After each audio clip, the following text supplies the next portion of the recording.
That's what we thought, Your Excellence. But we were wrong.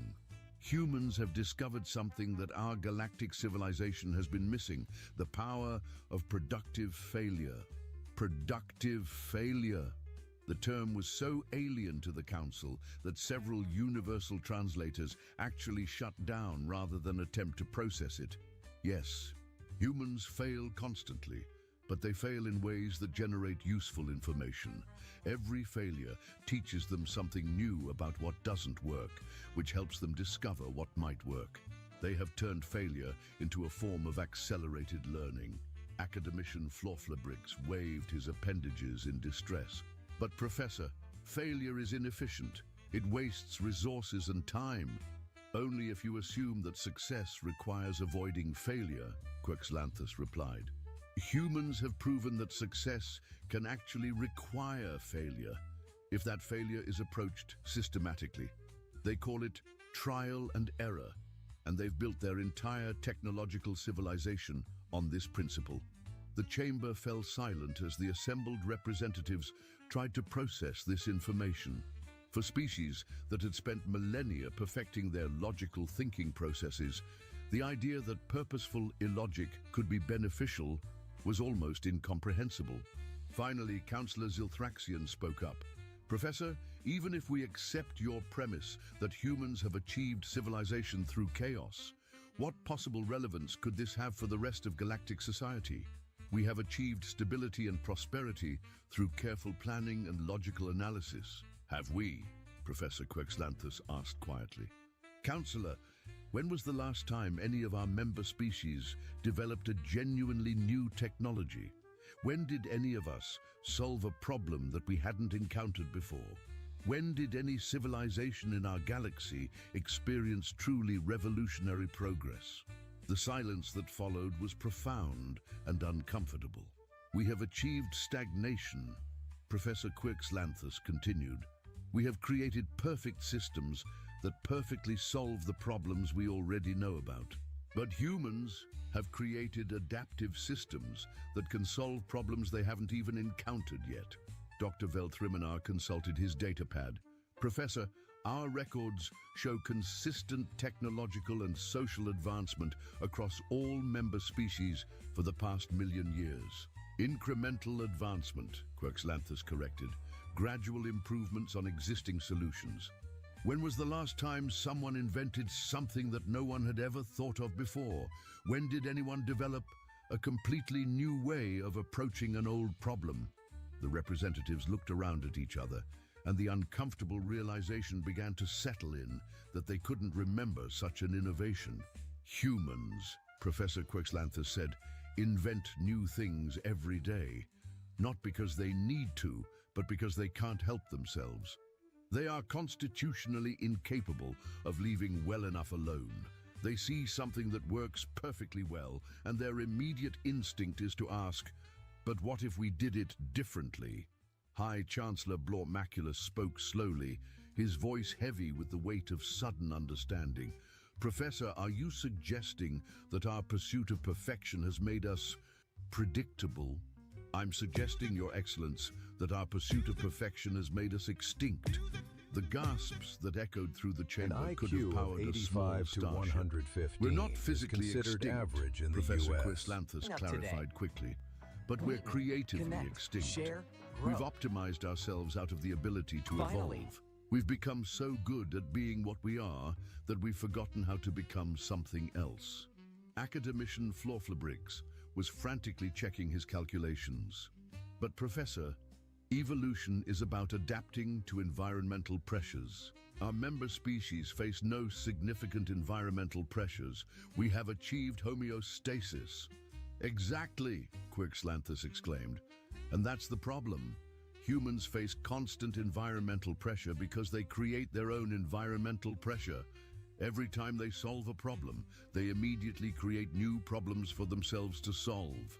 That sounds horrible, whispered Councillor Zilthraxion. It sounds wonderful, Professor Quexlanthus replied with enthusiasm that bordered on the maniacal. They never stop growing, never stop changing, never stop becoming more than they were before. They are the only species in the galaxy that is still actively evolving. Dr. Veltriminar looked up from his notes. Professor, if humans are as adaptable as you suggest, then they represent a form of intelligence that could potentially solve problems that we cannot even conceive of. Precisely. And more importantly, they could teach us to solve problems that we cannot even conceive of. The implications hit the assembly like a wave of cold, cosmic radiation.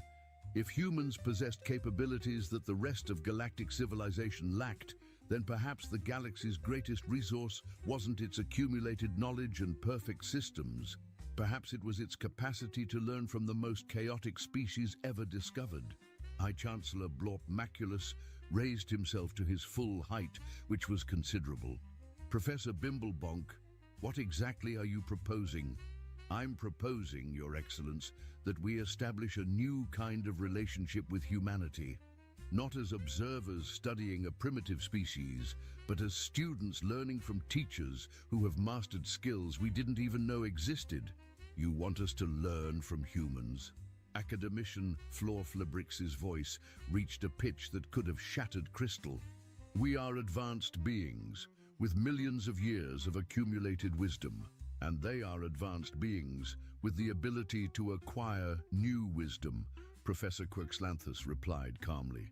Our wisdom tells us how to do things we already know how to do. Their wisdom tells them how to do things they've never done before. Councillor Zilthraxion began to pulse with confused light patterns.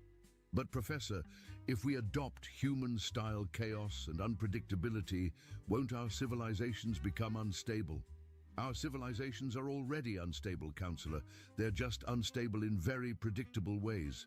We're all slowly stagnating according to carefully planned schedules.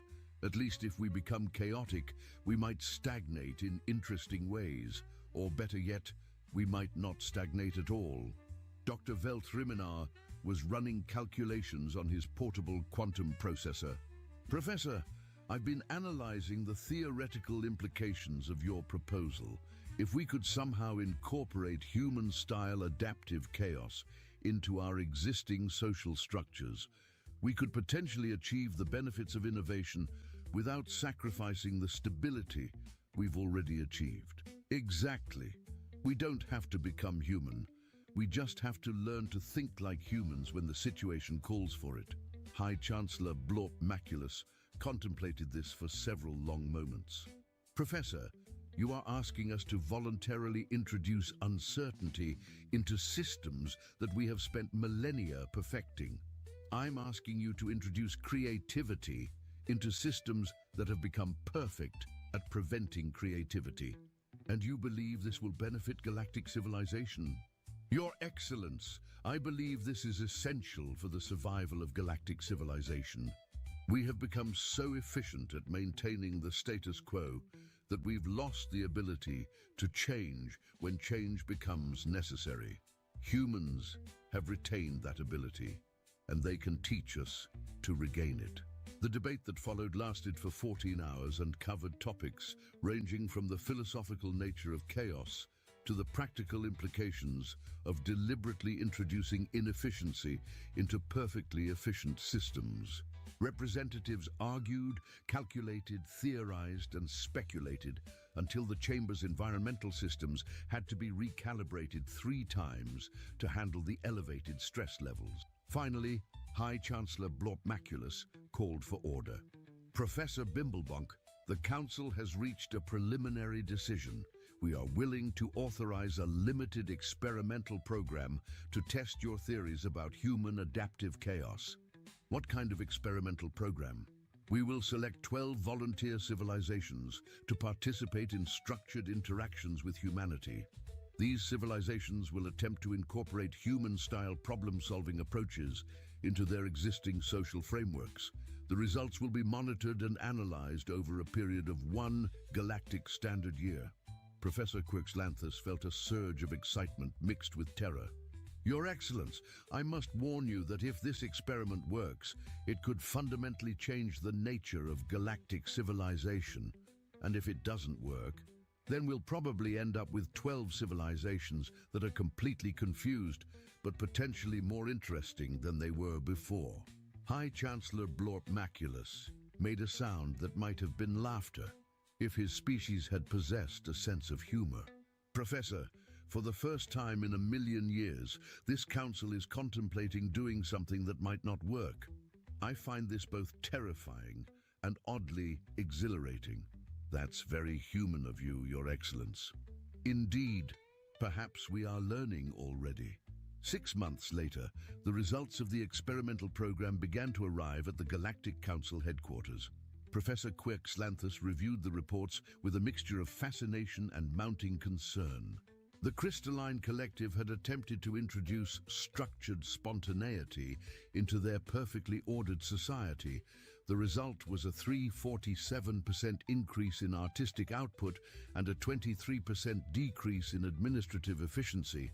Their cities now featured random sculptures that served no purpose other than to be aesthetically interesting, and their citizens had begun engaging in what they called purposeless conversations that somehow led to innovative solutions to problems they hadn't even realized they had. The Machine Confederacy had tried to incorporate beneficial error into their computational systems. Instead of immediately correcting all glitches, they allowed some glitches to propagate to see what would happen. This led to the accidental discovery of 17 new mathematical principles and 3 entirely new forms of logic. It also caused their traffic control systems to route hovercars through scenic detours that citizens actually preferred to the original optimal paths. The hive mind of Cygnus had experimented with controlled disagreement by allowing individual units to occasionally ignore collective decisions and pursue their own ideas. This resulted in the invention of personal hobbies, the concept of privacy, and something they called individual taste in music. The Hive was now producing the galaxy's first truly diverse culture, though they were still trying to figure out what to do with the concept of personal opinions. But it was the report from the peaceful commune of Vega that gave Professor Quirkslanthus his first real cause for alarm. Dr. Nimblethorpe, he called to his assistant, "Have you reviewed the vegan report?" "Yes, sir. It's concerning. They've declared war on themselves." "Yes, sir. Apparently, they took the concept of creative conflict a bit too literally. Half the commune decided that their pacifist philosophy was preventing them from exploring the full range of sentient experience, so they declared independence from their own government and challenged themselves to a war." "Are they actually fighting?" "Not exactly, sir. They're having what they call aggressive negotiations. It involves a lot of shouting and dramatic gesturing, but no actual violence. They seem to be enjoying themselves immensely." Professor Quirkslanthus rubbed his temples with 2 of his tentacles. "Dr. Nimblethorpe, I'm beginning to understand why humans find chaos so appealing. It's never boring." "Sir, there's more. The Vegans have also invented something called competitive cooperation. They're now working together to see who can cooperate most effectively." "That doesn't even make sense." "No, sir, but apparently it's very motivating. Their productivity has increased by 892% in the past 3 months. Professor Quirkslanthus stared at the reports scattered across his desk. Every single experimental civilization had experienced dramatic changes, some beneficial, some bewildering, all completely unpredictable. It was exactly what he had expected, and yet somehow more than he had bargained for.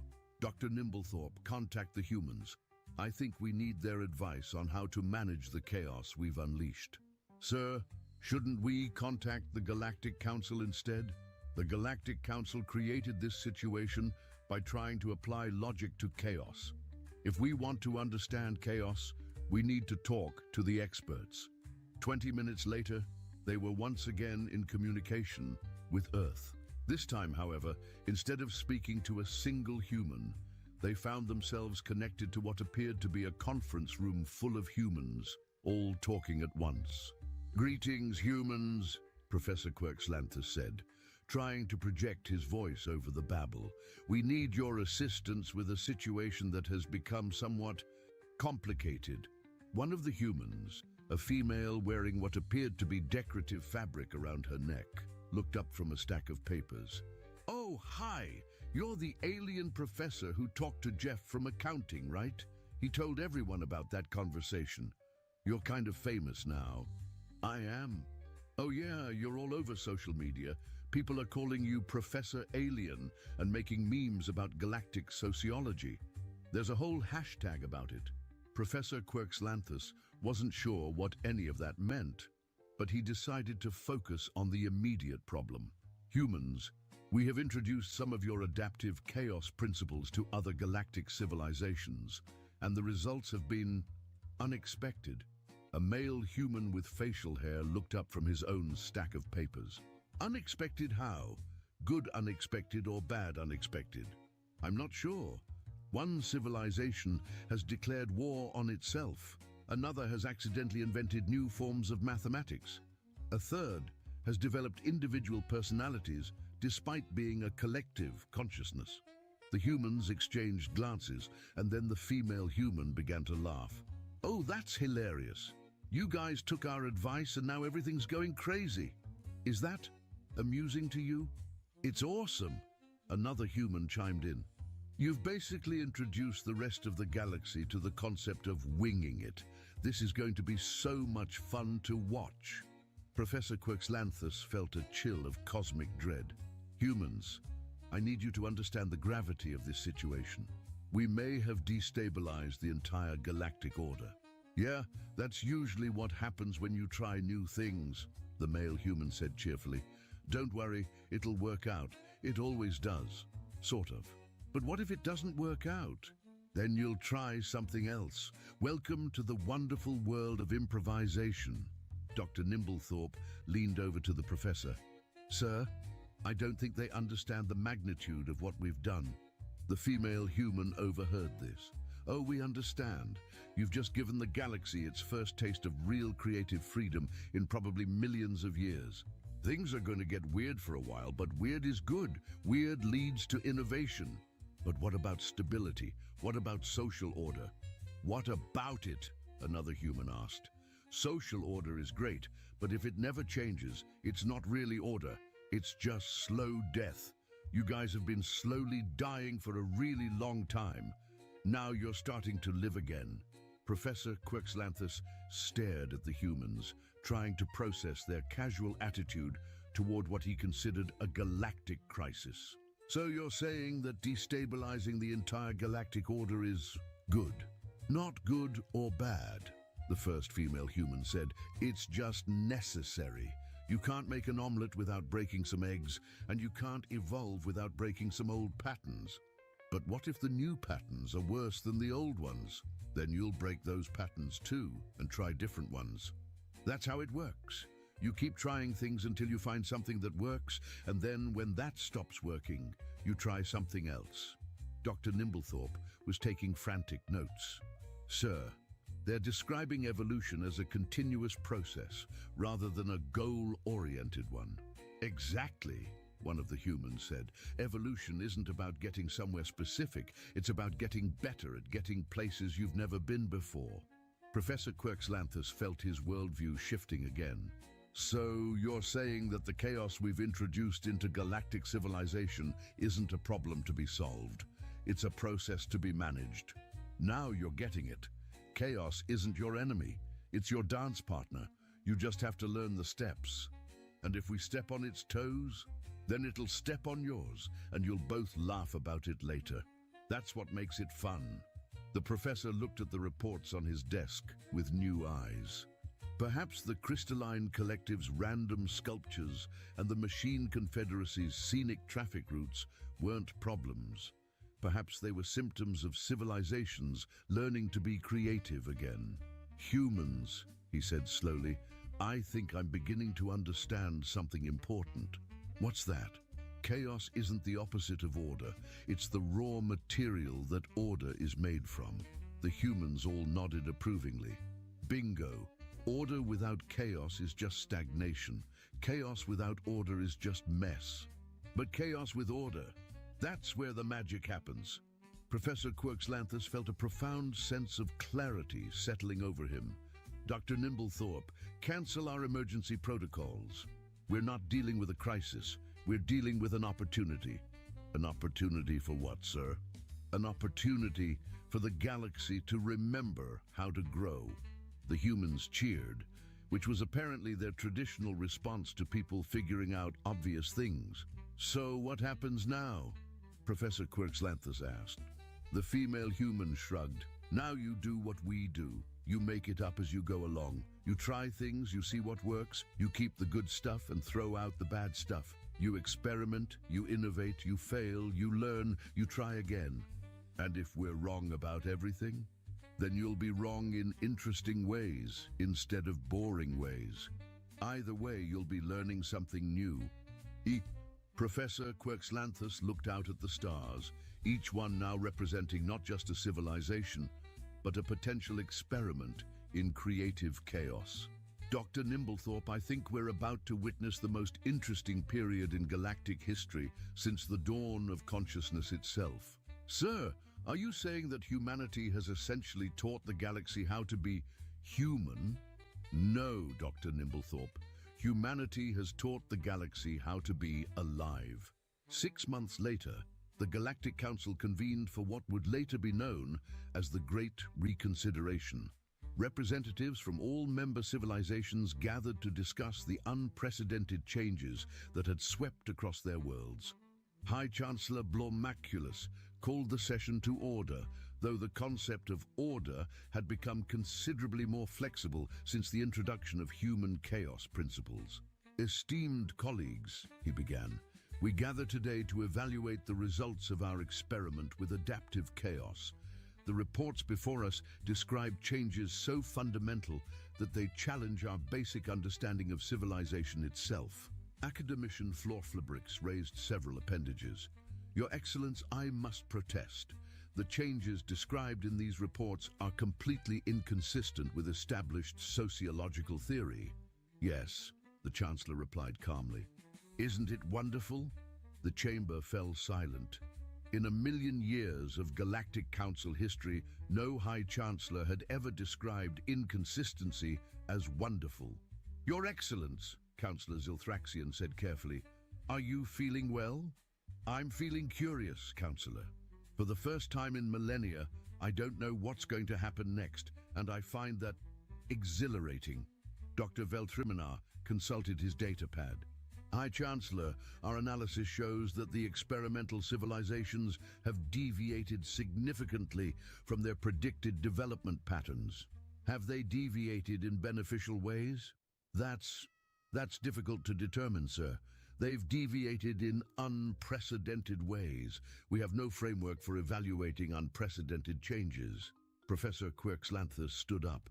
Perhaps we need to develop a new framework. Perhaps we need to learn to evaluate changes based on their potential rather than their predictability. Professor, Academician Florflabrix said, you're suggesting that we abandon objective analysis in favor of speculative evaluation. I'm suggesting that we expand our definition of objective. If something works, it's objectively successful, even if we don't understand why it works. High Chancellor Blormaculus leaned forward. Professor, what do you mean by works? I mean that the experimental civilizations are more creative, more adaptive, and more engaged with existence than they were before. They're producing art, inventing new technologies, exploring new ideas, and developing new forms of social organization. They're growing, but they're also more unpredictable, more chaotic, and more difficult to manage, Councillor Zilthraxian pointed out. Yes, and that's exactly why they're growing. Growth requires uncertainty. Change requires the possibility of failure. Innovation requires the freedom to be wrong. Dr. Veltriminar looked up from his calculations. Professor, if we accept your definition of success, then the experimental civilizations are indeed performing better than our control groups. But they're also performing better than our theoretical models predicted was possible. Because our theoretical models assumed that there was an upper limit to how much a civilization could achieve through logical optimization. Professor Quirkslanthus replied, Humans have shown us that there is no upper limit to what a civilization can achieve through creative chaos. High Chancellor Blortmaculus stood up, his ancient form radiating a sense of decision. Colleagues, after careful consideration of all the evidence, I believe we face a choice. We can either attempt to return our civilizations to their previous states of predictable stagnation, or we can embrace the uncertainty and potential that humans have shown us. What are you proposing, Your Excellence? Asked Academician Florflabrix. I'm proposing that we officially adopt adaptive chaos as a fundamental principle of galactic civilization. I'm proposing that we stop trying to perfect what we have and start trying to create what we don't yet know we need. The silence that followed was pregnant with possibility. Your Excellence, Councillor Zilthraxian said finally, you're asking us to deliberately choose uncertainty over security. I'm asking us to choose growth over security. Security without growth is just comfortable death. Professor Quixlanthus felt a surge of pride and terror. The galaxy was about to make the same choice that humans had made thousands of years ago. The choice to embrace chaos as a creative force rather than fight it as a destructive one. All in favor of Resolution 847 Omega, the adoption of adaptive chaos as a fundamental principle of galactic civilization, High Chancellor Blortmaculus called. The vote was closer than Professor Quixlanthus had expected, but the resolution passed. By a margin of 347 to 284, with 216 abstentions, the Galactic Council officially decided to embrace uncertainty as a tool for growth. As the representatives filed out of the chamber, chattering excitedly about the implications of their decision, Professor Quixlanthus remained behind to contemplate what they had done. Dr. Nimblethorpe approached him. Sir, do you think we've made the right choice? Dr. Nimblethorpe, for the first time in my career, I honestly don't know. And I find that absolutely terrifying and completely wonderful. Very human of you, sir. Yes, it is. And you know what? I think that's exactly what the galaxy needed. A little more humanity. As they left the chamber, Professor Quixlanthus looked up at the vast dome, showing the swirling galaxies beyond. Somewhere out there, thousands of civilizations were beginning to experiment with chaos, to play with uncertainty, to dance with the unknown. It was going to be the most beautiful disaster in the history of the universe. And for the first time in eons, nobody knew how it would end, which was precisely the point. The galaxy had finally learned to be human, wonderfully, terrifyingly, beautifully unpredictable. After all, in a universe where anything could happen, the only truly logical response was to make sure that everything interesting would. Before we begin, imagine this. You're chained to a cold alien wall, about to be executed in front of an entire army. But just as the blade rises, your dire wolf, the one creature who's never betrayed you, snaps his chains to rescue you. If you want more stories where humanity's loyalty and power eclipse entire galaxies, like this video right now, comment your favorite apex predator below, and subscribe so you never miss an upload. Darius Kale awoke to the taste of blood in his mouth and the scent of iron and stale alien air burning his nose. His head lolled forward, neck muscles failing him as pain pulsed from his shoulders down his spine. Metal cuffs bound his wrists above him, biting into torn skin. Each breath rattled in his chest, dry and heavy, the recycled oxygen of the alien warship leaving his tongue cracked. Somewhere beyond his cell, he heard humming engines and the distant echo of guttural voices. They spoke in the alien tongue of the Jarek, a clicking, vibrating language that reminded him of shifting glaciers under moonlight. His eyes opened to slitted yellow lights embedded along the ceiling, illuminating a barren steel chamber lined with cells, each encased by translucent energy barriers pulsing with a faint emerald glow. In the cell opposite him, a massive shadow shifted. Golden eyes gleamed from the darkness, unblinking, locked onto him with an intensity that reached into his marrow. Fenrir. The dire wolf lay chained at all four limbs, his broad chest pressed against the cold floor, claws splayed, fur matted with dirt and streaks of dried blood. Even with chains taut against his muscles, his presence filled the room like an oncoming avalanche. Black and silver fur rippled as he shifted his weight, testing the shackles binding his massive paws. He did not whimper. He did not growl. He simply stared at Darius with absolute focus, as if to remind him, "You are not alone." Darius swallowed, copper tang filling his mouth again. Memories flickered behind his half-lidded eyes, white-fanged puppy jaws chewing his boots during Arctic training rotations, running across frozen tundras beneath green auroras. Fenrir curled beside him during endless polar nights when temperatures could kill a man in an hour. He had raised Fenrir from puphood on the genetic labs of Fort Resolute, ignoring base protocols that labeled apex war beasts as mere military assets. To him, Fenrir had always been more than weapon or tool. He was loyalty incarnate. Footsteps approached. Darius's eyes flicked sideways as three towering insectoid forms entered, carapaces dark as obsidian veined with bronze. Their mandibles clacked in irritation as they stepped before his cell, pupilless eyes assessing him like a dying specimen. One of them, adorned in black enameled armor and a deep maroon sash, spoke first. His voice was smooth yet gnarled, dripping contempt with every syllable. "So this is humanity's special operative," the alien drawled, his translator necklace warping the Jurek tongue into Terran standard with static undertones. "Pathetic. Bleeding.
Here is the full content you asked to be placed into a format ready for text-to-speech processing. United States District Court for the District of Colorado, Civil Action Number, Rex Allen Fredrickson, Plaintiff, V's Chad Gray, individually and in his official capacity as Code Compliance Officer, Fort Collins, David Archbell in his individual capacity, Robert Thayer in his individual capacity, David Irod in his official capacity as Assistant County Attorney, Larimer County, City of Fort Collins, Larimer County, Doe Defendants 110, Defendants.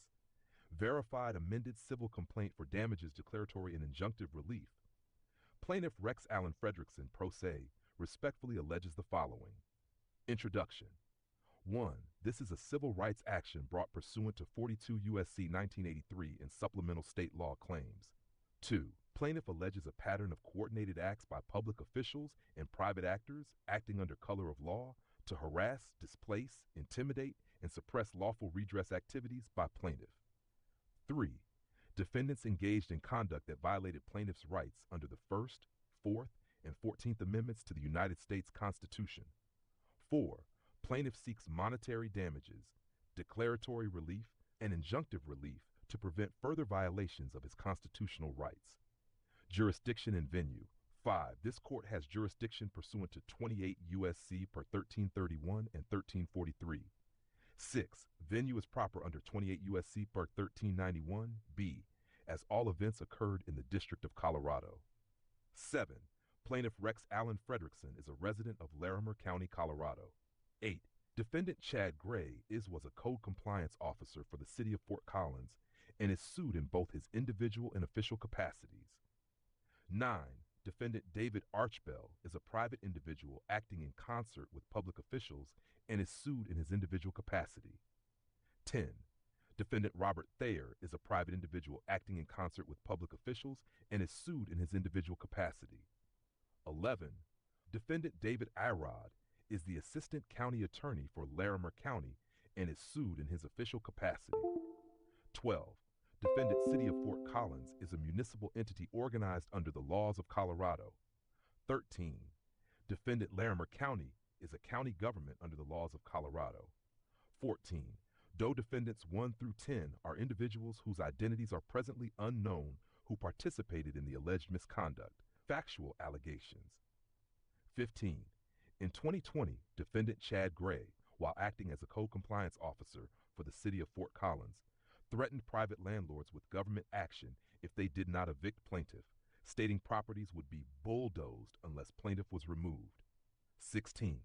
This led to plaintiff's forced eviction from 3 separate residences, despite having valid leases and no legal violations, resulting in housing instability and emotional distress. 17. Following plaintiff's efforts to obtain civil legal relief, defendants David Archbell and Robert Thayer began stalking, recording, and publicly confronting plaintiff while armed, and published their actions online. 18. On or about May 12, 2022, Archbell and Thayer conducted a live stream confrontation in a public parking lot, visibly armed and making defamatory accusations. The video was streamed to a live audience.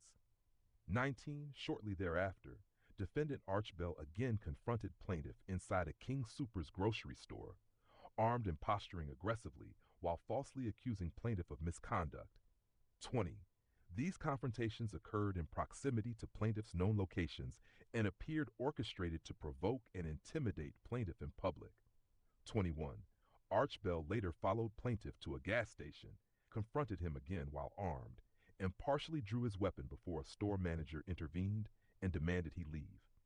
22.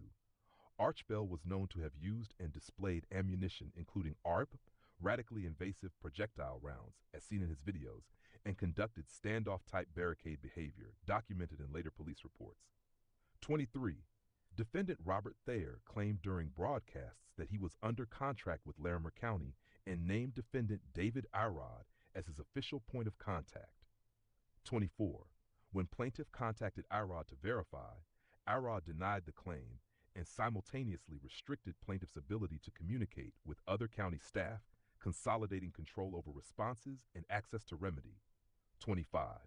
Following plaintiff's inquiry to Irod, Thayer reversed his public statements about county contracts almost immediately, suggesting collusion or communication between the two, despite Irode's prior denial. 26. These events culminated in court proceedings where protection orders sought by plaintiff were dismissed without proper evidentiary review, despite admissions by Thayer and video evidence showing threats and evasion. 27. Plaintiff was subsequently cited for harassment when attempting to serve lawful court documents at the direction of the court and court clerks, resulting in criminal charges despite compliance with instructions. 28. Plaintiff has been repeatedly denied protective relief due to procedural errors, non-compliance with statutes by the court, and irregular conduct by defendant Arod and others. 29. All defendants, by action or inaction, participated in or facilitated a pattern of harassment, retaliation, and suppression of plaintiff's protected rights. First claim for relief. Violation of 14th Amendment, substantive and procedural due process against Chad Gray, Arod, and city defendants. 30. Plaintiff incorporates all prior paragraphs. 31. Defendant Chad Gray used his government position to interfere with plaintiff's housing through threats to landlords, resulting in multiple forced displacements. 32.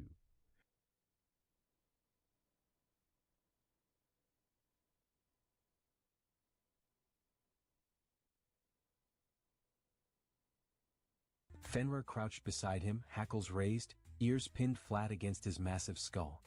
His golden eyes tracked every movement among the soldiers regrouping near the throne dais. Each flick of their mandibles, each shift of clawed feet against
padding across the grated floor in silent, predatory strides. His golden eyes flicked left and right, registering each shadow and flicker of movement with relentless focus. His ears pinned back as he sniffed the air, catching the faint vibrations of armored feet further down the hall. Darius followed close behind, plasma rifle raised, pulse vibrating in his fingertips as adrenaline burned through his exhausted veins. His legs trembled with strain, every step sending sparks of pain up his spine. But he kept moving, eyes fixed on Fenrir's rippling shoulders ahead of him. The corridor widened into an intersection, branching left toward the hangar bays and right toward the engineering cores. Fenrir paused at the junction, ears swiveling forward. He lowered his massive head, sniffing the cold air currents drifting down the left passageway. Beneath the scent of fuel, plasma scorches, and metallic antiseptics, he caught a whisper of vacuum-sealed alloys and ionized thrusters. Ships. Skip. His tail flicked once to the left. Darius understood instantly. He adjusted his grip on the rifle, moving forward to stand at Fenrir's flank. Together they advanced down the left corridor, stepping over scorched floor panels and discarded power cells. Distant alarms pulsed through the ship, echoing in broken rhythms that vibrated through the walls. They rounded a bend and emerged into the hangar bay. The cavernous chamber stretched out before them in towering tiers of docking arms, flickering maintenance lamps, and parked fighter craft glowing under rows of green status lights. Alien engineers scrambled across gantries, mandibles clacking in alarm as the human and dire wolf charged onto the metal platform. For a brief moment, silence froze the entire hangar. Engineers dropped their tools. Pilots paused in pre-flight checks. All eyes locked onto the blood-drenched human with a plasma rifle and the massive dire wolf at his side, golden eyes blazing with cold ferocity. Then the screaming started. An alarm klaxon blared overhead as security drones detached from ceiling rails, spinning up plasma turrets with mechanical shrieks. Darius raised his rifle and fired 3 rapid bursts. The first 2 struck a drone dead center, punching molten holes through its armored carapace. It spiraled out of the air, crashing into a fuel line that erupted in a small burst of flame and vapor. The third shot struck an engineer running for cover. The alien crumpled to the floor, chitin armor smoking where the plasma bolt punched through its chest. Fenrir charged forward, massive claws screeching against the steel floor as he launched himself onto a security drone diving toward Darius. His jaws snapped shut around the spinning turret, teeth biting through reinforced alloys with a sickening crunch. Sparks exploded from the broken drone as Fenrir twisted his neck violently, tearing it apart in a burst of shredded metal and wiring. Darius ran for the nearest fighter craft, a sleek dagger-shaped ship resting on its landing struts, cockpit hatch still open as its pilot scrambled to disengage the startup locks. He fired a burst into the alien's back, sending it sprawling across the hangar deck with a strangled scream. "Fenrir! Inside!" he shouted, his voice cracking from dehydration and strain. The dire wolf pivoted smoothly, leaping over fuel lines and alien corpses to land beside him. Together they climbed the small boarding ramp into the cockpit. Darius shoved the dead pilot out of the seat and strapped himself in, fingers flying across the alien controls.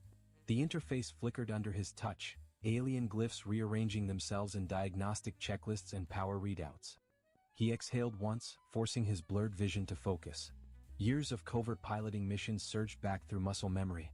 Engines, life support, thrusters, weapons offline. He didn't need them. He needed to leave. Fenrir squeezed himself into the rear compartment, head low, ears pinned against the cockpit ceiling. His massive chest rose and fell in calm rhythm despite the chaos outside, golden eyes fixed unblinkingly on his master. A security team burst into the hangar, weapons raised. Plasma bolts hammered against the ship's shields, sending rippling waves of blue energy across the viewport. Darius flipped 2 toggles, disengaging the docking clamps. The ship lurched as its thrusters spun up in a high-pitched whine that rattled his teeth. Come on," he muttered, flicking the throttle forward. The fighter lifted off its struts, hovering above the deck as plasma fire slammed against its shields. Darius gritted his teeth, flicking his gaze to the targeting array. 10 hostiles. 11. 15. Too many. Didn't matter. He slammed the throttle to full. The ship roared forward, inertial dampeners flaring in delayed response as the fighter shot through the hangar force field and into the black void beyond. Stars exploded across the cockpit canopy in silent brilliance. The warship fell away behind them, a vast skeletal leviathan drifting against the backdrop of a pale dead moon. Darius exhaled shakily, gripping the controls with trembling fingers. His shoulders slumped as adrenaline drained from his bloodstream, leaving behind trembling exhaustion. He glanced back at Fenrir. The dire wolf lay on his belly, massive head resting between his paws, golden eyes half-lidded in calm vigilance. His flanks rose and fell in quiet, measured breaths, ears twitching occasionally to track distant engine vibrations. Darius reached back with a shaking hand, fingers brushing against Fenrir's blood-streaked fur. The dire wolf rumbled softly under his touch, a low vibration that resonated through the cockpit, grounding Darius in the present. The human closed his eyes, feeling the warmth beneath his fingers, the living proof of loyalty unbreakable by chains, plasma fire, or alien contempt. "Good boy," he whispered, voice breaking. "You did good, Fenrir." Fenrir huffed softly, pressing his massive head against Darius's forearm with a gentle nudge that belied his size and power. His golden eyes met Darius's with quiet, exhausted certainty. A promise given without words, "I will never leave you." Darius swallowed, blinking away the burn in his eyes. He turned back to the controls, scanning the navigation readouts. The alien glyphs flickered across the screen, displaying local orbital data and warp gate vectors. He selected the closest unguarded gate and locked in the jump coordinates. Outside, the void rippled with drifting debris and the faint glow of orbital salvage platforms. The fighter's engines vibrated under his seat as the jump drive charged, hum building into a bone-deep resonance that set his teeth on edge. Darius flexed his bruised fingers over the throttle, breathing out once in steady rhythm. "Let's go home, boy," he murmured. The jump drive activated. The stars stretched into blazing lines of light before vanishing altogether, leaving only darkness pierced by the occasional glimmer of distant suns. Inside the cockpit, the hum of the engines faded to quiet thrumming. Darius leaned back in the pilot's chair, body trembling with aftershocks of pain and relief. His hand remained buried in Fenrir's fur, fingers gripping the thick ruff at his neck. Fenrir closed his eyes, tail thumping once against the compartment floor. His breathing deepened into the slow, rhythmic cadence of an apex predator at rest, confident that no threat remained within striking distance. For the first time in hours, Darius allowed himself to exhale fully, shoulders sinking as the tension drained from his battered frame. He glanced down at his dire wolf, studying the scarred muzzle, the titanium-capped fangs hidden behind peaceful lips, the faint burn marks seared into the dark silver fur. Pride surged in his chest, bright and fierce. Not pride in ownership or command, but pride in knowing he had stood beside a creature of unbreakable loyalty and intelligence. Pride in knowing he had been chosen as worthy of that bond. Outside the viewport, distant nebulas glowed in violet and blue, their radiant clouds swirling around hidden stars. Somewhere beyond them lay Earth, cold and blue and waiting. Somewhere beyond them lay the forests where Fenrir once hunted snow hares as a pup, where Darius once trained beneath black pines under winter moons. They would return. Together. Darius closed his eyes, listening to the steady rumble of Fenrir's breathing behind him, and allowed a faint, tired smile to touch his split lips. He felt the warmth of those golden eyes upon him even in darkness, promising silent protection until sleep came. And for the first time in a long, long while, he felt safe. The single most catastrophic military intelligence failure in galactic history began with a filing error. Not a particularly dramatic filing error, mind you. Just the sort of mundane, bureaucratic mishap that would make a perfectly reasonable being question the fundamental nature of existence itself, wonder why they had chosen a career in interstellar conquest, and seriously consider taking up something more relaxing, like juggling live grenades. Commander Thrixion Bulwart of the Galactic Conquest Assessment Division had been having what he considered a rather pleasant morning. His coffee substitute was only mildly toxic, his hemorrhoids weren't acting up, and nobody had tried to assassinate him yet. By the standards of intergalactic bureaucracy, this constituted a practically perfect day. The sort of day that made him whistle cheerfully while reviewing planets marked for conquest, humming little tunes about the systematic destruction of civilizations. "Sir!" His assistant, a nervous creature called Plimpkin, whose species had evolved from what could only be described as anxious lint, burst through the door with all the grace of a startled refrigerator. Plimpkin had the unfortunate habit of absorbing stress through his pores, which meant that on particularly busy days, he resembled a walking anxiety attack covered in what appeared to be cosmic dandruff. "The Earth assessment report is ready, sir. Fresh from the analysis department." Thrixion looked up from his breakfast of what appeared to be cereal but was actually a complex tactical analysis disguised as breakfast food.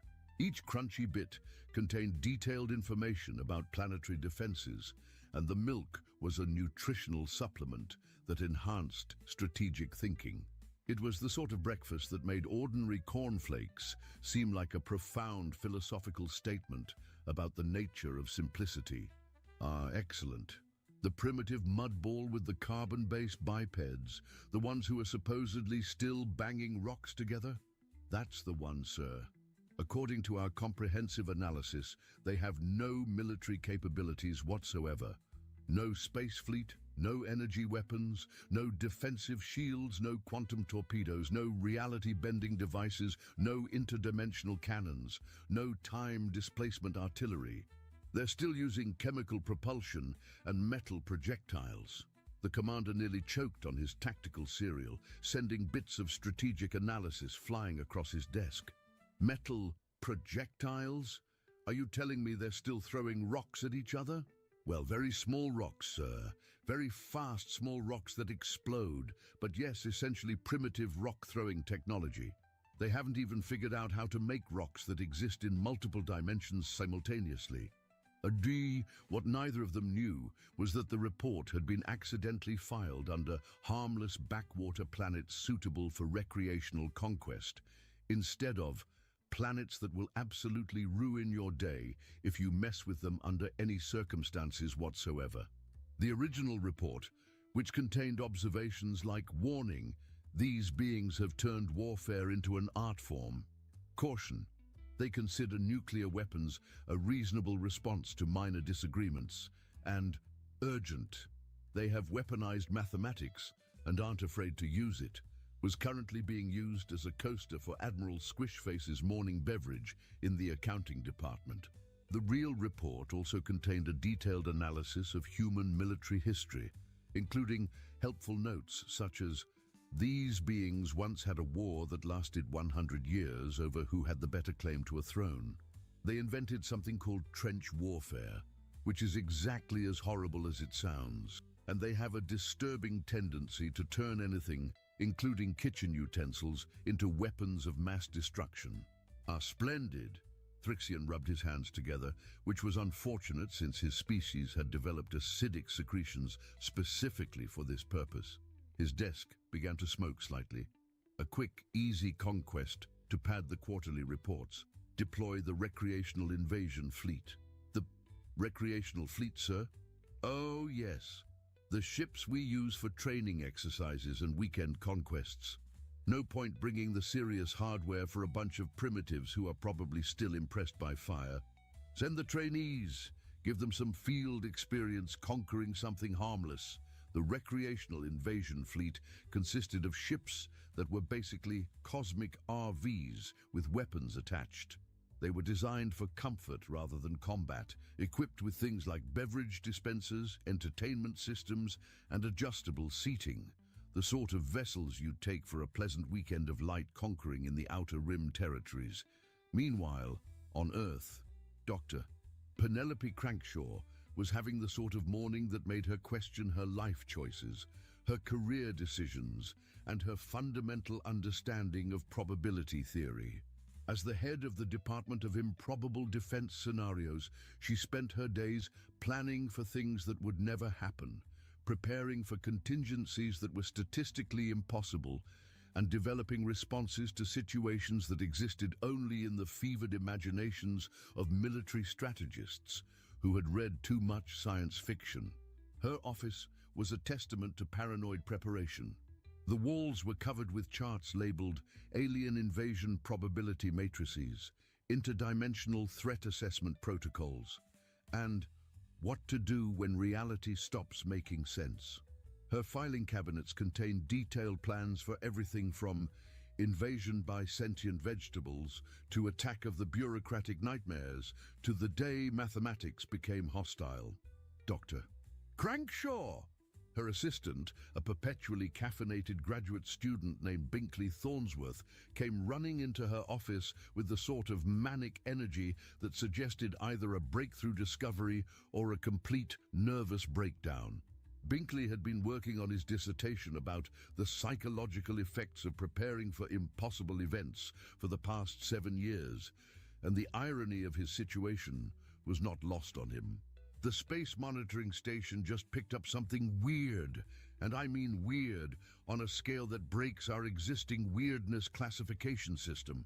Define weird, Binkley, on a scale of mildly unusual to the laws of physics are having a nervous breakdown and demanding therapy.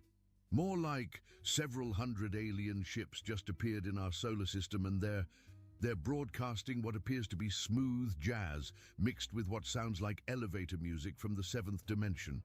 Penelope dropped her coffee mug, which contained a special blend designed to enhance paranoid thinking and improve crisis management skills.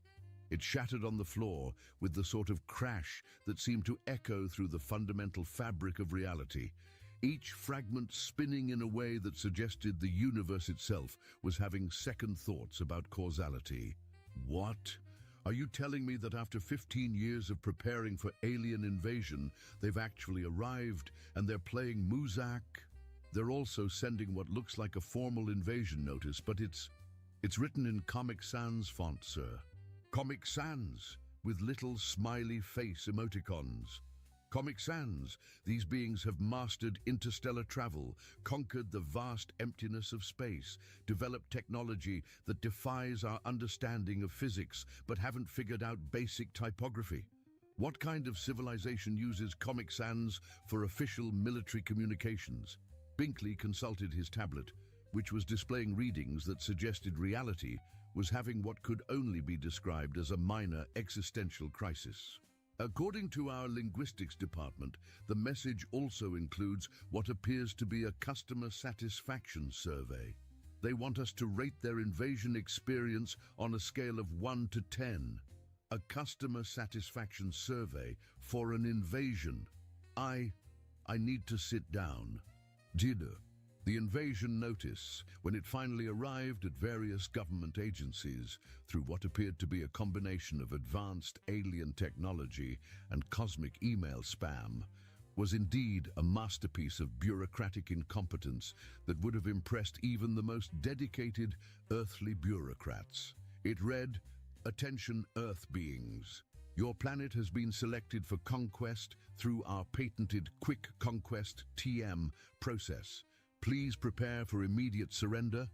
Resistance is futile and also probably pointless, though we understand if you need a moment to process this information. We will arrive shortly, weather permitting and assuming no mechanical difficulties. Please have your surrender documents ready in triplicate. Blue ink preferred, but black is acceptable. Thank you for your cooperation and patience during this transitional period." The Galactic Conquest Assessment Division, Customer Service Department, Recreational Conquest Branch, subsidiary of Universal Domination Incorporated. The document also included a helpful FAQ section with questions like, "What should I do with my pets during conquest? And will my wireless internet still work under alien rule? And can I get a receipt for my surrendered planet for tax purposes?" The President of the United States, a man named Fitzgerald Grimbaldi, who had won the election, primarily because he promised to make Monday mornings illegal, and had somehow convinced the American people this was both possible and desirable, stared at the document with the expression of someone who had just discovered that reality was having a particularly bad day and had decided to take it out on him personally. "So," he said to his assembled cabinet, gathered in the Situation Room around a table that had witnessed more crises than a customer service hotline, "Aliens are invading. They want us to fill out paperwork about it, and they're asking for our feedback on the experience." "That appears to be the situation, sir," replied his Secretary of Defense, a woman named Cordelia Snapworth, who had earned her position by being the only person in Washington who could make sense of the Pentagon's filing. System, decode military acronyms, and explain why the Department of Defense needed 17 different types of staplers for optimal national security. And they're giving us time to prepare our surrender? It seems so, sir. The notice says they'll arrive shortly, but defines shortly as within the next 3 to 5 business days, weather permitting, assuming no union disputes, and subject to availability. A weather permitting, union disputes? Are you telling me that interstellar conquest is subject to labor negotiations and meteorological conditions? Apparently they don't travel during solar storms, sir. Union regulations. Something about overtime pay and hazard compensation. They've also included a detailed schedule showing their planned arrival times with alternative dates in case of scheduling conflicts. The president leaned back in his chair, which was designed to be comfortable during extended crisis management sessions and featured built-in stress relief massage functions. Cordelia, do we have any protocols for dealing with polite invaders who provide advanced scheduling and customer service options? Well, sir, we have the Improbable Defense Scenarios Department. Dr. Crankshaw has been preparing for situations exactly like this for the past 15 years. She's developed contingency plans for everything from invasion by overly courteous aliens to attack of the bureaucratic space monsters. Get her here, now. And bring coffee, lots of coffee, the good coffee from the emergency reserves. Dr. Crankshaw, when summoned to the White House, arrived with 3 filing cabinets, a portable coffee machine, 17 different types of charts and graphs, a computer system that hummed ominously, and the sort of manic gleam in her eyes that suggested she had been waiting her entire career for this moment and was prepared to enjoy every second of it. Gentlemen, ladies, assorted government officials whose job descriptions probably never included alien invasion response, she announced, setting up her portable presentation screen with the efficiency of someone who had practiced this exact scenario approximately 437 times. Welcome to the most ridiculously prepared defense briefing in human history. She clicked to her first slide, which showed a cartoon alien waving a white flag while looking confused and slightly embarrassed. After years of planning for every conceivable invasion scenario, including several that violated the known laws of physics, we have inadvertently prepared for the one thing we never expected: aliens who are absolutely terrible at conquering planets. The Defense Secretary raised her hand like a student in a particularly strange classroom. How terrible are we talking, Dr. Crankshaw?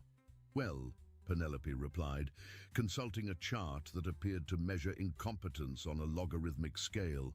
They've given us advance notice with scheduling flexibility.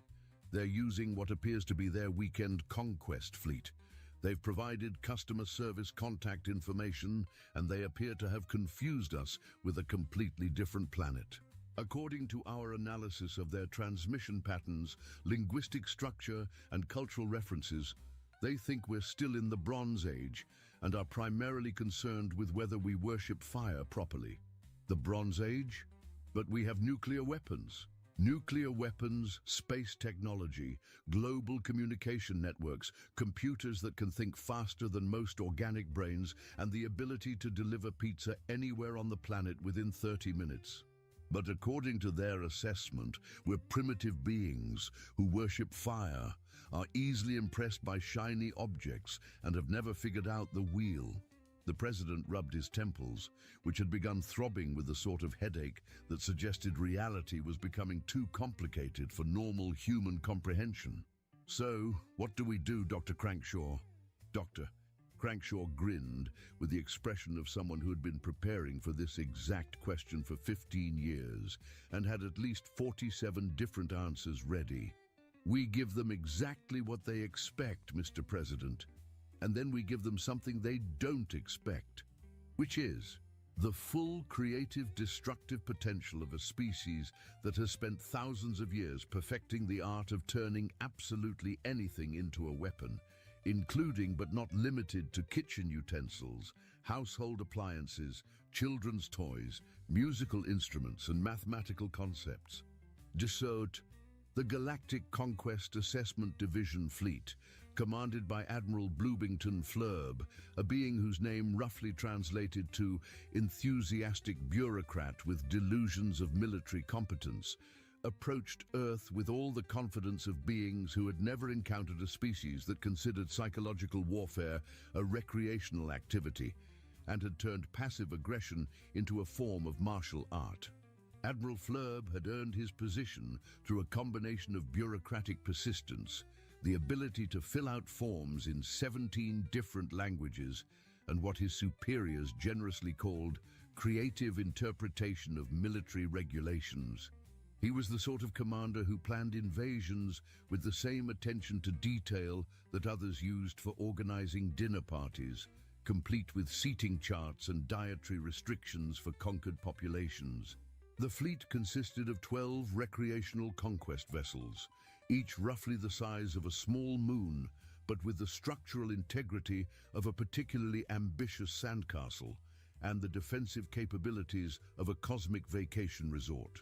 The ships were designed for comfort rather than combat, featuring things like observation decks, recreational facilities, gift shops, and food courts that served 27 different types of alien cuisine, including several that existed only in theoretical physics textbooks. "Sir," reported Navigation Officer Quibble, whose job title was actually Senior Directional Suggestion Coordinator, "we're approaching the target planet. Shall I begin the standard intimidation protocols?" "Absolutely. Remember, these are primitive beings who probably think fire is magic and are easily impressed by loud noises. A few impressive displays of our technology should have them begging for mercy and asking for autographs. The first impressive display consisted of projecting a holographic image of Admiral Flurb's face onto Earth's atmosphere, roughly 50 miles wide and visible from most continents. Unfortunately, the Admiral had chosen to do this while eating lunch, resulting in a massive projection of an alien slowly chewing what appeared to be a sandwich made of living tentacles, small purple creatures that squeaked when bitten, and what looked like cosmic lettuce that changed colors based on the emotional state of whoever was looking at it. In the Situation Room, President Grimbaldi watched the display with the sort of fascination usually reserved for traffic accidents and reality television shows. Is that alien eating something that's still moving and appears to be trying to escape? Yes, sir. Our xenobiologists are calling it the most disgusting lunch in the history of the universe and a violation of at least 14 laws of nature. And it's supposed to intimidate us? Apparently, sir. They're now broadcasting a message that roughly translates to "Tremble before our superior digestive capabilities and our ability to consume beings that exist in multiple dimensions simultaneously." Dr. Crankshaw was taking notes furiously on a tablet that seemed to be analyzing the psychological implications of interdimensional cuisine. This is perfect. They're so confident in their superiority that they're not even bothering to scout our actual capabilities. They're literally showing us their lunch and expecting us to surrender. "What's our response?" asked the president, who was beginning to understand why Dr. Crankshaw had seemed so excited about this situation. "We send them exactly what they expect from a primitive civilization, Mr. President. Binkley, initiate Operation Underestimate this." Operation Underestimate. This was a masterpiece of calculated incompetence that had taken Dr. Crankshaw's team 3 years to perfect. The response Earth sent back was a video message showing humans in crude costumes made of cardboard, aluminum foil, and what appeared to be kitchen utensils duct taped together in patterns that suggested either primitive art or a complete misunderstanding of how clothing was supposed to work. The humans in the video spoke in broken English while holding signs that read, "We surrender," "Please don't hurt us with your scary sandwich," and "We will worship your superior digestive system."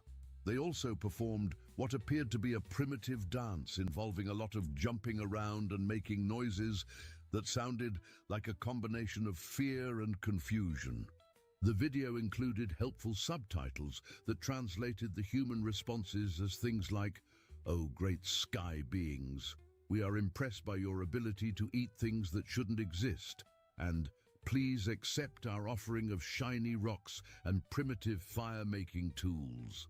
Admiral Flurb watched the transmission with the satisfaction of someone whose lunch had been properly appreciated by an entire planet. Perfect. They're even more primitive than the report suggested. They think my lunch is a demonstration of cosmic power, navigation, set course for the primary population center. We'll accept their surrender and be home in time for dinner and the evening entertainment program. "Sir," interrupted Science Officer Blimp, whose actual job description was professional questioner of obviously bad ideas, "shouldn't we conduct a proper planetary survey first?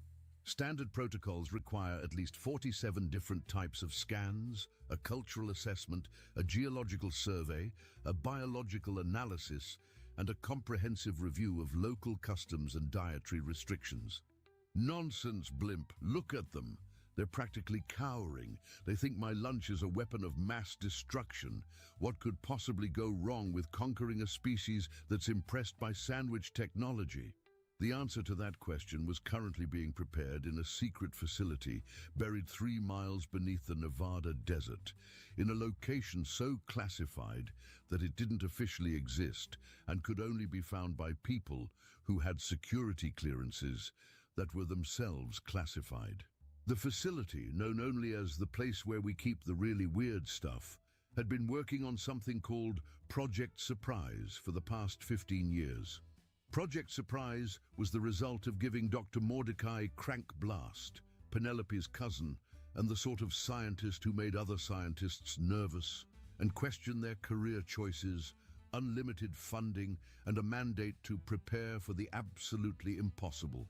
Mordecai was the kind of researcher who looked at the laws of physics and saw them as more like polite suggestions than actual rules. "Penelope," he called over the intercom system that connected his underground laboratory to the outside world, "are you sure this is the right approach? I mean, we could just use conventional weapons, nuclear missiles, laser cannons, electromagnetic pulse devices, the usual planet defense arsenal." "Mordecai, my dear cousin." "Doctor." Crankshaw replied through the communication system, "Conventional weapons are for conventional invasions. These aliens are expecting Bronze Age humans who worship fire and are impressed by shiny objects. Let's give them something from the thoroughly confused age instead." The thoroughly confused age? The age where humans have advanced technology but use it in ways that make absolutely no sense to anyone who thinks logically about warfare. The alien fleet settled into orbit around Earth with all the precision of a cosmic ballet performed by beings who had never seen a ballet, weren't entirely sure what dancing was supposed to achieve, and had learned their formation flying from instructional videos that may have been created as jokes. They began deploying their standard conquest apparatus, which consisted mainly of large, intimidating machines that made impressive noises, projected holographic displays of their bureaucratic credentials, and didn't actually do much of anything except look official and slightly threatening. The conquest apparatus included things like the Surrender Processing Unit, which was essentially a cosmic filing cabinet designed to organize the paperwork involved in planetary submission, the Cultural Assimilation Engine, which looked impressive, but mainly just played educational videos about alien customs, and the Intimidation Projector, which displayed various images designed to inspire fear and respect, including Admiral Flurb's military credentials and a slideshow of previous conquests. "Sir," reported Tactical Officer Wimple, whose job was to monitor things that might indicate the presence of unexpected problems, "we're detecting some unusual readings from the planet's surface." Define unusual, Wimple. Are we talking mildly concerning, or reality is having a breakdown and someone should call for technical support? "Well, sir, they appear to be building something. Several somethings, actually. Large structures that don't match any known primitive technology." And they're building them very quickly, suspiciously quickly. Admiral Flurb waved a dismissive tentacle, which was his species' equivalent of an eye roll. Probably some sort of primitive monument to our superiority. These species always try to appease their conquerors with crude artwork and offerings of their most valuable possessions. Sir, one of the structures appears to be singing. Singing. Yes, sir. It's broadcasting what our translators are calling an extremely rude song about Admiral Flurb's personal hygiene, dining habits, and questionable military competence. The Admiral's face, all 6 of them arranged in what his species considered an aesthetically pleasing pattern, turned an interesting shade of purple that indicated either embarrassment or the onset of combat rage. What? They're singing about my personal hygiene. It's actually quite catchy, sir. The crew has been humming it all morning. It's got a very memorable chorus about your tentacle grooming habits. Dr. Crankshaw, monitoring the alien communications from her command center, which had been converted from a facility originally designed to track weather patterns and was now dedicated to tracking patterns of alien confusion, was practically vibrating with excitement. They're taking the bait. They think we're building monuments to them. Binkley, initiate Phase 2 of Operation Creative Confusion. Phase 2 involved the sudden appearance of what appeared to be a massive golden pyramid in the middle of the Sahara Desert. The pyramid, roughly the size of Manhattan, and constructed from materials that seemed to shift between existing and not existing depending on the angle of observation, began slowly rotating while playing what sounded like a cosmic mariachi band, having an argument with a digital theremin while accompanied by a choir of beings who existed only in theoretical mathematics. The pyramid also projected holographic messages in 17 different languages, including several that hadn't been invented yet, and at least one that existed only as a mathematical concept. The messages included helpful information like, "Welcome to Earth, please mind the gap between dimensions," and "This is a no parking zone for interdimensional vehicles," and "Have you tried turning your invasion off and back on again?" "Sir," Navigation Officer Quibble reported with increasing panic that made his voice rise to frequencies that hurt most beings' ears. "That structure just appeared, out of nowhere, and it's doing something to our sensors." "Doing what, exactly?" "They're showing us reruns of something called The Price is Right, but dubbed in a language that doesn't exist and featuring contestants that appear to be mathematical equations trying to win prizes that violate the known laws of physics." Admiral Flurb was beginning to experience what military tacticians call the growing realization that things are not going according to plan and may in fact be going according to someone else's plan entirely. "This is impossible. Our intelligence reports clearly stated that these beings are primitive. They don't even have faster-than-light travel." "Sir," Science Officer Blimp said quietly, "perhaps we should consider the possibility that our intelligence reports were incomplete, or possibly written by someone who had never actually visited this planet." "Incomplete? These beings can't even achieve faster-than-light travel. How could they possibly—" He was interrupted by the sudden appearance of what appeared to be a giant rubber duck in orbit around the moon. The duck, which was roughly the size of Rhode Island and appeared to be made of materials that existed in at least 4 dimensions simultaneously, began quacking at a frequency that made the alien ship's hull plating vibrate in harmony and caused several crew members to start dancing involuntarily.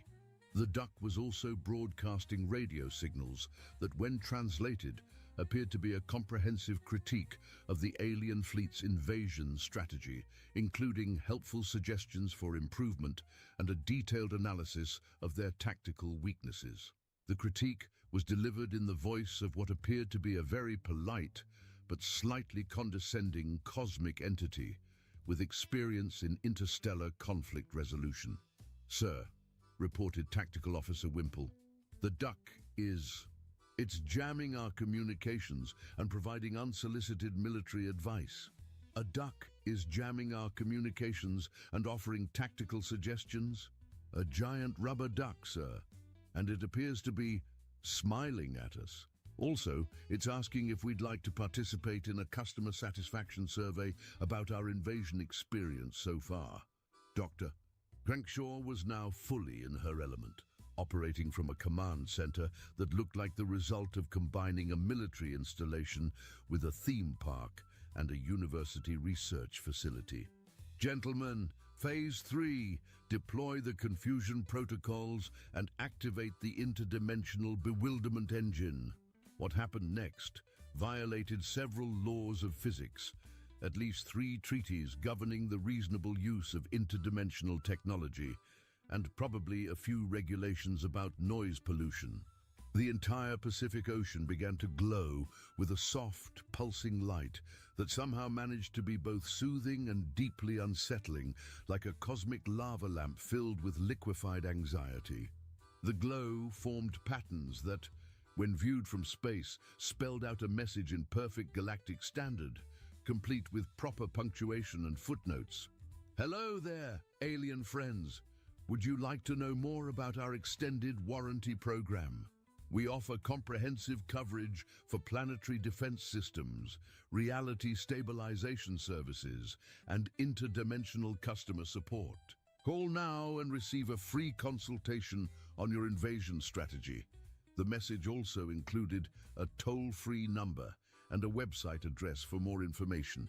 Sir, all 3 of Admiral Flerb's senior officers said simultaneously, which created an echo effect that made their panic sound like a cosmic chorus of confusion. This is not in any of our contingency plans. I can see that, gentlemen. But surely there's a logical explanation for... The logical explanation was interrupted by the sudden appearance of the International Space Station, which had been secretly retrofitted with what Dr. Crankblast called the ultimate confusion engine, and what NASA had officially designated as Project Why Not. The station began broadcasting a signal that caused every alien ship's computer to display an endless loop of humans doing something called the Macarena, while reciting the periodic table backward in ancient Sanskrit and providing detailed instructions for assembling furniture that didn't exist. The signal also included subliminal messages encouraging the aliens to question their life choices, consider career alternatives, and think about whether conquest was really the best use of their time and energy. Sir, reported Communication Officer Flibble, our computers they're trying to join in. Join in what? The dancing, sir. Our navigation computer just requested permission to do something called the electric slide, and our weapons system is asking for lessons in what appears to be called breakdancing. Also, our food replicator has started producing what it claims are traditional Earth celebration foods, but they appear to be sandwiches that exist in multiple dimensions and taste like the concept of happiness. Admiral Flurb sat down heavily in his command chair, which was designed to be comfortable during extended crisis management sessions and was equipped with built-in stress relief systems that were currently working overtime. This is impossible. We're dealing with primitives who think metal projectiles are advanced technology. Sir, Science Officer Blimp said carefully, perhaps our definition of primitive needs some adjustment. These beings appear to have weaponized confusion, militarized customer service, and turned reality itself into a tactical advantage. The adjustment came in the form of Phase 4, which involved the sudden activation of what appeared to be a massive disco ball in the asteroid belt. The disco ball, constructed entirely from decommissioned satellites, space debris, and what NASA proudly called creative engineering and really good duct tape, began reflecting sunlight in patterns that somehow managed to make every alien crew member feel inexplicably nostalgic for a childhood they'd never had, homesick for a planet they'd never visited, and emotionally attached to relatives who existed only in theoretical possibility. Sir, reported Navigation Officer Quibble, I'm experiencing emotions I don't understand. I feel homesick for a planet I've never visited and nostalgic for memories I'm pretty sure I never had. I keep thinking about my grandmother's cooking," added Tactical Officer Wimple, "but my species doesn't have grandmothers. We reproduce through bureaucratic committee and administrative paperwork." "I'm having flashbacks to a childhood pet," reported Communication Officer Flibble, "but my species doesn't keep pets. We consider emotional attachment to other beings a form of mental illness." Dr. Crankshaw, monitoring the psychological effects of the disco ball from her command center, made a note in her research journal. Note to self: interdimensional nostalgia be more effective than expected.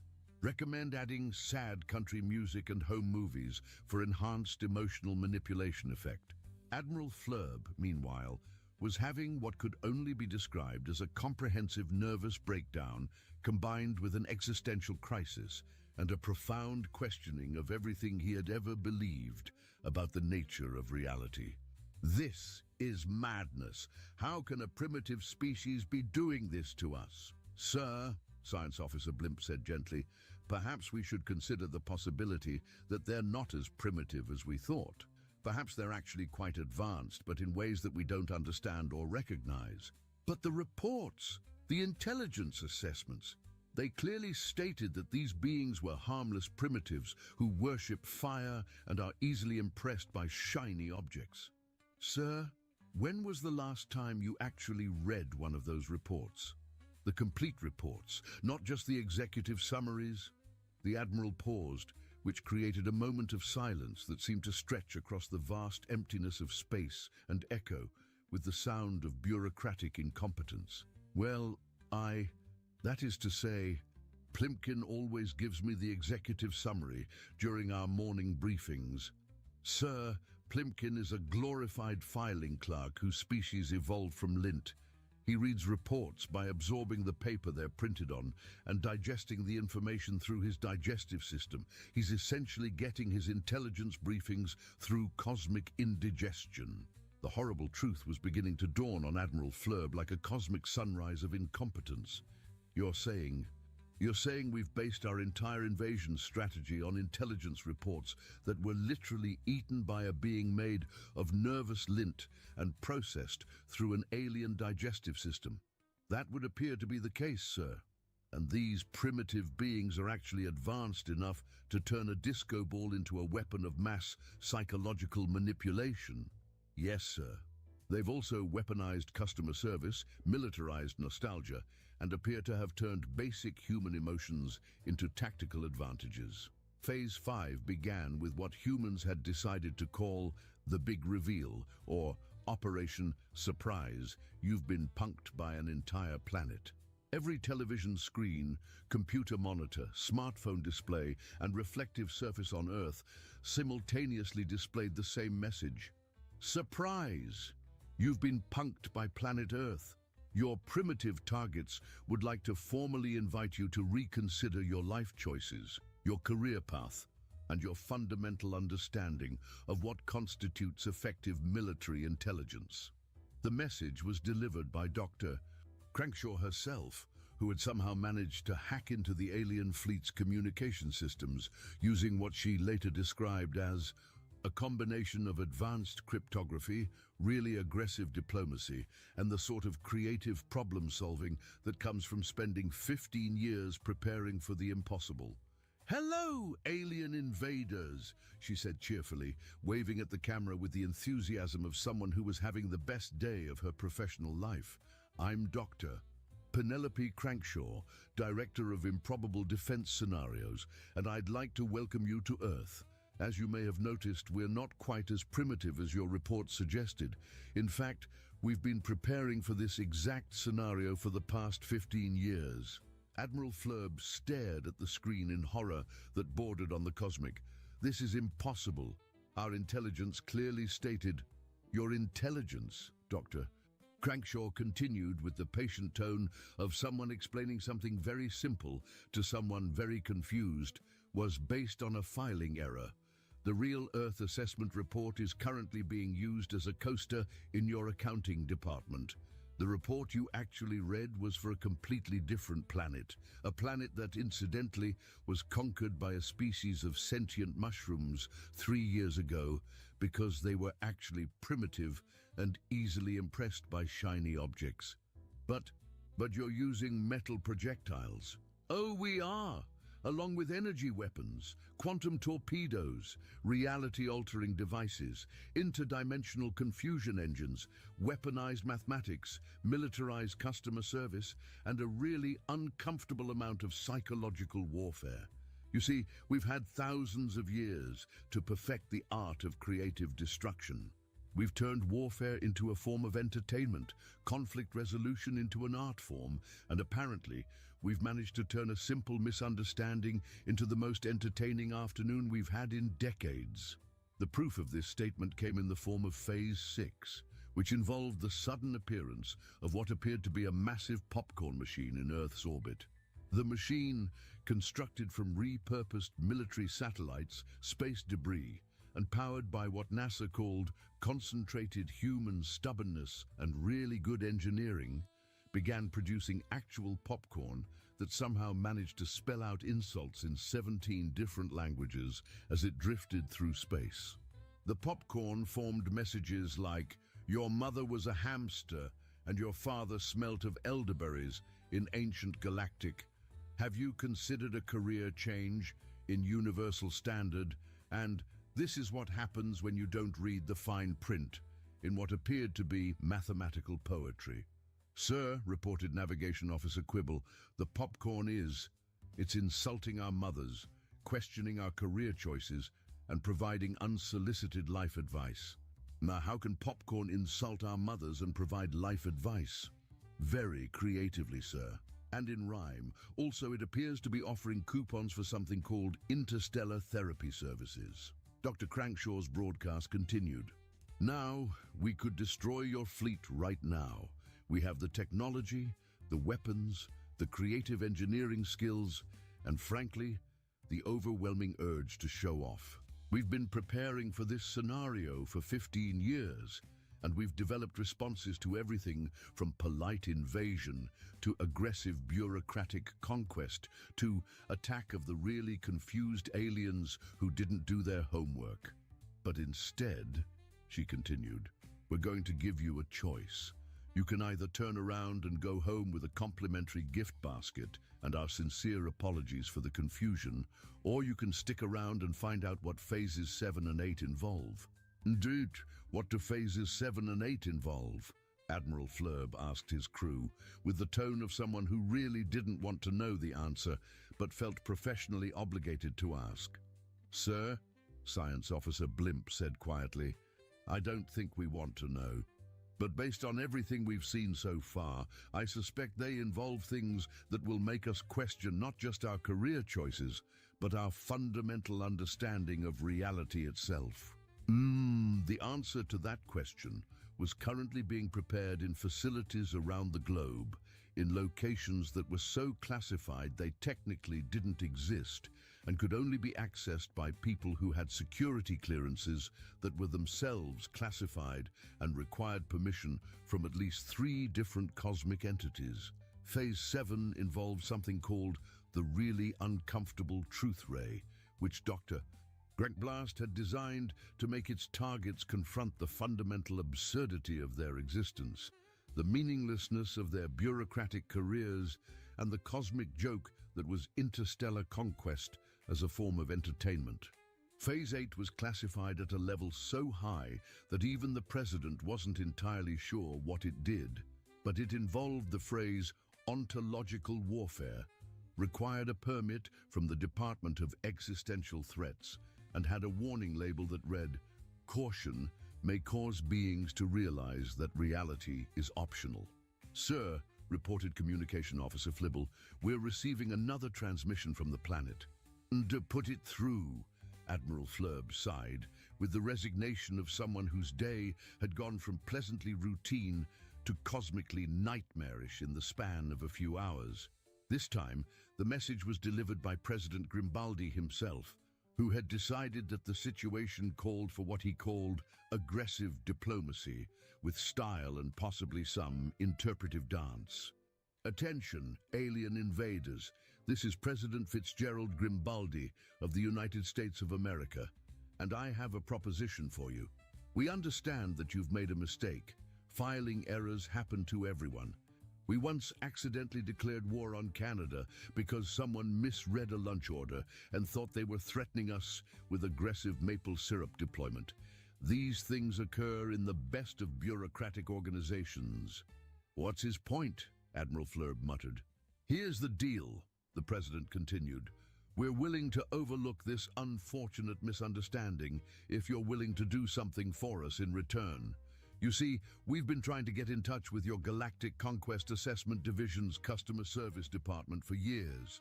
We have some complaints about your previous customers, and frankly, we'd like to file a formal grievance. Previous customers? Admiral Fleur asked with growing dread.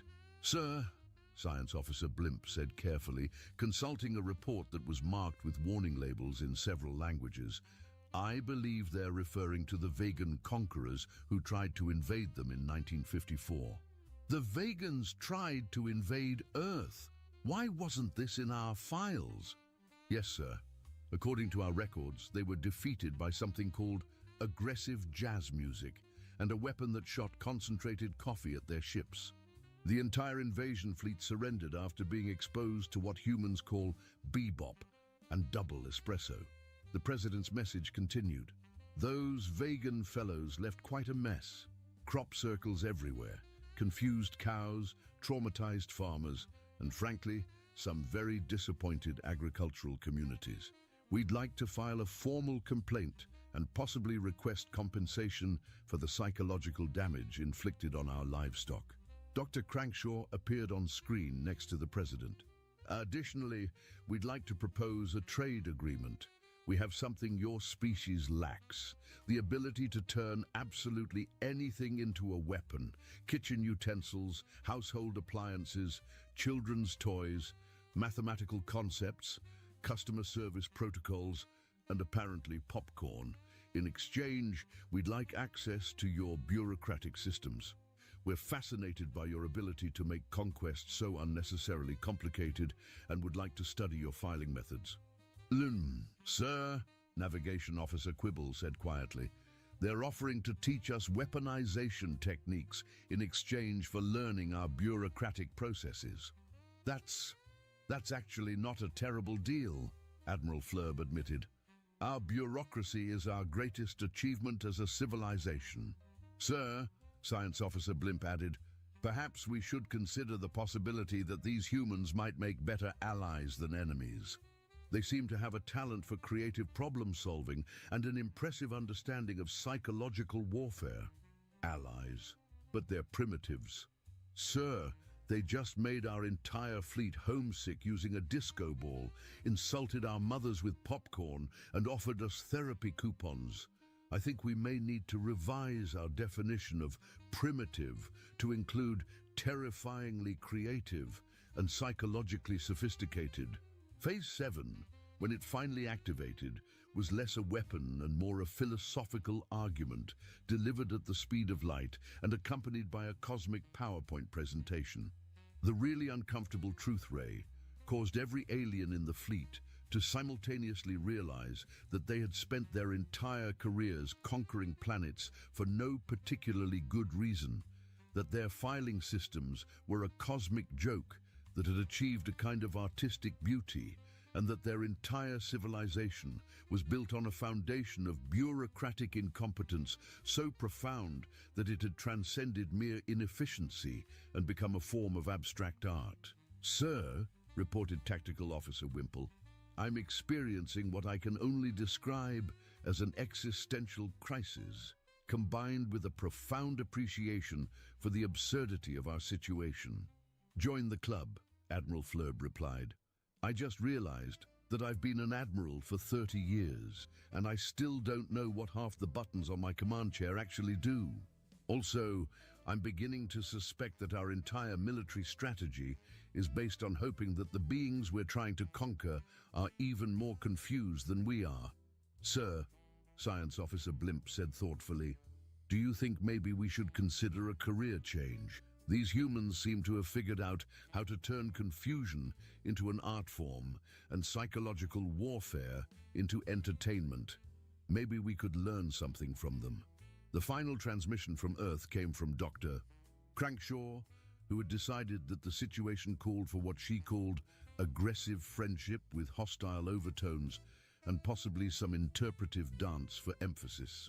Alien friends, she announced with the enthusiasm of someone who was having the best day of her professional life and wanted everyone to know it.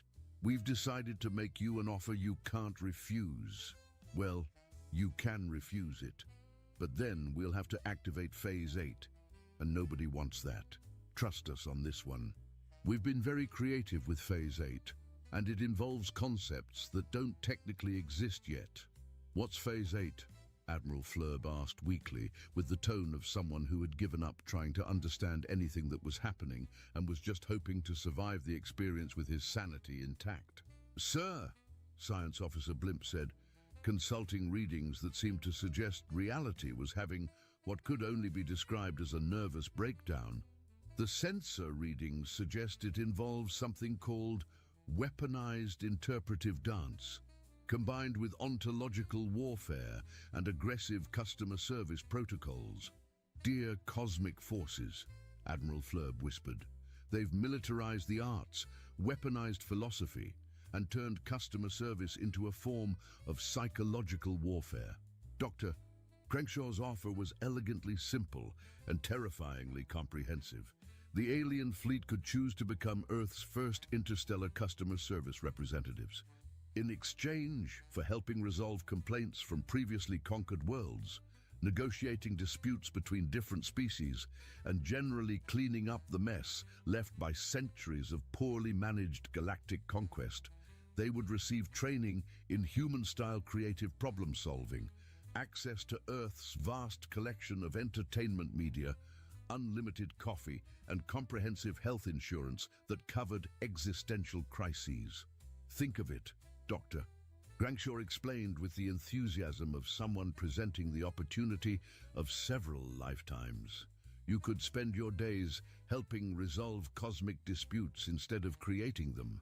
Plus, we'll throw in unlimited access to our coffee, which our analysis suggests is approximately 47 times more effective than your current stimulant beverages, and our entertainment systems, which include something called Netflix that contains more content than your entire species could consume in 3 lifetimes. Mein Tim. The offer also included comprehensive training in human psychology, creative problem-solving techniques, the art of turning any situation into a learning experience, and advanced courses in how to make friends and influence cosmic entities, and customer service as a form of diplomatic warfare.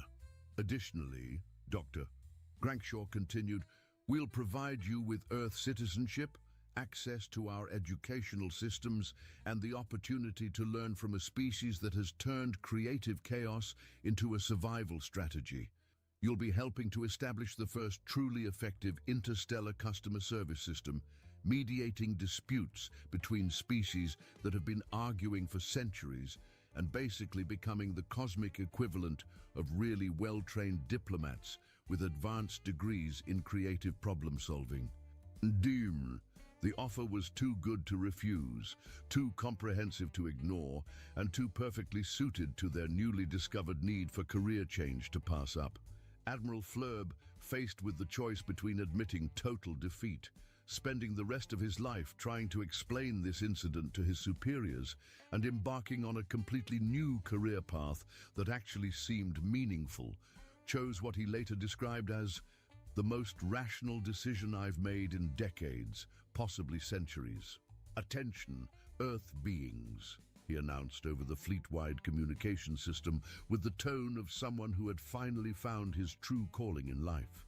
This is Admiral Bloomington Flurb of the former Galactic Conquest Assessment Division.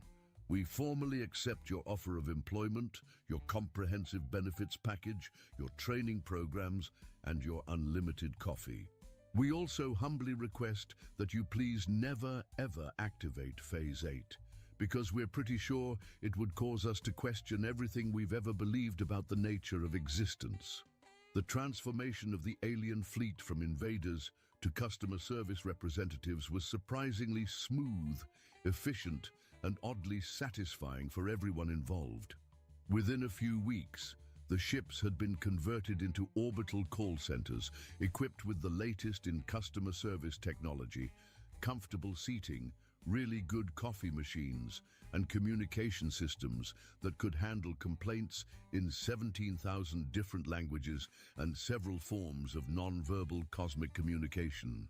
The former conquerors found themselves helping resolve disputes ranging from the Andromedans keep stealing our parking spaces and won't stop playing their music at unreasonable volumes, to the Centaurians won't stop broadcasting reality television shows that violate basic laws of physics and good taste, to the beings from Rigel 7 keep sending us spam messages about extending our planet's warranty. Dr. Crankshaw, now serving as Director of Interstellar Relations and Chief Coordinator of Cosmic Customer Service, found herself busier than she had ever been in her life and more satisfied with her work than she had thought possible. "You know, Binkley," she said to her assistant, who had been promoted to Deputy Director of Impossible Situations, "when I started planning for improbable defense scenarios, I never imagined we'd end up running the galaxy's most successful customer service operation."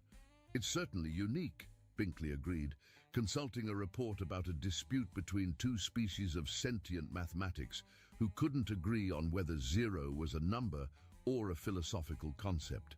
"Though I have to say, Admiral Flurb is surprisingly good at de-escalating conflicts. He helped resolve that dispute between the Rigelians and the Tau Cetians over mineral rights by getting them to realize they were actually arguing about completely different minerals on different planets. Who would have thought that aggressive bureaucracy could be channeled into constructive customer service? He's also developed an impressive talent for helping beings realize that most of their complaints are actually based on misunderstandings, filing errors, or the cosmic equivalent of not reading the instruction manual." The success of the Earth Alien Customer Service Initiative quickly became known throughout the galaxy through what could only be described as the fastest and most effective word-of-mouth marketing campaign in cosmic history. Other species began requesting similar arrangements, and within a year, Earth had become the unofficial mediation center for interstellar disputes, the go-to location for cosmic customer service, and the first planet to turn defensive warfare into a profitable service industry.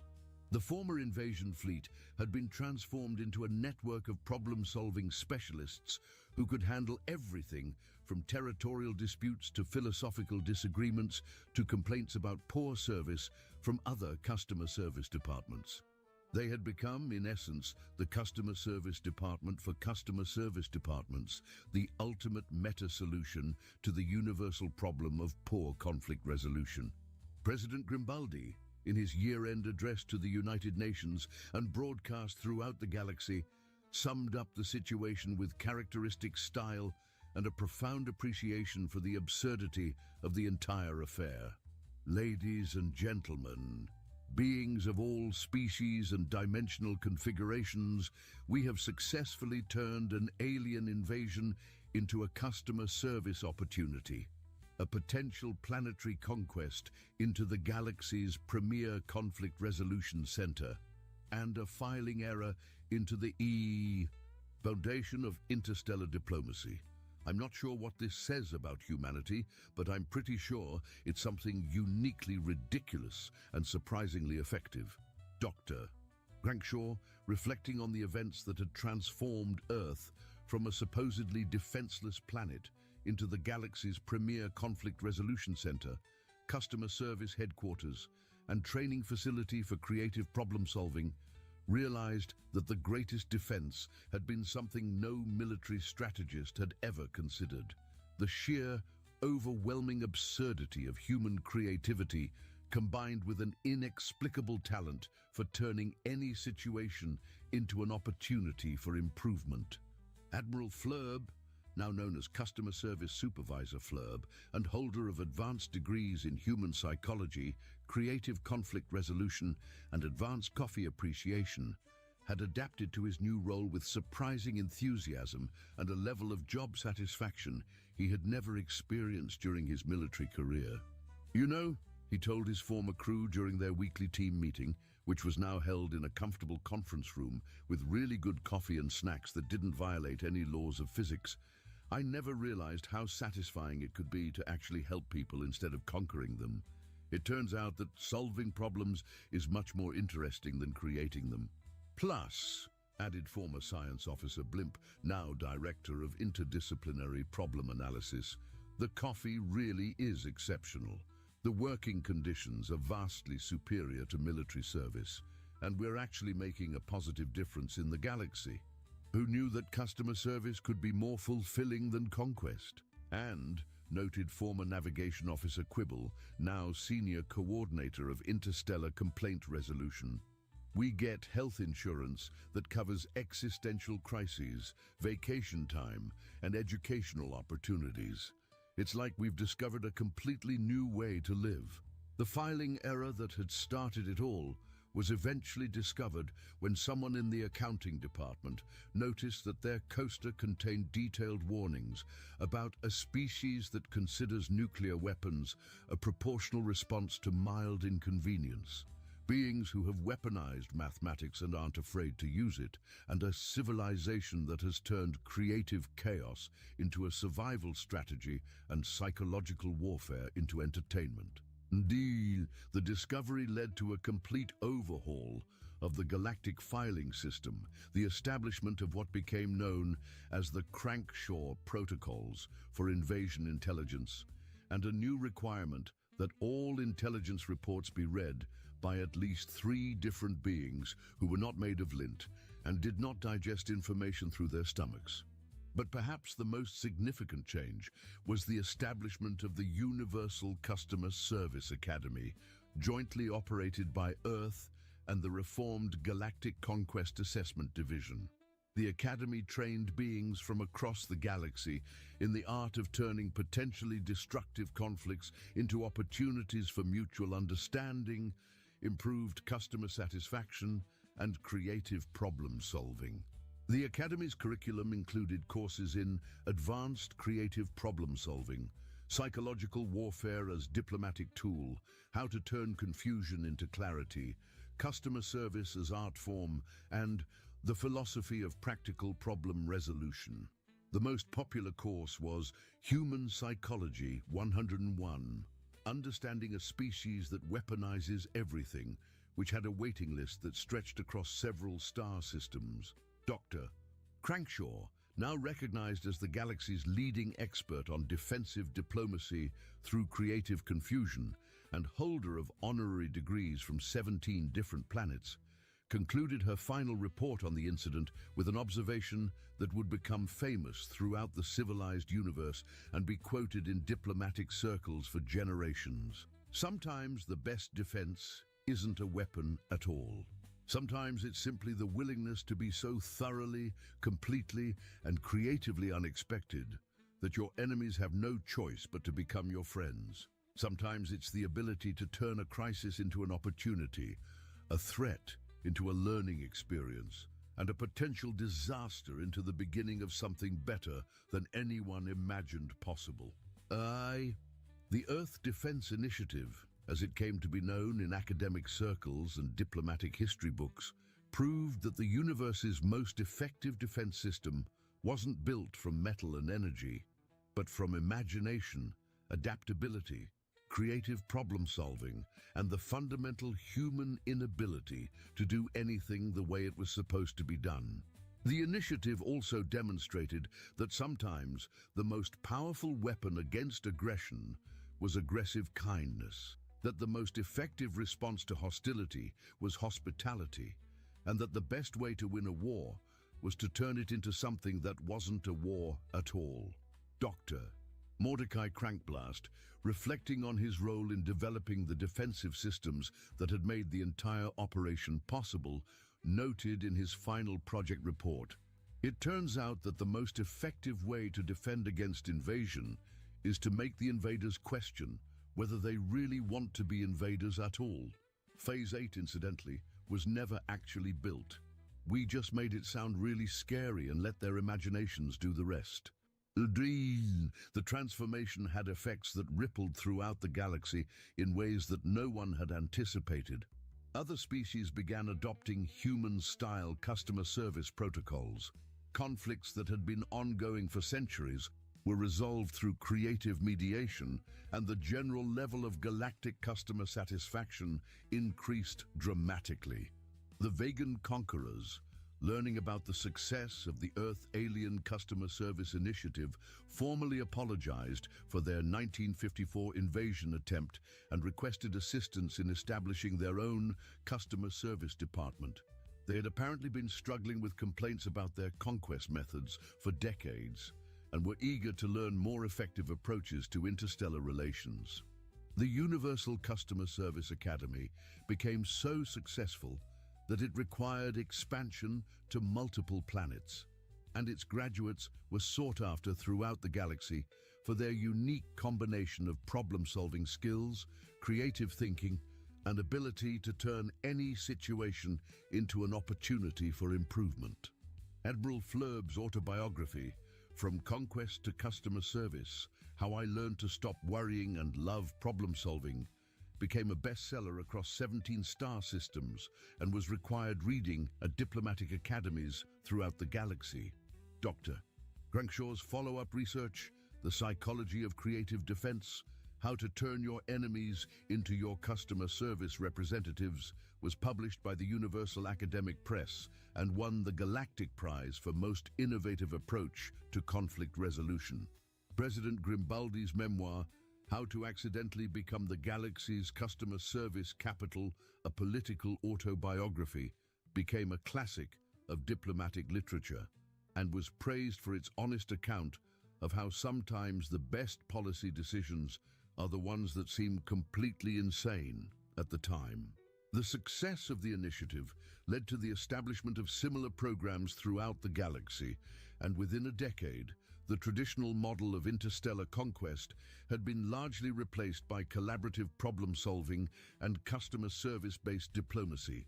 Earth became known throughout the galaxy not as a primitive backwater planet, but as the birthplace of creative diplomacy, the home of innovative conflict resolution, and the place where beings from across the universe came to learn how to turn problems into opportunities. The Department of Improbable Defense Scenarios was renamed the Department of Creative Diplomatic Solutions and became one of the most sought-after consulting organizations in the galaxy. Dr. Grankshaw found herself advising governments, mediating disputes between species that had been enemies for millennia, and teaching courses on how to defend yourself by making your enemies want to be your friends. The orbital customer service centers became models for similar facilities throughout the galaxy, and the techniques developed by the Earth-Alien Partnership were adopted by hundreds of other species seeking to improve their approach to interstellar relations. But perhaps the most remarkable outcome was the realization that the universe was full of beings who were looking for something better than conquest and conflict. They just needed someone to show them that there were alternatives, someone to demonstrate that cooperation was more satisfying than conquest, and someone to prove that customer service could be more fulfilling than warfare. And in the end, that made all the difference between conquest and cooperation, between invasion and invitation, between the end of one world and the beginning of a better galaxy for everyone. The universe, it turned out, had been waiting for someone who could turn a filing error into a diplomatic triumph, a disco ball into a weapon of mass confusion, a potential planetary conquest into the galaxy's most efficient customer service operation, and an alien invasion into the foundation of interstellar friendship. They just hadn't expected that someone to be a species that considered psychological warfare a form of entertainment and had turned creative chaos into their greatest strength. Admiral Zethor shifted uncomfortably in his environment suit as Earth's summer humidity seeped through the adaptive membrane. The Galactic Confederation's welcome ceremony was proceeding exactly as the diplomatic manual had outlined: tedious, formal, and absolutely ordinary.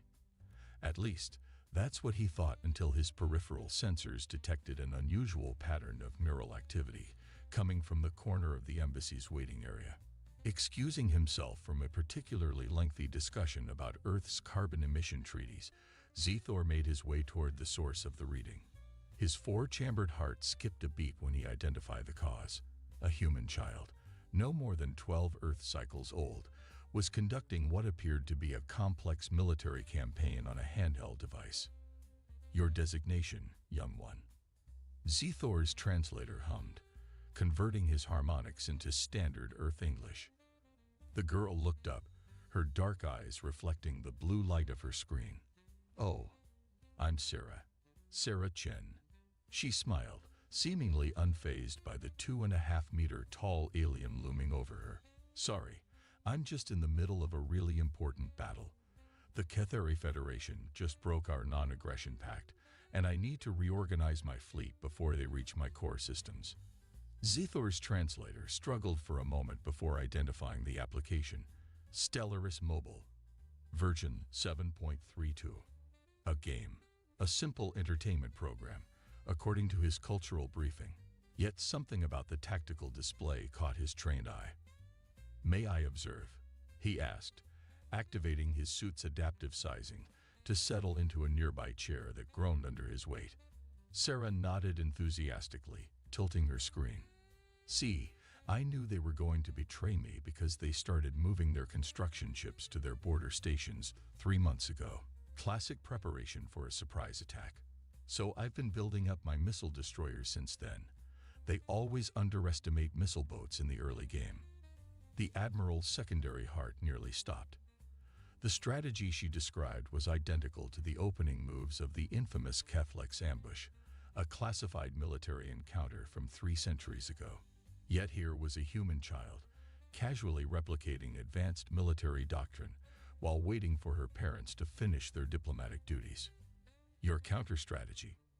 Zethor found himself asking, professional curiosity overtaking diplomatic protocol.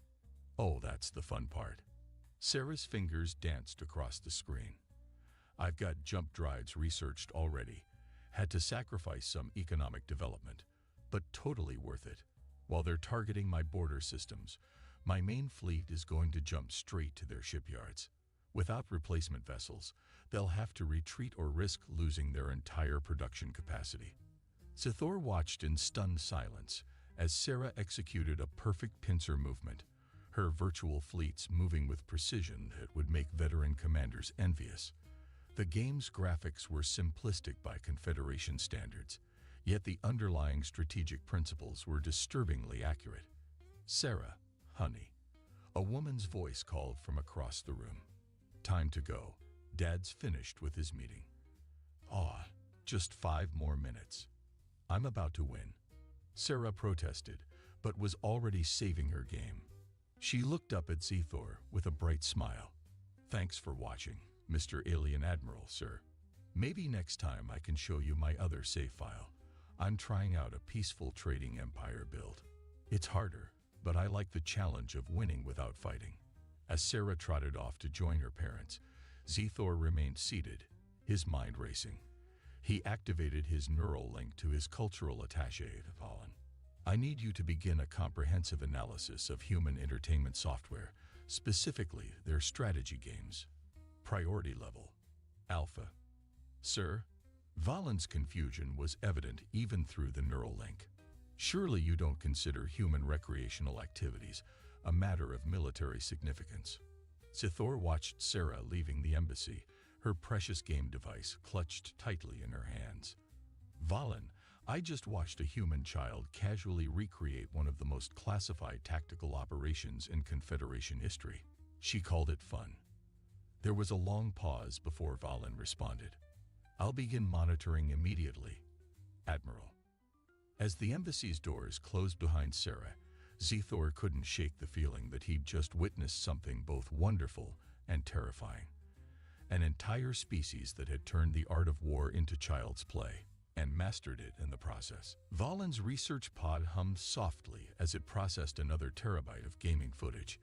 The cultural attaché had spent 3 standard cycles monitoring Sarah Chen's gaming sessions, and each new observation made his cranial ridges tingle with increasing concern. "Admiral," Valen called out as Zethor entered the observation room. "You need to see this." He gestured to a holographic display where Sarah's latest gaming session was playing alongside a classified Confederation tactical manual. Sarah sat cross-legged on her bedroom floor, surrounded by scattered homework and snack wrappers. She was hosting what humans called a Discord voice chat with her gaming group. "Okay, listen up everyone." Sarah's voice came through clearly. "The fallen empire to our galactic north is showing signs of awakening. We need to prep our economies now if we want to survive this mid-game crisis." Zethor leaned forward, his environment suit creaking. Pause playback. Valen, display Confederation Historical Record 7249B. A new hologram materialized, showing the official account of the Great Awakening crisis when the ancient Zixthy Empire had suddenly emerged from millennia of isolation. The parallels were unsettling. "Resume playback," Zethor ordered. "Jake, I need you to focus on alloy production." Sarah continued, sounding remarkably like a seasoned commander. "Mai, your science output is great, but we need more administrative capacity. They'll have technologies we can't match, so we need to win with numbers and economy of scale." "But what about my battleship design?"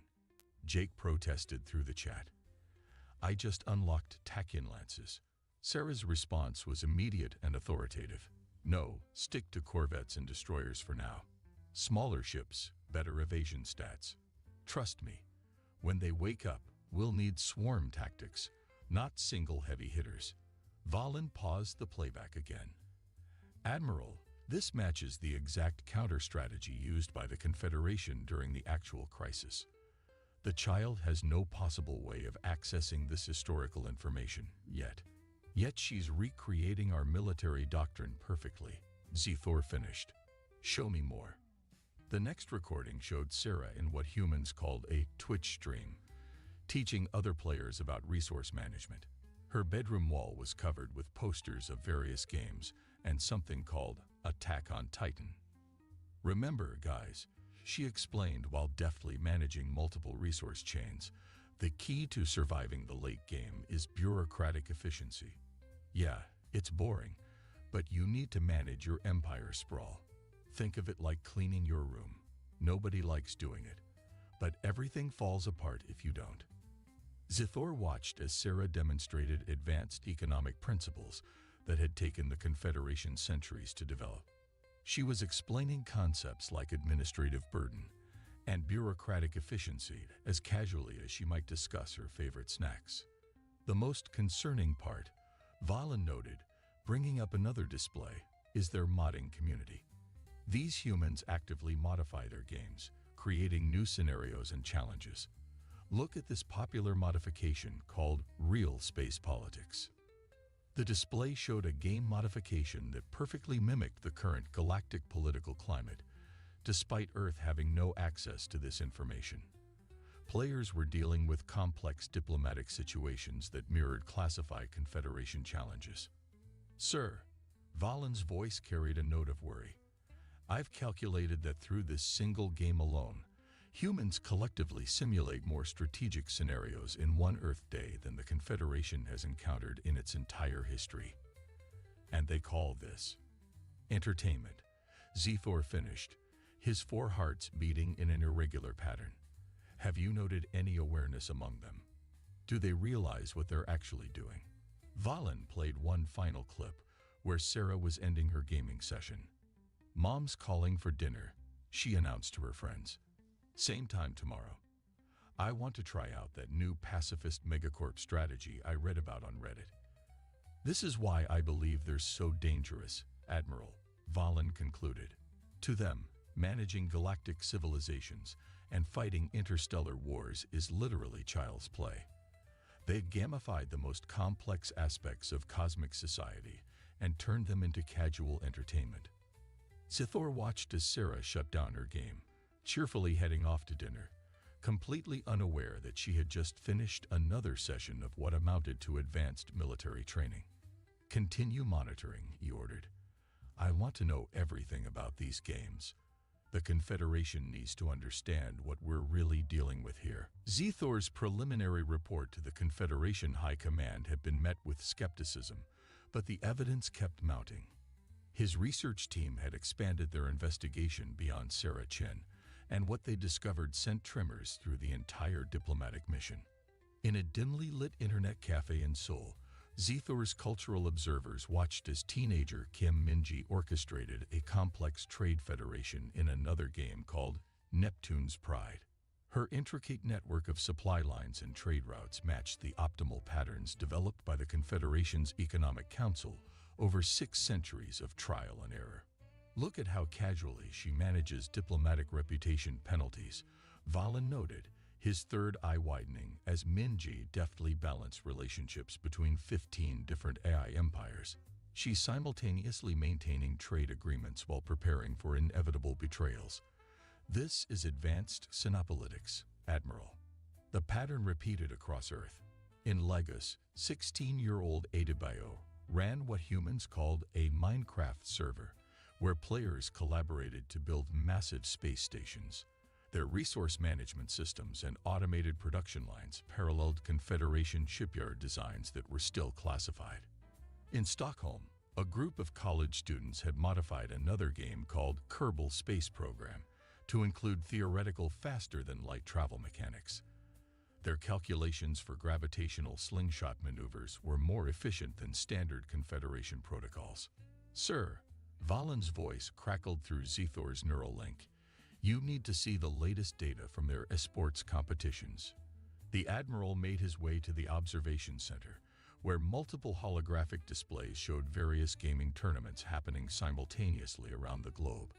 The largest featured something called StarCraft II, where players manage resources and armies with bewildering speed. Average actions per minute, 487, Valen reported, highlighting a young player's performance metrics.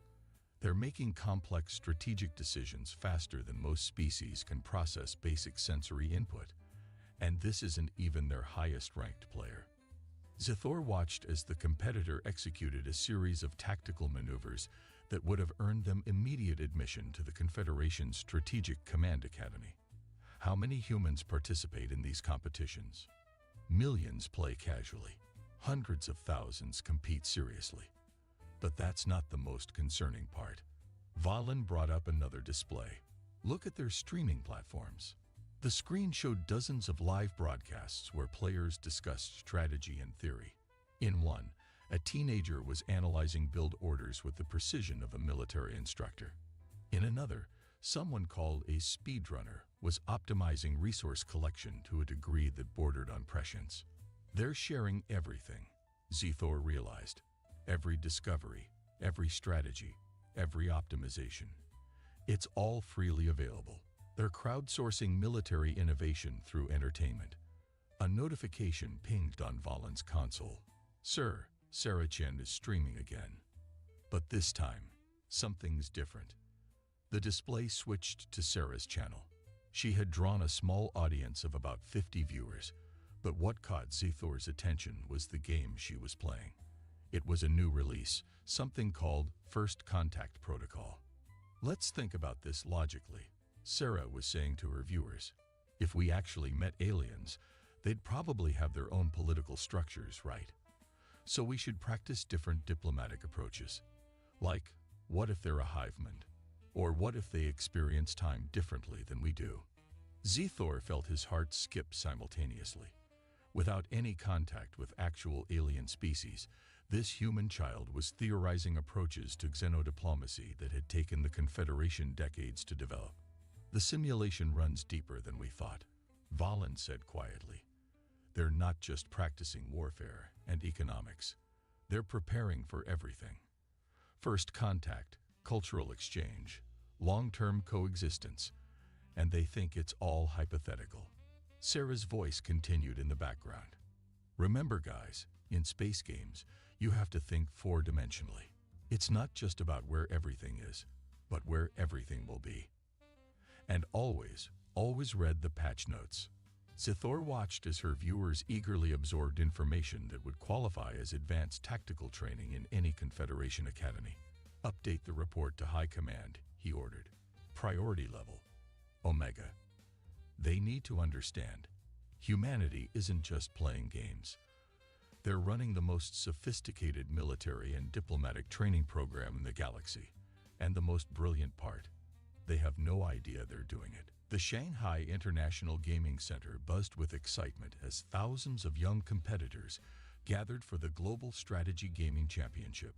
Zithor stood in the observer's box, his environment suit's cooling system working overtime to handle his growing anxiety. "Sir, the preliminary matches are beginning," Valen reported, gesturing to the massive holographic displays. Sarah Chen's team is in Group C. The Admiral had insisted on attending personally after discovering that this tournament featured a new game mode, First Contact Crisis Scenarios. The game developers had added it to capitalize on humanity's recent introduction to galactic society, not realizing they were inadvertently recreating classified historical events.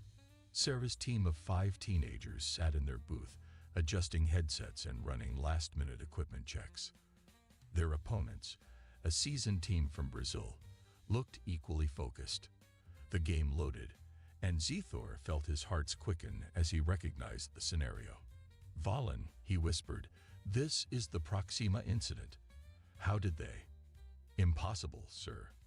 That information is classified at the highest levels. It must be coincidence."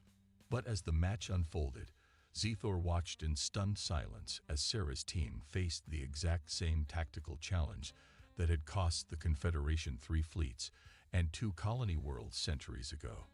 The scenario, defending against an overwhelming force while protecting civilian evacuation operations. "Look at their formation," one human commentator exclaimed. "Team Chen is using their Corvette screens to create microgravity wells. I've never seen this strategy before." Zithor had. He'd studied it in the academy. It was the theoretical solution proposed too late to save Proxima. Yet here was a human child, instinctively developing the same tactic under tournament pressure. "Jake, keep those point defense corvettes in a delta pattern." Sarah's voice came through the tournament feed. "Mai, we need those civilian ships quantum locked before the enemy capitals arrive. Think about it like a shield wall, but in 4 dimensions." The audience cheered as her team executed a perfect defensive maneuver. The Brazilian team fought brilliantly, but Sarah's unconventional tactics gradually turned the tide. She was using the very strategies that the Confederation's best tacticians had developed after years of analysis, strategies that had never been made public. During the break between matches, Zithor received an urgent communication from High Command. He accessed it through his neural link. "Admiral Zithor, your reports about human gaming capabilities have been reviewed. While interesting, we find no cause for serious concern. These are children's entertainment programs, nothing more." Zithor began composing his response as he watched Sarah's team prepare for their next match. On the main screen, tournament statistics showed that over 50 million humans were watching the live stream. 50 million, learning and analyzing these strategies in real time. "Respectfully, Command," he typed, "I must insist you reconsider. In the past 6 hours, I have witnessed a perfect recreation of the Proxima incident defensive strategy. Advanced quantum lock theories being discussed by teenagers, tactical innovations that surpass our current doctrine, mass dissemination of these strategies through their streaming networks. These are not simple games. They are sophisticated military simulations, refined by millions of players daily." The next match began before he received a response. This time, Sarah's team faced a scenario that chilled Zithor to his core. It perfectly mirrored the upcoming diplomatic crisis that the Confederation's predictive AI had warned about just last week. Remember, Sarah told her team, in these first contact scenarios, you have to think like the aliens. What do they value? What are they afraid of? Sometimes the best strategy isn't about winning.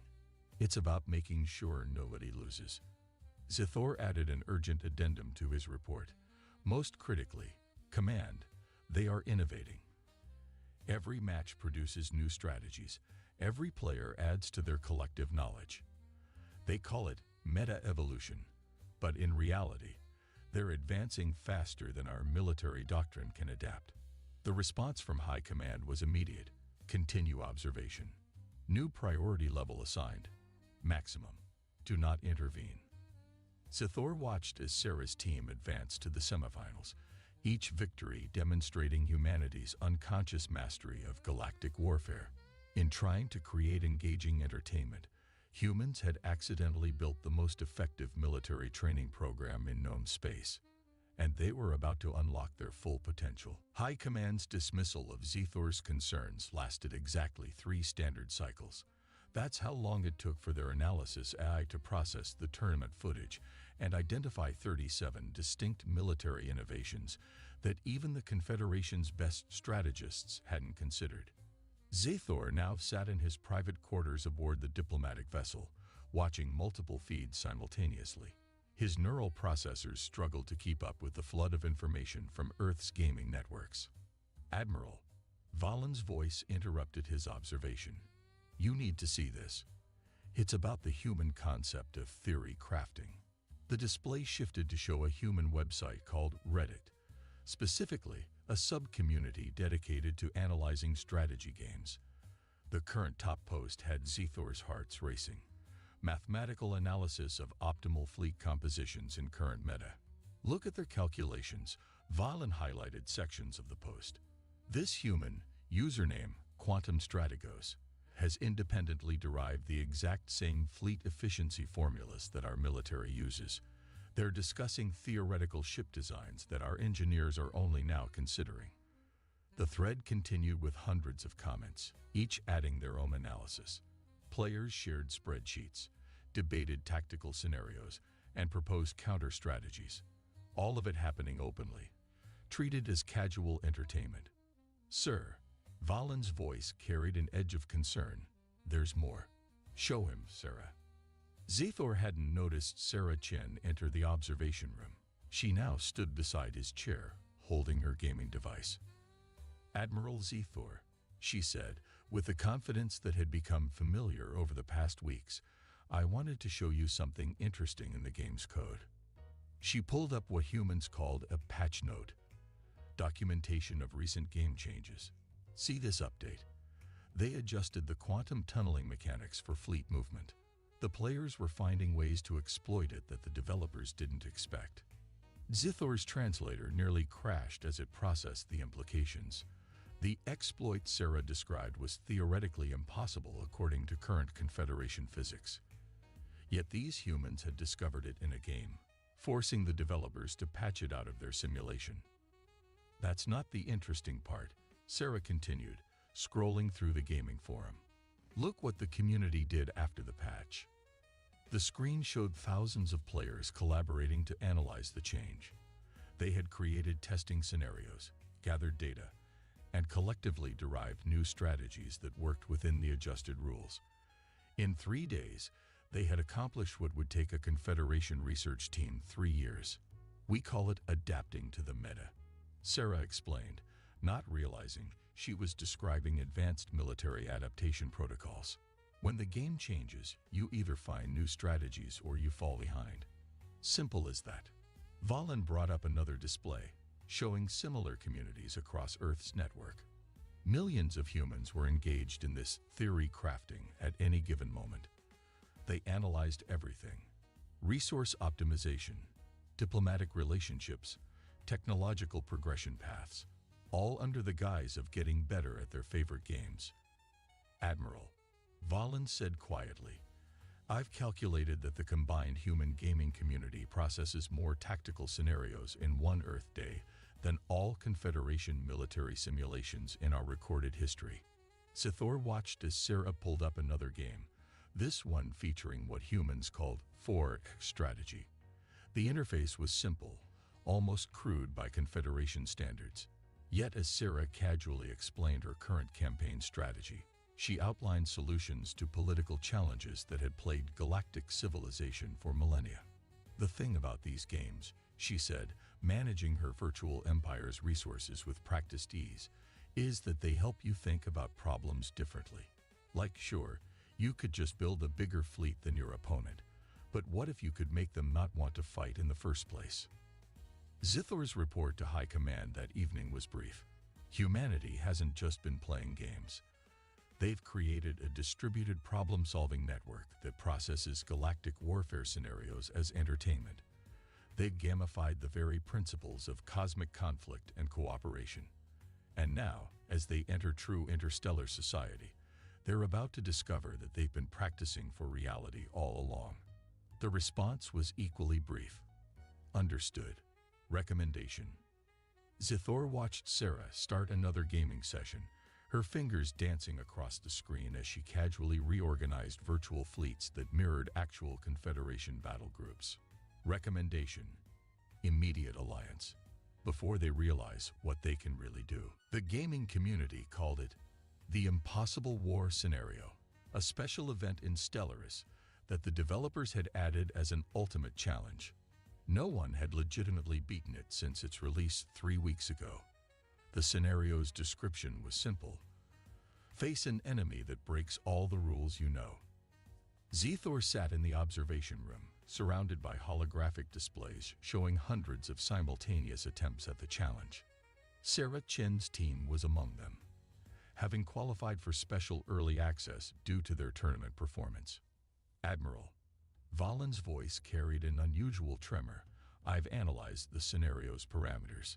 It's the Nexus Confluence. Zithor's environment suit registered a spike in his vital signs. The Nexus Confluence had been the Confederation's darkest hour, a classified conflict against an enemy that seemed to defy the laws of physics themselves. The fact that human game developers had accidentally recreated it was concerning enough. That they had made it into entertainment was terrifying. Team, huddle up. Sarah's voice came through the monitor. She and her 4 teammates had gathered in her family's basement, surrounded by snacks and energy drinks. This is different from anything we've seen before. Look at how their ships move. They're not following normal game mechanics. Zithor watched in fascination as Sarah's team encountered the same mysteries that had baffled Confederation commanders centuries ago. The enemy fleets seemed to arrive before they departed. Their weapons hit targets before they were fired. Causality itself seemed optional. It's not a bug, Sarah said suddenly, her eyes lighting up with realization. The game isn't broken. We're just thinking about time wrong. Mai, remember that physics video you showed me about quantum superposition? May's voice crackled through their voice chat. You think they're in multiple states at once. Like Schrödinger's fleet. Exactly. Sarah was already reorganizing her fleet composition. We can't beat them in normal spacetime because they're not fighting in normal spacetime. Jake, remember that weird exploit we found in the game's engine last month? The one they patched out. The quantum tunneling thing. Yeah, but what if that wasn't a bug either? What if it was showing us something real about how space works? Sarah's fingers flew across her keyboard. New strategy, everyone. We're going to fight them in probability space. Valen's third eye widened. Admiral. She's describing the exact solution that won the actual conflict. A solution that's still classified at the highest levels. Zithor watched as Sarah's team implemented strategies that had cost the Confederation millions of lives and centuries of research to develop. They talked through complex quantum warfare concepts as casually as discussing school homework. If we fire our weapons at where they are, and will be simultaneously, Sarah explained, setting up an elaborate fleet formation, we can collapse their quantum state, force them to exist in just one position. The strategy was working. The enemy fleet, which had seemed invincible to thousands of other players, was being systematically dismantled by a team of teenagers who had stumbled upon the nature of quantum warfare through simple trial and error. Sir, Valen's voice was barely a whisper. They're not just recreating our military doctrine anymore. They're innovating beyond it. That formation Sarah just used. Our tactical computers say it's 30% more efficient than the one we actually used in the confluence. Zithor observed as Sarah's team closed in for the final victory. They had turned humanity's greatest video game challenge into a practical lesson in defeating enemies that transcended conventional physics. The best part about these impossible scenarios, Sarah said as her team celebrated their victory with high fives and cake, is figuring out that they're not really impossible. You just have to change how you think about the problem. Zithor's report to High Command that evening contained a single line. They're ready. They don't know it yet, but humanity has already solved the challenges they're about to face. The only question is, are we ready for them? The victory celebration continued in Sarah's basement, punctuated by discussions of strategy and excited plans for their next gaming session. None of them realized they had just revolutionized the art of quantum warfare over pizza and soft drinks. The Confederation's diplomatic assembly had never been so quiet. On the massive central display, Sarah Chen's latest gaming stream played alongside footage from actual space battles throughout galactic history. The similarities were impossible to ignore. As you can see, Zithor addressed the assembly, his environment suit adjusted for formal presentation. The human player's strategic approach in this casual game exactly mirrors the Battle of Centauri 7, down to the smallest tactical detail. A Xylaxian representative raised 3 appendages in question. But how could they know? Earth hasn't even developed reliable FTL travel yet. That's what makes it remarkable. Valen stepped forward, bringing up another display. They don't know. Watch this recent stream from another human player. The screen showed a teenager in Australia, casually explaining fleet mechanics to his viewers. See, you want to position your corvettes in a double helix pattern when approaching quantum artillery. The spiral formation distributes the damage across multiple probability weights. The assembly erupted in shocked whispers. The technique he described was a closely guarded Xylaxian military secret. It gets more interesting. Zithor continued, switching feeds to a popular human gaming channel. They have entire communities dedicated to what they call min-maxing, the optimization of strategic approaches. This group alone has processed more tactical scenarios in the past Earth Month than our military simulations have run in a decade. The display showed a Discord server where players shared complex mathematical formulas for fleet efficiency. Their calculations meshed classified Confederation research almost perfectly. But surely these are just games. A Centaurian delegate protested. Simple entertainment. Zithor brought up Sarah's latest tournament match. She was competing in something called the Galactic Strategy World Cup, her team facing off against top players from Korea in a new scenario. Watch how they handle this situation, he instructed the assembly. A supposedly impossible defensive position with limited resources. Sarah's voice came through clearly. Okay, team, they're expecting us to defend conventionally. Instead, we're going to use gravity itself as a weapon. Mai, set up those quantum mines in a Fibonacci sequence. Jake, I need those destroyers moving in a Mobius pattern. The assembly watched in stunned silence as Sarah's team executed a perfect defense that incorporated principles of quantum mechanics that most species took centuries to master. The most remarkable aspect, Valen added, is their distribution of knowledge. He displayed a webpage called Reddit where millions of players discussed strategies. When one human discovers a new tactic, they share it freely. Their entire gaming culture is built on the open exchange of strategic information. The feed switched to a professional gaming commentary stream. 2 humans energetically discussed the latest meta developments while hundreds of thousands watched live. The double pendulum attack pattern is totally broken in this patch, one commentator explained. But check out how Team Chen counters it with their quantum entanglement strategy. Zithor let the implications sink in. Humanity has turned the most complex aspects of galactic warfare into entertainment.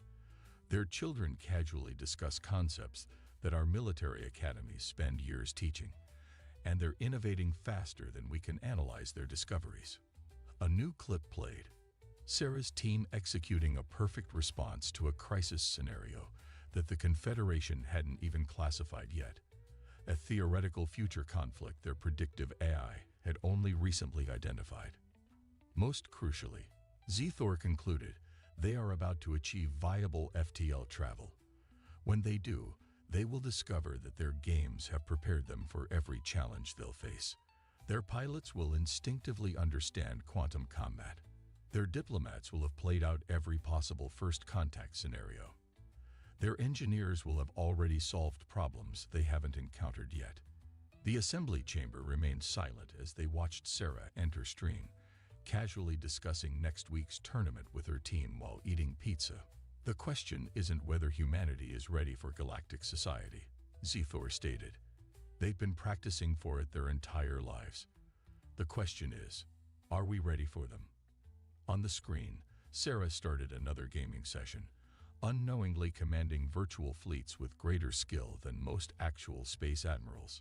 Ready for some more practice? She asked her team cheerfully. I've got some new strategies I want to try out. 5 years after Admiral Zethor first watched a human child command virtual fleets, he stood in the Confederation's Grand Assembly Chamber. The occasion: Earth's official integration into galactic society following their successful development of FTL travel. The human delegation is ready, Admiral Valen reported, his 3 eyes blinking in sequence as he reviewed the data on his neural feed. Though I don't think anyone expected their chief diplomatic advisor to be a gamer. Zethor finished, his environment suit barely concealing his amusement. On the main platform, Sarah Chen, now 17, adjusted her formal diplomatic robes while simultaneously checking something on her gaming device. The Confederation's High Council had initially balked at the idea of a teenager serving as Earth's strategic advisor. Then they saw her credentials. Winner of 12 international strategy gaming tournaments, holder of 3 world records for diplomatic victory scenarios, and most importantly, the first human to successfully predict and counter the hive mind crisis in what everyone else had thought was just another game update.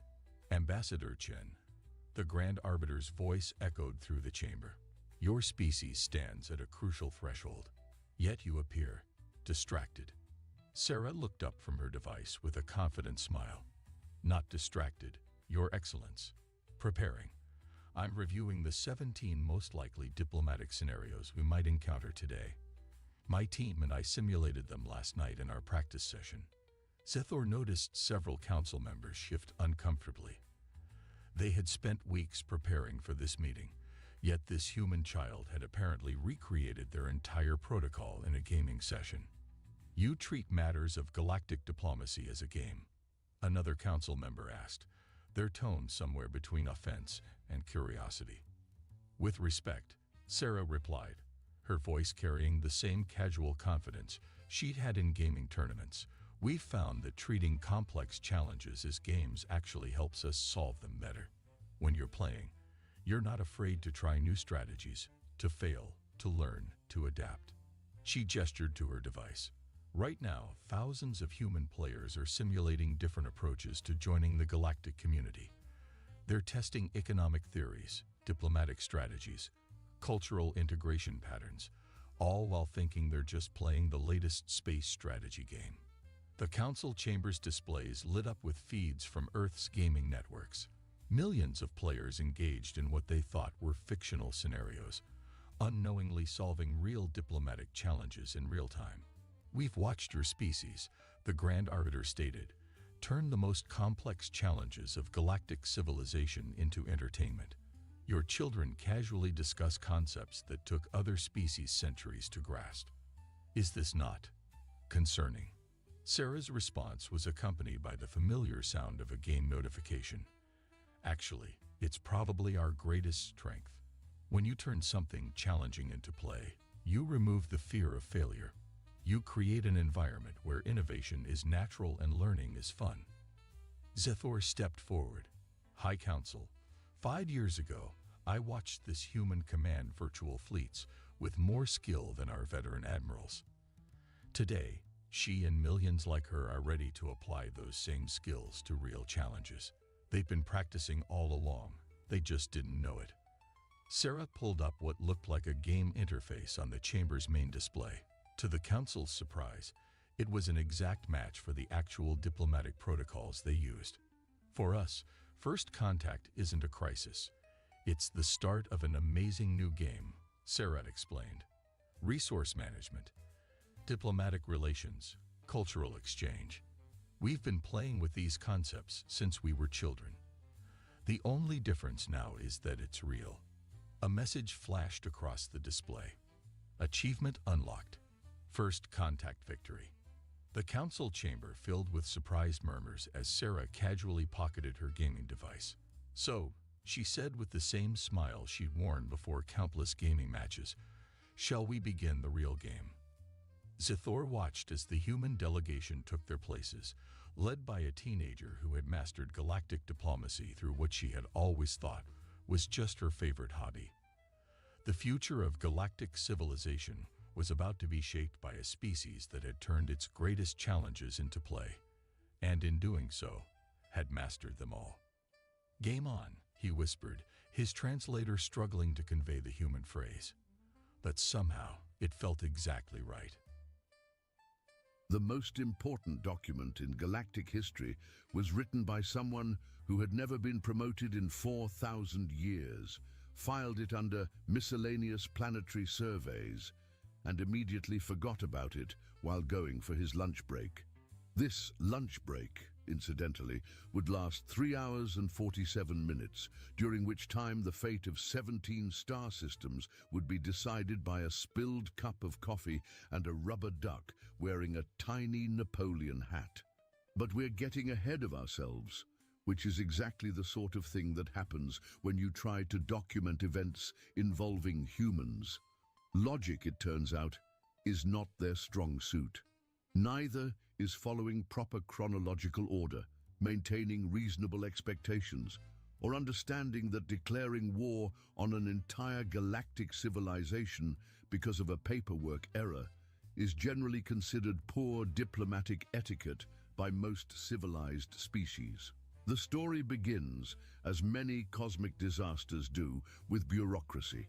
Zendrock Plimpington 7 was what the galactic bureaucracy called a permanent junior assistant subclerk for insignificant worlds category Delta minus boring with possible tax implications, which was a fancy way of saying he documented planets that nobody cared about, would never visit, and whose only claim to fame was that they hadn't exploded recently.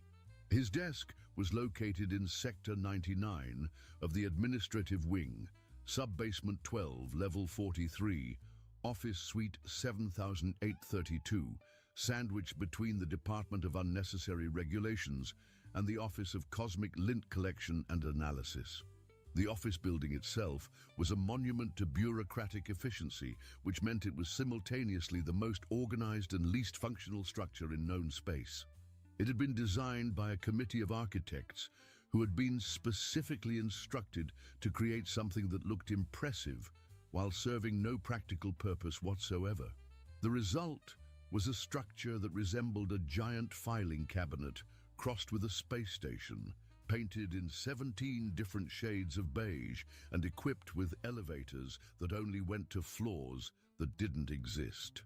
Zendrock's daily routine had remained unchanged for approximately 3,742 years, give or take a few decades when he'd experimented with arriving at work 37 seconds earlier.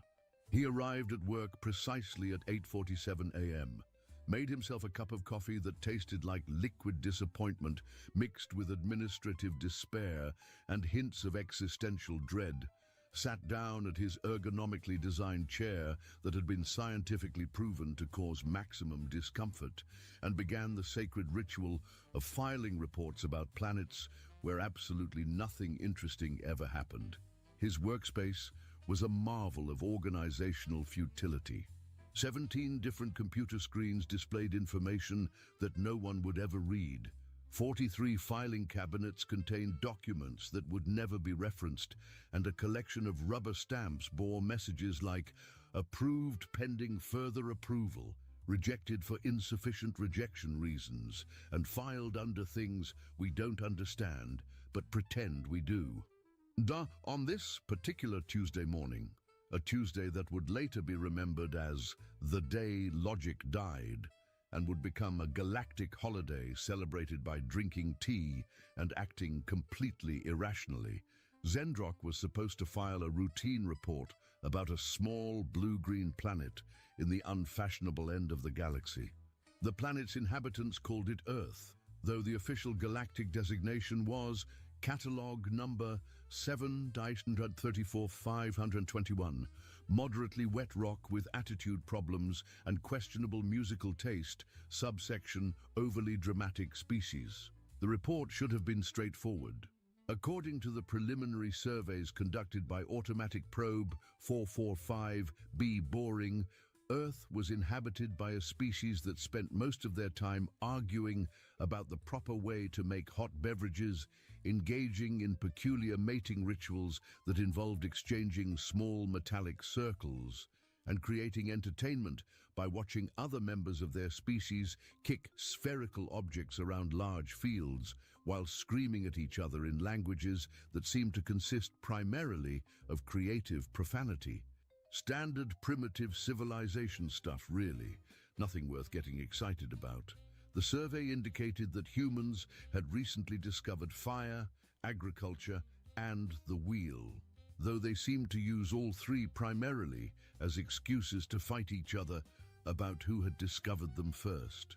They had also developed something called social media, which appeared to be a method of sharing pictures of food and expressing outrage about things they didn't understand.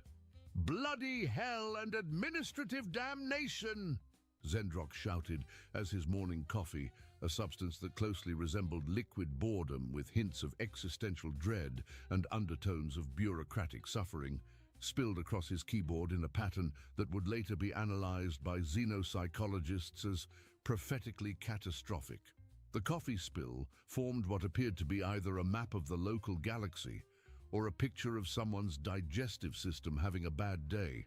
It dripped onto exactly 17 keys, creating a cascade of electronic responses that would have been impressive if anyone had been trying to make it happen, and terrifying since absolutely no one was. Why does everything in this cursed universe have to be so unnecessarily complicated? He continued, waving his tentacles in a manner that was supposed to convey frustration, but mostly just looked like he was trying to conduct an invisible orchestra while having a seizure. The coffee, following what scientists would later term the inexorable laws of bureaucratic physics, a branch of science that deals with the tendency of simple administrative tasks to become cosmic disasters, managed to hit exactly 17 keys simultaneously. This triggered what the computer manual described as Emergency Protocol Alpha Zulu Rainbow Banana Catastrophe Omega Supreme with extra confusion. A sequence that the manual's authors had specifically stated should only be activated in cases of extreme universal emergency, when the fabric of space-time itself is having a nervous breakdown, or when someone spills coffee on their keyboard at exactly the wrong moment. The manual, which had been written by a committee of beings who had clearly never anticipated the possibility of coffee-based diplomatic incidents, had been collecting dust in a filing cabinet for approximately 4 million years.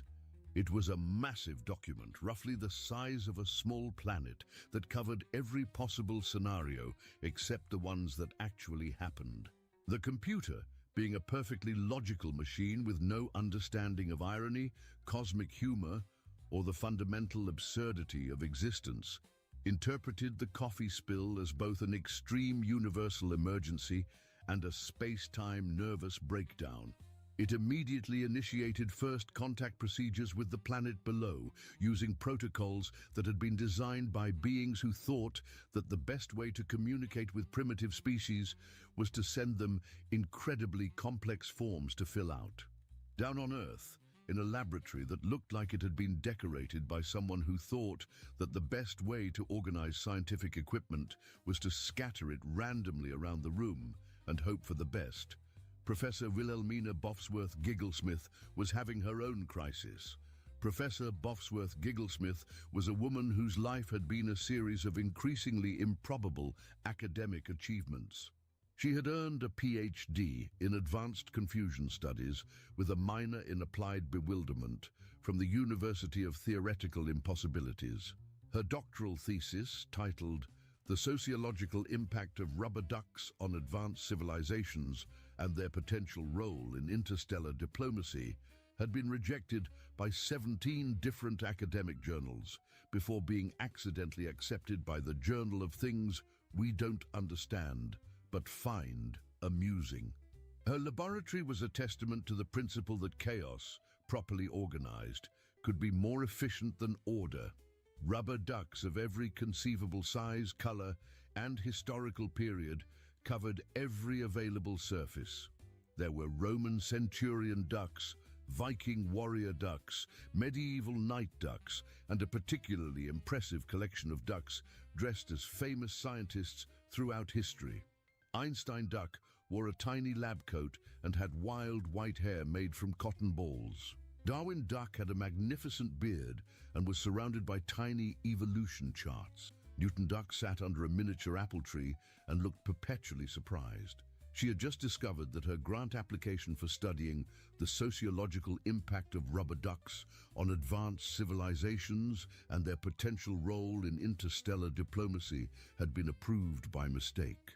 The funding committee, which consisted of 12 government officials who met once a month to approve research projects while simultaneously eating lunch, watching television, and pretending to pay attention to budget meetings, had apparently confused her proposal with someone else's research on strategic defense initiatives against hostile extraterrestrial entities using advanced weaponized waterfowl technology. This sort of bureaucratic mix-up was exactly the kind of thing that happened when government committees tried to process paperwork while simultaneously dealing with the fact that most of them had no idea what they were actually supposed to be approving. The result was that Professor Bofsworth Gigglesmith, a woman whose primary qualification for saving the world was an extensive knowledge of bath toys and their psychological effects on human behavior, had just been appointed as Earth's new Director of Planetary Defense. "What do you mean I'm now the head of Earth's Space Defense Program?" she screamed into her phone, while simultaneously trying to untangle Christmas lights that had somehow wrapped themselves around her laboratory equipment in the middle of July. The Christmas lights, incidentally, had been part of an ongoing experiment to determine whether seasonal decorations could affect the psychological well-being of rubber ducks. The results had been inconclusive, largely because rubber ducks are notoriously bad at filling out psychological evaluation forms, and because the experiment kept getting interrupted by various emergencies that seemed to follow Professor Bofsworth Gigglesmith wherever she went. "According to the paperwork," said the voice on the other end of the phone, which belonged to Deputy Assistant Undersecretary for Accidental Military Appointments, Harold Twittlebottom, a man whose job title was longer than most people's entire resumes, "You are now responsible for defending Earth against any and all extraterrestrial threats using your expertise in advanced duck-based warfare systems and applied rubber duck psychology." Harold Twittlebottom was a career government employee who had spent 37 years working in various departments that dealt with things that probably didn't exist but might be important if they did. He had been personally responsible for establishing the Department of Imaginary Threats, the Office of Potential Impossibilities, and the Bureau of Things That Might Happen If Other Things Happened First. "But I don't know anything about duck-based warfare systems," Professor Bofsworth Gigglesmith protested, accidentally knocking over a collection of rubber ducks dressed as the founding fathers of America. "I study the social implications of rubber ducks. There's a significant difference between understanding their psychological impact and using them to fight alien invasions." The committee seemed to think they were the same thing, Harold replied with the sort of bureaucratic calm that suggested he had long ago given up trying to understand how government decisions were made. His voice carried the weary resignation of someone who had spent decades explaining inexplicable decisions to people who were understandably confused by them. "Congratulations on your promotion," he continued. "Your first briefing is scheduled for tomorrow morning at 7 a.m. sharp, assuming the world doesn't end before then. You'll be working with General Bumblebottom, Admiral Snodgrass, and Air Marshal Tofflewhistle. Please bring your rubber ducks." Apparently, they're now classified as essential military equipment. The phone call was interrupted by a sound that could only be described as a cosmic sneeze, mixed with the dying gasp of a whale learning advanced calculus while suffering from a severe head cold and attempting to sing opera in 17 different languages simultaneously. Outside her window, a spacecraft roughly the size of a small country was attempting to land in what appeared to be her backyard. The ship was crushing her prize-winning petunias, destroying her collection of garden gnomes, and causing her neighbor's dog to start barking in what sounded suspiciously like 17 different alien languages, including what appeared to be cosmic profanity.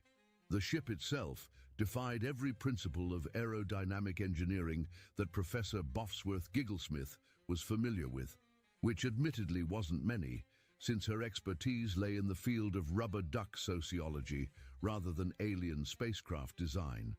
It looked like someone had taken a perfectly reasonable spaceship, painted it the color of bureaucratic beige, and then attached approximately 437 completely unnecessary appendages that served no apparent purpose other than to make the whole thing look more officially administrative. The spacecraft had official markings in a language that looked like it had been designed by a committee of accountants who had been specifically instructed to create something that was both impossible to read and aesthetically displeasing. There were antenna arrays that seemed to exist solely for the purpose of getting tangled in each other, windows that were arranged in no discernible pattern, and what appeared to be 17 different docking bays, none of which seemed to be designed for any known type of spacecraft. The ship's communication system crackled to life, with a voice that sounded like it had been processed through a committee of particularly pedantic accountants, then filtered through a machine designed to remove all traces of personality, emotion, or basic human warmth. "Attention carbon-based life forms of designation Planet 7834-521, the voice announced with the enthusiasm of someone reading tax regulations to a room full of sleeping bureaucrats. "This is Junior Assistant Subclerk Zendrock Plimpington 7 of the Galactic Bureaucracy, Department of Insignificant Worlds, subdivision of planets we never expected to actually visit, section of things that shouldn't be our problem, but apparently are." The voice continued with the sort of relentless bureaucratic precision that suggested its owner had never had a spontaneous thought in his entire life. "Please stand by for Form 42B, Initial Peaceful Contact Protocols, subsection Delta Gamma Boring, paragraph 97.4, Addendum C through Z. You have been randomly selected for administrative processing. This message will repeat in 17 different languages, including 3 that we just made up this morning because we were bored. Now, Professor Bofsworth Gigglesmith, who had earned a PhD in advanced confusion studies and had therefore developed a certain immunity to confusing situations, did what any reasonable person would do when faced with such circumstances. She looked around her laboratory for something to throw, spotted a rubber duck dressed as Napoleon Bonaparte, a souvenir from her research on historical military leaders and their potential appeal to bath toys, and hurled it at the window with all the force she could muster. The duck, following the immutable laws of physics that govern projectile motion and cosmic irony, hit the glass with a satisfying thunk and bounced back, performing 3 complete somersaults, a half twist, and what appeared to be a brief interpretive dance routine before landing directly on the big red button labeled "Do not press unless the universe is ending or unless you really, really want to see what happens. Seriously, we mean it this time." A boulot. The button had been installed as part of Professor Bofsworth Gigglesmith's previous research project on the psychology of forbidden buttons and why people always press them, despite clear warning labels that specifically tell them not to. The project had been inspired by her observation that humans had an apparently irresistible urge to do exactly the opposite of whatever they were told not to do, especially if it involved pressing large, obviously important buttons. She had never actually pressed the button herself, largely because she was afraid it might actually end the universe, or worse, summon a committee of government officials to ask her to fill out paperwork explaining why she had ended the universe and whether she had followed proper protocols in doing so. 3 things happened simultaneously, which was exactly 2 more things than Professor Bofsworth Gigglesmith's nervous system was prepared to handle on a Tuesday morning. First, every air raid siren in the city began playing the tune to "Happy Birthday" in 17 different keys, creating a sound that could charitably be described as aggressively festive and more accurately described as the musical equivalent of being attacked by a birthday cake while wearing a blindfold and riding a unicycle. Second, the mayor's office received an automated message stating that Earth had officially declared war on something called the Galactic Bureaucracy and was demanding immediate surrender. Unconditional apology letters, written in triplicate and signed by all available government officials, and compensation for emotional distress in the form of exactly 47 tons of chocolate chip cookies delivered within 24 hours, or the consequences would be severe and possibly involve rubber ducks. Third, Zendrok's coffee mug exploded. The explosion was not a large one by cosmic standards, but it was sufficient to destroy approximately 3 months' worth of carefully organized paperwork, set fire to his collection of rubber stamps, and trigger 17 different emergency protocols that had been specifically designed to deal with situations that the bureaucracy's founders had assumed would never actually occur. Oh, for the love of administrative efficiency and proper filing procedures!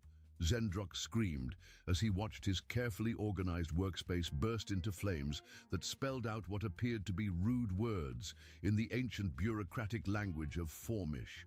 "They've activated the hostile response protocol. This is not how Tuesday was supposed to go." He frantically tried to extinguish the fire while simultaneously attempting to save his paperwork, contact his supervisor, and figure out how a routine planetary survey had somehow turned into the first interstellar war in 4 million years. "I was supposed to file 17 reports, take a lunch break, file 14 more reports, complain about the office temperature, attend a meeting about scheduling future meetings, and go home to feed my pet filing cabinet." The pet filing cabinet, whose name was Herbert, was actually quite affectionate for an office furniture-based life form.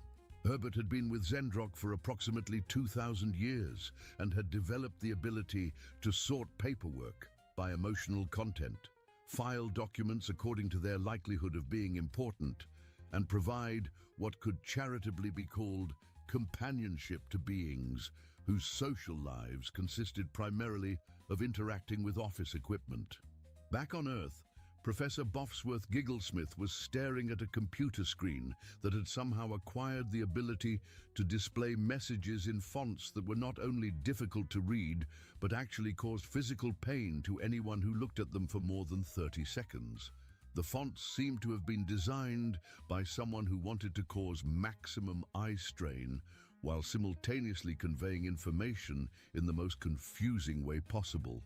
The screen was currently displaying a message that read, "Congratulations, you have successfully initiated Earth's first interstellar conflict using approved rubber duck protocols. Please report to your nearest military installation for immediate promotion to Supreme Commander of everything important and several things that aren't." Warning: this position comes with a substantial increase in responsibility, a minor decrease in sanity, and access to the executive bathroom. "But I study rubber ducks," she protested to no one in particular, waving Napoleon Duck in the air for emphasis. The duck's tiny hat fell off, which somehow made the situation seem even more ridiculous than it already was. "I research the social dynamics of bath toys. I write papers about the psychological impact of squeaking sounds on human behavior. I analyze the cultural significance of waterfowl-based recreational objects. I am not qualified to command anything more complex than a bubble bath." The computer screen flickered and displayed a new message in a font that appeared to have been designed by someone having a seizure. "Error.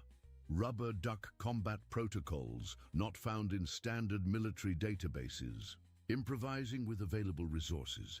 Please stand by while we make everything up as we go along and hope for the best." Within minutes, every military base on Earth had received identical orders that would later be described by military historians as creatively insane, by rubber duck enthusiasts as finally someone who understands our potential, and by the general public as probably what happens when you let professors run the military. The orders read, "Operation Quackers is now in effect. All personnel are to report to Professor Wilhelmina Bofsworth Gigglesmith for strategic rubber duck deployment, advanced squeaking techniques, instruction in the ancient art of bath-time warfare, and crash courses in the psychological implications of waterfowl-based combat. Warning: this operation may involve actual quacking. Personnel are advised to practice their duck calls and prepare for the possibility that nothing they learned in military training will be relevant to this situation." Meanwhile, in the depths of space, approximately 4 billion miles away from Earth's increasingly chaotic situation, the galactic bureaucracy was experiencing what their official manuals called mild administrative panic, which was their way of saying that everything was going spectacularly wrong and nobody had the slightest idea how to fix it. But they were following proper procedures in their confusion. High Commander Flibbert Waxnoodle Prime, whose name was considerably more impressive than his actual abilities and whose military experience consisted primarily of filing combat reports rather than engaging in actual combat, was standing in the center of the crisis management room. The room was a marvel of bureaucratic design, featuring blinking lights that served no apparent purpose other than to make everything look more dramatic, screens displaying information that nobody understood, and the constant sound of very expensive equipment breaking down in increasingly creative ways. Commander Waxnoodle Prime was a being whose entire career had been built on his ability to avoid making decisions by referring everything to committees, which would then refer the matters to other committees, which would eventually form subcommittees to study the possibility of making decisions about whether decisions needed to be made. "Explain to me," he bellowed at his subordinates while waving his tentacles in a manner that was supposed to convey authority but mostly just looked like he was trying to conduct an invisible orchestra while simultaneously swatting at imaginary insects, "how a routine planetary survey has resulted in the first interstellar war in 4 million years. He gestured wildly at the screens around him, which were displaying increasingly alarming reports about the situation on Earth. We were supposed to be documenting their favorite breakfast cereals, their methods of food preparation, and their primitive transportation systems. Instead, we're apparently engaged in mortal combat with a species that fights with bath toys." His assistant, a nervous creature named Quizzle Frumpington 12, who had been personally selected for his exceptional ability to organize paperwork and his complete inability to think creatively under pressure, was frantically shuffling through papers that seemed to multiply every time he touched them. The papers contained reports, analyses, forms, and documentation about the situation, but none of them seemed to explain how things had gone so completely wrong so quickly. "Well, sir," Quizzle said, his voice trembling with the sort of fear that comes from realizing you might have to explain something completely inexplicable to someone who doesn't want to hear it and has the authority to have you transferred to the Department of Tedious Calculations. It appears that the inhabitants of planet 7134-521 have responded to our peaceful contact attempt by declaring war on the entire galaxy and demanding that we surrender immediately. Quizzle consulted his notes, which were written in 17 different languages, and none of them seemed to agree with each other. They're also demanding that we apologize for everything we've ever done wrong, provide them with detailed instructions on how to properly organize a galactic bureaucracy, and deliver 47 tons of chocolate chip cookies within 24 hours. What? But that's impossible! Commander Wax Noodle Prime's voice reached a pitch that made nearby crystal structures vibrate sympathetically and caused 3 junior officers to hide under their desks in fear that their commander might literally explode from bureaucratic frustration. Our computers analyzed their civilization for 6 whole minutes, he continued, his tentacles now flailing in patterns that suggested he was either having a nervous breakdown or attempting to communicate in sign language with beings who weren't present. They're supposed to be a peaceful species that spends most of their time arguing about the proper way to make hot beverages, engaging in ritualistic combat involving small white spheres and large wooden sticks, and creating primitive art forms that involve standing in long lines to look at pictures of things they could see for free outside. Yes, sir, Quizzle replied, his voice carrying the sort of desperate hope that suggested he was praying that the information might somehow make more sense if he read it again. But according to our latest intelligence reports, they've somehow weaponized their hot beverage preparation techniques and are now threatening to deploy something called the ultimate caffeine cannon of cosmic proportions.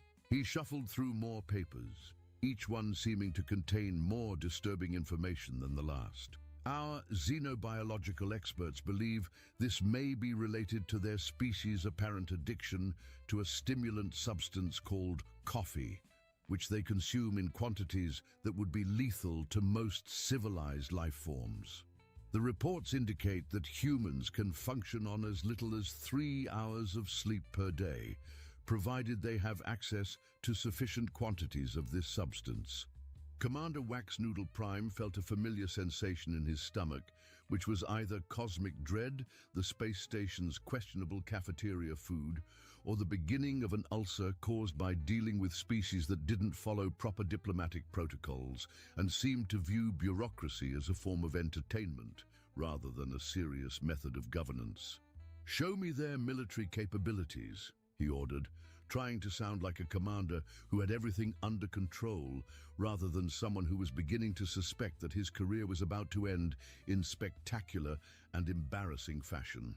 The main screen flickered to life, displaying Earth's hastily assembled defense fleet. What they saw defied every principle of military engineering that had been developed over the course of galactic civilization's 4-million-year history. The human fleet consisted of approximately 47 spaceships that appeared to have been built by someone who had never seen a spaceship before, but had been given a very enthusiastic description by a child with an overactive imagination and unlimited access to arts and crafts supplies. The ships looked like they had been constructed from spare airplane parts, discarded household appliances, what appeared to be an enormous quantity of duct tape, and several objects that might have been kitchen utensils. One ship appeared to be a converted school bus with rocket engines attached to it.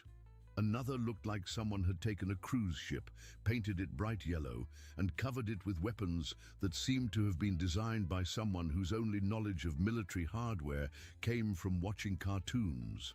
A third vessel appeared to be some sort of flying bathtub, equipped with what their computers identified as aggressive rubber duck deployment systems. "Are those?" Sir Commander Wax Noodle Prime began, his voice trailing off as his brain tried to process what his eyes were showing him. "Are those rubber ducks mounted on the front of their vessels?" "Yes, sir," Quizzle replied, Consulting his notes with the sort of desperate hope that suggested he was praying the information might have changed since the last time he looked at it. Our analysis suggests they're being used as some form of psychological warfare device. Our battle computers are having difficulty processing the tactical implications of waterfowl-based combat, and 3 of them have already filed formal complaints about working conditions. The complaints, which had been submitted through proper channels and were currently being processed by the Department of Computer Grievances, included requests for hazard pay, psychological counseling, and transfers to departments that dealt with more conventional forms of warfare that didn't involve bath toys. "But why rubber ducks?" Commander Waxnoodle Prime demanded, his voice rising to levels that were causing structural damage to nearby equipment. "What possible military advantage could be gained from mounting bath toys on spacecraft? Are they trying to confuse us into surrender?" "We're not entirely sure, sir," Quizzle admitted, his voice carrying the sort of bewildered resignation that comes from trying to analyze something that defies all logical explanation. "Our xenopsychologists theorize that humans may have evolved a unique form of warfare that relies primarily on confusion, psychological disruption, and the element of surprise. Early reports suggest that their entire military strategy consists of doing things that are so completely illogical that enemy forces become paralyzed trying to understand what's happening." He consulted another set of reports, which seemed to contain even more disturbing information. Additional intelligence suggests that they may have weaponized their natural tendency toward chaos and unpredictability.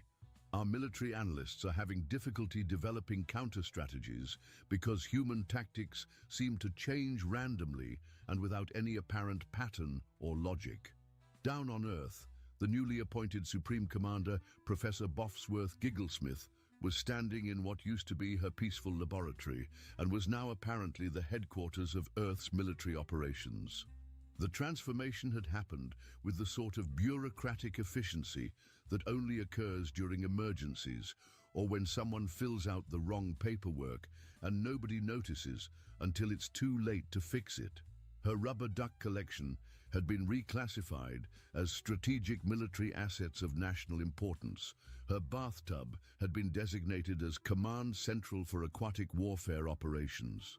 Her collection of squeaky toys was now officially known as the Arsenal of Acoustic Psychological Warfare. Even her collection of bubble bath solutions had been renamed Chemical Agents for Enhanced Combat Effectiveness. She was surrounded by generals, admirals, air marshals, and other important-looking people who wore uniforms covered in so many decorations that they clinked when they walked and made sitting down a complex engineering challenge. They were all staring at her with expressions that suggested they were hoping she knew what she was doing, while simultaneously preparing to blame her if everything went wrong. "So," said General Percival Bumblebottom, a man whose mustache had its own military ranking and had been personally cited for bravery in 17 different conflicts, "what exactly is our strategy for defeating an advanced alien civilization with rubber ducks?" General Bumblebottom was a career military officer who had spent 43 years developing strategies for conventional warfare. He had written extensively on topics such as tank deployment, air superiority, and naval tactics. He had never, in his wildest imagination, considered the possibility that he might one day be asked to plan military operations involving bath toys. Professor Boffsworth Gigglesmith adjusted her glasses, looked around at the assembled officers, and realized that she was about to give the most important speech of her career to people who were expecting her to save the world, using equipment that was normally found in children's bathrooms.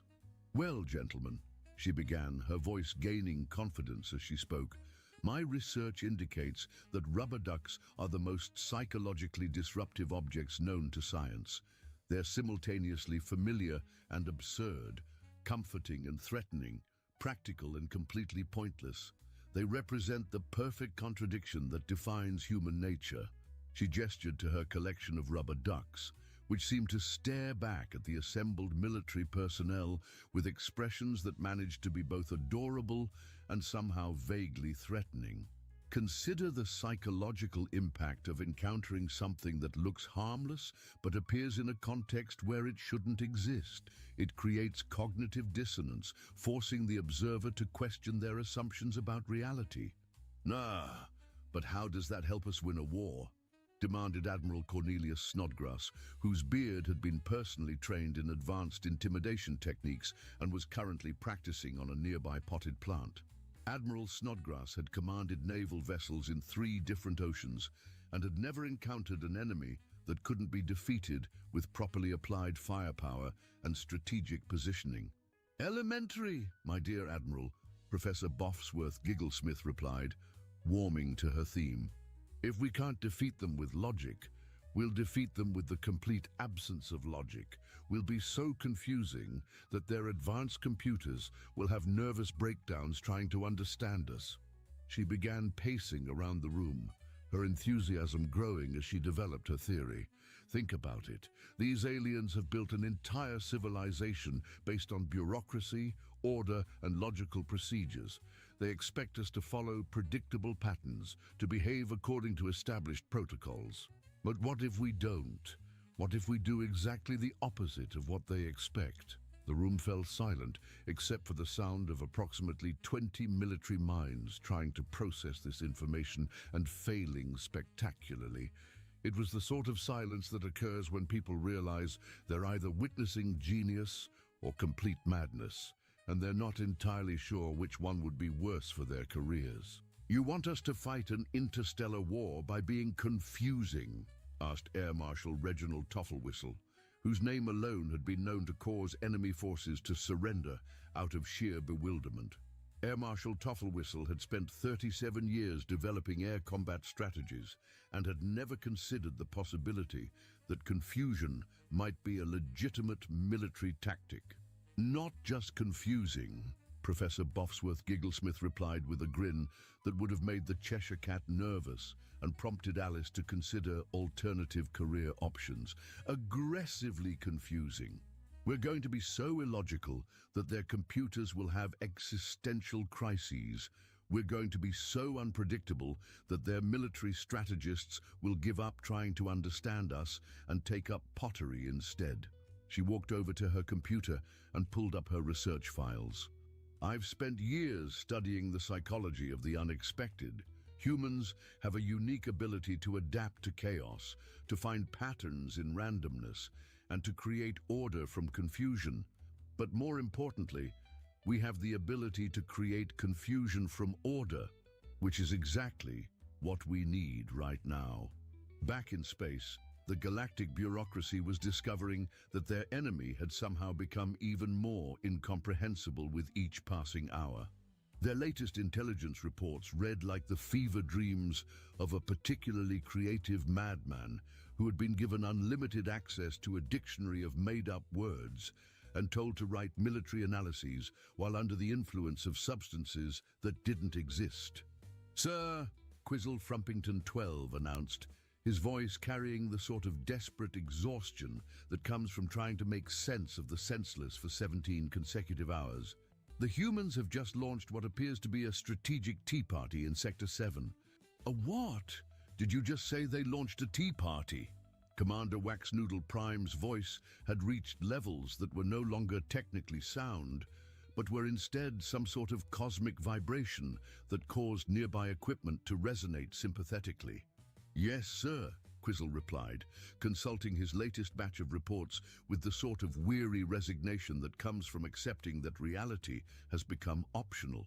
17 of their warships have arranged themselves in a perfect circle and are broadcasting what our translators identify as polite conversation about the weather. Our battle cruiser in that sector reports that their crew is experiencing an overwhelming urge to join in and discuss gardening techniques, proper scone preparation, and whether it might rain later. The reports continued to flow in, each one more bewildering than the last.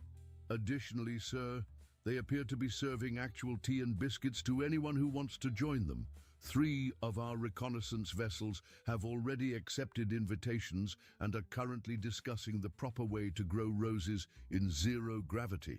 Commander Waxnoodle Prime was beginning to understand why the galactic bureaucracy had avoided contact with humans for so long. There were species in the galaxy that were hostile, species that were territorial, and species that were completely insane. But humans appeared to be something far more dangerous. They were friendly in a way that defied all military logic and made it impossible to maintain proper combat protocols.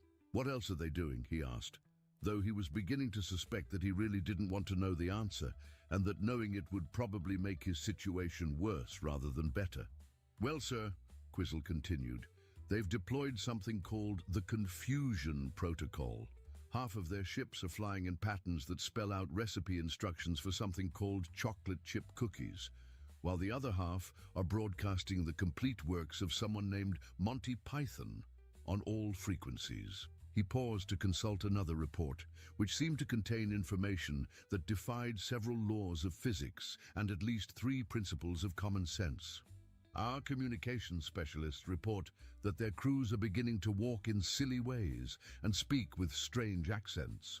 2 of our ships have requested permission to join what they describe as the most entertaining military operation in galactic history."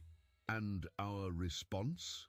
Commander Waxnoodle Prime asked, though his voice had lost most of its earlier authority and now carried the tone of someone who was beginning to accept that his universe no longer made sense. "Our battle computers are requesting sick leave, sir. 3 of them have already filed formal complaints about working conditions, and 1 has submitted a resignation letter written entirely in limerick form. The computer in charge of tactical analysis has been making strange beeping sounds and occasionally displaying messages like, 'Does not compute,' 'Have you tried turning the universe off and on again?' and error 404, 'Logic not found.'"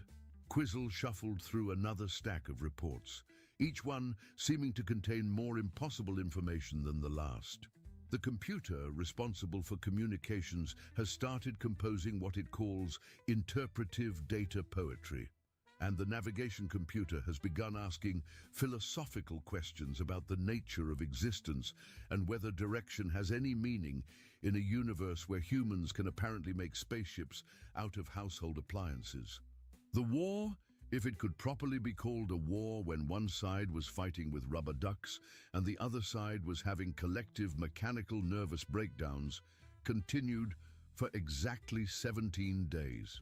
During this time, the humans managed to accomplish several things that the galactic bureaucracy's military manuals had specifically stated were impossible, improbable, and in several cases completely contrary to the laws of physics as understood by civilized species.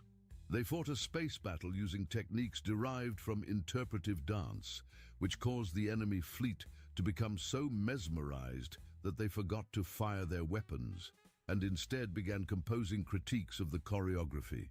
They negotiated a temporary ceasefire by sending the aliens a strongly worded letter written entirely in limericks, which was so amusing that the alien commanders spent 3 hours laughing instead of planning their attack and had to call in replacement crews because their original staff were too busy giggling to operate their equipment. They established diplomatic relations by challenging the enemy fleet to a game of cosmic hide-and-seek, which resulted in half the galactic bureaucracy's ships getting lost and having to ask for directions from passing comets. The humans then helpfully provided maps, tourist information, and recommendations for good restaurants in nearby star systems. Most disturbingly, from the galactic bureaucracy's perspective, the humans appeared to be winning, and they were doing it while having what appeared to be enormous amounts of fun. "How is this possible?" Commander Waxnoodle Prime demanded during what was becoming a daily crisis meeting that accomplished nothing except to confirm that everything was still going wrong in increasingly creative ways. The meetings had become a source of entertainment for the lower-ranking personnel who had started taking bets on how many impossible things would be reported each day. They're using rubber ducks as weapons. They're fighting with breakfast cereals. Yesterday, they defeated our entire 7th Fleet by making them laugh so hard they couldn't operate their weapons. Today, they convinced our 3rd Armada to join them for what they called a friendly game of space volleyball, using asteroid belts as nets. Commander Wax Noodle Prime's voice had taken on the quality of someone who was beginning to question not just his career choices, but the fundamental nature of reality itself. Our most advanced battle cruiser just sent a request to be reassigned to recreational activities coordination because they said that military operations had become way more fun than expected, and they didn't want to go back to boring old bureaucratic warfare. Sir, Quizzle Frumpington 12 said carefully, I believe the humans may have discovered something that our civilization has forgotten in our quest for efficiency and proper administrative procedures. Which is? Commander Wax Noodle Prime asked, though he suspected that the answer was going to be something that would require him to completely reconsider everything he thought he knew about military strategy, galactic politics, and the nature of civilized behavior. Joy, sir, they're fighting with joy. The observation hung in the air like a cosmic revelation, causing everyone in the crisis management room to pause and consider the implications. For 4 million years, the galactic bureaucracy had approached every problem with the same methodology: proper procedures, careful documentation, and systematic analysis. They had never considered the possibility that joy might be a legitimate strategic weapon. Joy!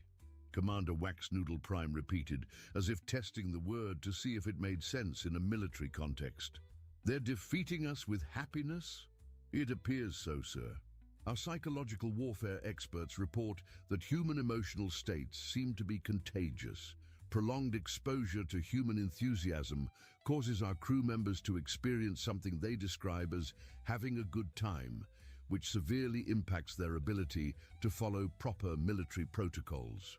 The final battle took place on a Thursday, which Professor Bofsworth Gigglesmith had officially declared International Cosmic Silliness Day, and had somehow managed to get recognized by the United Nations, 17 different military organizations, a small cafe in downtown Brussels that specialized in rubber duck-themed pastries, and at least 3 species of sentient plants who had heard about the holiday through the galactic internet and thought it sounded like fun.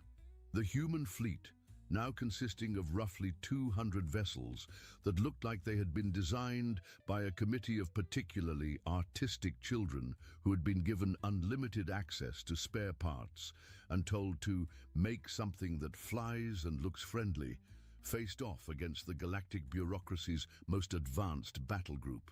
The human ships had names like the Unsinkable Rubber Ducky, HMS Squeaky, the Flying Bathtub, Cosmic Quacker, the Destroyer of Serious Moods, and Admiral Duck's Revenge. Each ship was decorated with paintings of rubber ducks, inspiring slogans like "Quack or be quacked," and what appeared to be the phone numbers of pizza delivery services from 17 different planets. "This is it," Professor Bofsworth Gigglesmith announced over the communication system to her assembled fleet of converted fishing boats, repurposed airplanes, flying bathtubs, and at least one vehicle that appeared to be a converted ice cream truck equipped with weapons that fired actual ice cream at enemy vessels. Operation Magnificent Nonsense is now in effect. Remember, everyone, if it makes sense, you're doing it wrong. If the enemy understands what you're doing, you're not being creative enough. And if anyone asks why we're doing this, tell them it's because somebody has to, and it might as well be us. Also, remember to have fun. That's an order. The battle began with the humans launching their secret weapon, a massive inflatable rubber duck, roughly the size of a small moon. The duck was bright yellow, wore a tiny hat that said Galactic Ambassador, had been programmed to quack "Hello, friends" in 47 different languages, and was equipped with what appeared to be the galaxy's largest sound system, playing a playlist of Earth's most cheerful music. The duck had been constructed in secret over the course of several weeks by a team of engineers who had been told they were building a diplomatic facility for interstellar negotiations. and had only discovered the truth when they were asked to install the quacking mechanism and the giant hello sign. The effect on the enemy fleet was immediate and devastating. Their battle computers, faced with the tactical implications of a giant friendly waterfowl broadcasting happiness across several star systems, began displaying error messages in colors that didn't exist and fonts that caused headaches to anyone who looked at them for more than a few seconds. "What is that thing?" Commander Waxnoodle Prime screamed as his flagship's weapon systems began playing children's lullabies instead of firing destructive energy beams, and his navigation system started displaying course options like toward fun, away from boredom, and the scenic route with ice cream stops. "It's called Gerald," Professor Boffsworth Gigglesmith replied over the communications channel with the sort of cheerful enthusiasm that suggested she was enjoying herself immensely. "He's our ambassador of aggressive friendliness. Gerald would like to invite you all to a tea party. He's brought cookies, and they're really quite good." Gerald the giant rubber duck began broadcasting what could only be described as the most enthusiastic greeting in the history of the universe. Every ship in the galactic bureaucracy's fleet found their communication systems hijacked by a cheerful voice that wanted to know if they'd like to hear about the weather on Earth, discuss their favorite biscuit recipes, share some amusing anecdotes about their childhood, and perhaps participate in a friendly game of cosmic charades. The voice was accompanied by a data stream that included cookie recipes, instructions for making paper airplanes, tourist information about Earth's most interesting locations, and a comprehensive guide to rubber duck care and maintenance. The guide included helpful tips like how to tell if your rubber duck is happy, advanced squeaking techniques for beginners, and 10 fun games you can play with rubber ducks in zero gravity. "This is not how wars are supposed to work," Commander Waxnoodle Prime protested, though his voice was beginning to crack under the strain of trying to maintain military dignity while being subjected to cosmic-level friendliness. "There are protocols, procedures, proper channels of communication. You can't just start a war by being nice to people." "That's the point," Professor Boffsworth Gigglesmith replied cheerfully. "We're not very good at doing things the way they're supposed to be done. We prefer to make it up as we go along and see what happens. It's much more fun that way. And besides, who says wars have to be unpleasant?" Her voice carried the sort of infectious enthusiasm that made it impossible not to smile, even if you were a highly trained military commander trying to maintain proper decorum while your ship's computer played circus music and displayed pictures of kittens instead of tactical data. "We've discovered that the best way to win a war is to convince everyone involved that they'd rather be having a party instead. Much more efficient than all that shooting and destruction, and nobody has to fill out incident reports afterwards." Within minutes, something unprecedented in the history of galactic warfare occurred. The crew of the galactic bureaucracy's flagship, beings who had been trained in the art of stern administrative efficiency and had been taught that emotions were inefficient and joy was a waste of valuable processing time, began to laugh. It started as a small chuckle from someone in the navigation department who had just heard Gerald's explanation of why Earth's weather was so interesting and why humans enjoyed complaining about it so much. The explanation had included a detailed analysis of the social bonding function of weather-related conversations, complete with charts and graphs that showed the correlation between rainfall and increased coffee consumption. Then it spread to the communications officer, who began giggling uncontrollably while trying to maintain military protocol and failing completely. She had just received a message from one of the human ships asking if the galactic bureaucracy had any good recipes for space cookies and whether they might be interested in joining a potluck dinner. Soon, the entire bridge crew was experiencing what their medical officers would later describe as acute spontaneous happiness syndrome, and what the humans would simply call having a good time. The condition appeared to be highly contagious and resistant to all known forms of military discipline. "This is terrible," Commander Waxnoodle Prime declared, though he was beginning to smile despite himself and had caught himself humming along to one of Gerald's friendly songs. "We're supposed to be conducting a serious military operation. There are procedures to follow, forms to fill out, proper channels to go through. We can't just abandon 4 million years of military tradition because someone played cheerful music at us." "Why?" asked Professor Bofsworth Gigglesmith, and it was such a simple question that it stopped everyone in their tracks. The question hung in the air like a cosmic revelation, causing computer systems to pause their calculations, administrative personnel to look up from their paperwork, and military commanders to wonder when they had last actually enjoyed anything about their jobs. "Are you not having fun?" And that was the question that changed everything. For the first time in 4,000 years of galactic civilization, someone had asked the galactic bureaucracy if they were having fun. The question was so unexpected, so completely outside the realm of normal military or administrative discourse, that it caused a cascade of philosophical crises throughout the fleet. The answer, it turned out, was a resounding no. "Sir," Quizzle Frumpington 12 said, and for the first time in his career he was smiling, "I don't think I've ever had fun in my entire life. I've been efficient, organized, and properly procedural, but I've never actually enjoyed any of it." His voice carried the wonder of someone making a profound discovery about themselves.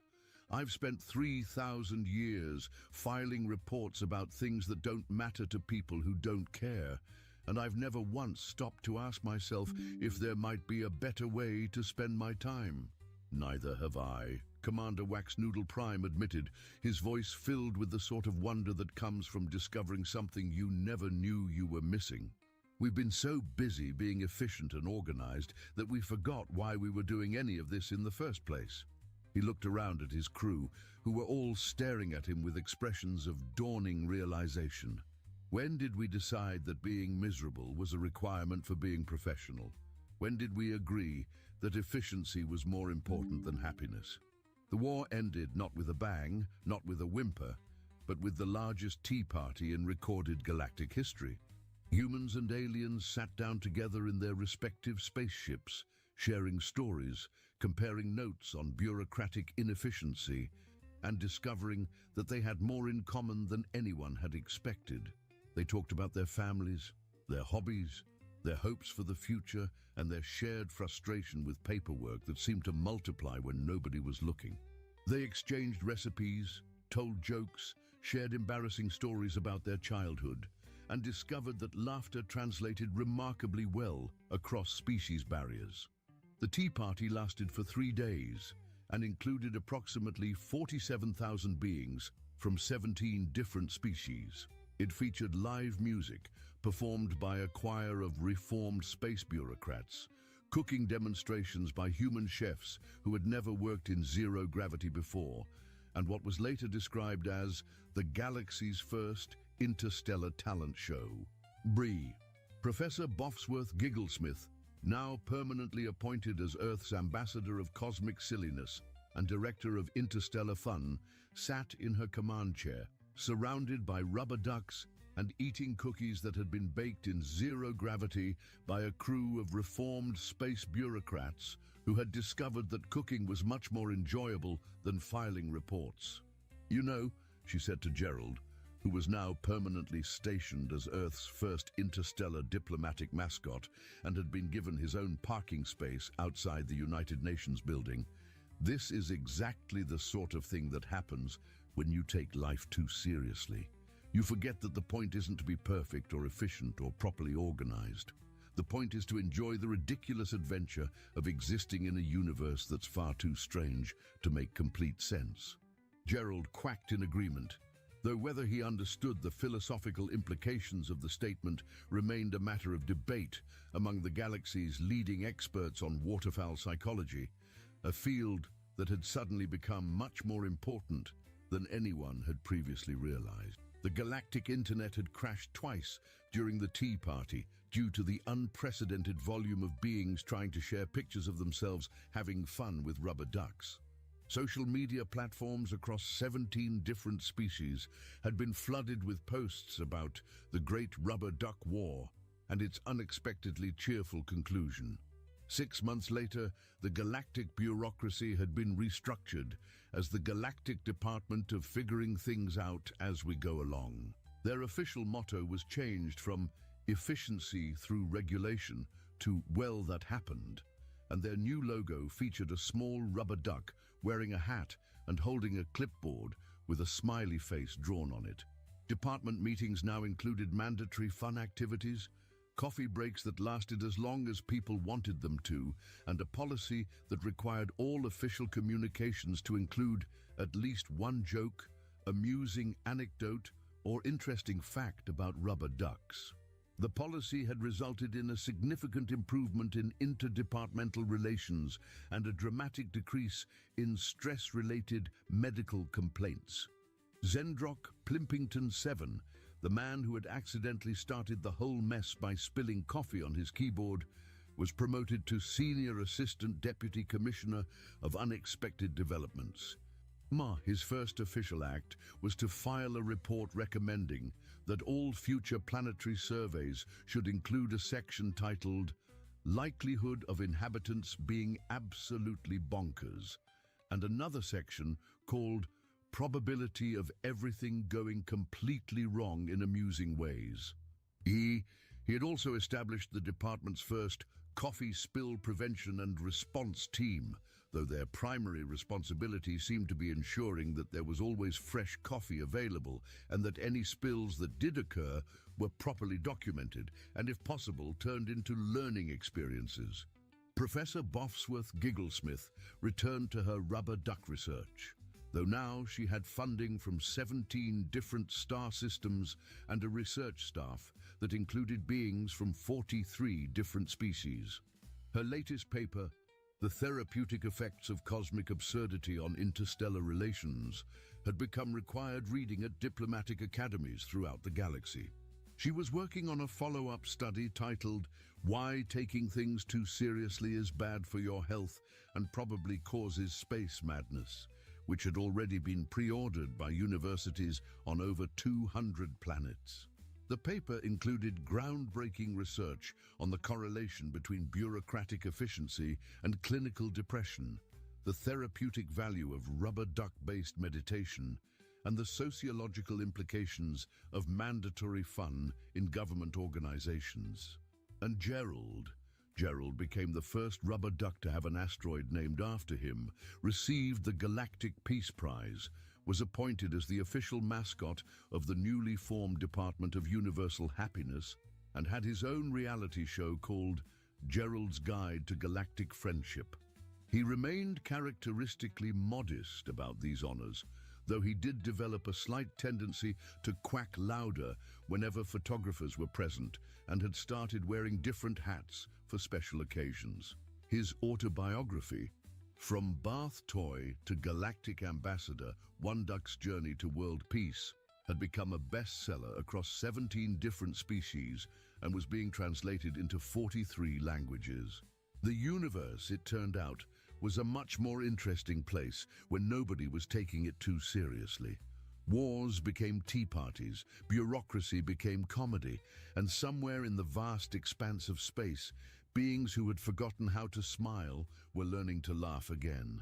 Children across the galaxy now grew up learning about the Great Rubber Duck War in their history classes, and rubber duck diplomacy had become a recognized field of study at major universities. The phrase, when in doubt, add rubber ducks, had become a popular saying among diplomats and military strategists. Tourist agencies had started offering rubber duck war historical tours that took visitors to the sites of the major battles, which had all been converted into amusement parks and tea shops. And the tours included stops at Gerald's original landing site, now marked with a monument shaped like a giant rubber duck, and the former crisis management room, which had been converted into a museum of bureaucratic inefficiency. On a quiet Tuesday morning, exactly 1 year after the Great Rubber Duck War, Zendrock Plimpington 7 sat at his new desk in his new office, sipping coffee that no longer tasted like liquid boredom, and began typing his final report. The office was decorated with pictures of rubber ducks, a small garden where he grew flowers that served no administrative purpose whatsoever, and a window that looked out on a universe that had suddenly become much more fun. His desk was equipped with the latest in anti-coffee spill technology, though he had discovered that controlled coffee spills could actually be quite useful for generating creative solutions to administrative problems. The department had established a controlled chaos initiative that used deliberately random events to break up bureaucratic logjams and encourage innovative thinking. Herbert, his pet filing cabinet, had been promoted to Assistant Director of Emotional Support Equipment and now had his own business cards. Herbert had also learned to organize paperwork by entertainment value rather than just administrative importance, which had made reading government documents significantly more enjoyable. In conclusion, Zendrock typed, pausing occasionally to admire the small rubber duck collection that now decorated his workspace. The species known as humans have taught us that the most powerful weapon in the universe is not advanced technology, superior firepower, or strategic brilliance. It is the simple recognition that existence is so wonderfully ridiculous that the only sane response is to laugh, and the only logical reaction is to abandon logic entirely. He paused, considered adding something about proper filing procedures and administrative protocols, then decided against it. Those things were still important, but they didn't have to be miserable. Instead, he deleted that paragraph and typed his final sentence, the one that would close the official record of the Great Rubber Duck War and herald the beginning of what historians would later call the Age of Cosmic Silliness. They fired the first shot with coffee-stained confusion, but humanity fired the last shot with nothing more dangerous than joy. And that made all the difference in a universe that had forgotten how to smile. The atmosphere above Cavro 6 shimmered with static light, a side effect of its dense magnetic canopy. The human diplomatic shuttle pierced through the glow like a scalpel, slicing clean across the sky. Its hull reflected the reds and violets of the crystalline planet below. The onboard silence was thick. Only the faint hum of stabilizers and an occasional systems ping interrupted the quiet. Commander Alara Voss stood near the viewport, motionless, arms clasped behind her back. Her formal robes, stitched with nanoweave fibers and ceremonial gold trim, concealed the hardened armor plating underneath. The uniform said ambassador. The posture said soldier. 2 minutes to ground contact, said Lieutenant Wren, the aide seated across the cockpit. Alara nodded without looking. Maintain diplomatic protocol. No weapons visible. No unnecessary movement. Let them see what they expect. And what do they expect, ma'am? She smiled, tight and thin. A lamb. The shuttle touched down on a glimmering landing platform etched into a slope of mineral glass. Solari guards in flowing blue garments and Zrathi sentries encased in armored carapaces stood waiting. At the center of them, the two powers themselves, High Matron Seralith and Arch-Strategist Zaikar, waited in choreographed stillness. The ramp descended. Alara walked out alone. Commander Voss, Seralith spoke first, her voice melodic but soaked in ice. The Earth delegation arrives punctually. Admirable. Zaikar's voice was a low mechanical growl. Time is a concept you people have yet to properly appreciate, but your effort is noted. I appreciate both the compliment and the insult. Alara replied, tone steady. Humanity always remembers its hosts. She bowed, just a fraction of a second longer than necessary. Let them see humility. Let them believe it. Her eyes flicked upward, scanning the sky subtly. From orbit, an Earth stealth satellite registered her movement and activated its passive sequence. Invisible to the naked eye, it now monitored the platform with millimeter precision. Seralith turned toward the open gates of the diplomatic palace. Let us proceed. The galaxy awaits peace, after all. Zaikar followed with no words. His elongated limbs clicked quietly against the smooth floor, exoskeletal armor hissing with each step. Elara followed, flanked by two of her own aides. She didn't speak. She didn't need to. The real conversation had already begun. The diplomatic chamber resembled a cathedral carved by time itself. Tall spires of translucent rock formed a dome, refracting light into dancing patterns across the polished floor. Every movement cast reflections in a dozen directions. It was beautiful and disorienting. The delegates took their seats in a perfect triangle, Srathi, Solari, human. A ceremonial table floated at the center, displaying a shared holographic treaty proposal. None of them looked at it. Zaykar spoke first, voice as sharp as the lines of his armor. Earth holds influence among neutral systems. Your support could tip the balance. We offer trade, shared defense, and territorial concessions. Before Elara could reply, Seralith raised a hand. Or you could consider alignment with the Solari Dominion commander. We offer guidance, refinement, civilization. Elara looked between them. You've both warred for decades. Now you seek peace through a third party you don't trust? We do not trust each other, Seralith corrected. Your species is still pliable. Zaykar's mandibles clicked. Predictable. Elara allowed herself the faintest smile. You've mistaken patience for pliability. But let's not argue before the wine is poured. Behind the smile, her mind turned. These weren't negotiations, they were probes, tests, ways to gauge human intent before striking. Both powers believed Earth was ascending too fast. They wanted control before it became competition. She tilted her head. A brief recess. I'd like to review the proposals in private. Of course, Seralith said smoothly. Do not hesitate to seek our counsel, dear. Zaykar simply nodded once. Dismissively. Elara entered the human suite on the palace's west wing. The walls were deliberately dimmed, casting everything in calming blue tones. As soon as the security field activated, she dropped the diplomatic pretense. Admiral Kale waited inside, leaning over a data console. We intercepted 2 encrypted transmissions from the Srathi flagship. One labeled Operation Emberpath. The other, when Earth is secure, moved to Sol 3. And Solari? Kale tapped twice. Same objective. Different words.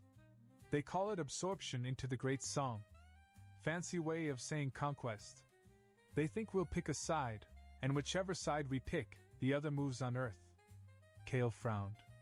I think even the side we pick will betray us. Elara nodded once.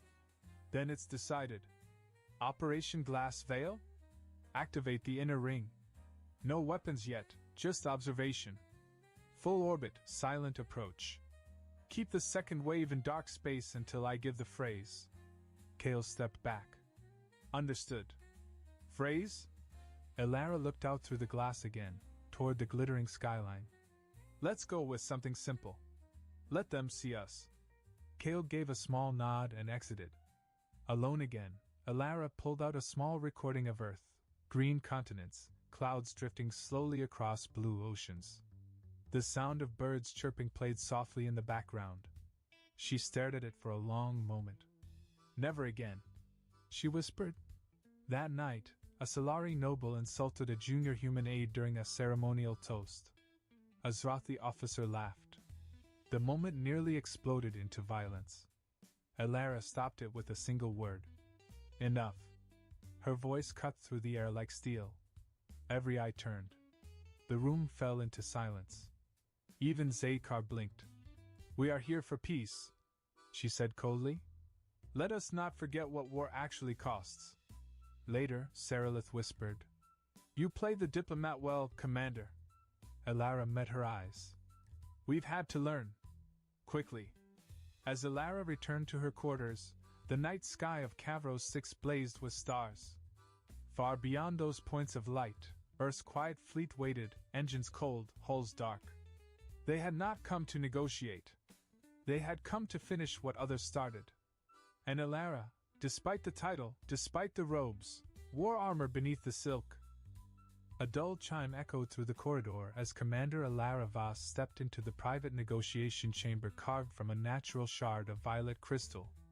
The chamber, a gift from the Solari Dominion, refracted light through its jagged walls, giving everything a surreal, dreamlike hue.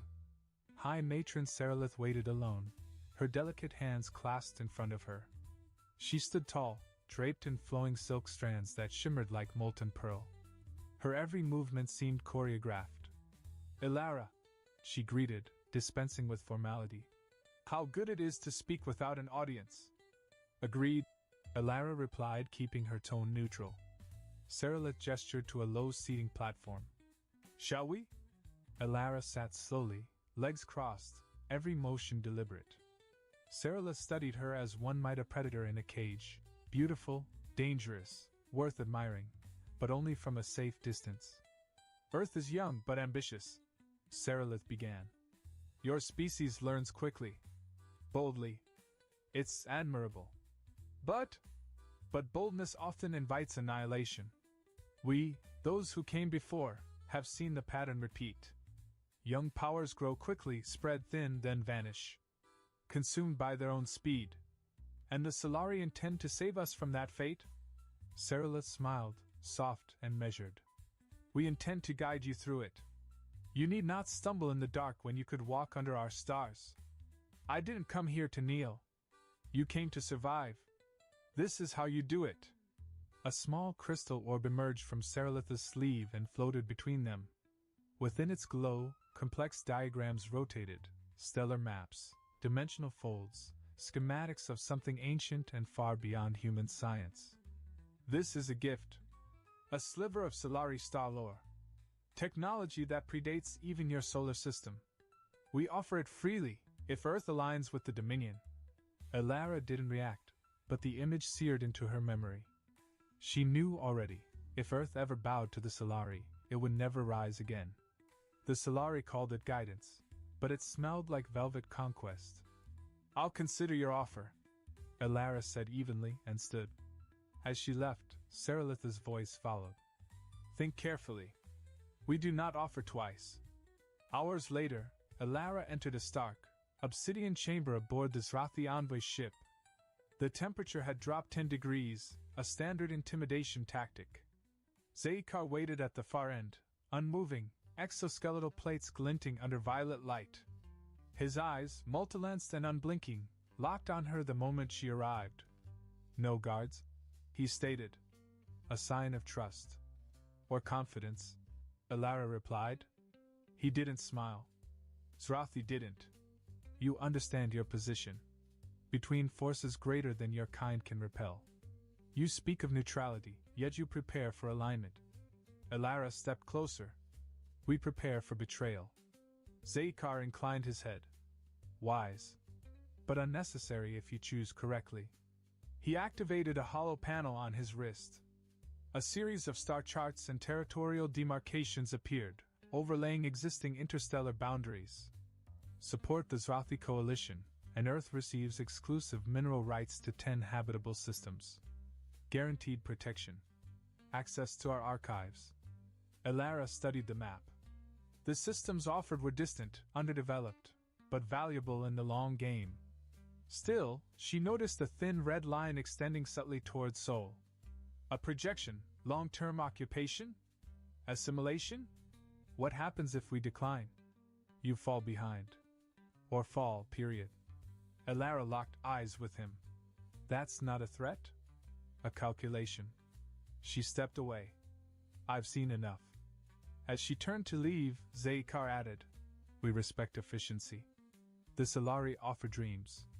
We offer survival." Back aboard the human diplomatic cruiser Verity, Alara entered the secure command chamber. Admiral Kale and 3 senior officers stood waiting, all dressed in civilian garb, an illusion for the outside world. "Status?" she asked. Kale didn't waste time. "Confirmed. Both factions plan to eliminate Earth's influence after they lock the treaty. Doesn't matter who we side with. The moment they secure our commitment, they strike." Alara inhaled slowly. "Show me the data." Kale tapped the table. A waveform of intercepted transmissions lit the room, code-locked files, decoded by AI hours earlier. Zakar's fleet movements. Solari cloaked armadas gathering near Sector P9. Earth was being surrounded quietly, politely, thoroughly. They're trying to outpace each other, Kale said. Whichever side gets Earth on their side believes it'll weaken the other's position, then they move in for the kill.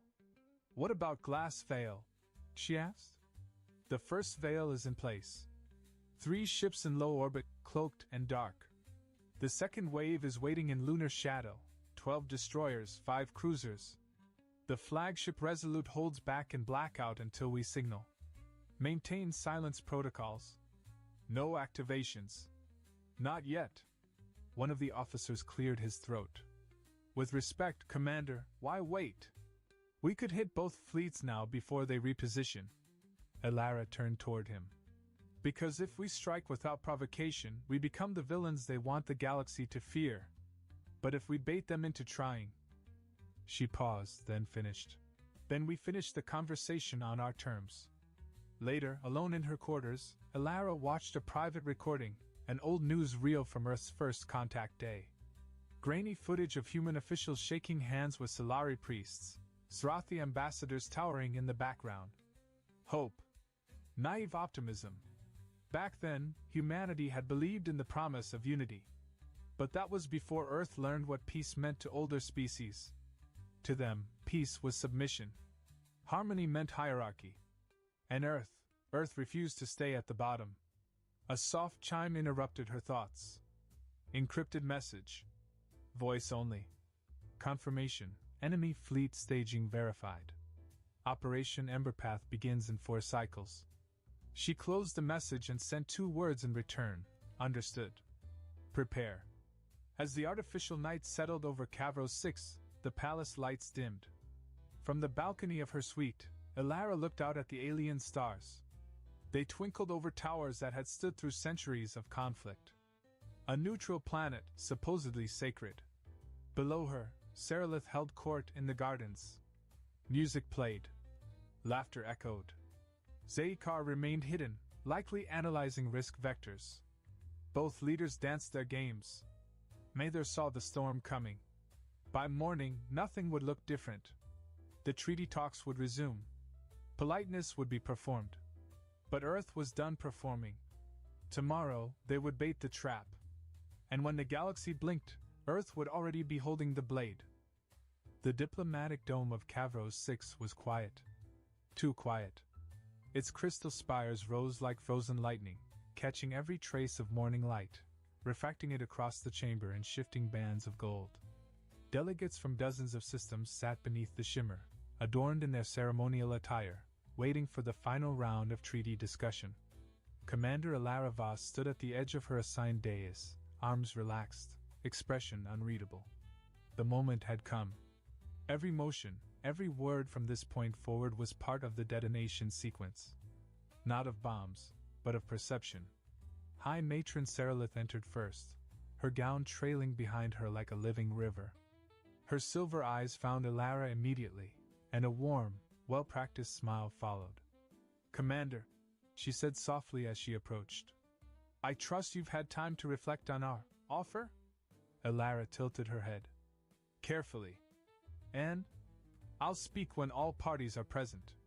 Seralith's smile cooled, and she took her seat with regal precision. A minute later, Arch-Strategist Zaykar arrived, flanked by 2 Zrathi sentinels. His towering frame folded neatly into his chair, claws resting on the black stone armrests. The final bell rang. An AI projection of Kavros SIXS planetary governor appeared in the center of the room, translucent and ceremonial. "Let us resume the negotiations. Today, we seek final declarations."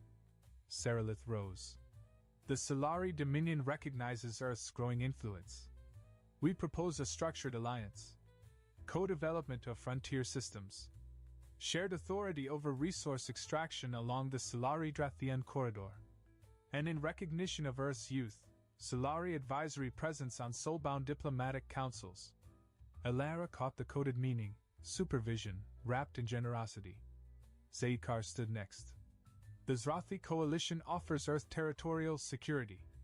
10 systems of unrestricted growth. Defense rights along neutral borders. Technological data exchanges. He paused. No interference. No oversight. So they wanted Earth as a tool, but a useful one. Not a partner. The projection turned to Alara. Commander Voss, does Earth accept either proposal? Alara rose slowly. Every eye in the room followed her. She looked first to Zaikar, then to Seralith. Then, deliberately, to the glass ceiling above, where the alien sun bled red through the mineral. You have misunderstood why I came here, she said clearly. The room stilled. Alara's hand moved, slow but precise, brushing across the sleeve of her robe. A subtle tap of 2 fingers triggered the concealed implant along her palm. From high above the planet, a signal pulsed into the void. In orbit, the darkness cracked. First, faint distortions, brief ripples against the starlight. Then reality twisted as over 40 human warships decloaked at once, their matte black hulls erupting into visibility. Some emerged from behind moons, others dropped from low orbit, angular and purposeful. The Resolute, Earth's flagship, arrived last, its arrival marked by a thunderous spatial ripple. Its angular hull bore no insignia. It didn't need to. Back in the dome, alarms rang. A Solari officer's eyes went wide, a tablet in her hand trembling. Orbit breach, multiple vessels. Unknown signatures. No, human signatures. Zaikar surged from his seat. What is this? Alara turned to face him fully. You planned to strike once we chose a side. We struck first. You were invited under truce. You invited a sovereign species to your war, offered poisoned gifts, and promised protection you never meant to keep. This, she gestured to the sky, is Earth's answer. Seralith rose, calm unraveling. You breached the sanctity of Kavros 6. No weapons have fired yet, Alara replied coldly. This is positioning. Not annihilation. Not unless you force it. In orbit, Earth's fleet deployed shield nets, locking down the planet's high atmosphere. Interceptor drones spiraled into formation. No ship left, no ship entered. Zaikar's voice turned razor-sharp. We will retaliate. You were already planning to. I just moved your timeline up. The planetary governor's projection flickered erratically, overwhelmed by encrypted transmissions. The diplomatic staff backed away, watching the 3 powers exchange unblinking fury. A new feed appeared midair, a live visual from space. Dozens of alien ships scrambled to mobilize. The Solari fleet shifted formation, defensive lines forming.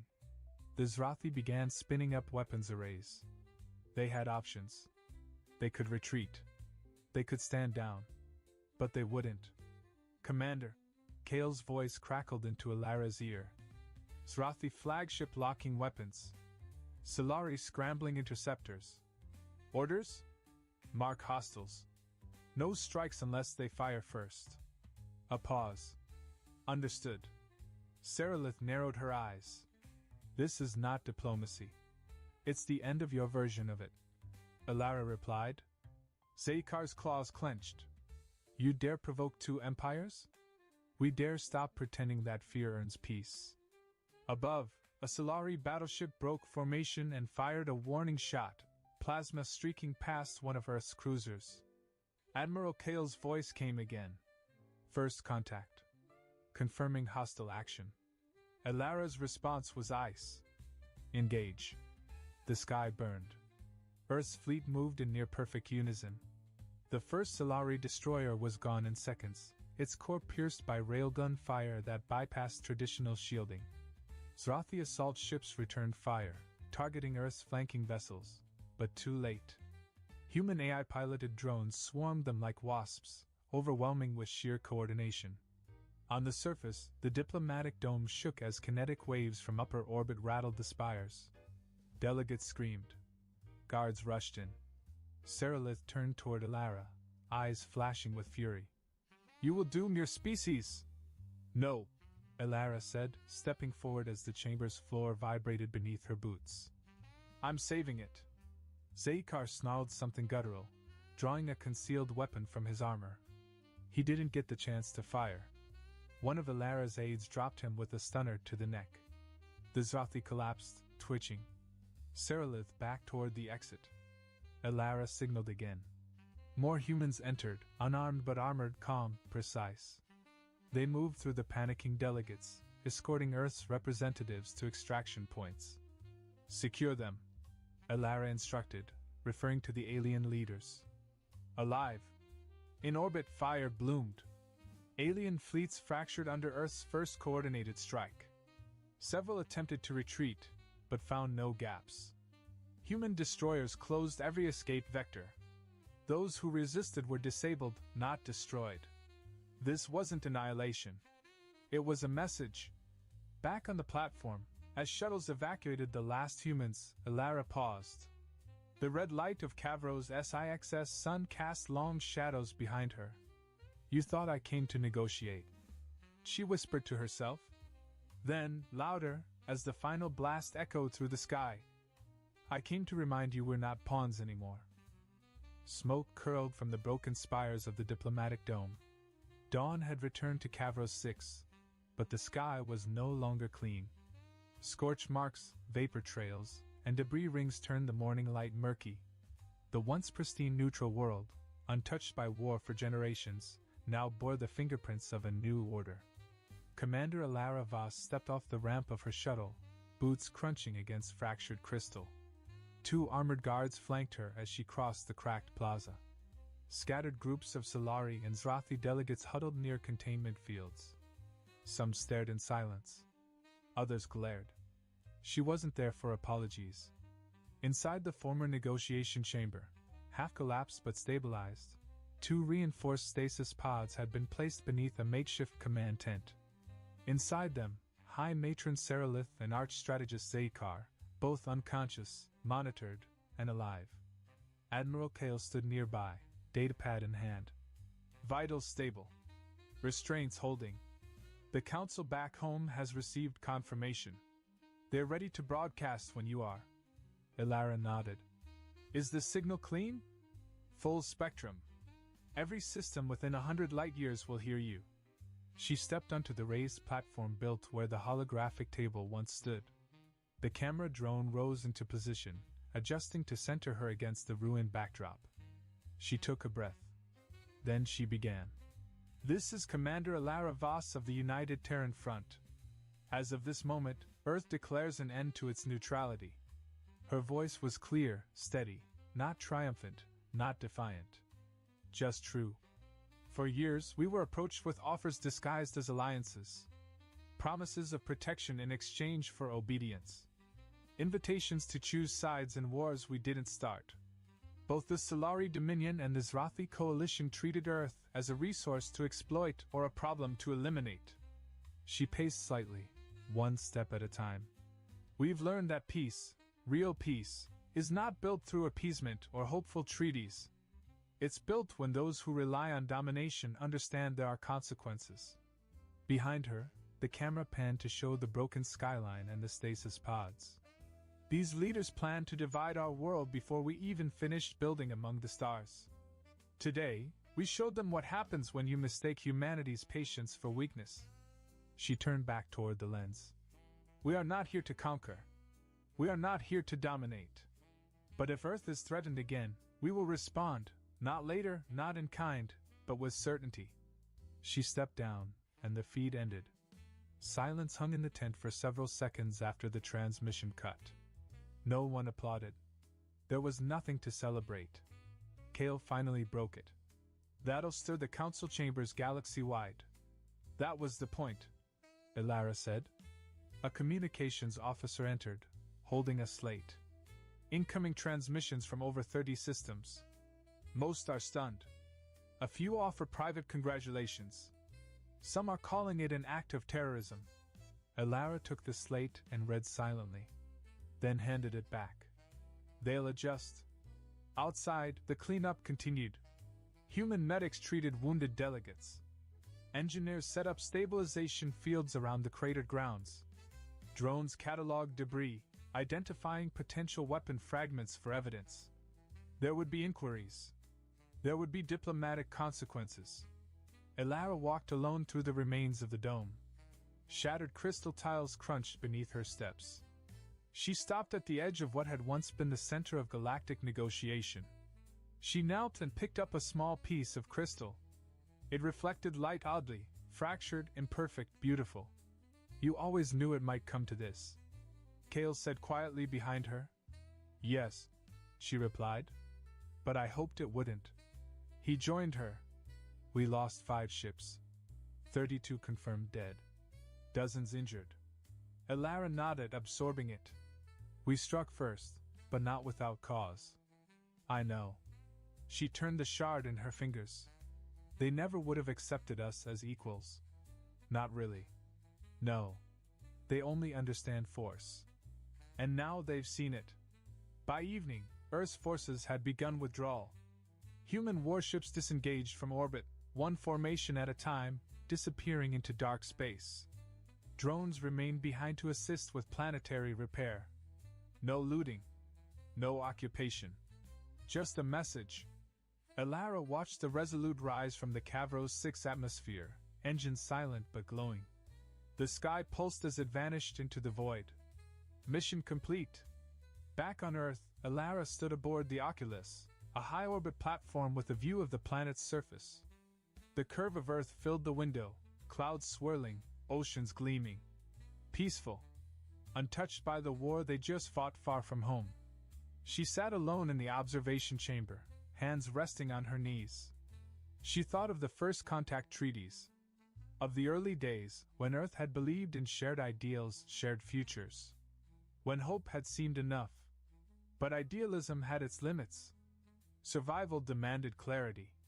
A quiet knock. Kale entered. Transmission from the UN. He said, "You've been promoted." She arched a brow. To what? Head of Interstellar Defense and Strategic Affairs. Elara gave a dry chuckle. Diplomacy's over, then. No, Kale said. We just changed the definition. She didn't reply. After a while, Kale left. Night fell over Earth. Stars blinked into view, distant and cold. Somewhere out there, the Solari and Zrathi would regroup. They would posture. They would claim outrage. But they would also hesitate now. Because Earth wasn't a name on a star chart anymore. It was a presence. Elara looked down at her reflection in the glass. They thought we came to speak. She murmured. Then she stood, voice soft but sure. But we came to be heard. Commander Jake Morrison sat in his chair on the bridge of Earth Defense, Station Aegis Prime. A huge metal station floated in space between Earth and Mars. Jake had been watching the stars for 3 hours now, waiting for something to happen. He knew it would come soon. The communication panel started beeping. Lieutenant Amy Rodriguez turned around in her seat. Her face looked worried. Commander, we're getting a message from deep space. It's coming from the Galactic Council. Jake stood up and walked over to Amy's station. The Galactic Council was made up of 7 different alien races. They had been watching humans for the last 50 years. Most of the time, they left humans alone. But lately, things had been changing. Put it on the main screen, Jake said. The big screen at the front of the bridge turned on. A tall, blue-skinned alien appeared. Jake recognized him right away. It was Admiral Vorthik from the Zephyrian Empire. The Zephyrians were the strongest military force in the galaxy. At least, that's what they thought. Vorthik's voice was deep and scary. Attention, primitive humans. I am Admiral Vorthik of the Zephyrian Imperial Fleet. The Galactic Council has made a decision about your species. Jake felt his hands make fists. He had been expecting this day for a long time. Amy looked back at him with wide eyes. The other crew members on the bridge stopped what they were doing to listen. Your species has spread to 12 star systems without permission, Vorthik continued. You have built colonies and mining stations in space that belongs to the Galactic Council. This cannot continue. The alien's face came closer to the camera. His yellow eyes looked angry. You have exactly 72 hours to remove all humans from these systems. If you do not obey, we will remove you ourselves. Your primitive weapons and slow ships cannot stop us." Jake wanted to laugh, but he kept his face serious. If only this alien knew the truth about human weapons and ships. But that was the whole point. The aliens were supposed to think humans were weak and stupid. "We have 847 warships ready to attack your colonies," Vorthik said. "Each one of our ships is bigger and stronger than your largest vessel. Our plasma cannons can destroy your metal hulls in seconds. Our quantum shields can stop any weapon you have." The message ended. The screen went black. The bridge was quiet. For a moment, Amy turned to Jake. "Commander, what do we do?" Jake smiled a little. "We follow the plan. Send a message to Earth Command. Tell them the aliens have taken the bait." While Amy sent the message, Jake thought about the last 50 years. When humans first met the aliens, they had made a smart choice. Instead of showing their real technology, they had pretended to be much weaker than they really were. Every time aliens watched human military exercises, they saw old and slow weapons. Every time aliens looked at human ships, they saw simple designs that looked weak, but it was all fake. The real human military was hidden away, waiting for the right moment. On Earth, Admiral Kevin Blake was sitting in a meeting with President Linda Carter. The president was a strong woman who had been planning for this day since she took office. Defense Secretary Ryan Hughes was also there, along with several other important people. "The message from Vorthik just came in," Blake said. "They're demanding we leave 12 star systems. They think we're too scared to fight back." President Carter nodded. "How long do we have?" 72 hours, Blake answered. "But we don't need that long. Our ships are already in position." The president looked out the window at the city below. Millions of people were living their normal lives, not knowing that the biggest moment in human history was about to happen. "Are you sure our plan will work?" she asked. Blake smiled. "Madam President, the aliens have been watching us for 50 years. In all that time, they've never seen our real military. They think our best weapons are simple missiles and laser guns. They have no idea what we can really do." Back in space, Captain Lisa Grant was on her patrol ship, the Defiant. She was near the edge of human space, close to one of the colonies the aliens wanted humans to leave.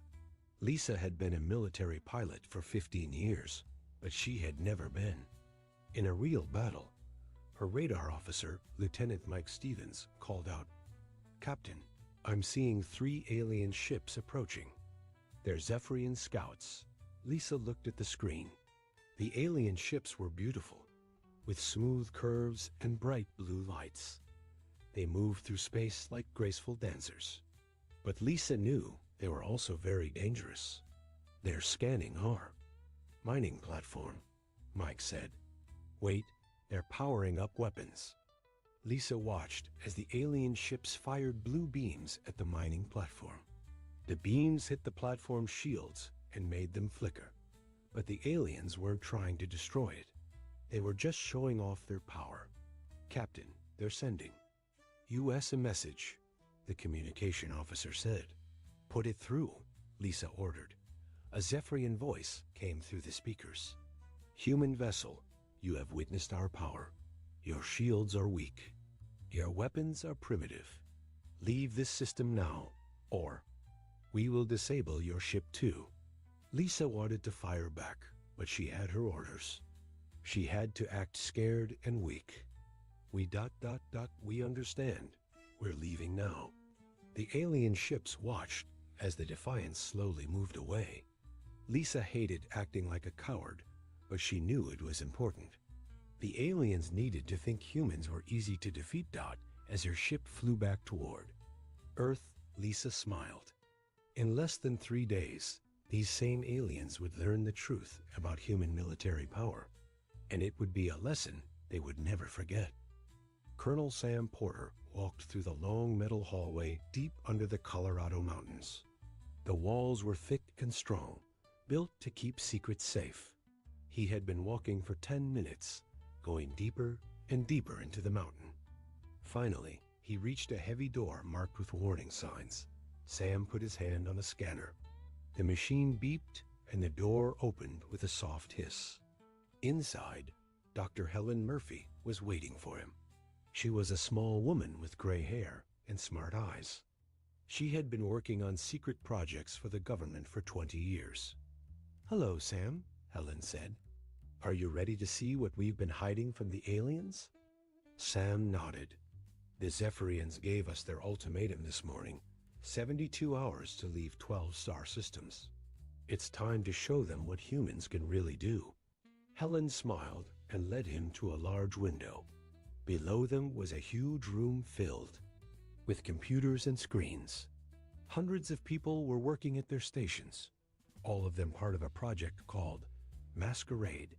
"For 50 years, we've been lying to the aliens," Helen said. "Every time they watched our military exercises, we made sure they saw weak weapons and slow ships. Every time they studied our technology, we showed them things that were 30 years out of date." Sam looked at the screens showing alien ships moving through space, and they believed it all. "Why wouldn't they?" Helen asked. "When they first met us, humans had just learned how to travel between stars. To them, we looked like children playing with toys. They never thought we could learn and grow so fast." Helen walked to another window. This one showed a different room where engineers were working on strange machines. "The aliens think our best weapons are simple missiles and laser guns. They have no idea that we've been building plasma cannons and particle beams for decades." Sam stared at the machines. They looked nothing like the weapons the aliens had seen in human military parades. These were smooth and deadly, with power sources that could light up whole cities. "What about our ships?" Sam asked. Helen laughed. "That's the best part. The aliens think our fastest ships can barely reach half the speed of light. They don't know about our antimatter engines. They've never seen our real warships." She pressed a button on her tablet. The screen changed to show a view of space near Titan, one of Saturn's moons. At first, Sam couldn't see anything. Then, slowly, shapes began to appear. They looked like ghosts becoming solid. "Stealth technology," Helen explained. "We've been hiding our real fleet inside asteroid fields and gas giant atmospheres. The aliens have been looking right at them for years without knowing they were there." Sam counted the ships as they appeared on the screen. There were dozens of them, then hundreds, then thousands. Each one was bigger than anything the aliens had ever seen from humans. "How many ships do we have?" Sam asked. "More than the aliens can imagine," Helen said. "We've been building them in secret factories throughout the solar system. Some are hidden in the asteroid belt. Others are built inside hollowed-out moons. The aliens think we have maybe 100 warships. We actually have over 3,000. On Titan, Captain Tony Richards was watching his own screens. He commanded the secret human base hidden under the moon's ice. For 10 years, he had been waiting for this moment. Now, finally, it was time to wake up the sleeping fleet. "All ships, this is Titan Base," Tony spoke into his microphone. "Operation Masquerade is ending. Repeat, Operation Masquerade is ending. All stealth ships, prepare for combat status." Around the solar system, thousands of human ships began to stir. They had been floating in space like sleeping giants, invisible to alien sensors. Now they were waking up, and soon they would show the galaxy what humans could really do. Back in the mountain, Helen was showing Sam more secrets. "The aliens think we're stupid because we use primitive kinetic weapons. They prefer energy weapons like plasma cannons and laser beams. But they don't understand that our kinetic weapons are actually railguns that can punch through any armor. Sam looked at the designs on Helen's screen. The weapons looked simple, but the math behind them was incredible. How fast do these projectiles move? Fast enough to crack a planet, Helen said. The aliens' quantum shields can stop energy weapons, but they can't stop a piece of metal moving at 90% the speed of light. Helen pulled up another file. And speaking of shields, the aliens think our defensive systems are weak. They've seen us use simple energy barriers that flicker and fail. They don't know about our real shields. The screen showed a new type of protection system. Instead of just stopping attacks, it could bend them around a ship or even send them back at the attacker. We learned this technology from the ruins on Mars, Helen explained. The aliens know we found some old buildings there, but they think we just took a few metal tools and art objects. They have no idea we found working computers and weapon designs. Sam remembered the Mars discovery. 20 years ago, human archaeologists had found the remains of an ancient civilization buried under the red planet's surface. The aliens had been told it was just old pottery and wall paintings. The truth was much more exciting. The beings who lived on Mars were more advanced than any current galactic civilization, Helen continued. Their technology was thousands of years ahead of what the aliens have now, and we've been studying it, learning from it, and improving it. Meanwhile, in space, the Zephyrian fleet was moving toward human colonies. Admiral Vorthik was confident that the humans would surrender without a fight. His ships were the pride of the Zephyrian military, each one capable of destroying a human city. But Vorthik had made a mistake. He had believed everything the humans wanted him to believe. He thought human weapons were weak and human ships were slow. He had no idea that every piece of information he had about human military power was carefully crafted lies. On his flagship, Vorthik was talking to his officers. The humans have not responded to our ultimatum, he said. They are probably too frightened to even send a message. When we arrive at their colonies, they will surrender immediately. His tactical officer, a young Zephyrian named Kresh, looked at the star charts. Admiral, should we prepare for battle? Vorthik laughed. Battle? Against humans? We could defeat their entire fleet with one ship. No, Kresh, this will not be a battle. This will be a demonstration of why primitives should not play with technology. They don't understand. Back on Earth, President Carter was meeting with her top advisors. General Kate Williams, the head of strategic planning, was explaining the final details of the plan. The aliens will reach our colonies in 18 hours. Kate said, "Our ships are already in position. The moment they attack, we drop the masquerade and show them what we can really do." President Carter looked around the room at her advisors. These people had been planning this moment for decades. Are we sure this is the right choice? Once we reveal our true power, there's no going back. Admiral Blake nodded.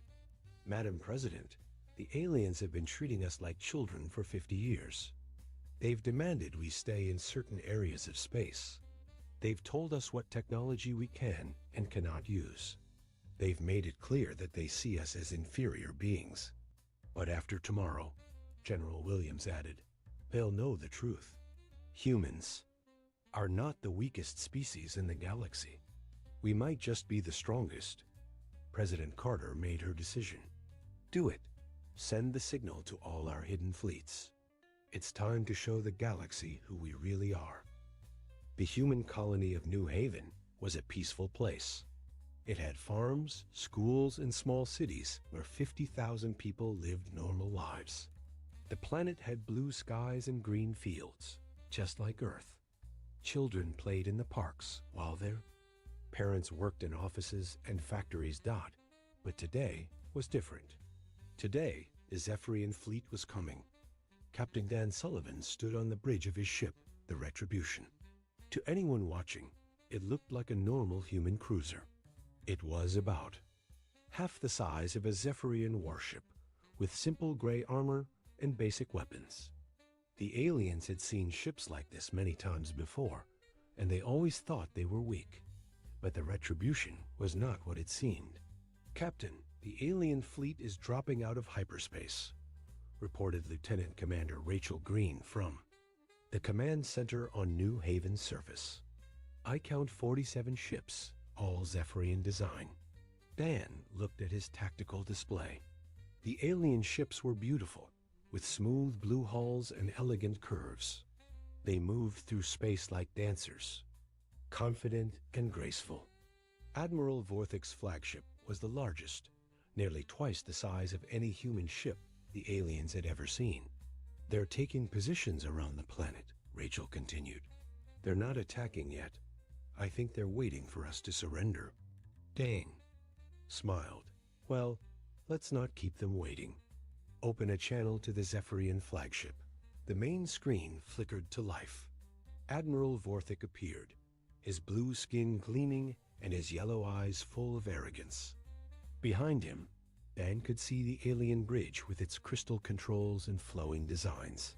"Human vessel," Vorthic said, his voice deep and commanding. "I am Admiral Vorthic of the Zephyrian Imperial Fleet. You are in violation of Galactic Council law. Surrender immediately, and we will allow your people to evacuate peacefully." Dan stepped forward. He was a tall man with gray hair and calm eyes. He had been waiting for this moment for 15 years. "Admiral Vorthic, I am Captain Dan Sullivan of the human ship Retribution. Before we talk about surrender, I have a question." "For you?" Vorthic looked surprised. Humans usually begged for mercy when faced with Zephyrian power. "What question? Did you do your homework?" The alien admiral's face showed confusion. "Homework? What is this word?" Dan's smile grew wider. "It means studying and learning before you act. You've been watching humans for 50 years, Vorthic, but you never really learned anything about us, did you?" Vorthic's expression changed to anger. "I have learned that humans are primitive. Your weapons are weak. Your ships are slow. You cannot stand against the might of the Zephyrian Empire." "That's what we wanted you to think," Dan said quietly. Before Vorthic could respond, Dan gave a signal to his crew. "Drop the masquerade." The Retribution began to change. The simple gray armor plating slid away, revealing gleaming metal underneath. The ship's hull expanded as hidden sections unfolded. Weapon ports opened along the sides, showing cannons that the aliens had never seen before. The ship grew from a small cruiser to a massive dreadnought in just 30 seconds. On the alien flagship, Vorthic's officers were shouting in their own language. Their sensors were going crazy, showing energy readings that should have been impossible. What is this?" Vorthic whispered. "This is a human warship," Dan replied. "The real thing. Not the toys we've been showing you for 50 years. The Retribution's weapons powered up. Energy flowed through systems that used technology far beyond anything the Zephyrians had. The ship's shields activated, creating a barrier that made the Suziv's air around it shimmer like water. "Impossible," Vorthic said. "Our intelligence reports say humans have primitive technology. Your weapons cannot penetrate our quantum shields." "Your intelligence reports are wrong," Dan said. "We wrote them." The first shot came from the Retribution's main cannon. It was not the simple laser beam the aliens expected. Instead, it was a concentrated stream of particles moving at incredible speed. The beam struck Vorthic's flagship directly in the center. The Zephyrian quantum shields, which had never failed before, lasted exactly 2 seconds. The beam punched through them like they were made of paper. It tore through the ship's hull, causing explosions all along its length. "Return fire!" Vorthic screamed. "All ships, attack the human vessel." The Zephyrian fleet opened fire with everything they had. Plasma cannons sent streams of superheated gas toward the Retribution. Energy beams tried to slice through its armor. Quantum torpedoes exploded around it in brilliant flashes of light, but nothing worked. The human ship's shields absorbed every attack. Weapons that could destroy cities barely made the shields flicker. How is this possible? Vorthik demanded. His tactical officer, Kresh, was staring at his instruments in disbelief. Admiral, their shields are not like ours. They're not just stopping our weapons. They're absorbing the energy and using it to make themselves stronger. Dan watched as the alien attacks made his ship's power levels rise.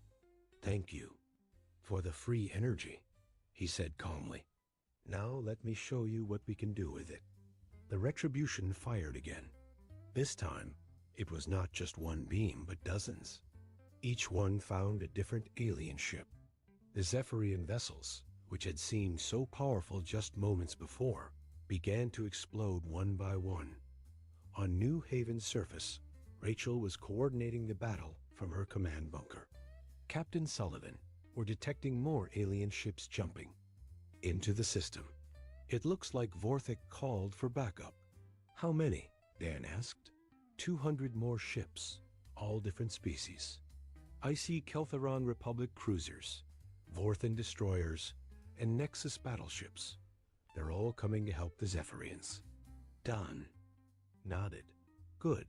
The more the better. It's time to show the entire galaxy what humans can really do. High above the planet, space began to change. The area around New Haven, which had seemed empty just moments before, suddenly filled with ships. They appeared out of nowhere, as if they had been invisible. Steve Parker was flying one of the human fighters that had just dropped its stealth field.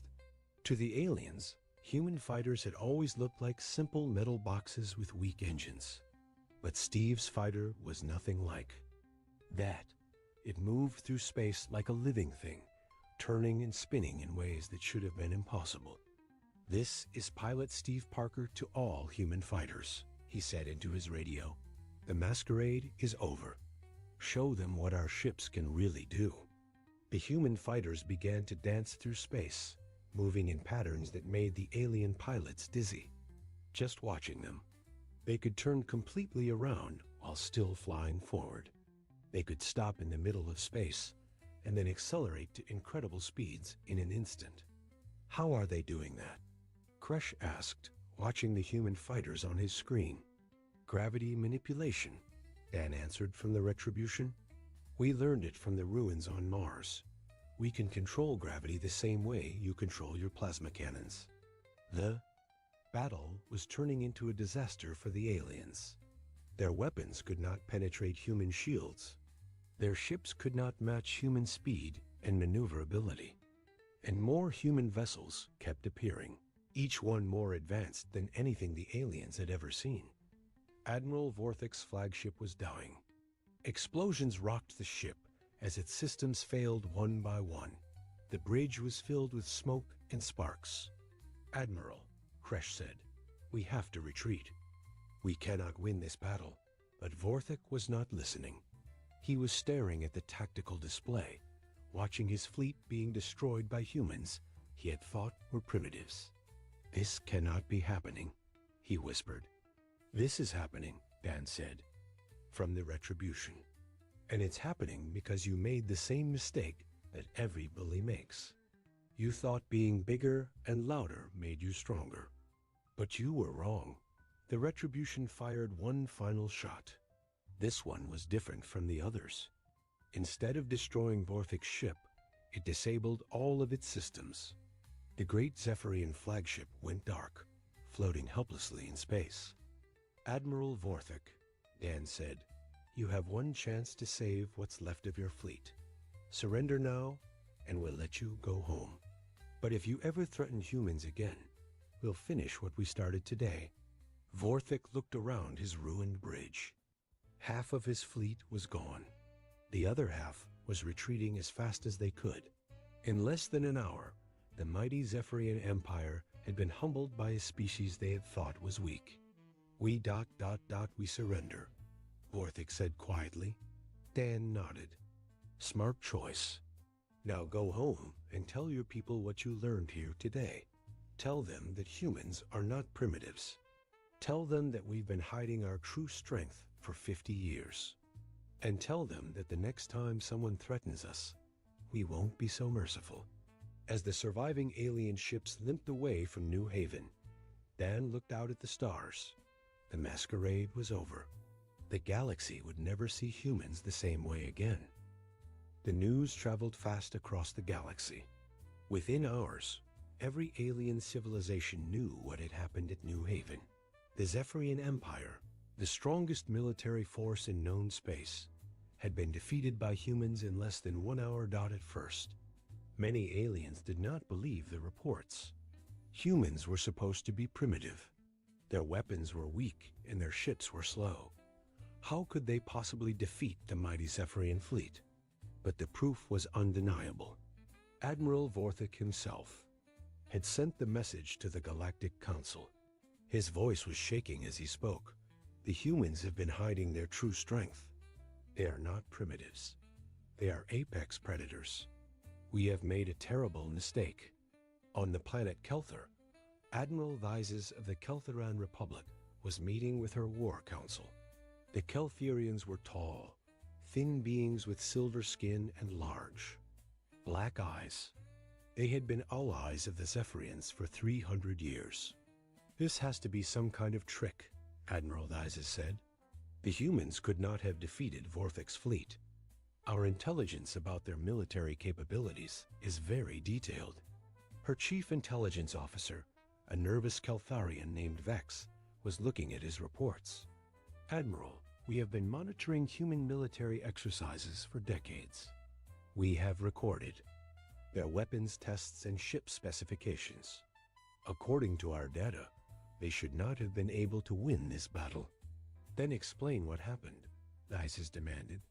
Vex's large eyes grew even wider. Admiral, what if the humans have been lying to us? What if everything we think we know about their military is false? Before Vyzes could answer, her communications officer announced an incoming message. Admiral, we have a transmission from the human fleet. They are requesting permission to enter our star system. Vyzes stood up quickly. How many ships? One, Admiral? A single human vessel. Vyzes relaxed slightly. One human ship was not a threat, even if the reports about their new weapons were true. Let them approach, but keep our defense fleet ready. 20 minutes later, a human ship appeared at the edge of the Keltharian system. It looked like a normal human cruiser, similar to the ones the Keltharians had seen many times before. But after what happened at New Haven, Vyzes was not taking any chances. "This is Captain Maria Santos of the human ship Liberator," came a voice from the approaching vessel. "I am requesting permission to demonstrate something to your government." Vyzes opened a communication channel. "This is Admiral Vyzes of the Keltharian Republic. State your intentions, human." "I'm here to show you the same thing we showed the Zephyrians," Maria replied. "The truth about human military power." Vyzes felt a chill run down her spine. "You have one ship, Captain Santos. We have over 200 vessels protecting this system. Are you threatening us?" Maria's voice was calm and friendly. "I'm not threatening anyone, Admiral. I'm just offering a demonstration. Your defense grid is very impressive. I'm sure it would take hours for a normal fleet to break through it." "It would take days," Vyzes said proudly. "Our quantum barriers and plasma networks are the strongest in the galaxy." "That's what I thought," Maria said. "Shall we begin?" Before Vyzes could ask what she meant, the human ship began to change. Just like the retribution at New Haven, the simple exterior fell away to reveal something much larger and more complex underneath. The ship grew from a small cruiser to a massive battleship in seconds. "That's impossible," Vex whispered. "Our sensors showed it as a light cruiser." "Your sensors showed what we wanted them to show."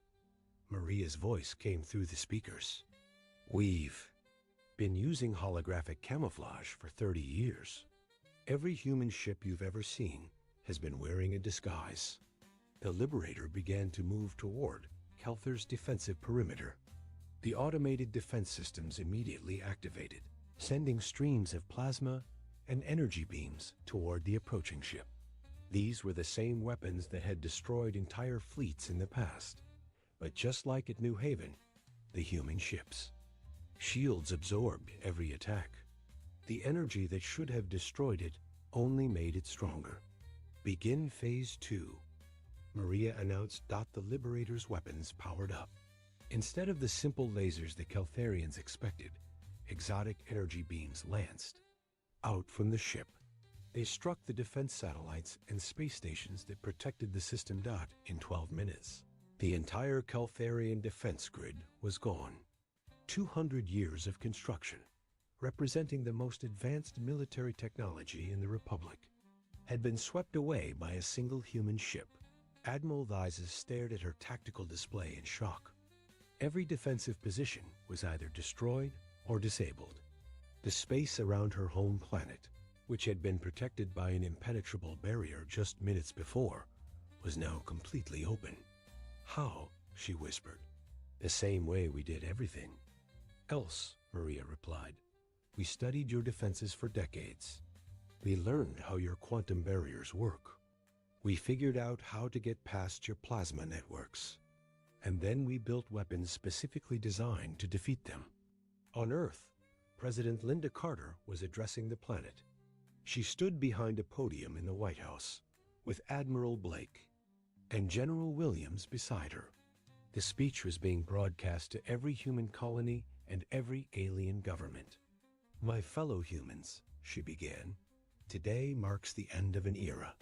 For 50 years, we have allowed other species to believe that we were weak and primitive. We did this not because we were afraid, but because we were smart."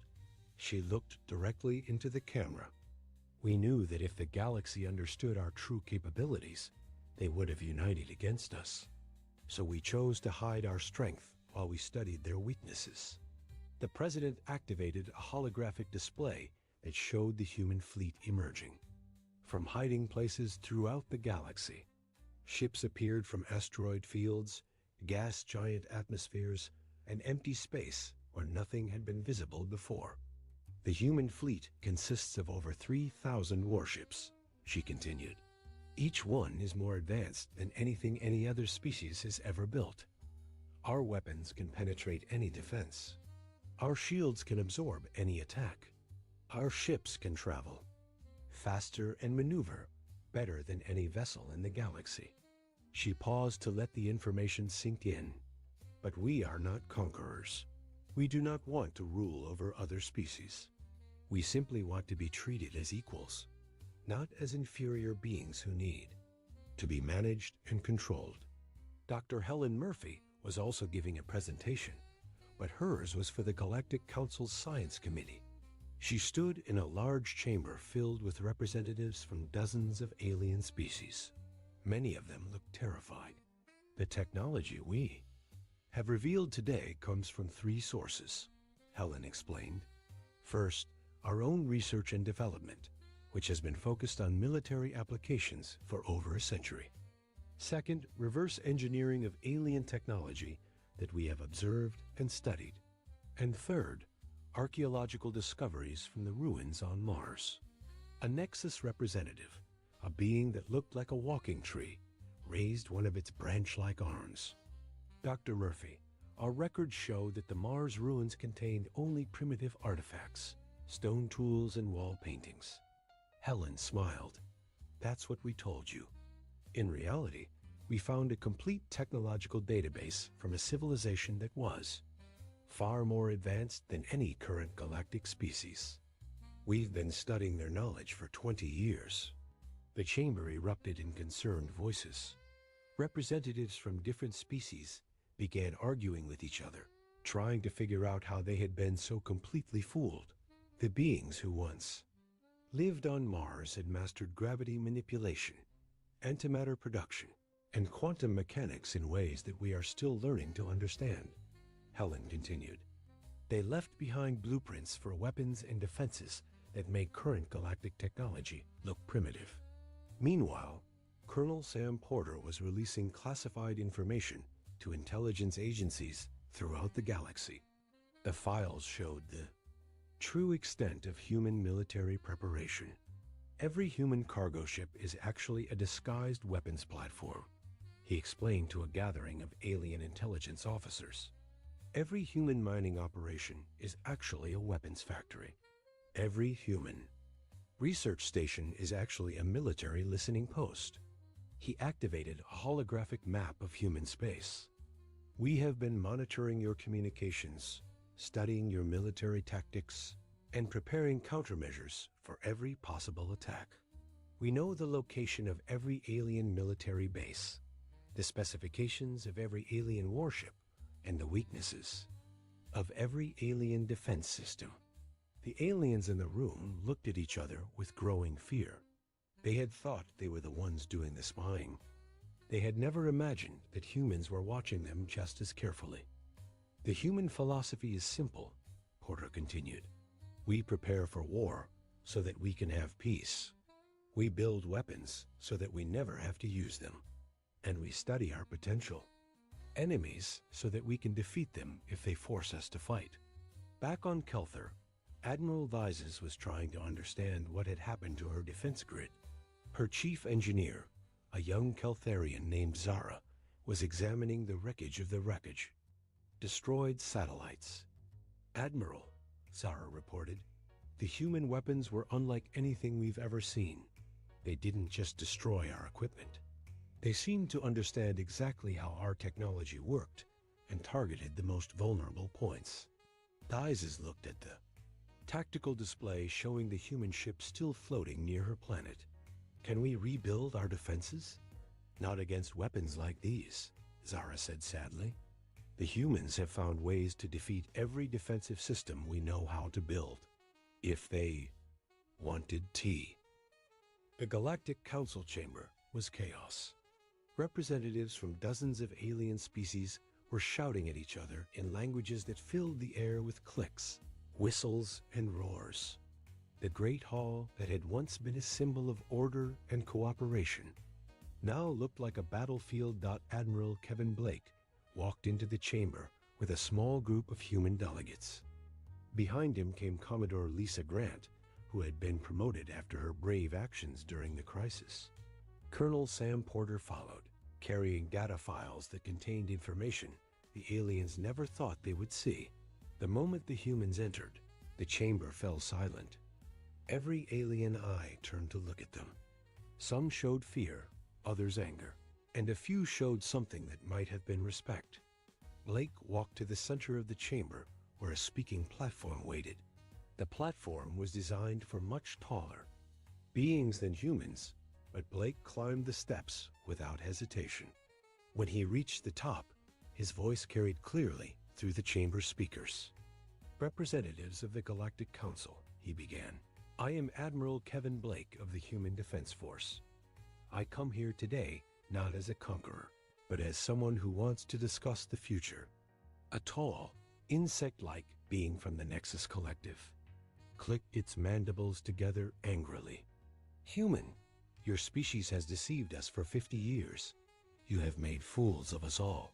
Blake nodded calmly. Yes, we did.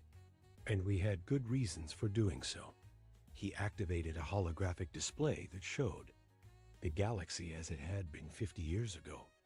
When we first met your civilizations, we were indeed primitive compared to you. Our technology was basic.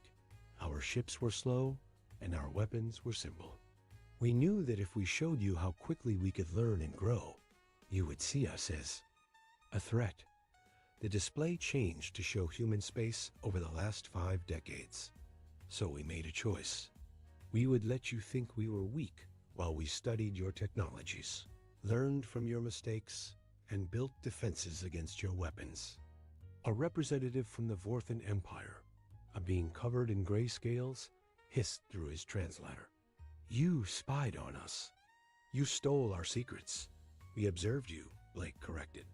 Everything we learned came from watching your public demonstrations, studying your commercial technology, and analyzing the ships you sent to our space. We never hacked your computers or infiltrated your governments. We simply paid attention. Blake pressed another control, and the display showed the true size of the human fleet. Thousands of ships appeared on the hologram, each one larger and more advanced than anything the aliens had expected. The result of our 50-year project is simple, Blake continued. Humanity is now the strongest military force in the galaxy. Our ships are faster than yours. Our weapons are more powerful than yours. Our defenses are better than yours. The chamber erupted in angry voices again. Representatives demanded to know how this was possible. Some accused the humans of using illegal technology. Others called for immediate action against the human threat. Blake waited for the noise to die down before speaking again. But here's what you need to understand.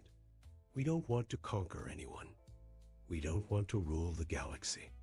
We just want to be treated as equals. President Linda Carter's image appeared on screens throughout the chamber. She was speaking from Earth, addressing the entire Galactic Council. For 50 years, the president said, your civilizations have treated humanity like children. You've told us where we can and cannot go in space. You've decided what technology we're allowed to use. You've made it clear that you see us as inferior, beings who need to be managed. She paused, looking directly into the camera. That ends today. From now on, humanity will be treated as an equal partner in galactic affairs, or we will go our own way. The choice is yours. In the Zephyrian home system, the remains of Admiral Vorthic's fleet were limping back to port. The proud Zephyrian Empire, which had ruled over dozens of star systems for centuries, was in chaos. Their military had been humbled by a species they had thought was primitive. Emperor Zethrock, the ruler of the Zephyrian Empire, was meeting with his council in the Imperial Palace. The Emperor was an old Zephyrian with scars from 100 battles. He had never known defeat until today. How many ships did we lose? The Emperor asked. Half the fleet, Your Majesty, replied General Kess. The humans destroyed 24. Warships and disabled dozens more. Admiral Vorthic's flagship barely escaped. The Emperor's yellow eyes flashed with anger. And what of our allies? Surely the other species will help us fight these humans? General Kess looked uncomfortable. Your Majesty, the Keltharian Republic has already announced that they will not support any military action against humanity. The Nexus Collective is demanding that we negotiate with the humans. Even our closest allies are abandoning us. Emperor. Zethric stood up and walked to a window that looked out over his capital city. For 300 years, the Zephyrians had been the strongest military force in the galaxy. Now, in a single day, that had changed forever. What do our intelligence services say about human capabilities? The Emperor asked. They say we were completely wrong about everything, Kess admitted. The humans have been hiding technology that is decades ahead of ours. Their weapons can penetrate any armor we know how to build. Their ships can outrun anything in our fleet. The Emperor turned back to his council. Then we have no choice. Send a message to the human leadership. Tell them the Zephyrian Empire is willing to discuss new arrangements. Back on Earth, Admiral Blake was meeting with President Carter and her advisors. The response from the galaxy had been mixed, but the message was clear. Humanity was now a major power that could not be ignored. The Zephyrians want to negotiate, Blake reported. So do the Keltharians and most of the smaller species. The Nexus Collective is demanding that we share our advanced technology with everyone. President Carter smiled. And what did you tell them?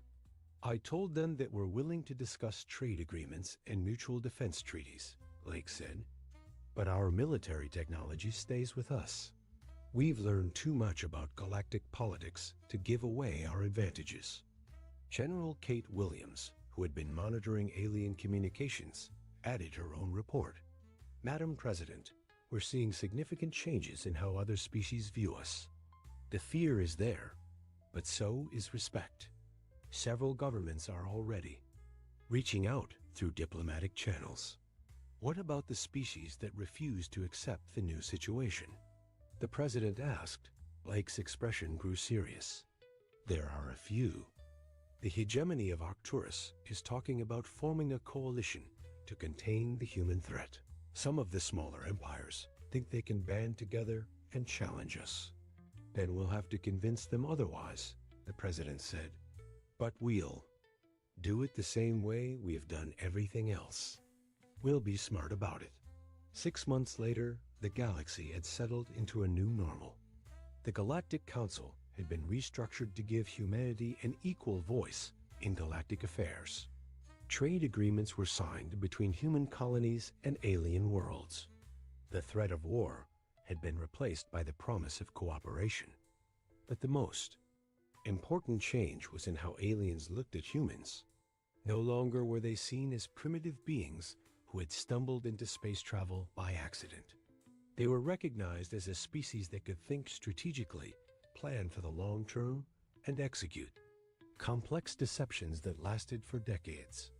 Captain Dan Sullivan, now promoted to admiral, was commanding the human fleet's patrol operations. His job was to make sure that the new peace was maintained and that no one forgot the lessons of the past year. He was standing on the bridge of his new flagship, the Retribution 2, when his communications officer announced an incoming message. From a Nexus exploration ship. Admiral, the alien captain said, we have discovered some unusual readings in the Centauri Nebula. Our scientists believe there may be artifacts from an unknown civilization. We would like to request human assistance in investigating.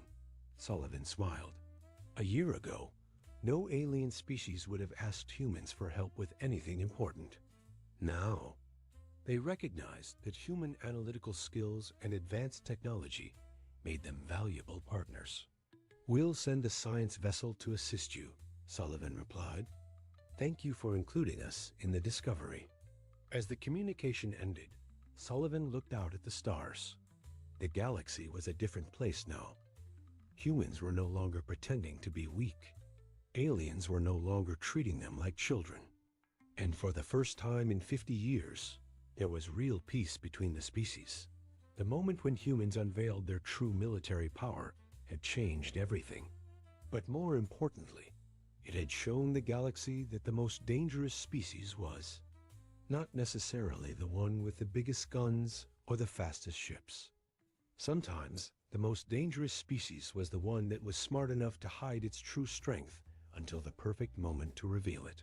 Sullivan thought about all the years of careful planning, patient waiting, and strategic deception that had led to this moment. Humanity had played the longest game in galactic history, and they had won. Now came the even bigger challenge, using their power wisely and building a future where all species could thrive together. But if there was one thing humans had proven, it was that they were very good at thinking ahead and planning for the long term. The galaxy would never underestimate humanity again. And that, Sullivan thought, was exactly how it should be. The morning sun cast long shadows across the crystal gardens of Verdun Prime as students made their way to the Galactic Academy. The academy stood like a jewel among the peaceful hills, its white towers reaching toward the sky. For 300 years, only the most gentle species in the galaxy had walked these halls, Lisa. Chen adjusted her flower crown as she hurried across the courtyard. The Corvin student's petals shimmered with morning dew, and her leaf-like hair rustled in the breeze. She was excited about the new term, but also nervous. Word had spread that something unusual was happening today. "Did you hear the news?" whispered Marcus, a tall Thalorian whose bark-like skin gleamed with silver streaks. His branch arms swayed as he walked beside Lisa.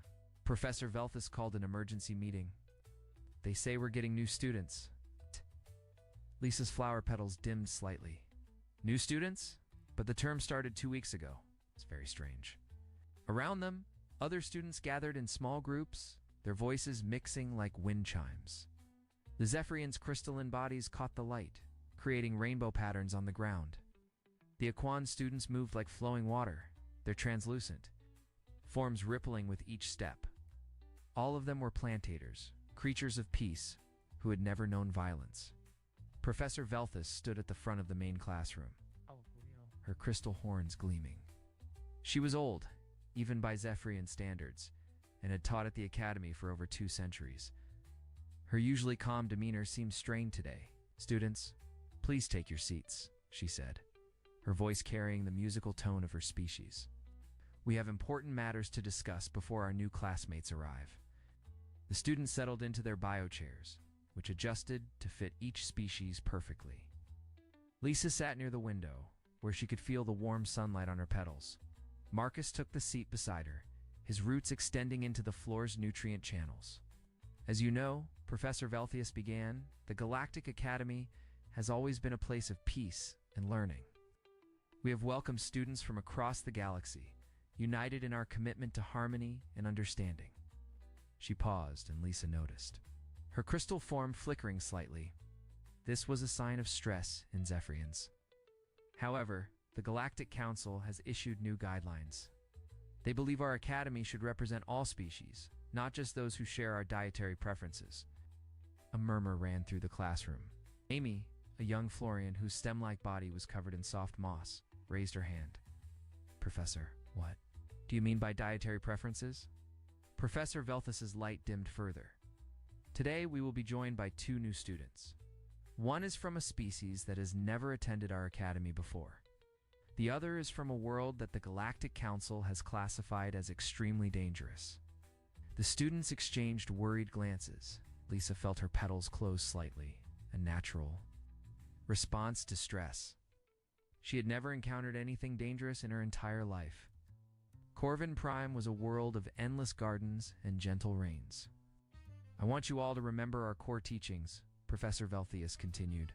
"We believe in the power of understanding and compassion. Today we'll test those beliefs." Before anyone could ask more questions, the classroom door slid open. Lisa turned to look and immediately felt her entire body freeze in terror. The creature that entered was like nothing she had ever seen. It stood nearly 8 feet tall, with midnight black scales that seemed to absorb light. Its arms were longer than its legs, ending in hands that bore claws as long as Lisa's fingers. When it opened its mouth to speak, she could see rows upon rows of razor-sharp teeth. "Greetings," the creature said, its voice a low rumble that seemed to vibrate through the floor. "I am Krax of the Vorthok Empire. I am here to learn your ways of peace." Several students gasped. Amy actually fainted, her moss-covered form toppling from her chair. Marcus's branches trembled so violently that leaves fell to the floor. Lisa had heard stories of the Vorthok, whispered tales that parents used to frighten children into good behavior. They were hunters, killers who stalked their prey across entire star systems. Their ships were black as space itself, and they took what they wanted by force. And now one of them was standing in their classroom. "Please, take a seat, Professor," Velthus said, though her voice shook slightly. "No." She gestured to a reinforced chair that had been placed at the back of the room. Krax moved with surprising grace for such a large creature. Each step was deliberate and silent, like a predator stalking prey. Lisa noticed that his eyes never stopped moving, scanning the room and cataloging every student's position. As Krax settled into his chair, which creaked under his weight, the door opened again. This time a much smaller figure entered. The new student was barely 5.5 feet tall, with smooth pink skin and brown hair that fell in waves around his face. Unlike Krax, he looked completely harmless. His teeth were small and blunt, his hands soft and lacking any claws. He wore simple clothes and carried a worn leather bag. "Hi, everyone," he said with a warm smile. "I'm Jake Martinez from Earth. I'm really excited to be here." The contrast was so stark that Lisa almost laughed. After the terrifying entrance of Krax, this human seemed like a gentle breeze after a storm. His voice was soft and friendly, and his eyes crinkled at the corners when he smiled. "Jake, please take a seat," Professor Velthus said, sounding relieved. She gestured to a normal chair near the front of the room. Jake walked to his seat with an easy, relaxed gait. Unlike Krax, he seemed to pay little attention to his surroundings, nodding politely to students as he passed. When he sat down, he pulled out a small notebook and pen, ready to take notes like any other student. "Now then," Professor Velthus said, trying to regain her composure. "Perhaps our new students would like to introduce themselves properly." Krax stood first, his massive form casting a shadow across half the classroom. "I am Krax, son of Vorthok Prime. My people are warriors and hunters. We have never known defeat in battle." His voice carried pride and barely contained violence. "I come here because the Council of Elders believes we must learn new ways. The galaxy is changing, and we must change with it." He sat down with a thud. That shook the floor. Several students whimpered quietly. Jake stood next, seeming even smaller after Krax's imposing presence. "I'm Jake Martinez," he said again, his voice gentle and calm. "I come from a place called Earth. It's a pretty planet with lots of different environments and creatures. I'm here because I want to learn how different species can work together." Peacefully, he smiled again, and Lisa felt herself relaxing slightly. This human seemed kind and thoughtful, nothing like the dangerous creature she had expected. "My people have always been curious about other worlds and cultures," Jake continued. "I hope I can learn from all of you and maybe share some things about humans too." As Jake sat down, Lisa noticed something odd. While his words were friendly and his manner relaxed, his eyes had briefly met those of every student in the room. It was subtle, but she had caught it. For just a moment, she had felt like he was studying her, but the feeling passed quickly. She decided she must have imagined it. Professor Velthus cleared her throat. "Thank you both. Now let's begin today's lesson on interspecies communication. We'll start with the basic principles of peaceful dialogue." As the lesson progressed, Lisa found herself stealing glances at the two new students.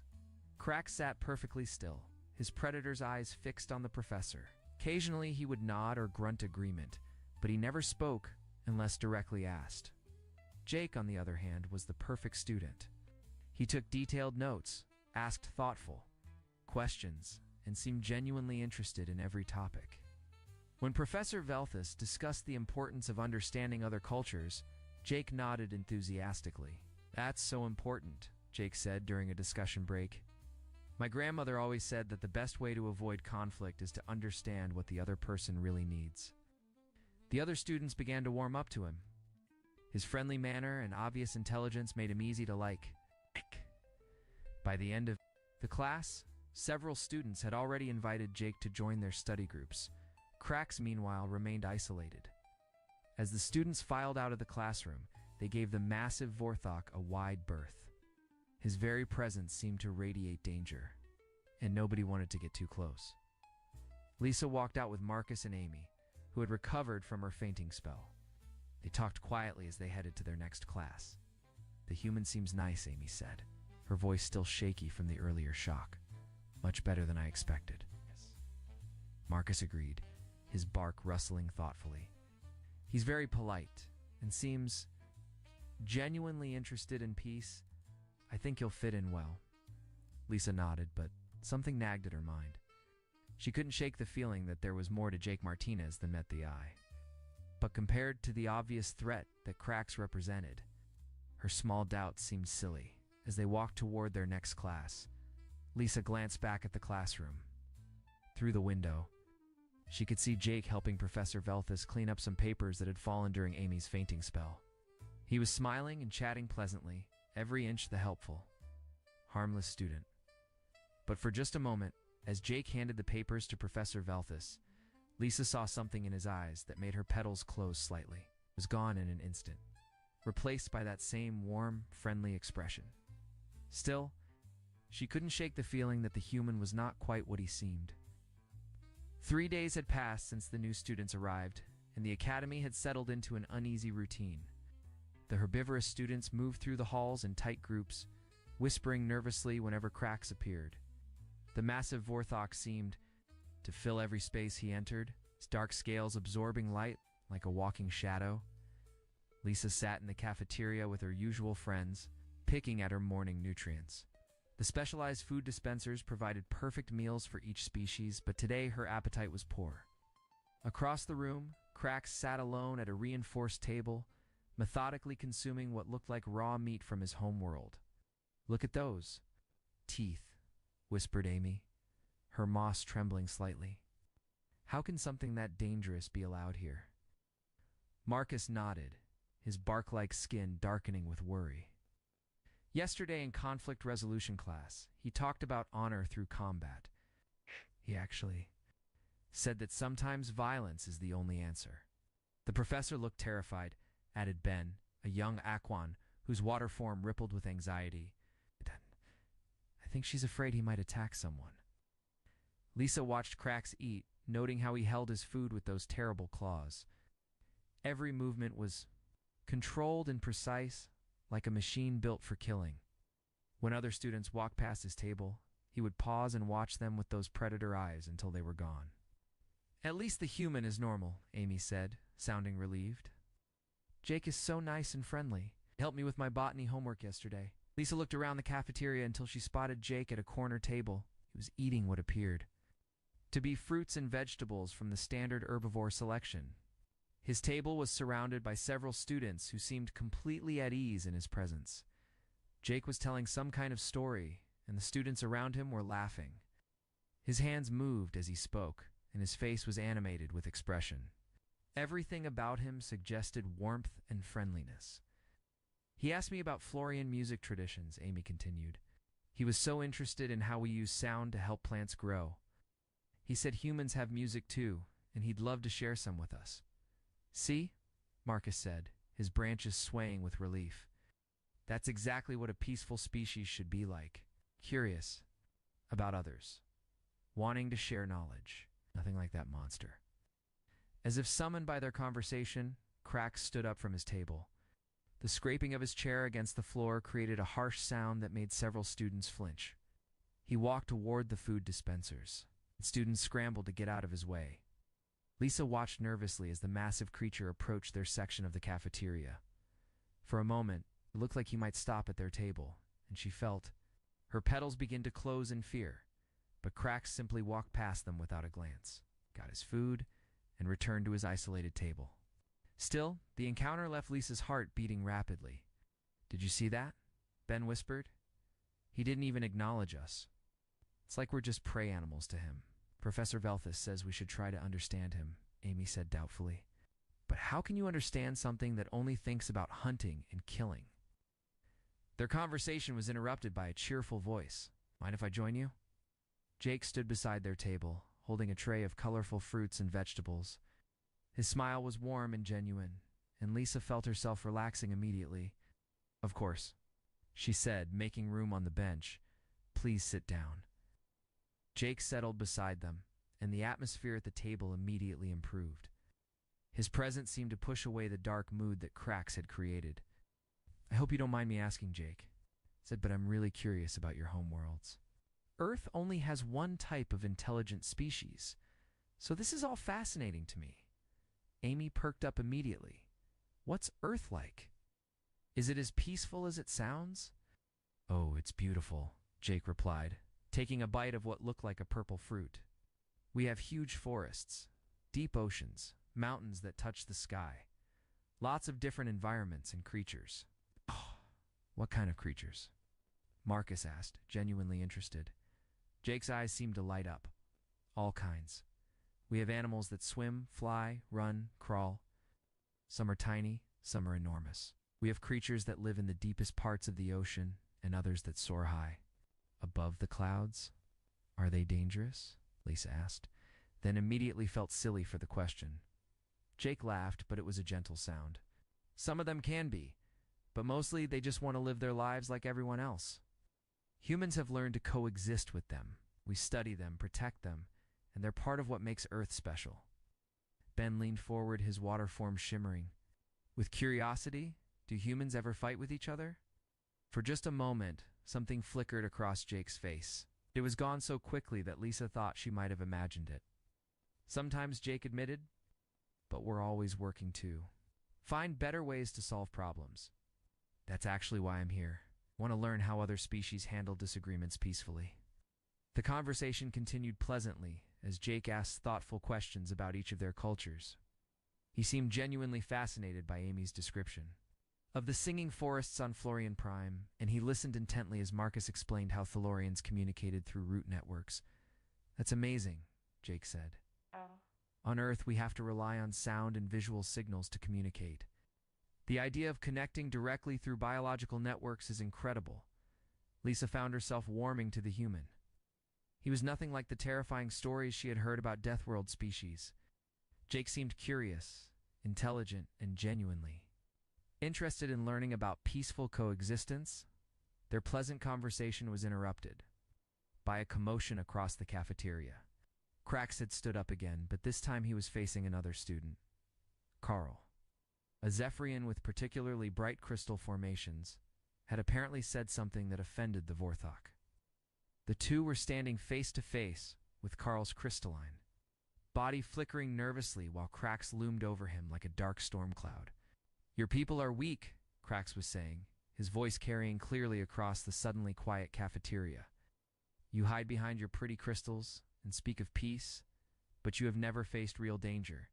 You do not understand what strength means." Carl's light was flickering rapidly now, a sign of extreme distress in Zephyrians. "We believe that true strength comes from understanding and cooperation, not violence." Krax made a sound that might have been laughter, but it was more like the growl of a hunting beast. Understanding? Cooperation? These are the words of prey animals who have forgotten how to survive. The entire cafeteria had gone silent. Students pressed themselves against walls and behind tables, trying to stay as far away from the confrontation as possible. Even the floating food dispensers seemed to hover more quietly than usual. "That's enough," Professor Velthus's voice rang out as she entered the cafeteria. Her crystal form was blazing with authority, but Lisa could see the stress. Fractures in her light. Krax turned to face the professor, and for a moment, Lisa thought he might challenge her too. But instead, he simply nodded once and returned to his seat. "Carl, please come with me," Professor Velthus said gently. The young Zephyrian was still flickering with distress as he followed her out of the cafeteria as soon as they were gone. The normal sounds of the cafeteria slowly returned. Students began whispering nervously about what they had witnessed. "See what I mean?" Amy said, her voice shaking. "He's dangerous. Doesn't belong here." Jake had been quiet during the entire confrontation, but now he spoke thoughtfully. "He's probably just scared." Everyone at the table turned to stare at him. "Scared?" Ben's water form rippled with disbelief. "That thing isn't afraid of anything." "Think about it," Jake said calmly. "He's completely alone here, surrounded by beings who are nothing like him. Everyone fears him. Nobody wants to talk to him. It's probably defensive because he feels isolated." Lisa considered this. She hadn't thought about how Krax might be feeling. "But he threatened Carl, did he?" Jake asked. "I heard him say Carl's people were weak, but I didn't hear any actual threats. It sounded more like he was trying to prove himself, to show that his way of thinking has value too."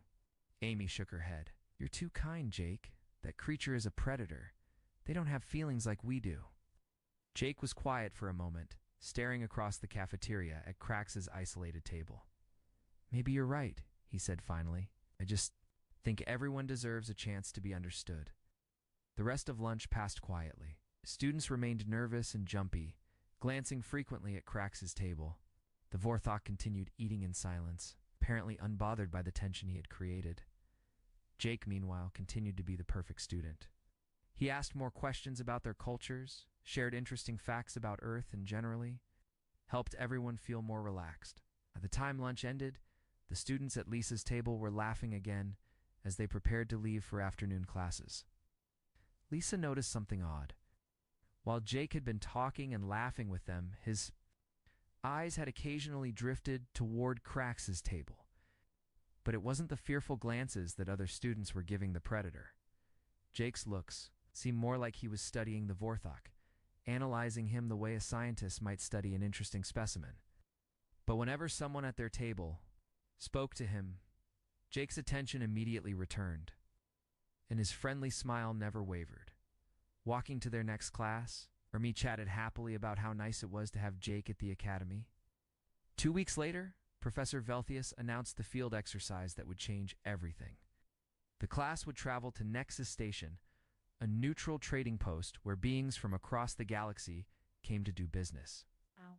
Their assignment was simple: use diplomacy in peaceful negotiation to gather resources for a hypothetical colony. This is your chance to put theory into practice, Professor Velthius explained as they boarded the transport ship. You'll be given credits to trade with, but remember, no violence, no threats, only peaceful persuasion. Lisa felt excited but nervous as she settled into her seat. This would be her first time off Verdun Prime since starting at the academy. Beside her, Amy was practically glowing with anticipation, her moss shimmering with bright colors. Jake sat across the aisle looking relaxed and friendly as always. He had struck up a conversation with Ben about water recycling systems, asking detailed questions about Aquan technology with genuine interest. Krax occupied 2 seats at the back of the transport, his massive form barely fitting in the space. Other students had clustered as far away from him as possible, leaving him isolated once again. The flight to Nexus Station took several hours. During the journey, Jake entertained several students with stories about Earth, music, and art. He described concerts where thousands of humans would gather to listen to songs and museums filled with beautiful paintings and sculptures. "It sounds wonderful," Amy said dreamily. "So peaceful and creative." "Humans have always found ways to express themselves," Jake replied with that warm smile. "Art helps us understand each other and find common ground." When they arrived at Nexus Station, Lisa was amazed by the size and complexity of the structure. The station was enormous, with multiple levels and sections dedicated to different types of trade. Beings from dozens of species moved through the corridors, creating a maze of colors, sounds, and smells. Professor Veltis gathered the students in the main concourse. "Remember, you have 6 hours to complete your trading assignments. Each of you has been given a list of resources your colony needs and credits to acquire them. Meet back here when you're finished." She handed out data pads with their individual assignments and credit chips. Lisa looked at her list: food supplies, medical equipment, and communication devices. The credits seemed like a reasonable amount, but she had never actually traded for anything before. "Good luck, everyone," Jake said cheerfully. "I'm sure we'll all do great." The students scattered in different directions, eager to begin their assignments. Lisa decided to start with food supplies and headed toward a section that seemed to specialize in agricultural products. The first few hours went reasonably well for most of the herbivorous students. They approached vendors politely, explained their needs clearly, and managed to make several successful trades. Their natural, gentle manner and obvious innocence made many traders willing to help them. Lisa had managed to acquire most of her food supplies and was feeling confident as she searched for medical equipment. The vendors seemed to find her flower-like appearance charming. Several had given her better deals than she had expected. But things were not going well for everyone. Krax was having serious problems. Despite his best efforts to be polite, his appearance terrified most of the traders. When he approached stalls, vendors would either flee immediately or refuse to deal with him entirely. His deep, rumbling voice and massive claws made even his friendliest attempts at conversation sound threatening. Lisa watched from across a marketplace. Askrax tried to negotiate for mining equipment. The trader, a nervous Quillen with feathered skin, kept backing away from Krax's table. "I do not wish violence," Krax was saying, his voice carefully controlled. "I offer fair trade for these tools." But the Quillen trader was too frightened to listen. "Please, honored predator, I have family. Take what you want, just don't hurt me." Krax's shoulders sagged with frustration. "I do not want to take. I want to trade. This is the way of peace." "Yes." The trader fled, leaving his goods behind. Krax stood alone at the abandoned stall, looking lost and confused. For the first time since meeting him, Lisa felt genuinely sorry for the Vorthok. Meanwhile, other students were running into different problems. Amy had been swindled by a smooth-talking Nexon trader who sold her medical supplies that turned out to be decorative crystals. Ben had been convinced to trade all his credits for what he thought was advanced water purification equipment. It was actually a children's toy. Marcus had fallen for an elaborate story about rare seeds that would supposedly grow into trees that produced every type of fruit imaginable. He had spent most of his credits on what were obviously ordinary plant seeds from some trader's garden. The herbivorous students' trusting nature and sheltered upbringing made them easy targets for unscrupulous dealers. They believed every sob, story accepted every claim at face value, and rarely questioned prices that were obviously inflated. But Jake was having remarkable success. Lisa first noticed it when she saw him completing a complex trade with a group of Korthok merchants. The Korthok were known throughout the galaxy as shrewd business people who rarely gave anyone a good deal. Yet Jake was walking away from their stall with everything on his list and credits left over. Curious. Lisa followed Jake discreetly as he moved through the station. What she saw made her increasingly uncomfortable. Jake seemed to know exactly what to say to every trader he met. With the proud Zenthran merchants, he spoke respectfully about their culture and traditions. With the profit-focused Nexans, he discussed business opportunities and mutual benefits. With the family-oriented Qualians, talked about community and caring for loved ones. But it wasn't just what he said, it was how he knew what to say. Jake seemed to understand each species, psychology, their cultural values, their weaknesses, and desires. He negotiated like someone who had studied these beings for years. At one stall, Lisa watched Jake convince a Repthan trader to sell him expensive communication equipment for half the asking price. The Repthan, known for being cold and logical, was actually smiling by the end of their conversation. "How did you know about the mining rights dispute on Repthan 7? The trader asked Jake as they completed their deal. "I make it my business to stay informed about galactic affairs," Jake replied casually. "Information is valuable in any negotiation." The Repthan nodded approvingly. "Wise words, human. Your species shows promise." Lisa felt a chill run through her petals. How did Jake know about obscure mining disputes on distant worlds? When did he have time to learn about galactic politics in such detail? Her unease grew as she continued watching Jake work. He moved through the station with confidence, never seeming lost or confused like the other students. He knew which sections sold which goods, which traders were reputable, and which deals were worth pursuing. Most disturbing of all, Jake seemed to know personal information about the traders he dealt with. He asked about their families, their homeworlds, their business concerns. The traders responded as if they were talking to an old friend, never questioning how this human student knew so much about their lives. "Your daughter must be excited about starting at the Academy of Sciences," Jake said to a Florian trader who was selling medical supplies. The trader's stem brightened with pleasure. "You know about Petal? How wonderful." "Yes, she's very excited. It's been her dream since she was a seedling." Jake smiled warmly. "I'm sure she'll do wonderfully." Florian students are known for their dedication to healing arts. As Jake completed another successful trade, Lisa realized something that made her flower petals close tight with fear. Jake wasn't just a good negotiator. He was operating with information that no ordinary student should have. He knew personal details about traders, political situations on distant worlds, and cultural practices of dozens of species. It was as if he had access to detailed intelligence, files on everyone he met. The revelation became undeniable when the pirates attacked. Lisa was in the communication equipment section, trying to recover from a bad trade, when the lights suddenly dimmed and alarms began blaring throughout the station. Emergency announcements echoed through the corridors in multiple languages. "Attention, all beings. This station is now under the control of the Red Nova pirate fleet. Remain calm and comply with all instructions." Lisa's petals went completely pale with terror. She had never experienced anything like this in her sheltered life. Around her, other traders and customers were panicking, some running for exits that were already being sealed. A group of armed pirates entered the section, their weapons drawn and ready. They were a mixed crew of different species, all looking dangerous and experienced. Their leader was a scarred Vorthok, who seemed even more intimidating than Krax. "Everyone on the ground," the leader shouted. "Nobody moves. Nobody gets hurt."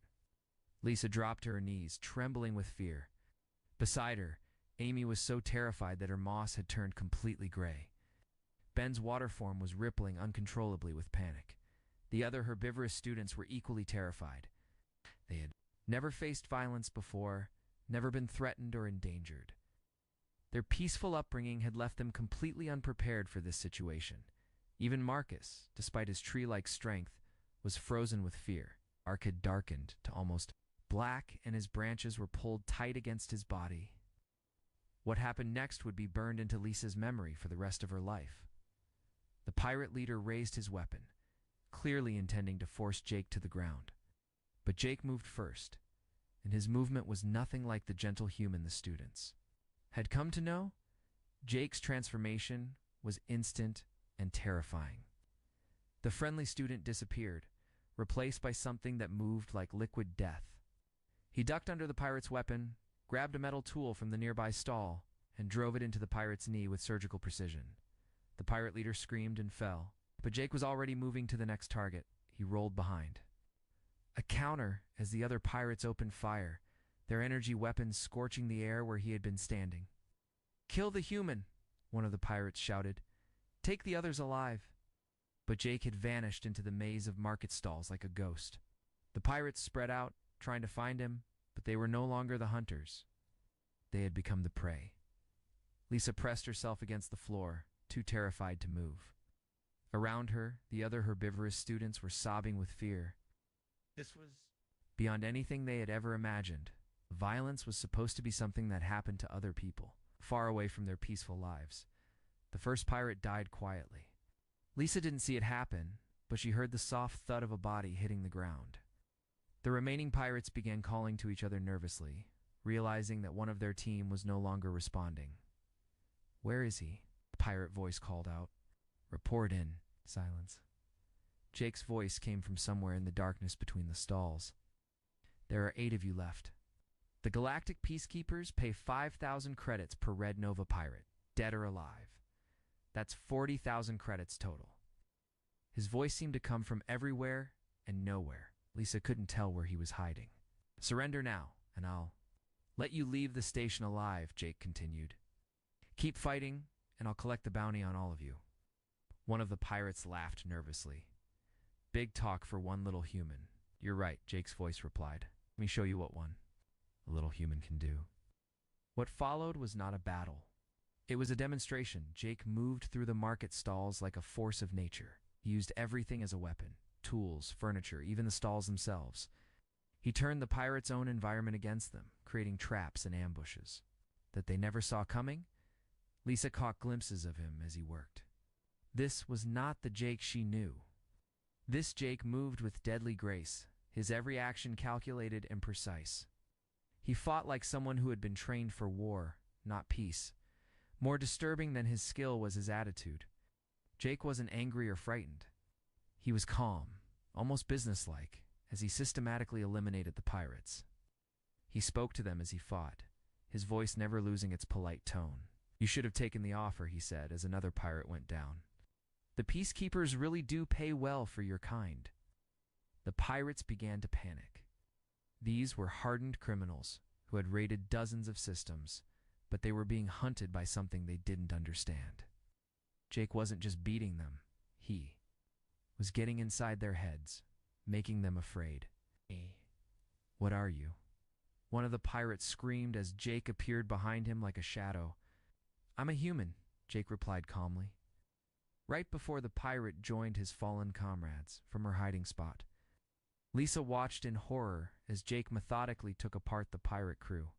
He didn't just defeat them, he anticipated their every move, turned their own tactics against them, and made them helpless. The worst part was how easily he did it. Jake wasn't struggling or fighting desperately for his life. He was in complete control, dismantling the pirates like a technician repairing a broken machine. In the distance, Lisa could hear Krax fighting his own battle. Unlike Jake's silent efficiency, Krax's approach was direct and loud.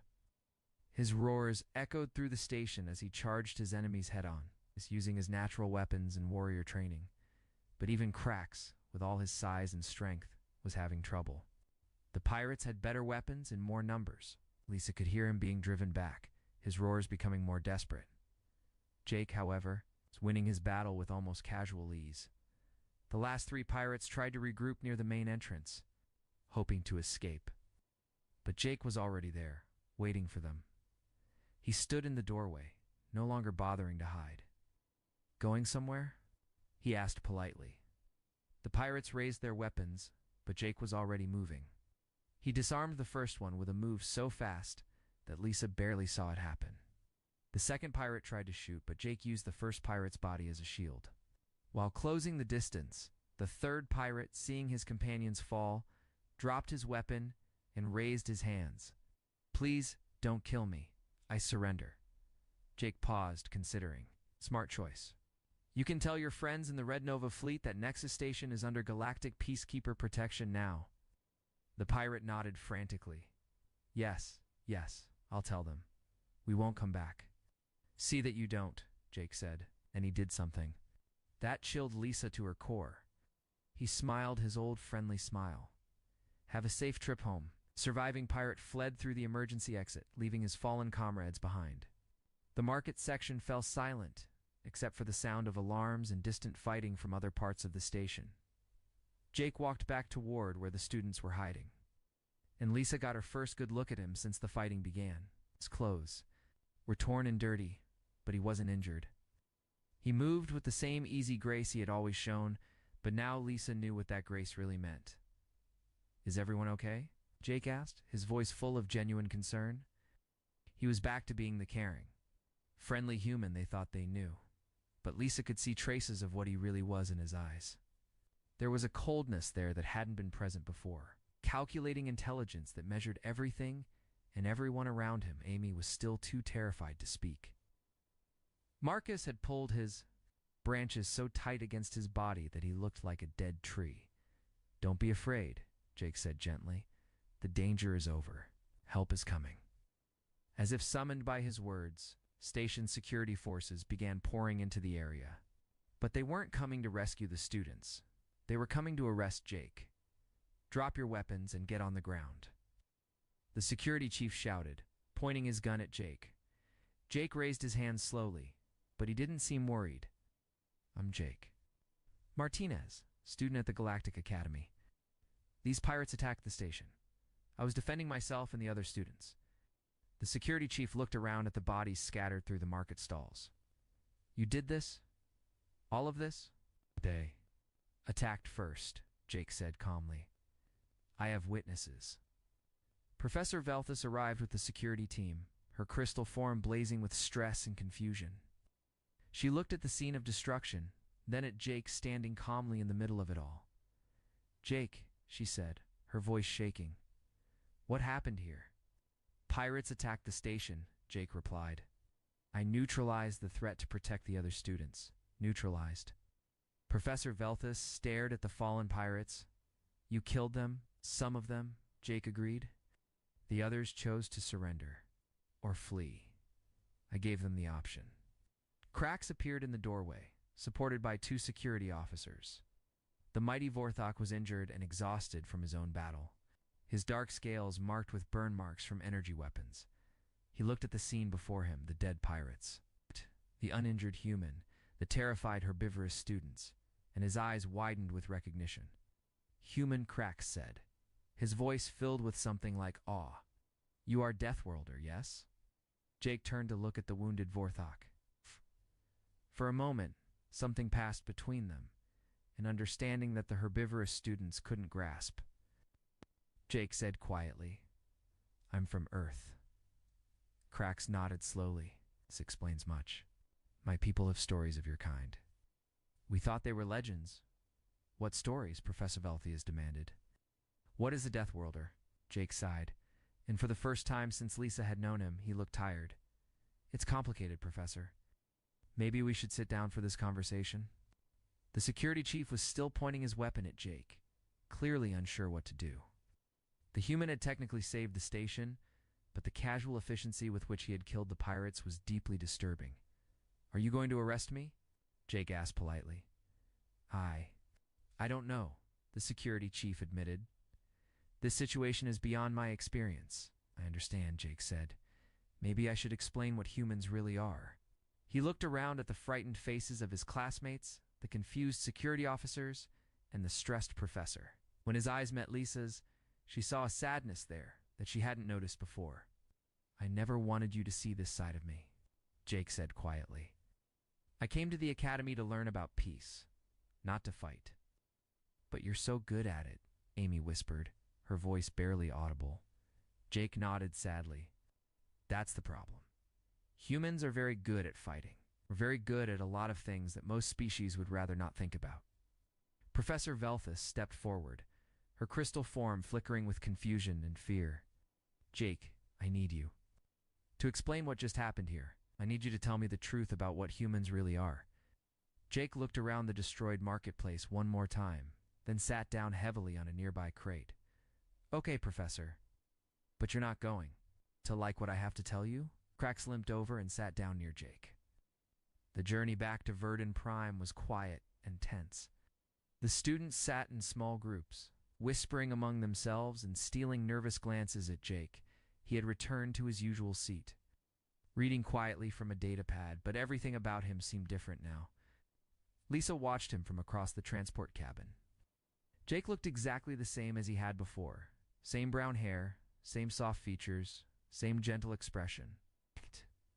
But now she knew what those hands were capable of. She had seen what those calm eyes could calculate in seconds. Amy sat pressed against the window, as far from Jake as she could get. I can't believe we ate lunch with him, she whispered. We invited him to our study groups. He saved our lives, Marcus pointed out, though his bark was still dark with stress. If he hadn't stopped those pirates, we might all be dead. But the way he did it, Ben said, his water form rippling with unease.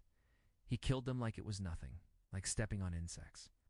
Professor Velthus had been quiet for most of the journey, her crystal form dim with deep thought. Finally, she stood and walked to where Jake was sitting. May I join you? She asked. Jake looked up from his reading and smiled. It was the same warm, friendly smile he had always given, but now it carried new meaning. Of course, Professor. She sat down carefully, choosing her words with care. I need to understand something, Jake. When you applied to our academy, did you lie about your intentions? Jake set down his datapad and considered the question seriously. No, Professor. I came here because I genuinely want to learn about peaceful cooperation between species. That's the truth.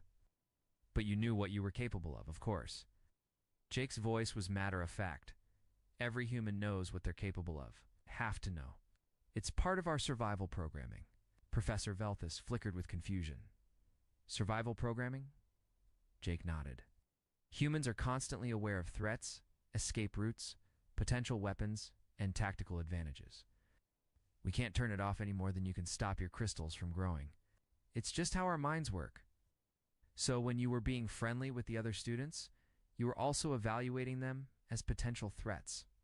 Not threats, Jake corrected gently. I was learning about them, understanding their capabilities, their weaknesses, their needs.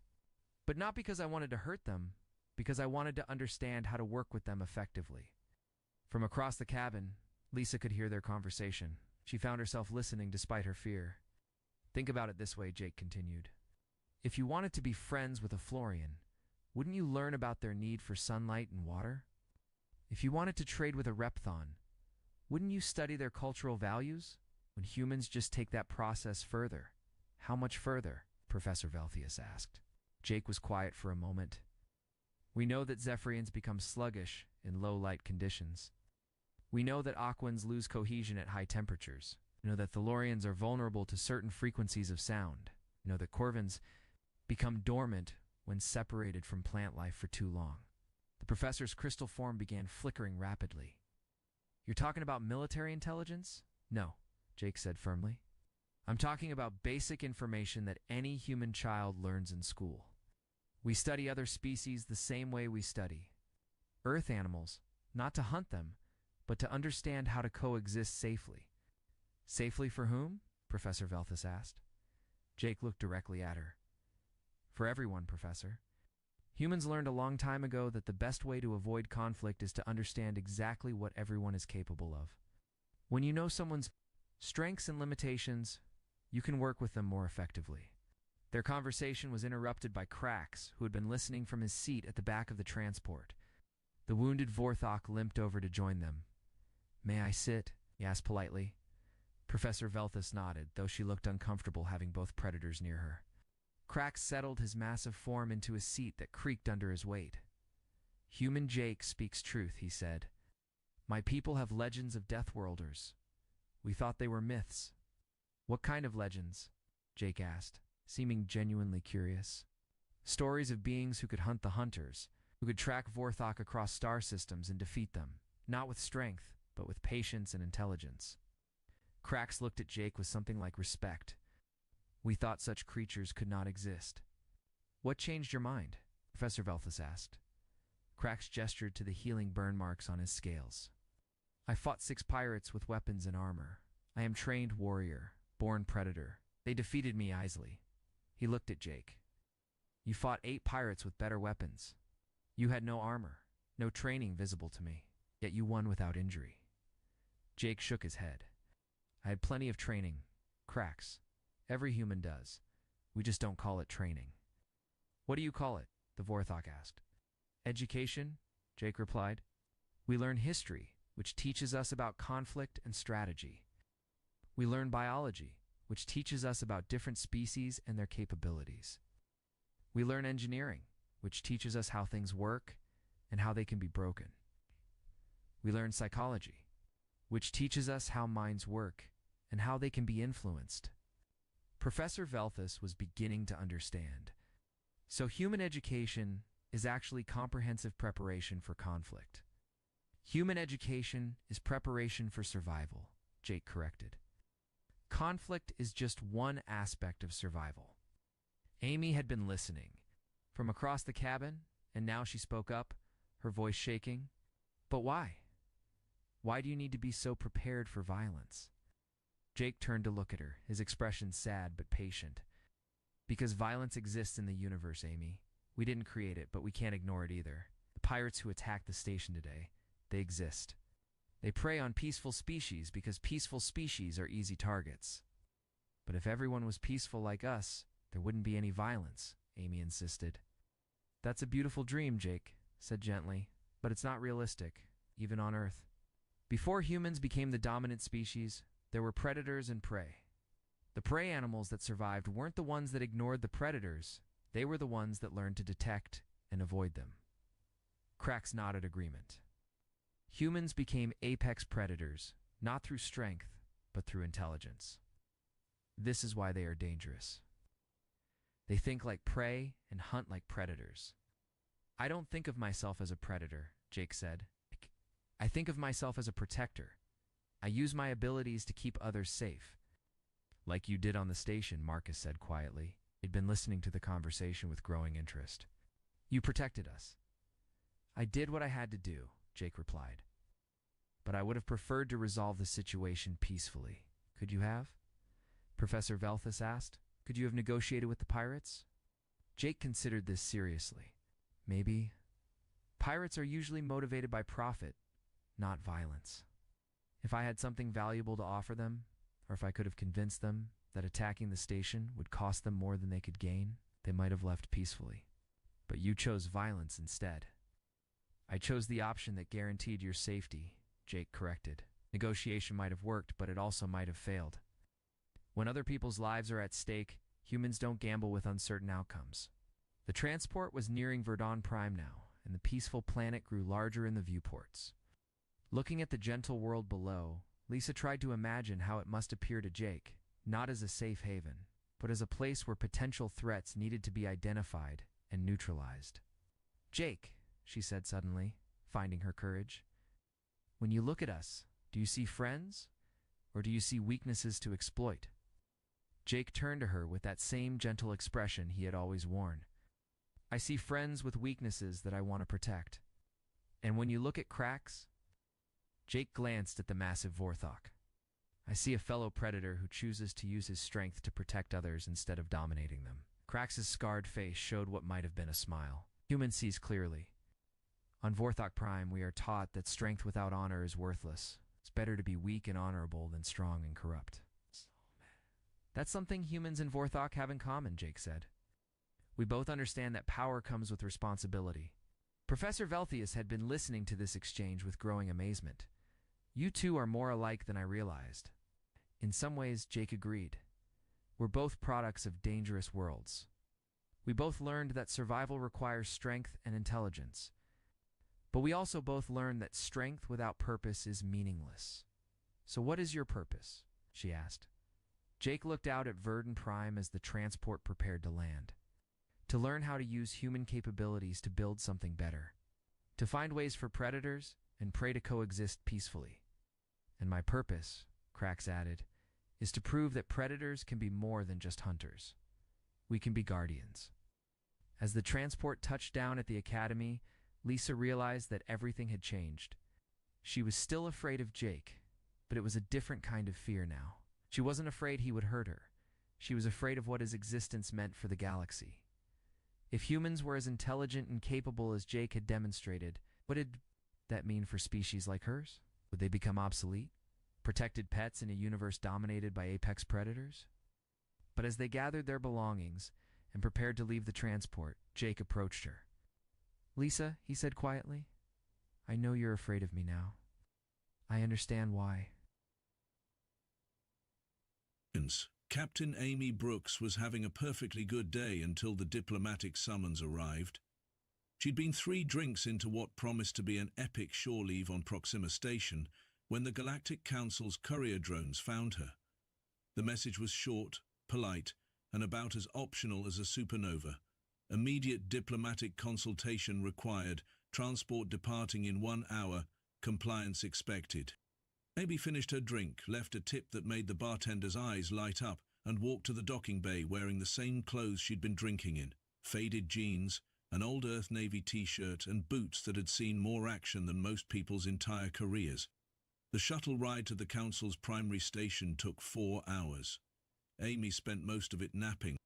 "Mom," the pilot called, a nervous kid who looked like he'd rather be anywhere else, glanced back as they approached the massive orbital platform. "They're requesting immediate priority docking." "Take your time," Amy said, not opening her eyes. "I'm not in a hurry." The station loomed ahead like a monument to bureaucratic excess. Kilometers of polished metal and holographic displays, all designed to make visitors feel appropriately insignificant. Amy had been here before, back when she was still naive enough to believe that diplomacy and good intentions could solve everything. That was before she learned better. The docking bay was controlled chaos. Security personnel from half a dozen species tried to look professional while clearly being on edge. A group of Thraxian guards stood at attention, their chitinous armor gleaming. 2 Colonian diplomats whispered urgently in their clicking language, and supervising the whole circus, a Vorthan administrator clutched a datapad like it contained the secrets of the universe. "Captain Brooks," the Vorthan stepped forward, his voice carrying the metallic undertone of a breathing apparatus. "Administrator Kelthun, you will come with us?" Amy stretched, working out a kink in her neck from the shuttle's uncomfortable seating. "Sure. Lead the way." The administrator paused, clearly expecting questions, protests, or at least some sign of concern. Amy just stood there, waiting. "This way," Kelton said finally. They walked through corridors designed to intimidate. Soaring ceilings, holographic displays of 1,000 worlds, and enough polished surfaces to blind a small army. Amy noticed the transition from diplomatic wing to detention area. Fewer decorations, more guards, and lighting that suggested this was where the council handled business they couldn't officially acknowledge. In here, Keltun gestured to a reinforced door marked with warnings in 7 languages. The chamber beyond was pure interrogation theater. Sound dampening, harsh lighting, furniture bolted to the floor, and 3 chairs arranged to face a 4th. Amy recognized the setup immediately. Basic psychological positioning designed to make the subject feel isolated and vulnerable. She'd seen it before, usually right before someone made a serious mistake. 3 figures were already seated, and Amy's eyebrows rose slightly at the lineup. High Arbiter Zixmon of the Altair Collective occupied the center position. His species looked like what happened when evolution decided to give a praying mantis a PhD in making people uncomfortable. Compound eyes that reflected light in unnatural ways, 4 arms that moved independently, and an expression that suggested he was recording everything. Commander Thakris sat to his left, a Vorthan military officer whose breathing apparatus was considerably more elaborate than the administrator's. His uniform carried enough medals to suggest actual combat experience, which put him in a minority among council representatives. The third figure was the most interesting. Councillor Vexandra of the Hegemony looked almost human, which was always a warning sign. Her species had evolved under higher gravity, giving them a compact build that suggested they could break things without effort. Pale blue skin, silver hair, and an expression that evaluated Amy like a butcher sizing up meat. "Please, sit," Zexman gestured to the remaining chair with one of his 4 arms. Amy sat, noting how the chair positioned her at a disadvantage, lower than the others, facing the light, back to the door. Standard intimidation setup. "Captain Brooks," Zixon began, his voice carrying diplomatic calm, "the Galactic Council has concerns about humanity's recent activities." "Okay," Amy said. "What activities?" "Kepler 442b, Commander Thackeray said, his breathing apparatus hissing softly. 3 weeks ago, human colony ship disputed territory." Amy nodded. "Mining rights issue?" "The world belonged to the Hegemony."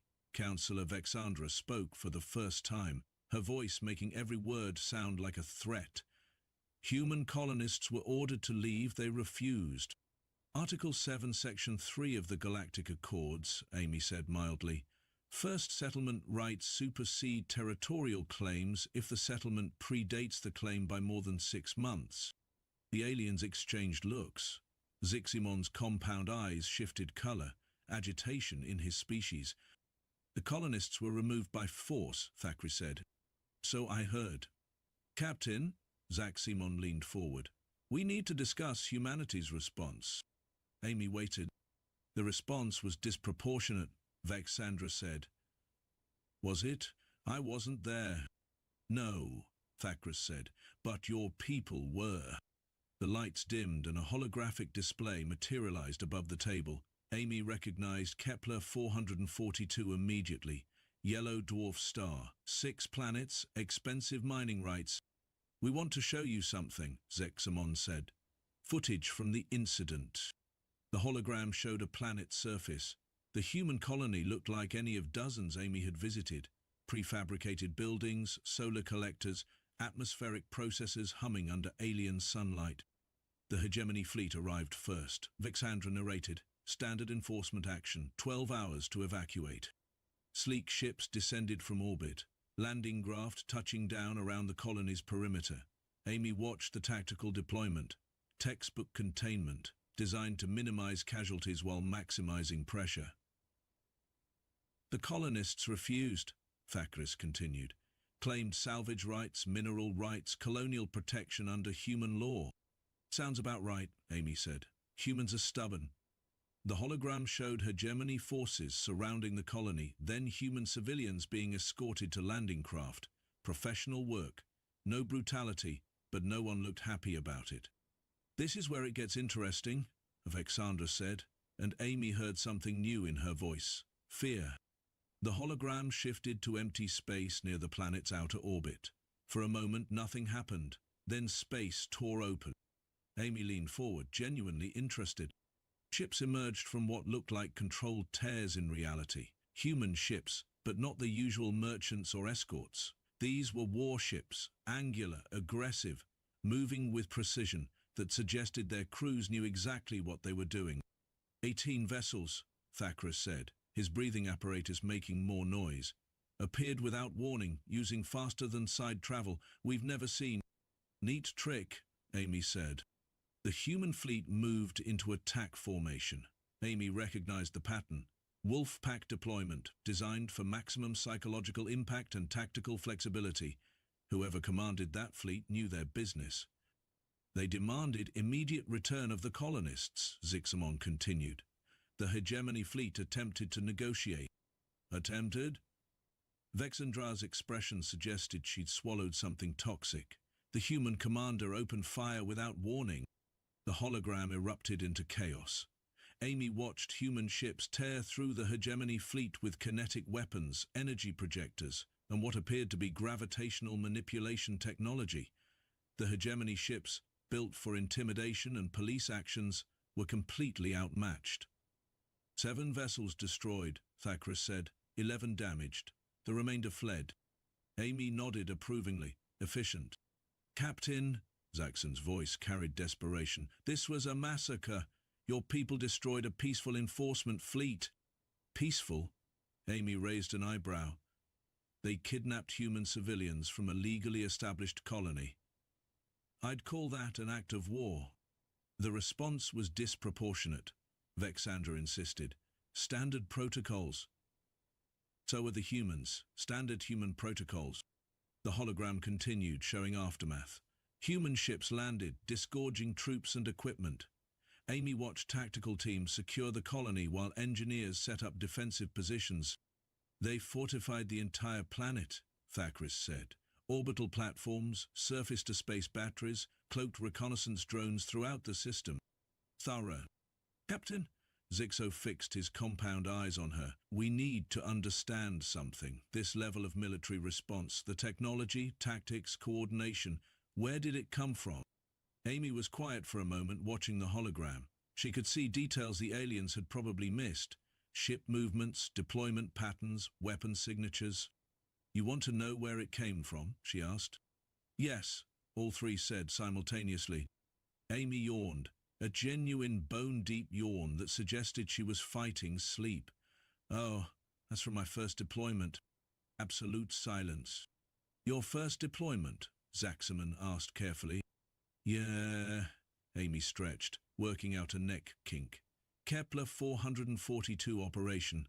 I was a lieutenant then, fresh from the Naval Academy. First real assignment with the Rapid Response Division. Takris's breathing apparatus made a deflating sound. You were there. Tactical coordinator for surface operations, Amy said. Good mission. Clean extraction, minimal casualties, solid strategic outcome. Makes you feel good about your career choice. Bexandra stared at her like she'd discovered something venomous in her bed.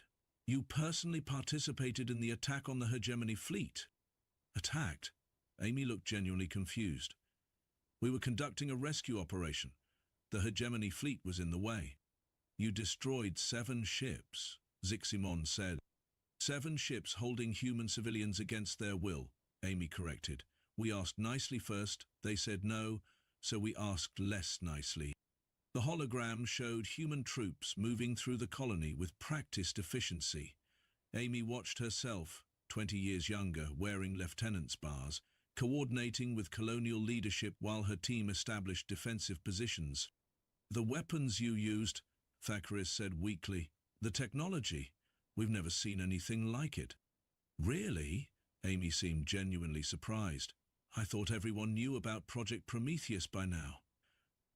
Project Prometheus? Vexandra asked. Human Military Development Program, Amy explained. Been working on it for about 15 years. Started right after first contact. Figured we should have ways to defend ourselves if the peaceful coexistence thing didn't work out. 15 years, Ziximon repeated. Give or take. The gravitational manipulation systems took longer than expected. Turns out bending space-time is more complicated than the theoretical model suggested. Who knew?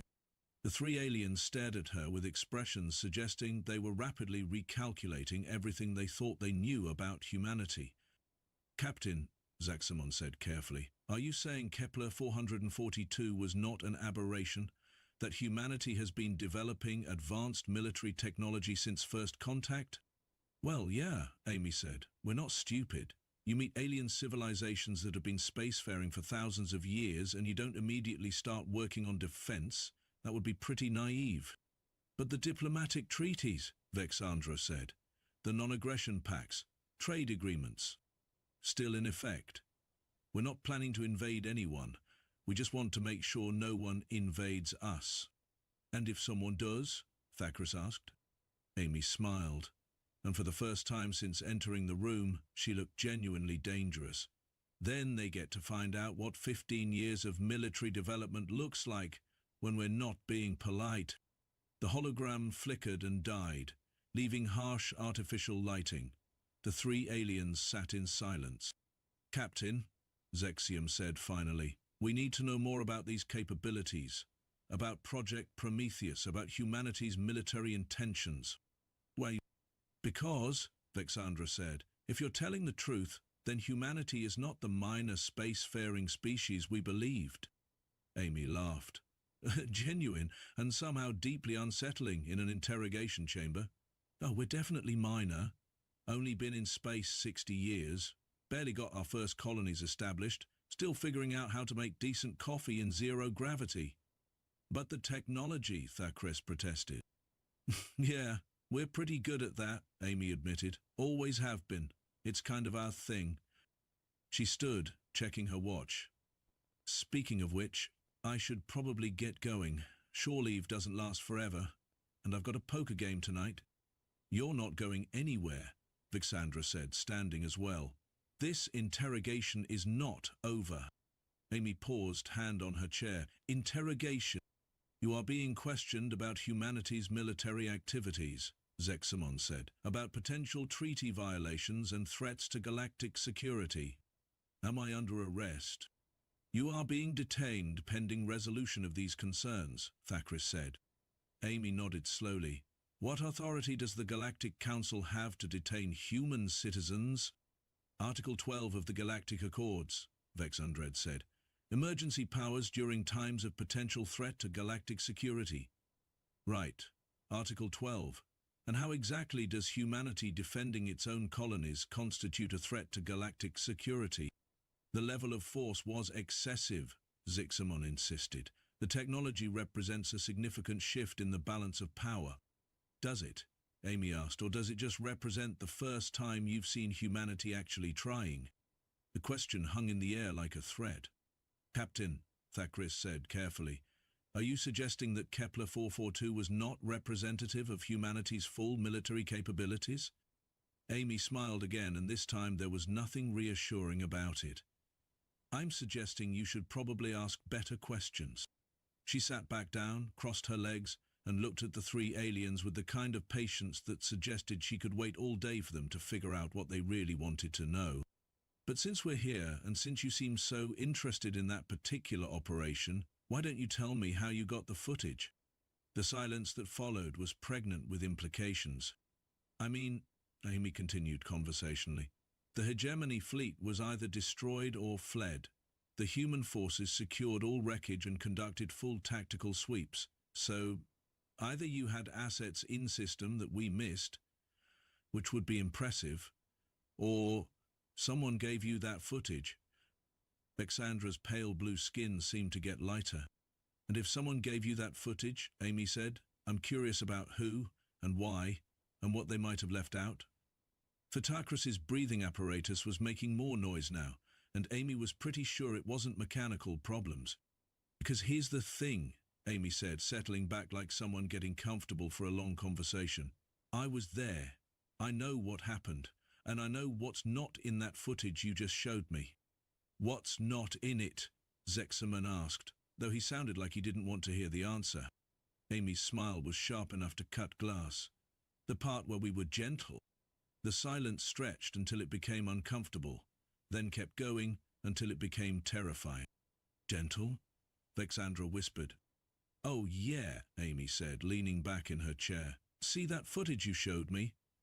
That's what it looks like when humans are trying to minimize casualties, preserve infrastructure, and maintain plausible deniability for diplomatic purposes. That's us being careful." She paused, letting that sink in. "That's us following rules of engagement designed to keep things civilized.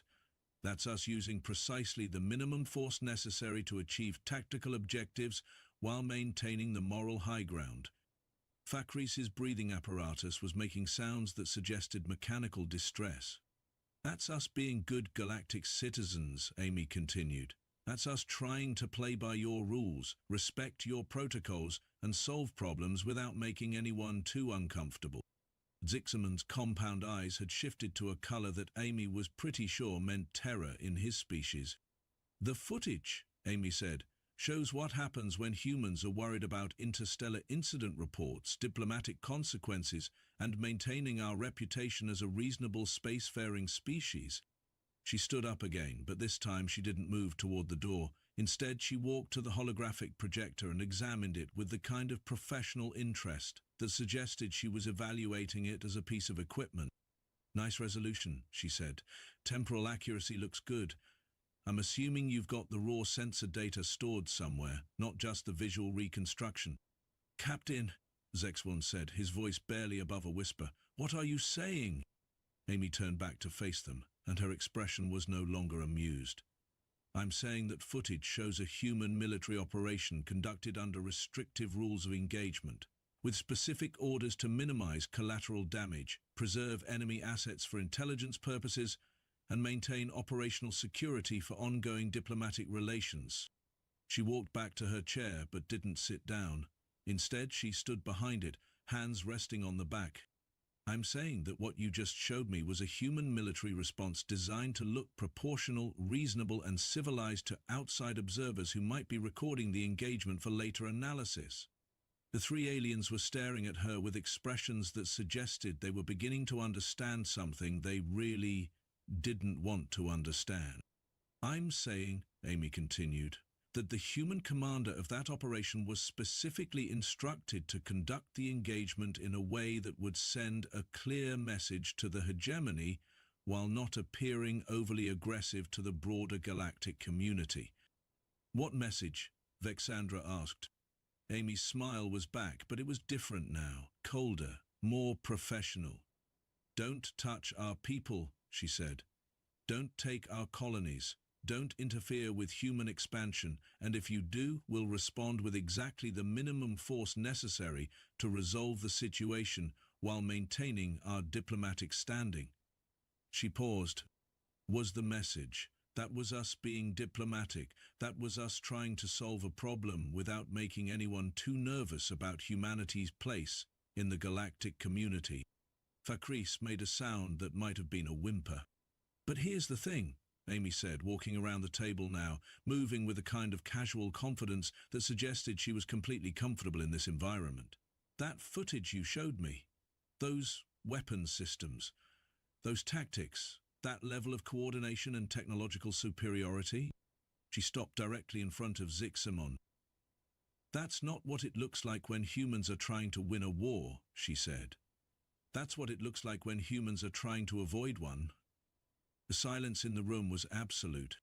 "So," Amy said, returning to her chair and finally sitting down, "now that we've established that you've seen humans playing by your rules, being diplomatic and generally trying to be good galactic citizens, why don't you tell me what you really want to know?" She folded her hands in her lap and waited. "Because if you're trying to figure out whether humanity represents a threat to galactic security," she continued, "then you're asking the wrong questions. The right question is whether the galactic community represents a threat to humanity." "And if it does?" Zixama asked. Amy's smile was sharp, professional, and absolutely terrifying. "Then you get to find out what it looks like when humans stop being diplomatic." The ventilation system in the interrogation chamber hummed quietly, while three of the galaxy's most powerful beings tried to process what they'd just heard.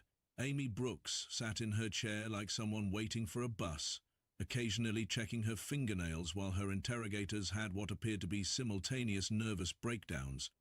Commander Thackeray was the first to recover, though his breathing apparatus sounded like it was fighting for its life. "Captain, when you say humans stopped being diplomatic, what exactly do you mean?" "Well," Amy said, settling more comfortably in her chair, "let's talk about operational parameters. See, the thing about the Kepler 442 engagement that you probably didn't notice from your footage is that we were operating under what we call diplomatic restraint protocols." She gestured toward where the hologram had been. "Standard DRP includes things like minimize collateral damage, preserve enemy assets for intelligence gathering, avoid unnecessary casualties, maintain proportional response levels, and, this is the important one, censure the engagement looks reasonable to outside observers." Mexandru's pale blue skin had taken on an almost translucent quality. Reasonable. Yeah, you know, Amy said, waving a hand casually. Proportional. Like, if someone steals your lunch, you don't nuke their planet. Basic stuff. That was proportional. Zixamon's compound eyes were cycling through colors that probably didn't have names in any human language. Oh, absolutely, Amy said. Textbook proportional response. They took our people, we took them back. They brought a police fleet, we brought a rescue fleet, perfectly balanced. Takris made a noise that sounded suspiciously like hyperventilation. You destroyed 7 capital ships. 7 ships that were between us and our civilians, Amy corrected. And we gave them multiple opportunities to withdraw. The engagement lasted, 47 minutes? That's practically an eternity in modern combat. We could have been done in 4. 4 minutes, Vexandra whispered. 4 minutes is generous, Amy said. But Admiral Torres, he was commanding that operation. He's old school, believes in giving the other guy a chance to make the smart choice. Very sporting of him, really. She stretched again, working out another kink. Plus, the diplomatic corps had specifically requested that we avoid making the hegemony look completely incompetent. Bad for ongoing trade negotiations, apparently. The 3 aliens exchanged looks that suggested they were starting to understand why this conversation was happening in a secure interrogation chamber instead of a diplomatic conference room. Captain, Zixamon said carefully, you mentioned Admiral Torres. Are there other human commanders we should be aware of? Amy laughed. Should be aware of? That's a fun way to put it. There are about 47 flag officers in the Rapid Response Division alone. Torres is actually one of the more cautious ones. People, more cautious, Thakris repeated faintly. Yeah, he's got this whole philosophy about measured escalation and strategic patience. Very thoughtful guy. Writes poetry in his spare time. Amy leaned forward conspiratorially. Now, if you really want to talk about someone the galactic community should be aware of, there's Admiral Hayes. She's commanding the 3rd Strike Fleet out of Centauri Base. Hayes believes that if you're going to solve a problem, you should solve it permanently. What does that mean? Vexandra asked, though her expression suggested she didn't want to know. Well, for example, Amy said, Torres took 47 minutes to disable the hegemony fleet at Kepler 442. Hayes would have taken 4 minutes to vaporize it, then spent the next 43 minutes sterilizing the entire system of potential threats. The silence that followed was the kind that usually preceded either enlightenment or complete psychological breakdown. How many strike fleets does humanity have? Zekizone asked. Officially, none, Amy said. The Rapid Response Division is technically a humanitarian organization. We provide emergency assistance to human colonies and settlements. Unofficially, Amy's smile was becoming a familiar and deeply unsettling sight. Unofficially, we've got 12 full-strike fleets, 37 rapid response groups, and what my grandmother would have called enough firepower to make God nervous. Takris's breathing apparatus gave up entirely for several seconds before resuming with a wheeze. 12 strike fleets. Well, 14 if you count the experimental units, but those are still in testing. Probably shouldn't mention them in polite company. What kind of experimental units? Vexandra asked. The kind that make regular strike fleets look like Coast Guard cutters, Amy said. But let's not get ahead of ourselves. You wanted to know about Kepler 442, right? She stood up and walked back to the holographic projector, examining it with the air of someone who understood the technology involved. This is a nice piece of equipment, she said. Temporal resolution down to microseconds, full spectrum analysis, gravitational lensing compensation, military grade. The kind of thing you use when you want to analyze combat footage frame by frame. Amy turned back to face them, which brings us back to my original question. Where did you get this footage? That's classified, Vexandra said automatically. Is it? Amy asked. Because here's what I think happened. I think one of your intelligence services managed to get a stealth observation platform into the Kepler 442 system before the shooting started. Probably cloaked, probably positioned at the system's edge where it could record everything without being detected. The 3 aliens were very carefully not looking at each other. And I think, Amy continued, that when your people analyzed the footage, they realized they were looking at military technology and tactical doctrine that they'd never seen before. So they brought it to the council, and the council decided to bring me here to ask some pointed questions. Amy walked back to her chair but remained standing. The problem is, you're asking the wrong questions. What should we be asking? Zixaman said. You should be asking, Amy said, how long we've known about your observation platforms. The temperature in the room seemed to drop several degrees. You should be asking how many of your classified intelligence operations we've been monitoring. You should be asking what we've learned from watching you watch us. Alexandra's pale blue skin was now practically white. You knew we were there? Honey, Amy said, her voice taking on a tone that was somehow both friendly and absolutely terrifying. We've known about every intelligence operation you've run in human space for the last 8 years. She sat down and crossed her legs. Did you really think we wouldn't notice? We're humans. Paranoia is literally our survival trait. The first thing we did after achieving faster-than-light travel was develop sensors capable of detecting every known form of stealth technology in the galaxy. Every known form, Thakra said weakly. And most of the unknown forms too, Amy said. We're very thorough. Ziximon's compound eyes were now cycling through colors so rapidly they looked like a disco ball having a seizure. If you knew we were watching, why didn't you stop us? Because you weren't actually threatening anything, Amy said. You were just watching. And honestly, it was kind of useful having you there. Useful how? Amy's smile was back and it was getting worse every time.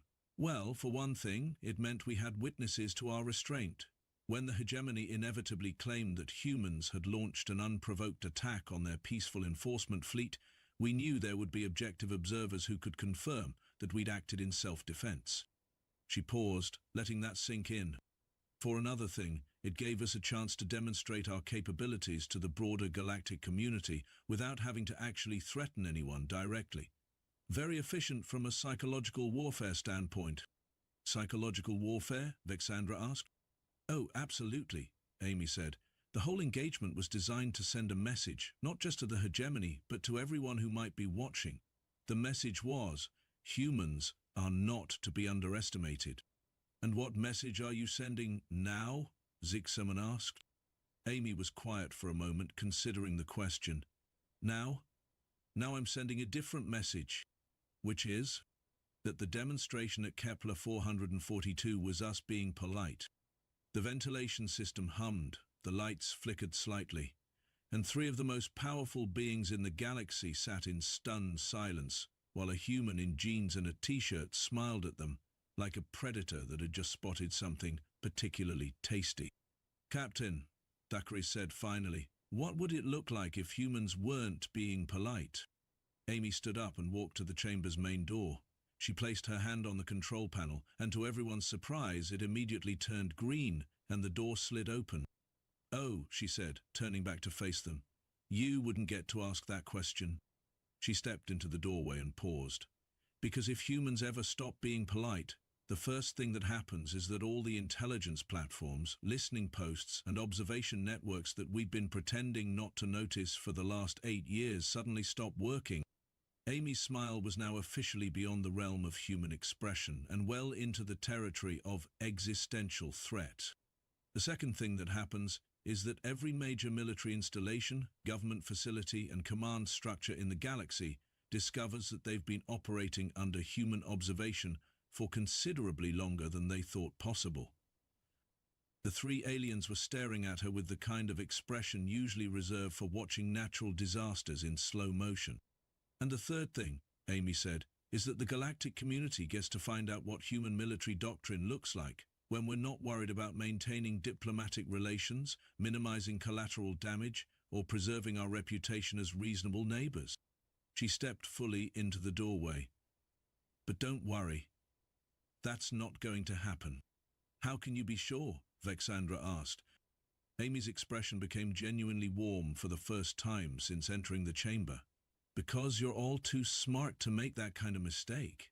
You're going to go back to your respective governments, you're going to explain that humanity is a valued partner in the galactic community, and you're going to recommend that everyone continue treating us with the respect and consideration that has made our relationship so successful up to this point. And if we don't? Zexaman asked. Amy's warm expression vanished like it had never existed. Then you get to find out what happens when humans stop being diplomatic. She turned to leave, then paused and looked back over her shoulder. Oh, and one more thing, she said. That poker game I mentioned? It's with the other human fleet commanders currently stationed in this sector. Admiral Hayes, Admiral Chen, Admiral Wilson, and a few others. If you'd like to send a representative to observe, I'm sure they'd be happy to discuss interspecies cooperation over cards. The door started to slide shut, but Amy caught it with her hand. Fair warning, though, she said. Hayes cheats, Chen counts cards, and Wilson has this really annoying habit of winning every hand while making it look like pure luck. But don't worry, we'll only be playing for small stakes. What kind of stakes? Thackeray asked.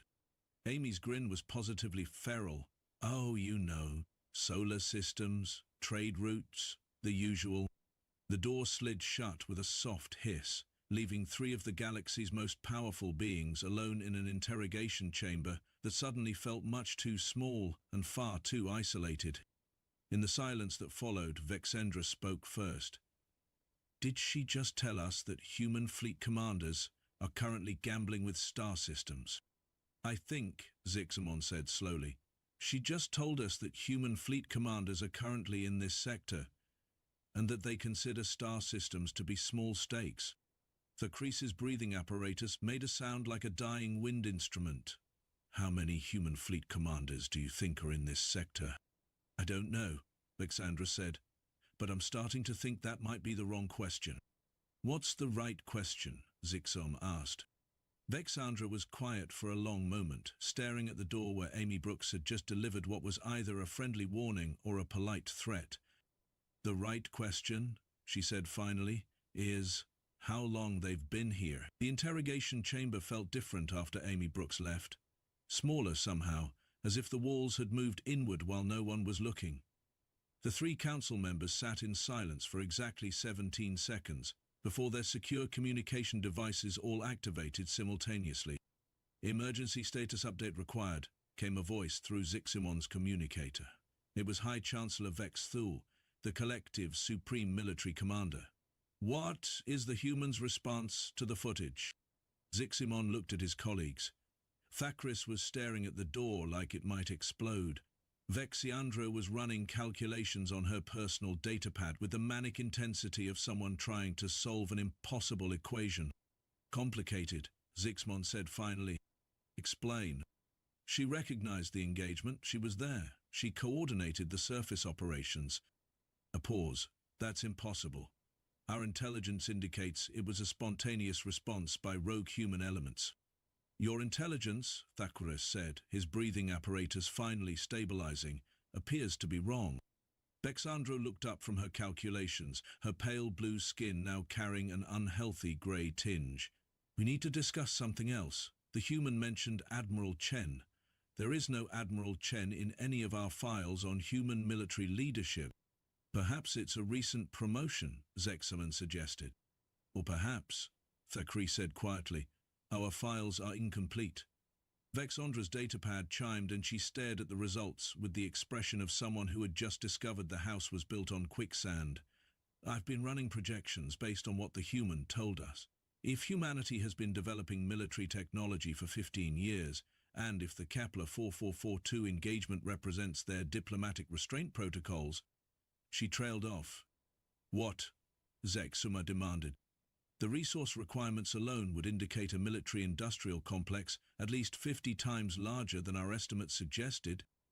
Chris made that deflating sound again. 50 times? Minimum, Vexandra said. And that's assuming standard development curves.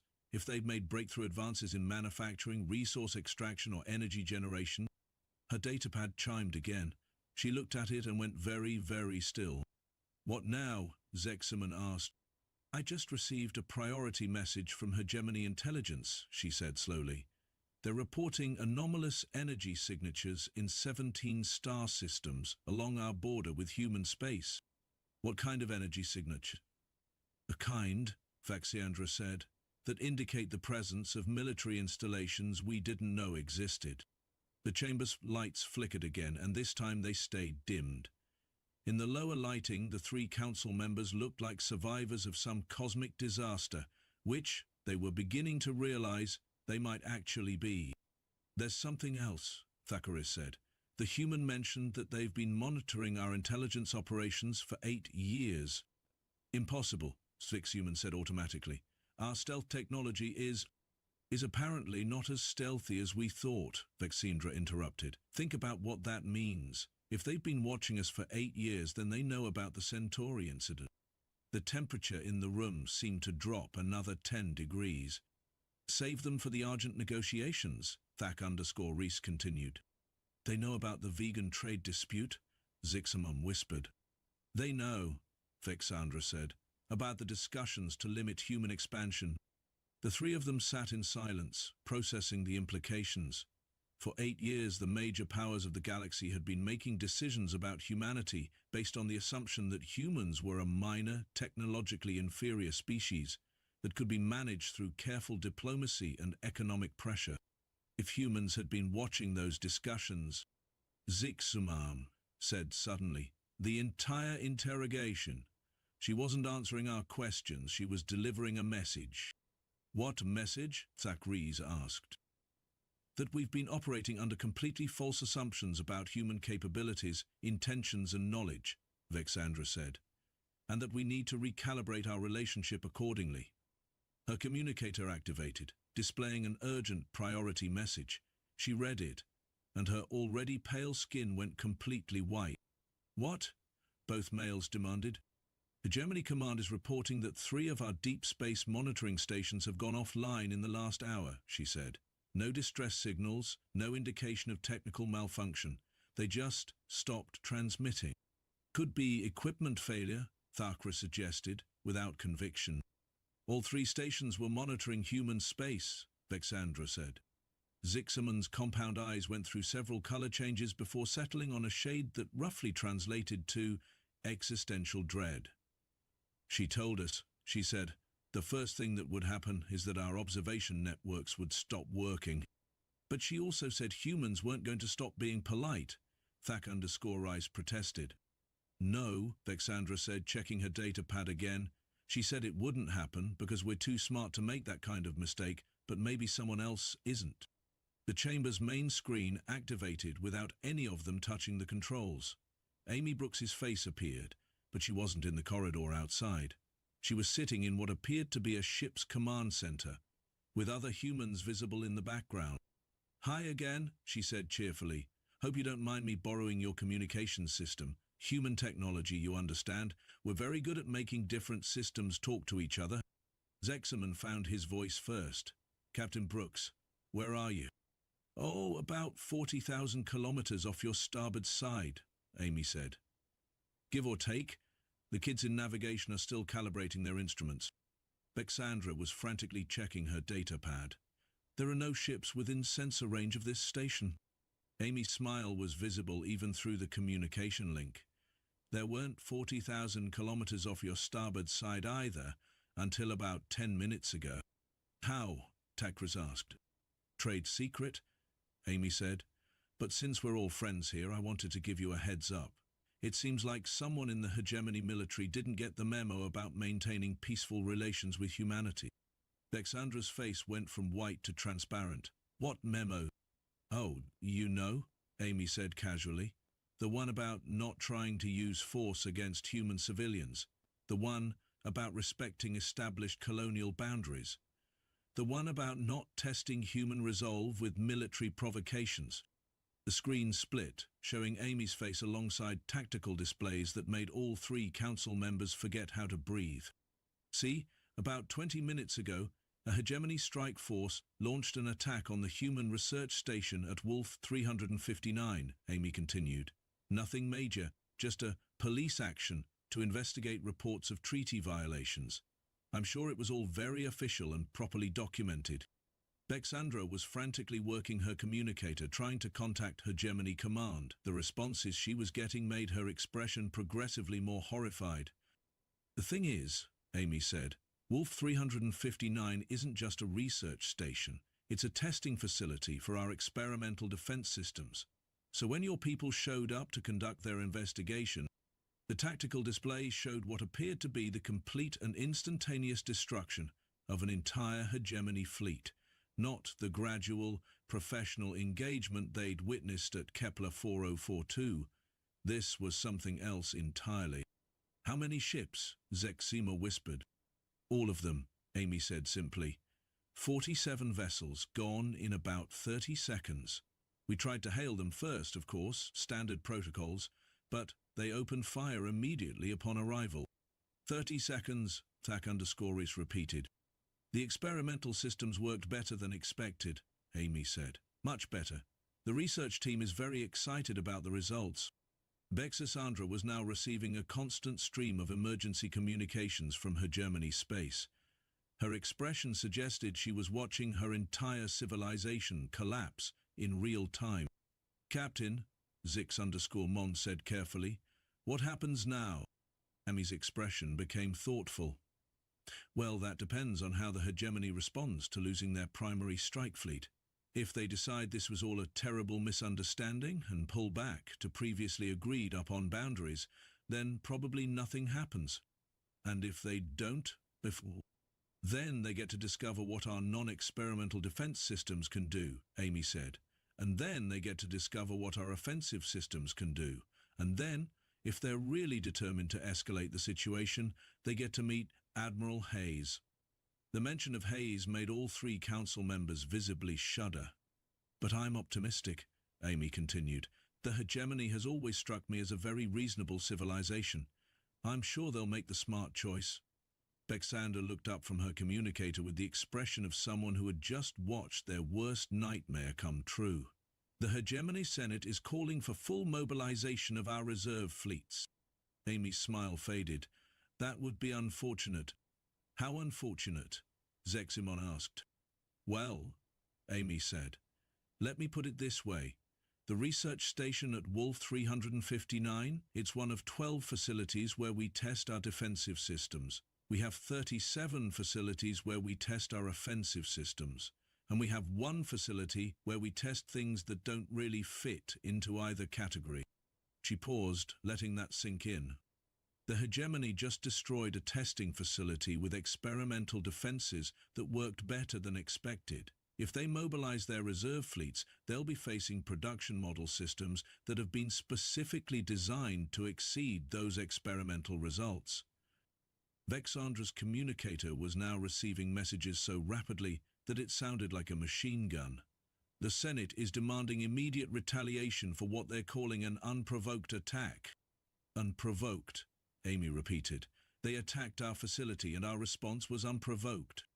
"That's the official position," Vexandra said weakly. Amy's smile returned, but this time it was the kind of smile that made predators nervous. "Well then, I guess we'll have to provide them with a more comprehensive understanding of what unprovoked actually looks like." The communication link terminated, leaving the three council members alone with the sound of Vexandra's communicator receiving increasingly desperate messages from hegemony space. "How many ships do they have in their reserve fleets?" Thakris asked. "Approximately 800 vessels," Vexandra said, still reading updates, "including their newest dreadnoughts." "And how many ships do you think humanity has?" Zeximon asked. None of them answered because they were all beginning to suspect that Bermayan may be the wrong question. The right question was whether it mattered. They played combat footage to intimidate her. She yawned and said, "Oh, that's from my first deployment." Part 4. The Galactic Council's emergency session hall hadn't seen this level of chaos since the Andorian War 3 centuries ago. Representatives from 47 species filled the chamber, their various forms of panic creating a symphony of distress calls, agitated breathing, and what sounded suspiciously like several different types of praying. High Arbiter Zixaman stood at the central podium, his forearms gesturing in patterns that indicated severe stress in his species. Behind him, massive displays showed real-time updates from across the galaxy, and none of the news was good. "Order!" he called. his voice amplified by the chamber's acoustics. "We must maintain order." "Order?" Chancellor Vexul of the Alta Collective was on his feet, his mandibles clicking rapidly. "The Hegemony Second Fleet just vanished from sensors. 800 ships gone without a trace." "Confirmed," announced Admiral Kexler from the Vorthan military delegation. "We lost contact with the entire fleet approximately 47 minutes ago. Last known position was 12 light-years from Earth." A Kilonian representative raised her secondary arms. "Our long-range sensors are detecting massive energy discharges throughout that sector. Whatever happened, it was..." She paused, consulting her datapad. "Comprehensive." Councillor Vexandra sat in the Hegemony's designated area, surrounded by a growing pile of emergency communiques from her government. Her pale blue skin had taken on an almost spectral quality, and she hadn't spoken in 20 minutes. "Perhaps," suggested Ambassador Thelman of the Regalian Union, "we should attempt to contact the humans directly. Surely they..." The chamber's main communication array activated, drowning out the ambassador's words. Every screen in the hall displayed the same image. Amy Brooks sitting in what was clearly a military command center. Behind her, other humans moved with the efficient precision of a crew that had done this before. "Good afternoon," Amy said, her voice carrying clearly through the hall's acoustics. "I hope everyone's having a pleasant day." The chamber fell silent. "I wanted to address some concerns that seem to be circulating regarding recent events in the Wolf 3049 sector," Amy continued. "There appears to be some confusion about what happened to the Hegemony's Second Fleet." Vexandra finally found her voice. "Captain Brooks, our fleet was conducting a legitimate investigation into treaty violations. Your response was completely disproportionate." Amy's expression remained pleasant. "Councillor Vexandra, your fleet opened fire on a civilian research facility without warning. Our response was precisely proportionate. You destroyed 800 ships." "Actually," Amy said, consulting something off-screen, "it was 813 ships. But only 800 were military vessels. The other 13 were support craft carrying non-combatants." "What happened to the non-combatants?" asked Chancellor Vextul. "They're currently enjoying human hospitality aboard our recovery vessels," Amy said. "Standard prisoner of war protocols. They'll be returned to Hegemony space once this situation is resolved." Admiral Kexler leaned forward. "Captain, our sensors detected massive energy discharges throughout the sector. What weapon systems are you using?" Amy's smile was polite and completely terrifying. "I'm afraid that's classified, Admiral. Military secrets, you understand." "We demand full disclosure," Vexandra said. "The Galactic Accords require..." "The Galactic Accords," Amy interrupted, "require member species to refrain from launching unprovoked attacks on civilian installations. Your fleet violated that accord when they opened fire on Wolf 359. She paused, letting that sink in. "However, since you've asked about our capabilities, I've been authorized to provide a brief demonstration." The displays throughout the chamber shifted, showing a tactical overview of the local galactic region. Red dots indicated the positions of various fleets and installations belonging to different species. Blue dots showed human positions. There were a lot more blue dots than anyone had expected. "What you're seeing," Amy explained, "is the current disposition of human naval forces within a 50 light-year radius of this station." Chancellor Vexthul was counting dots with increasing alarm. "That's impossible. Our intelligence indicates humanity has at most 30 vessels in this entire sector." "Your intelligence," Amy said gently, "has been consistently wrong about a lot of things." The display zoomed in, showing the area immediately surrounding the council station. Blue dots appeared throughout the region, dozens of them, all showing as being within striking distance of the galaxy's most important diplomatic facility. "The thing is," Amy continued, "we've been monitoring this situation very carefully. When the Hegemony Senate voted for full mobilization, we felt it was prudent to adjust our own readiness posture." Ambassador Thelman was staring at the display with mounting horror. "How long have those ships been there?" "Some of them have been in position for hours," Amy said.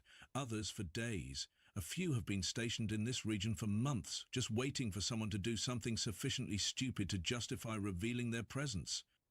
Vexandra was frantically working her communicator, trying to contact Hegemony Command. Our sensors show no indication of human ships in those positions. Of course not, Amy said. Why would we use technology you can detect when we have technology you can't? The chamber erupted in a dozen different languages as representatives tried to contact their respective governments. Amy waited patiently for the noise to die down. Now, she continued, I know what you're all thinking. You're wondering what humanity wants, what our demands are, what we're planning to do with these capabilities.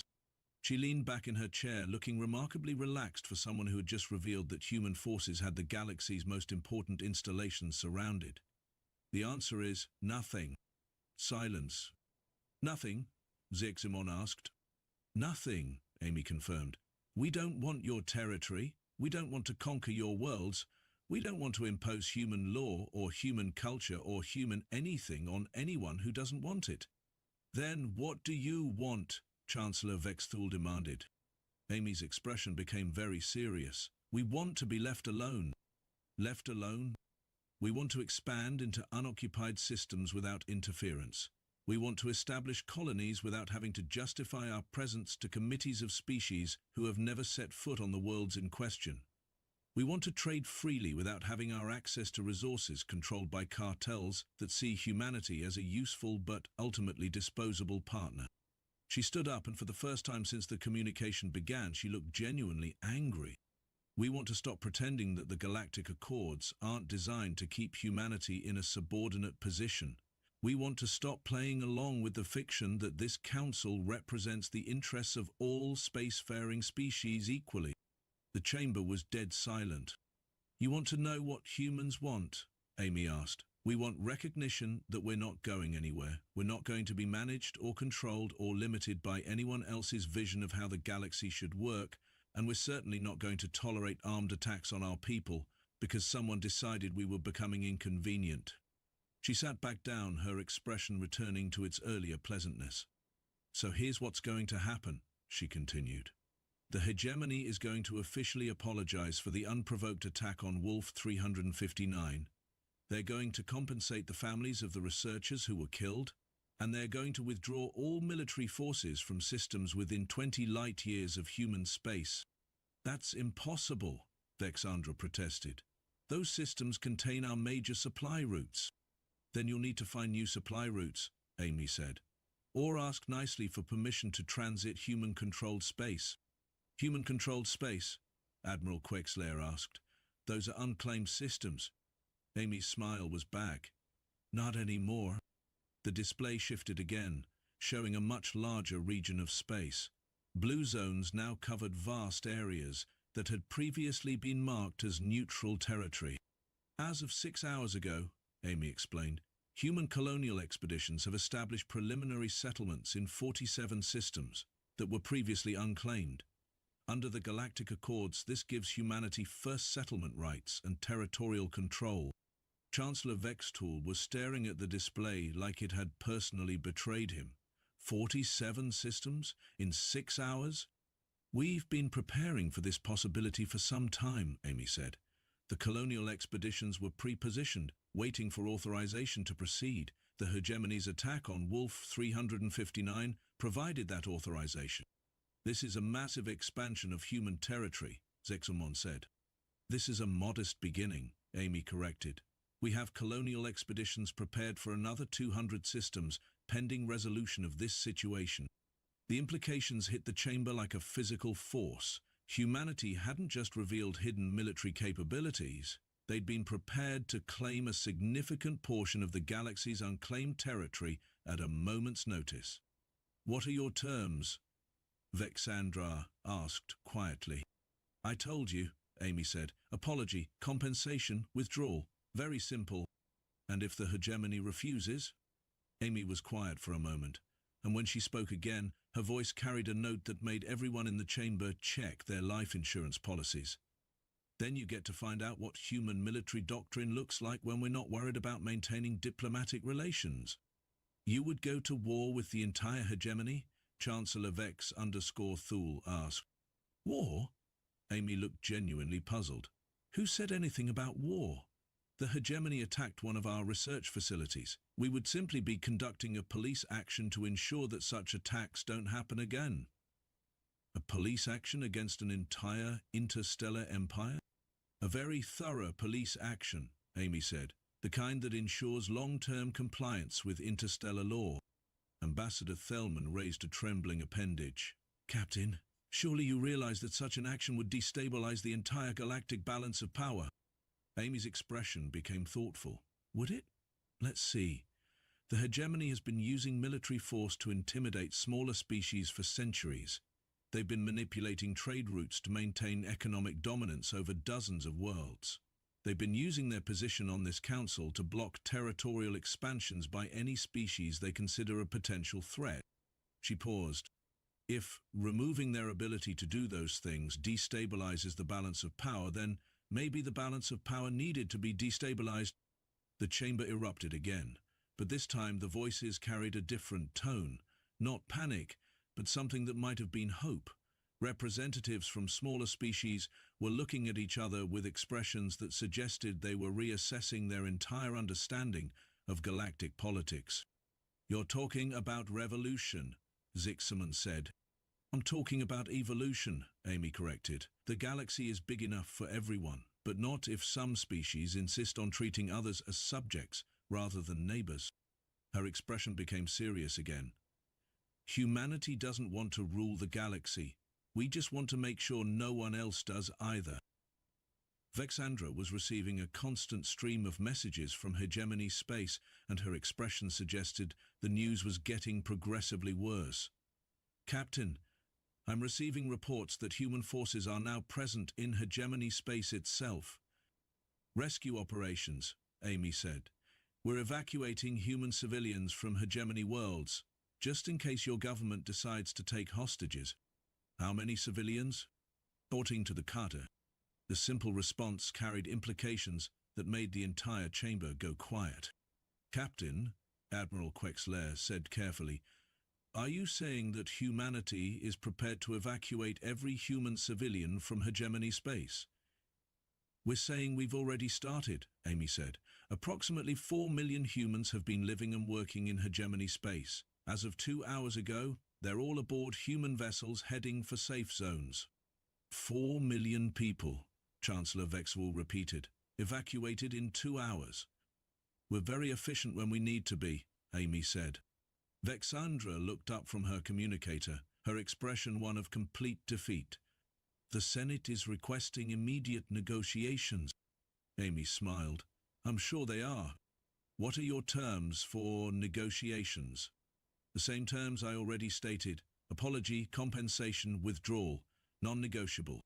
And if we agree, then humanity continues its expansion into unclaimed space, the hegemony respects our territorial boundaries, and everyone goes back to their normal business. Trade continues, diplomatic relations continue, and nobody else gets any unpleasant surprises about human capabilities. And if we refuse, Amy's smile became sharp enough to cut through starship armor. Then tomorrow, you get to find out what Admiral Hayes considers an appropriate response to continued hegemony aggression. The mention of Hayes sent a visible shudder through the chamber. Captain, Zexamon said, speaking for the Galactic Council, we would strongly encourage all parties to pursue diplomatic solutions to this situation. Of course you would, Amy said. That's what the Council is for, encouraging diplomatic solutions. She stood up again, and this time her expression was almost friendly. Ladies, gentlemen, and assorted life forms, she said, addressing the entire chamber. Humanity has no desire to disrupt the galactic community. We like trade, we like cultural exchange, and we especially like the fact that we haven't had any major interstellar wars for the last 3 centuries. She paused. But we're not going to be anyone's junior partner. We're not going to accept limitations on our expansion that don't apply equally to everyone else, and we're certainly not going to tolerate military attacks on our people. The communication displays throughout the chamber shifted one final time, showing a view of space around the council station. Blue dots, human ships, surrounded the facility in a defensive formation that was both protective and completely inescapable. The choice, Amy said, is yours. Work with us as equals, or find out what it's like to work against us." "And Admiral Hayes?" Vexandra asked weakly. Amy's grin was positively feral. "Admiral Hayes is currently en route to Hegemony Space with the 3rd Strike Fleet. She should arrive in approximately 18 hours. What are her orders?" "To ensure that humanity never again has to worry about unprovoked attacks on our civilians." The communication terminated, leaving the chamber in absolute silence. After several minutes, Ziximon found his voice. "Motion to formally recognize humanity's territorial claims and recommend immediate compliance with their stated terms." "Seconded," said Chancellor Vex_Thule. "Thirded," said Admiral Kexler. "All in favor?" Ziximon asked. Every appendage, manipulator, tentacle and appendage in the chamber rose in agreement. "Unanimous," Zexazam said. "The motion carries." Vexandra looked around the chamber at the representatives of 47 species, all of whom were now looking at her with expressions that made it very clear what they thought she should do. "I'll convey the Council's recommendation to the Hegemony Senate," she said quietly. "Quickly," suggested Ambassador Thelmin, "before Admiral Hayes arrives." Vexandra nodded and began composing what was quite possibly the most important message in Hegemony history.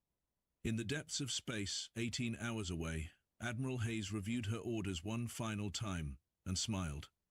It was the kind of smile that made black holes nervous. But that, as they say, is another story. Captain Vorgathon Crimplebine was having what could only be described as the worst day of his extraordinarily long life when his ship's navigation computer decided to hiccup at precisely the wrong moment. The Galactic Survey vessel Improbable Hypothesis was supposed to be cataloguing dead rocks in Sector 7 Zeta. Nobody cares about this place, but instead found itself hurtling toward a small blue marble that absolutely positively should not have been there according to every star chart in existence. "Captain!" shrieked Navigation Officer Flibber Noodlethwaite, his 3 eye stalks writhing in what could generously be called panic. The quantum displacement matrix just had what I can only describe as a mechanical nervous breakdown. Vorgathon's purple tentacles twitched with annoyance. In his 400 years of space travel, he had never encountered a situation quite like this. The ship's computer, which had the unfortunate habit of developing personality disorders during long voyages, was now cheerfully announcing their arrival at coordinates that didn't exist. "Welcome to your destination," chirped the computer in its insufferably pleasant voice. "Please note that your current location appears to be completely impossible according to all known laws of physics and cartography. Have a wonderful day." Dr. Plinkerton Bumblefrizz, the ship's science officer, was frantically pressing buttons that seemed to mock him with their complete lack of response. "Sir, this is unprecedented. According to our sensors, we've stumbled upon a Class M planet with, oh my stars, liquid water." The revelation hit the bridge like a metaphorical brick to a metaphorical face. In the known galaxy, finding a planet with liquid water was like finding a needle in a haystack, except the haystack was the size of several trillion solar systems, and the needle was invisible. "What are the odds of this happening?" demanded Vorgathon, his voice reaching frequencies that made nearby equipment vibrate sympathetically. "Approximately 42 billion to 1 against, sir," replied the computer helpfully, "which, statistically speaking, means it should be happening right now." Communication specialist Gertrude Flapperwonk was monitoring the planet's electromagnetic emissions with growing bewilderment. "Captain, I'm detecting radio signals from the surface. They appear to be broadcasts of some kind." "Broadcasts?" Vorgathon's voice cracked like a teenage Zephyrian going through molt. You mean there's intelligent life down there?" "Well," Gertrude said thoughtfully, "I'm receiving transmissions about something called reality television, so the intelligent part might be debatable." The bridge fell silent, except for the gentle humming of life support systems and the occasional beep from instruments that seemed to be having their own existential crisis. First contact protocols had been drilled into every member of the Galactic Survey Corps, but those protocols assumed you would actually be looking for intelligent life, not accidentally crash into it during what was supposed to be a routine rock cataloging mission. "Sir," whispered Dr. Bumblefrizz, "what exactly do we do now?" Vorgothon considered this question with the gravity it deserved, which was to say, quite a lot of gravity indeed. Discovering intelligent life was supposed to be a career-defining moment, the sort of thing that got you monuments and possibly your own chapter in galactic history books. Discovering it by accident while lost was the sort of thing that got you court-martialed and possibly fed to the probability worms of Deneb 7. "We observe," he declared with more confidence than he felt. "We study, we learn, and we do not let anyone back at headquarters know we got here by taking a wrong turn at the Crab Nebula." The crew nodded in unanimous agreement, mostly because admitting to gross navigational incompetence was slightly less appealing than facing whatever was waiting for them on the mysterious blue planet below. "Flibber, take us into orbit. Stealthed approach. The last thing we want is to panic the natives." Udi, as the improbable hypothesis descended toward Earth, none of its crew could have predicted that they were about to encounter the most dangerous, unpredictable, and absolutely terrifying species in the known galaxy. They thought they were studying primitive savages. They were wrong, very wrong. The initial scans were, to put it mildly, confusing. Dr. Bumblefrizz found himself staring at readouts that made absolutely no sense according to established xenobiology protocols. "Captain, the dominant species appears to be bipedal, carbon-based, and they seem to have mastered fire." "Fire?" gasped Gertrude. "But that's impossible. Only the most advanced civilizations learn to harness combustion." "There's more," Bumblefrizz continued, his voice growing increasingly high-pitched. "They've somehow managed to split the atom, travel to their moon, and, oh dear Zorbak, they've invented something called social media." The implications were staggering. Any species capable of nuclear fission and space travel should have been catalogued centuries ago. The fact that they had remained hidden until now was either the most remarkable oversight in galactic history or something far more sinister. Vorgothon ordered a closer examination of the planet's surface. What they discovered defied every assumption they had ever made about primitive civilizations. "Captain," reported Flibber, "I'm detecting massive cities, complex transportation networks, and what appears to be a global communication grid. These aren't savages living in caves. These are... What, Flibber? These are what? "These are the most dangerous creatures I've ever encountered." The bridge erupted in nervous chatter. Dangerous creatures were exactly what the Galactic Survey Corps was trained to avoid. Their mission was to catalogue safe civilizations, preferably ones that hadn't figured out how to make weapons more sophisticated than pointy sticks. "Define dangerous," Vorgothon said carefully.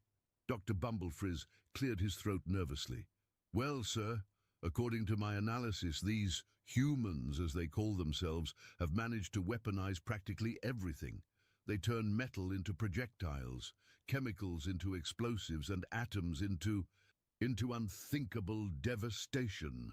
Furthermore," added Gertrude, "their entertainment seems to consist primarily of watching each other engage in ritualized combat, and their literature is filled with stories about conquering the galaxy." Vorgothon's tentacles went rigid with terror. Galactic conquest was typically the hobby of species that had been spacefaring for millennia, not planet-bound primitives who had only recently discovered fire. "Unless... Are you telling me," he said slowly, "that we've stumbled upon a species of natural-born warriors who haven't yet figured out how to leave their planet?" The silence that followed was the kind of silence that speaks volumes, mainly because it was filled with the unspoken realization that they had made a very big mistake.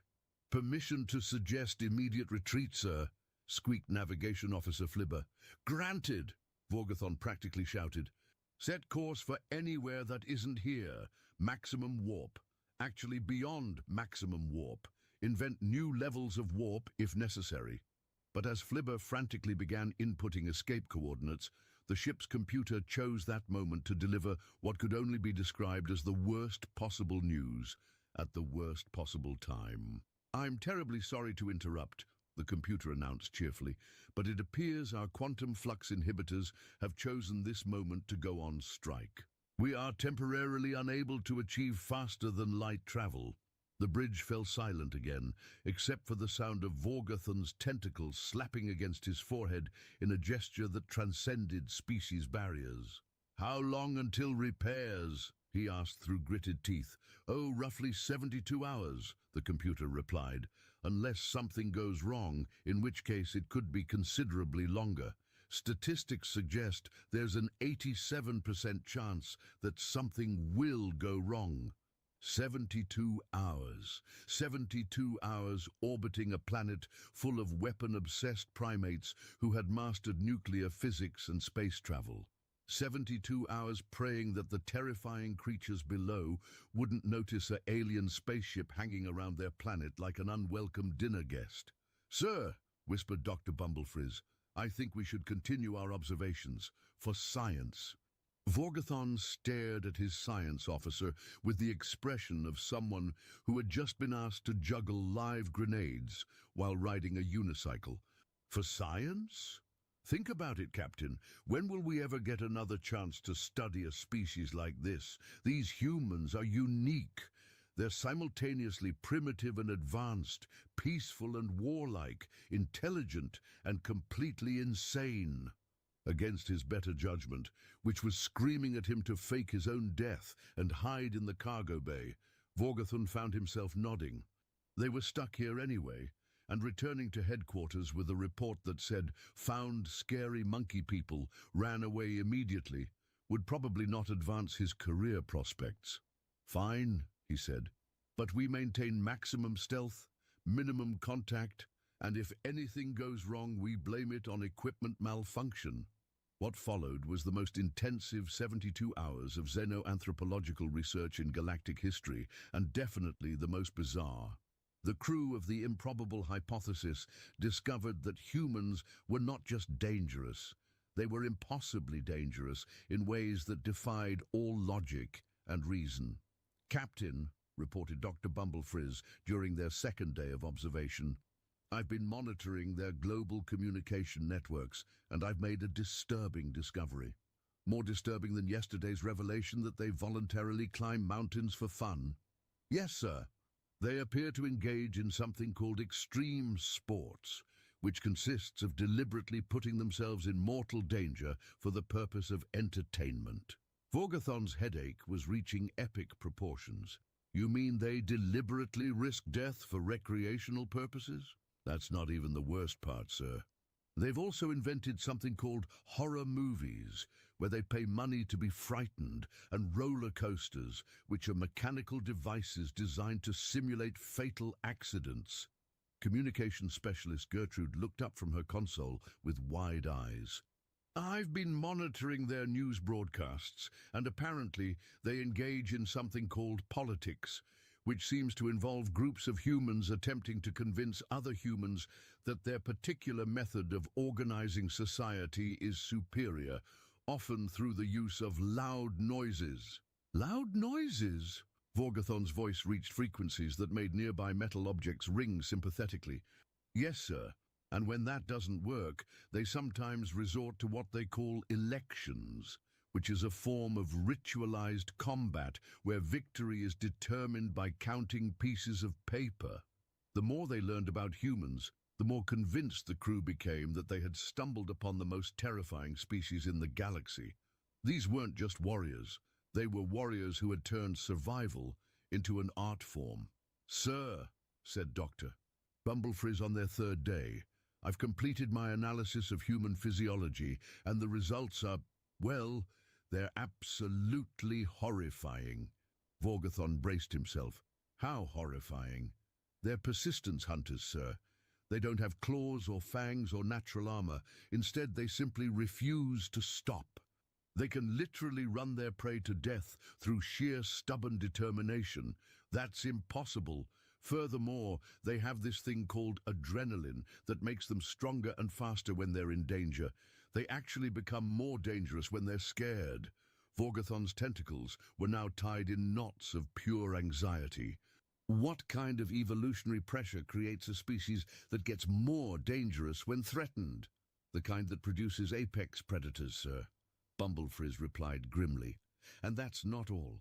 They've also developed something called pack bonding, which means they form emotional attachments to practically everything. Everything? Everything, sir. Other humans, animals, inanimate objects, abstract concepts, fictional characters. I monitored one human who spent 6 hours crying over a story about a robot that learned to love. The bridge was silent, except for the gentle humming of life support and the occasional whimper from various crew members as they contemplated the implications of what they were learning. "Captain," said Gertrude quietly, "I think we need to face the possibility that we've discovered something unprecedented in galactic history." "What's that?" "A species that's simultaneously the most dangerous and most emotionally unstable creatures in the known universe. They're capable of incredible violence, but they also rescue injured animals and cry at sad movies. That makes no sense." "None of it makes sense, sir. They live on a planet that's actively trying to kill them. Earthquakes, volcanoes, hurricanes, diseases, poisonous animals, and their response is to thrive. They've spread to every continent, adapted to every climate, and turned survival into a competitive sport." Vorgothon was beginning to understand why no one had catalogued humans before. Any sensible survey crew would have taken one look at this planet and marked it "Do Not Approach" in large, friendly letters. "Sir," said Navigation Officer Flibber hesitantly, "repairs are almost complete. We can leave in approximately 6 hours." For the first time in 3 days, Vorgothon felt something approaching relief. They would escape with their lives, file their report, and let someone else figure out what to do about the terrifying monkey people of Sol System. That's when the proximity alarms started screaming. "Captain!" shouted Gertrude, her voice climbing to frequencies that made nearby equipment vibrate in sympathy. "I'm detecting multiple spacecraft approaching our position." "Human spacecraft?" Vorgothon's tentacles went rigid with terror. "No, sir. These are Galactic Confederation vessels, 3 cruisers and a battleship." The bridge erupted in chaos as crew members ran around in circles, bumped into each other, and generally behaved like people who had just realized they were about to be caught red-handed doing something they absolutely should not have been doing. "How did they find us?" demanded Vorgothon. "Unknown, sir," replied Flibber. "But they're demanding immediate surrender and preparation for boarding." The main view screen flickered to life, revealing the stern face of Admiral Vorgothon Crumplethwaite of the Galactic Confederation Navy. His expression suggested that he had not traveled all this way to deliver good news. "Captain Vorgothon Crimplebine of the survey vessel Improbable Hypothesis," the Admiral's voice boomed across the bridge, "you are hereby charged with gross violation of First Contact Protocols, unauthorized xenological research, and failure to report discovery of intelligent life." Vorgothon's tentacles drooped with defeat. "Admiral, I can explain." "Explain. You've been spying on an uncontacted civilization for 3 days. Do you have any idea what kind of diplomatic incident this could cause?" "But, sir, we discovered them by accident." "Accident?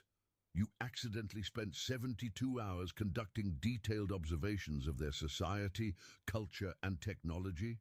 When put that way, it did sound rather damning. Vorgothon was trying to formulate a response that wouldn't result in him being court-martialed and fed to something unpleasant when Dr. Bumblefrizz stepped forward. "Admiral," he said carefully, "before you arrest us, you should know that we've made a discovery of unprecedented importance to galactic security." Admiral Crumplethwaite's expression suggested that he was not in the mood for excuses, but professional curiosity won out over bureaucratic anger. "What kind of discovery?" "Sir, the dominant species on this planet represents the most significant threat to galactic peace and stability ever encountered." "Threat?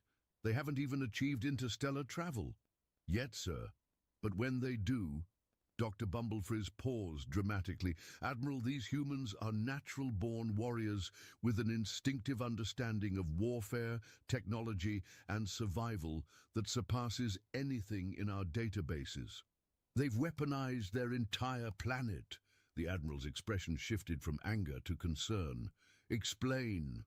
They live on a world that's constantly trying to kill them, and their response has been to become the most dangerous predators in their local ecosystem.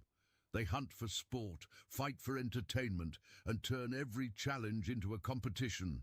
Furthermore, added Gertrude, their capacity for violence is matched only by their capacity for emotional attachment. They form bonds with everything they encounter, which means they'll fight to the death for causes that more logical species would simply abandon. Admiral Crumplethwaite was beginning to look less like an angry bureaucrat, and more like someone who had just realized the magnitude of the situation. Are you telling me that there's an entire planet of warrior poets down there? Worse, sir, said Vorgathon, finding his voice. They're warrior poets who haven't figured out they're supposed to be the galaxy's dominant military force. They think they're just normal. The silence that followed was the kind of silence that indicated minds being blown and paradigms being shifted. The discovery of humans wasn't just a first contact situation, it was a potential extinction event for every other species in the galaxy. Admiral, Dr. Bumblefrizz continued, we estimate that once humans achieve interstellar travel, they'll spread throughout the galaxy within 500 years, and based on their history, they'll do it by being helpful. Helpful? Yes, sir. They'll want to make friends, share technology, solve problems, and generally make everything better. They'll be so enthusiastic about helping that they'll accidentally become the dominant species without even trying. The Admiral's face had gone through several shades of color that didn't exist in most species' visual spectrum. You're telling me that we've discovered a species of accidental conquerors? That's exactly what we're telling you, sir, Vorgathon replied. And the worst part is, they'll feel terrible about it. The bridge of the Admiral's ship had gone completely silent. Even the background hum of life support seemed muted, as if the ship itself was holding its breath. Sir, said the Admiral's communication officer, I'm receiving a transmission from the planet's surface. A transmission? From the humans? Yes, sir. It appears to be directed at us specifically. Dilsum. The main view screen shifted to show a middle-aged human woman sitting behind what appeared to be a desk made of wood, which was apparently a popular construction material on their planet. She was smiling, which Dr. Bumblefrizz had learned was a human expression that could indicate anything from friendliness to impending violence. Hello there, the human said cheerfully.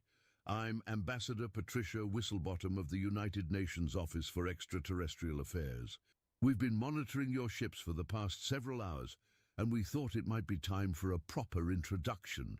The collective sound of jaws dropping was audible throughout both ships. You've been monitoring us? Admiral Crumplethwaite sputtered. Oh yes, Ambassador Whistlebottom replied. We noticed your ship 3 days ago, but we didn't want to be rude and interrupt what appeared to be important scientific observations. We figured you'd introduce yourselves when you were ready. Dr. Bumblefrizz leaned over to Vorgathon. Sir, they knew we were here the entire time. Furthermore, the ambassador continued, we've prepared a small welcome gift as a gesture of friendship. We understand that first contact situations can be somewhat awkward, so we've put together a care package with some samples of human culture, technology, and cuisine. Cuisine, whispered Gertrude. They want to feed us. We're also very excited to learn about your civilization, Ambassador Whistlebottom went on.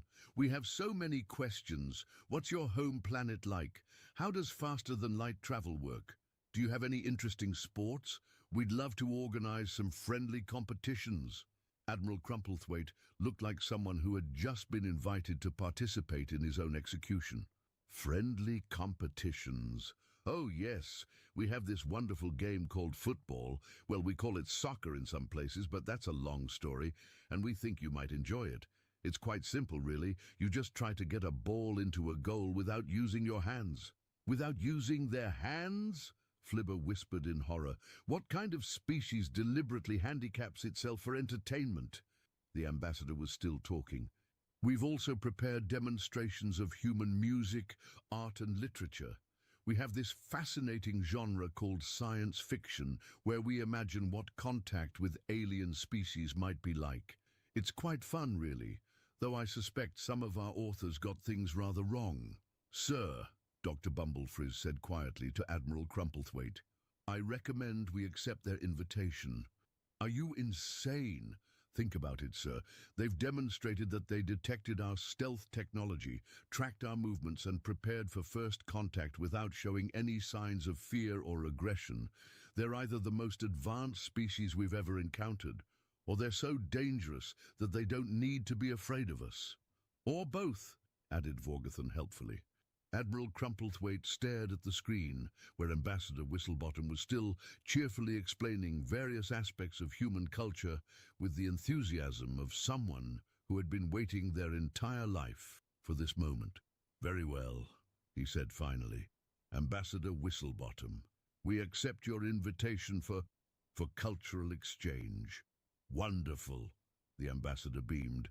We'll prepare a landing site at the United Nations headquarters in New York. Don't worry about atmospheric compatibility.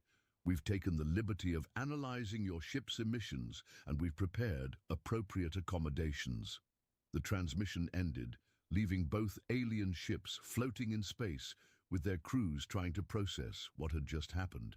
Sir, said Vorgothan's communication specialist Gertrude, they analyzed our emissions.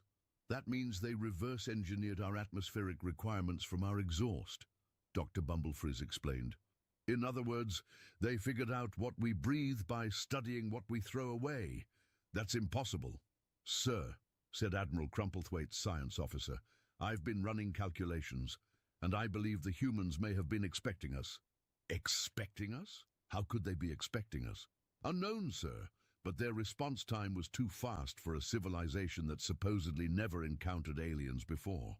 Either they're remarkably adaptable, or they've been preparing for this scenario for some time. 6 hours later, representatives from both alien ships found themselves sitting in what humans called a conference room in a building that humans called the United Nations.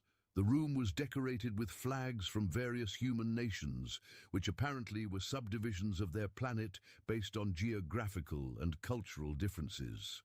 Ambassador Whistlebottom was there, along with several other humans, including General Michael Sledgehammer O'Reilly, Dr. Elizabeth Quantum Mechanics, which was apparently her actual name, and Professor Harold Whatnot of the Department of Xenolinguistics. Welcome to Earth, Ambassador Whistlebottom said warmly. We're absolutely delighted to meet you. This is such an exciting day for our species. Admiral Crumplethwaite cleared his throat nervously. Ambassador, we must confess that our presence here was somewhat accidental. Oh, we know, she replied cheerfully. Your navigation error was quite obvious from your approach vector. Wrong turn at the Crab Nebula, wasn't it? The silence that followed was the kind of silence that indicated minds being boggled beyond their normal capacity for boggling. How did you know that? Vorgothan demanded. Professor Whatnot smiled. We've been monitoring galactic radio transmissions for decades. Your distress signal when your navigation computer malfunctioned was quite clear, even though it was in a language we'd never heard before. You've been monitoring galactic transmissions? Oh, yes. We've catalogued over 3,000 different species based on their communications. We were wondering when someone would finally drop by for a visit. Dr. Bumblefrizz was making notes at a speed that suggested his writing implement might catch fire from friction. You catalogued us? Well, not specifically you, Dr. Quantum Mechanics replied, but we identified the Galactic Confederation about 15 years ago. Quite an impressive organization, really. We've been particularly interested in your approach to interstellar trade agreements. You've been studying our trade agreements? Among other things, we found your tax code fascinating from an anthropological perspective, very telling about a species' social priorities, tax codes. General O'Reilly leaned forward. What we're really interested in is your military technology, not to copy it, you understand, but to make sure our defensive systems are compatible.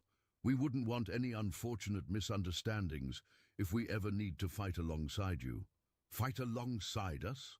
Well, naturally, any species advanced enough for interstellar travel must face similar threats. We figure it's only a matter of time before we encounter something that wants to eat everyone, and when that happens, we'll need to work together. The alien delegation exchanged glances that conveyed volumes of information, most of it along the lines of, "We're doomed," and "I told you so." "Ambassador," Admiral Crumplethwaite said carefully, "may I ask how long your species has been preparing for contact with galactic civilization?" "Oh, about 60 years, give or take," she replied casually. "Ever since we figured out radio astronomy. We realized it was only a matter of time before we met our neighbors, so we thought we should be ready." "Ready how?"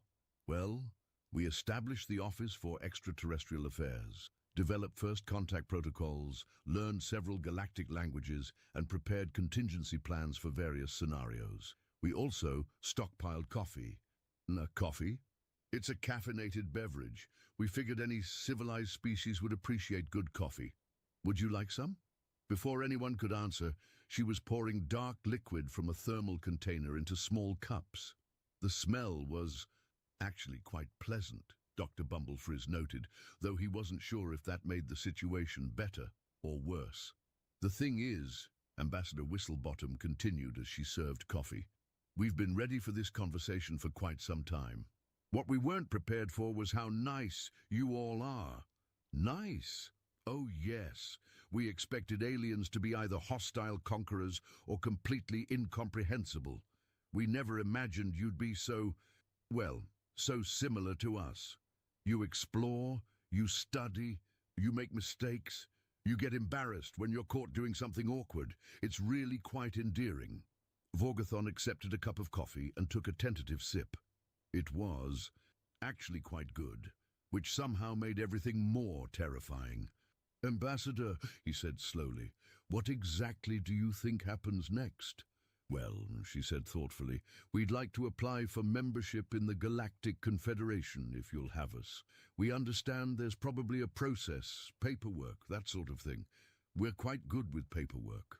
The alien delegation stared at her with expressions that suggested their understanding of the universe had just been fundamentally altered. "You want to join us?" "Of course. We're all sapient species trying to make our way in a vast and mysterious universe. Why wouldn't we work together?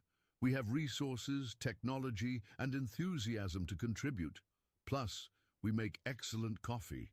Admiral Crumplethwaite's tentacles were now twisted into shapes that defied several laws of physics. "Ambassador, I must point out that joining the Galactic Confederation is a process that typically takes centuries. There are cultural assessments, technological evaluations, diplomatic protocols." "Oh, we've already completed most of those," Professor Whatnot interrupted, producing a stack of documents that was approximately the size of a small building. "We took the liberty of filling out the standard forms based on information we gathered from monitoring your communications. We weren't sure about some of the legal terminology, but we did our best." "Doctor." Bumblefrizz accepted the documents with trembling appendages. A quick scan revealed that they were, indeed, properly completed Galactic Confederation membership applications, filled out in flawless galactic standard, and accompanied by detailed cultural assessments, technological specifications, and economic projections. "This is impossible," he whispered. "These forms are classified. They're not available to non-member species. We extrapolated them from bureaucratic patterns in your public communications," Dr. Quantum Mechanics explained cheerfully. "It wasn't difficult once we understood your administrative structure. Bureaucracy is remarkably consistent across species, we've found. You reverse-engineered our classified documents from public communications. Is that impressive? We weren't sure if it was particularly clever or if we were missing something obvious." The room fell silent. except for the sound of Admiral Crumplethwaite's breathing apparatus, working overtime, and the gentle rustle of papers as Dr. Bumblefrizz continued reading through humanity's membership application. "Sir," he whispered to the Admiral, "this is the most thorough membership application I've ever seen. They've included technological specifications for theoretical devices they haven't even built yet, detailed plans for integrating their economy with galactic markets, and, oh dear Zorbuk, they've designed their own starships." General O'Reilly smiled. "We thought we should be prepared. Can't join a galactic civilization without proper transportation, after all. You've designed starships. Well, we had to, didn't we? We couldn't very well expect you to ferry us around forever. We've prepared manufacturing facilities and trained crews. We should have our first interstellar vessels ready within 6 months." 6 months? Admiral Crumplethwaite's voice reached frequencies that made nearby glassware vibrate. "It takes most species decades to develop interstellar capability. Really?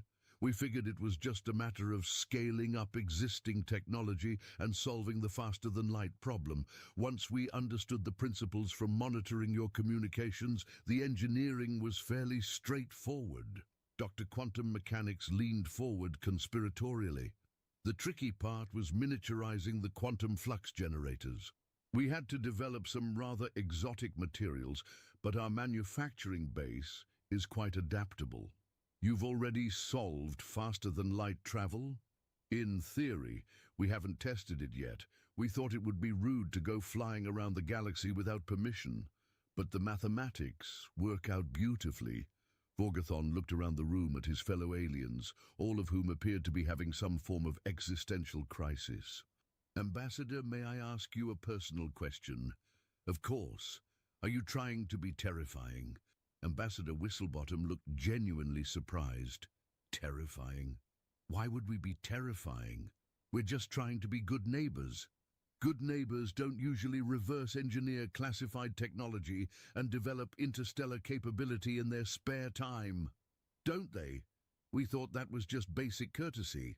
You can't really participate in galactic civilization without the proper tools, can you?" Professor Whatnot nodded sagely. "We've observed that most species seem to struggle with the transition from planetary to galactic thinking. We thought we'd save everyone time by handling the preparations in advance.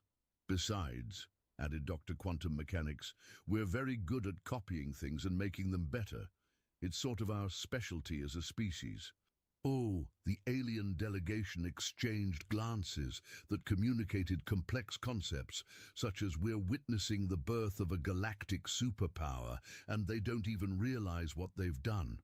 "Ambassador," Admiral Crumplethwaite said carefully, "I think there may be some things about galactic civilization that you don't fully understand." "Oh, undoubtedly. That's why we're so excited to learn. What are we missing?"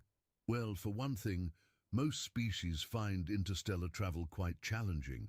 The technology is complex, the distances are vast, and the resources required are enormous." "Yes, we noticed that from your communications. That's why we developed more efficient methods." "More efficient methods?" Dr. Quantum Mechanics smiled modestly. "We managed to reduce the energy requirements by about 90% and increase travel speeds by roughly 300%. It's all about quantum field harmonics. We can show you the equations if you're interested." The silence that followed was the kind of silence that indicated civilizations being accidentally overthrown by enthusiastic neighbors with good intentions. "Furthermore," General O'Reilly added, "we've prepared several other improvements to standard galactic technology, more efficient life support systems, better communication arrays, improved defensive capabilities.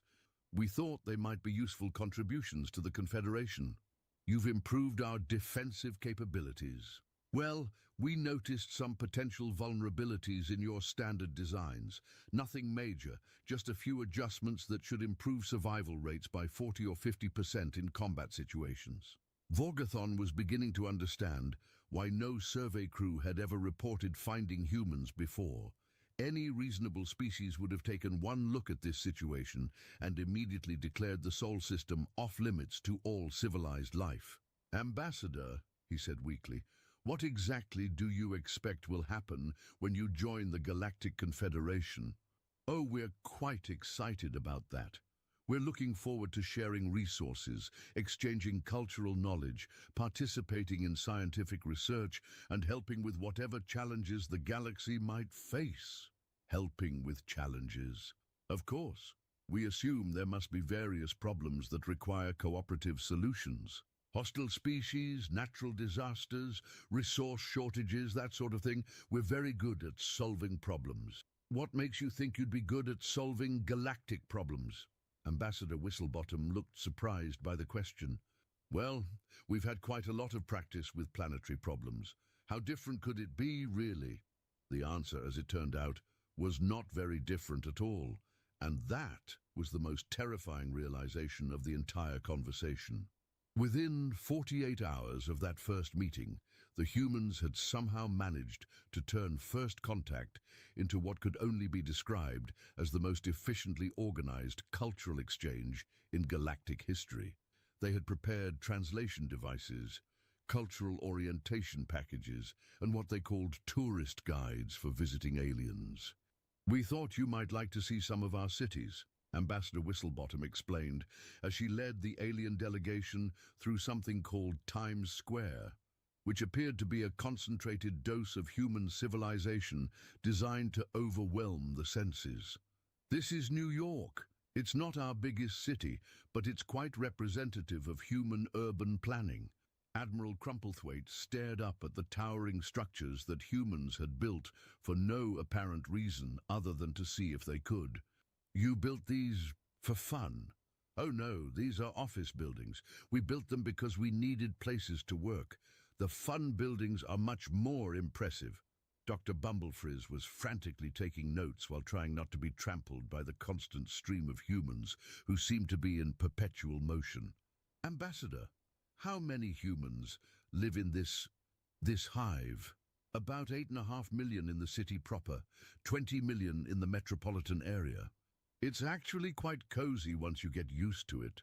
20 million? Vorgathan's voice cracked like a teenager going through malt. In one city? Oh, that's nothing. Tokyo has nearly 40 million people. We can visit there next week if you'd like. The alien delegation had stopped walking and was now staring at Ambassador Whistlebottom with expressions that suggested their understanding of mathematics had just been fundamentally challenged. How many humans are there in total? Admiral Crumplethwaite asked, in a voice that suggested he wasn't sure he wanted to know the answer. Just over 8 billion at last count, she replied cheerfully, growing at about 75 million per year, though the rate is slowing down as we develop better family planning systems. 8 billion? Is that a lot? We weren't sure how we compared to other species. Dr. Bumblefrizz was doing calculations on his portable computer with the desperate intensity of someone trying to prove that reality was still functioning according to established mathematical principles. Admiral, most spacefaring civilizations have populations in the hundreds of millions.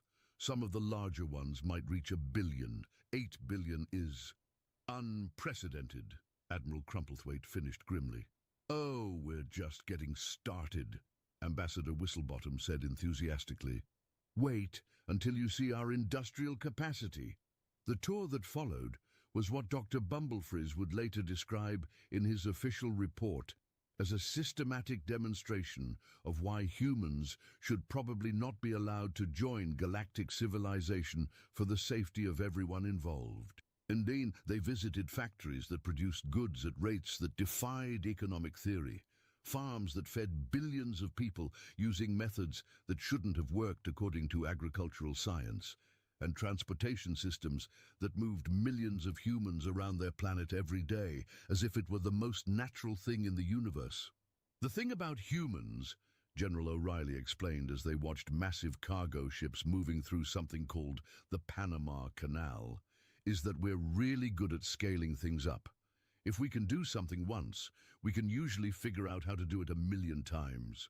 But why would you want to do something 1 million times? Vorgathan demanded.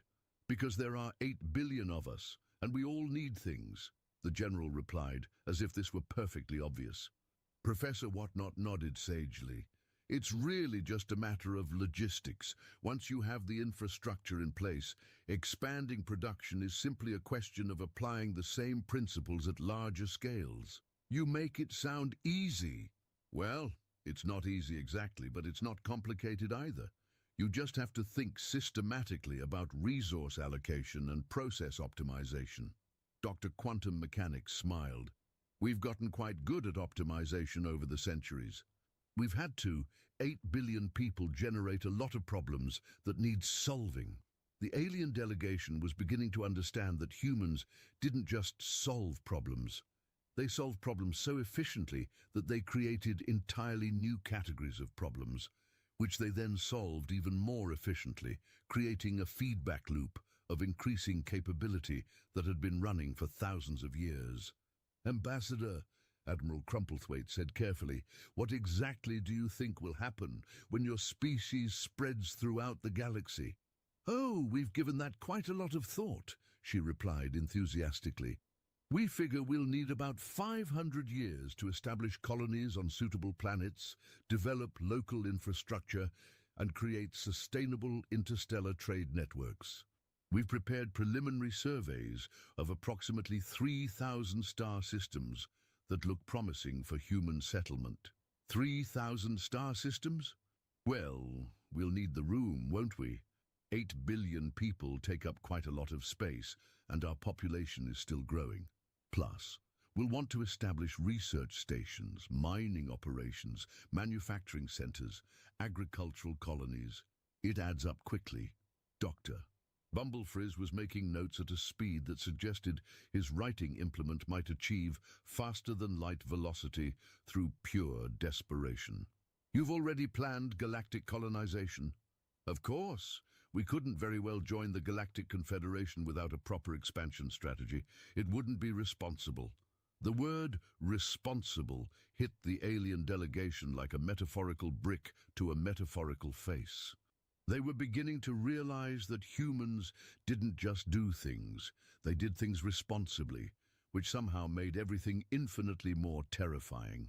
Furthermore, Professor Whatnot added, we've prepared contingency plans for various scenarios we might encounter.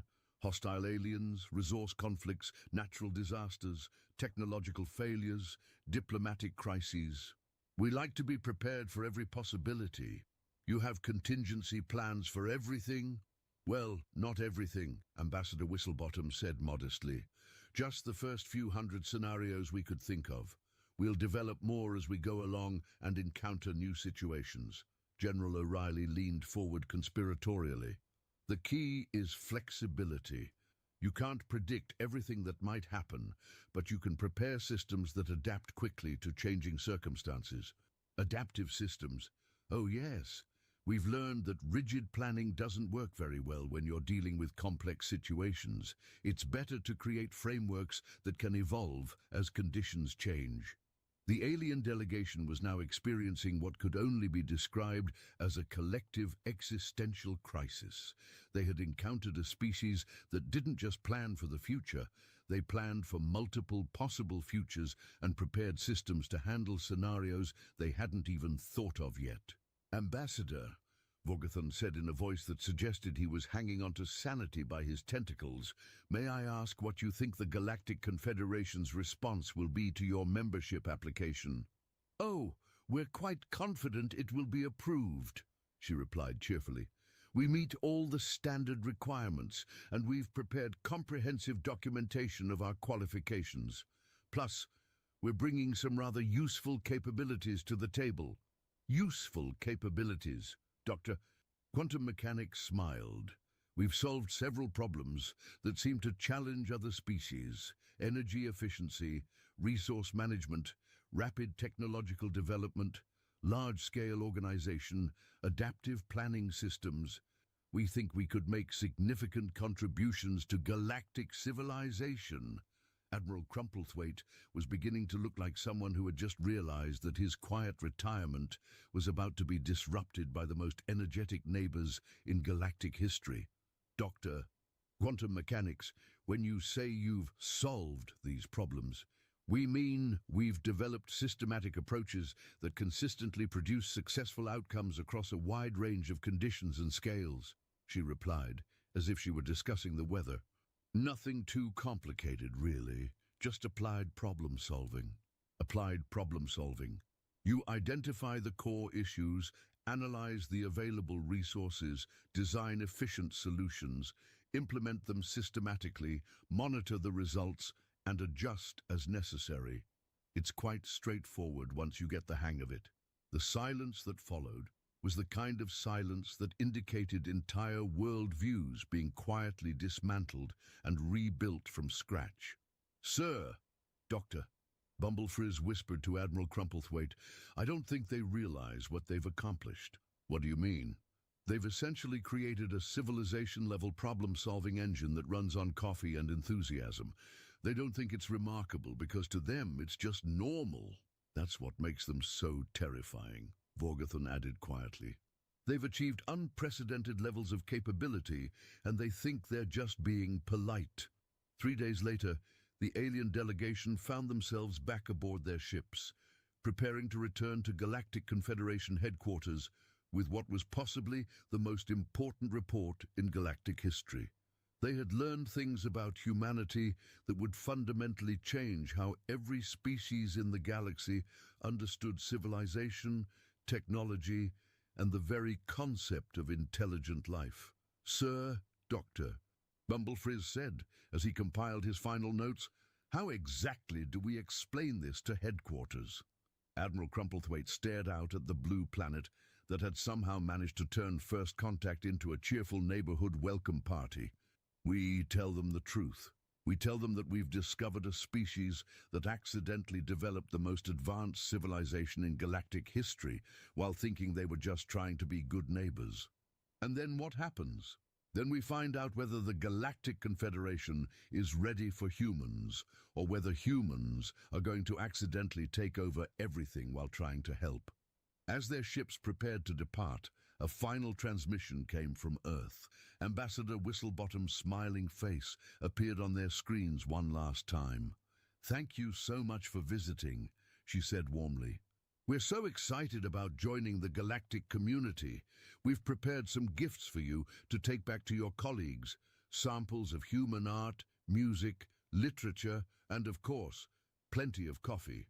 "Ambassador," Admiral Crumplethwaite said carefully, "I should mention that your membership application will need to be reviewed by the full Confederation Council. The process could take some time." "Oh, we understand completely. Bureaucracy is important. It ensures that everything is done properly. We'll just continue with our preparations while we wait for approval."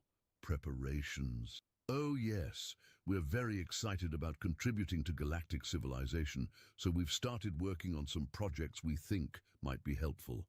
Improved starship designs, more efficient energy systems, better communication networks, enhanced defensive technologies. We want to be ready to help as soon as we're officially members." The transmission ended, leaving the alien ships floating in space, with their crews trying to process the implications of what they had just heard. "Sir," said Vorgothon's navigation officer Flibber, "did she just say they're improving galactic technology while waiting for their membership to be approved?" "That's exactly what she said," Vorgothon replied grimly. "But that means, Admiral Crumplethwaite interrupted, "that by the time we return to headquarters with our report, the humans will probably have revolutionized interstellar travel, solved the galaxy's energy crisis, and invented 12 new technologies we haven't even thought of yet." Dr. Bumblefrizz looked up from his final calculations. "Sir, based on their demonstrated capabilities and development rate, I estimate that within one standard galactic year, humans will possess the most advanced technology in known space. And they'll want to share it with everyone," Vorgothon added helplessly. "Because they think that's what good neighbors do," Admiral Crumplethwaite finished. As the alien ships engaged their faster-than-light drives and departed for Galactic Confederation headquarters, none of their crews could have predicted that they were carrying news that would reshape galactic civilization within a decade. They thought they were reporting the discovery of a dangerous new species. What they were actually reporting was the end of the galaxy as they knew it, and the beginning of something unprecedented in cosmic history. Because sometimes the most dangerous thing in the universe isn't a species that wants to conquer everything. Sometimes it's a species that wants to help everyone and actually has the capability to do it. 6 months later, when the first human starships appeared in Confederation space, carrying cargo holds full of improved technology and crews eager to make friends, the galaxy learned what it really meant to have Earth as a neighbor. And while most species eventually agreed that it was probably the best thing that had ever happened to galactic civilization, they also quietly acknowledged that the universe had become a much more interesting place. Some accidents, it turns out, are the best kind of destiny. The massive doors of the Galactic Council Chamber opened with a deep hum that vibrated through the bones of every creature present. Kim Day stepped through the entrance, his black diplomatic robes flowing behind him as he walked toward the human delegation seats. Behind him, Yoon Hana followed quietly, her sharp eyes scanning the room as always. Around them, hundreds of beings from across the galaxy were taking their places. The chamber was enormous, with curved walls that stretched up into darkness above. Floating platforms held delegates from species that preferred different atmospheres, while the main floor accommodated those who breathed the standard mix. Kim. They had been coming to these meetings for 3 years now. He knew the routine well. Every species had to go through security checks before entering the sacred chamber. The Grexmore warriors had their deadly claws covered with special sheaths. The crystalline Velther had their natural spikes dulled to prevent them from being used as weapons. The gas-breathing Zephyrians had their toxic breath filtered. Even the peaceful Melody folk had their hypnotic voices dampened by special callers. But humans? They just walked through the scanners and took their seats. Today was different, though.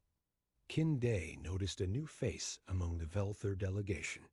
The being's crystal body sparkled with nervous energy, and his multifaceted eyes kept turning toward the human section.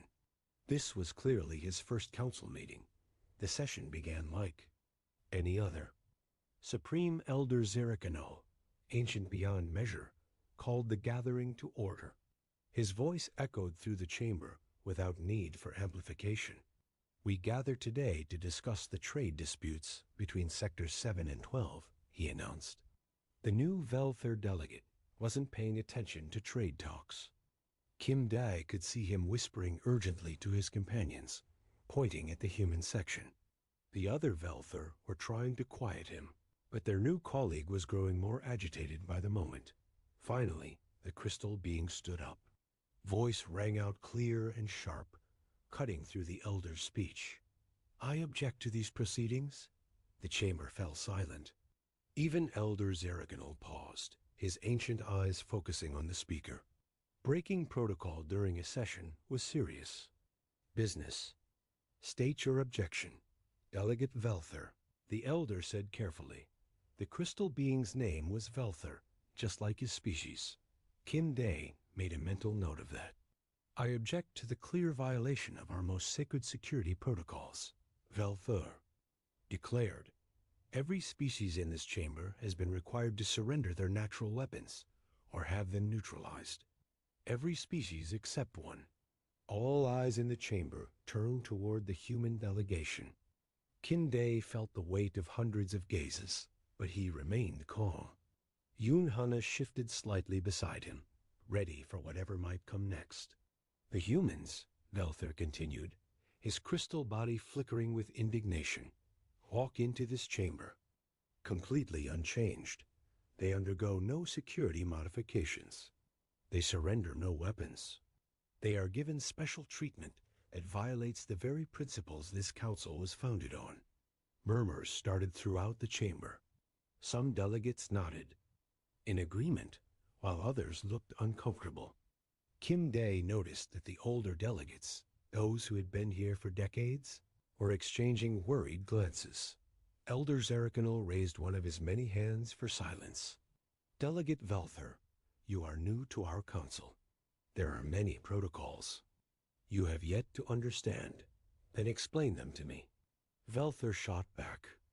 Explain why my spikes must be dulled while they keep their ... double quotes. He paused, looking at the humans more carefully. While they keep whatever weapons they have hidden. Kim Day decided it was time to speak. He stood slowly, his movements careful and non-threatening. Elder Zerakanel, if I may address our colleagues' concerns? The ancient being nodded. You may speak, Ambassador Kim Day. Kim Day turned to face Velther directly. I understand your confusion, Delegate. When humans first joined the Council 50 years ago, we followed the same security protocols as everyone else. We surrendered our weapons and underwent the same checks. Then why don't you now? Velther demanded.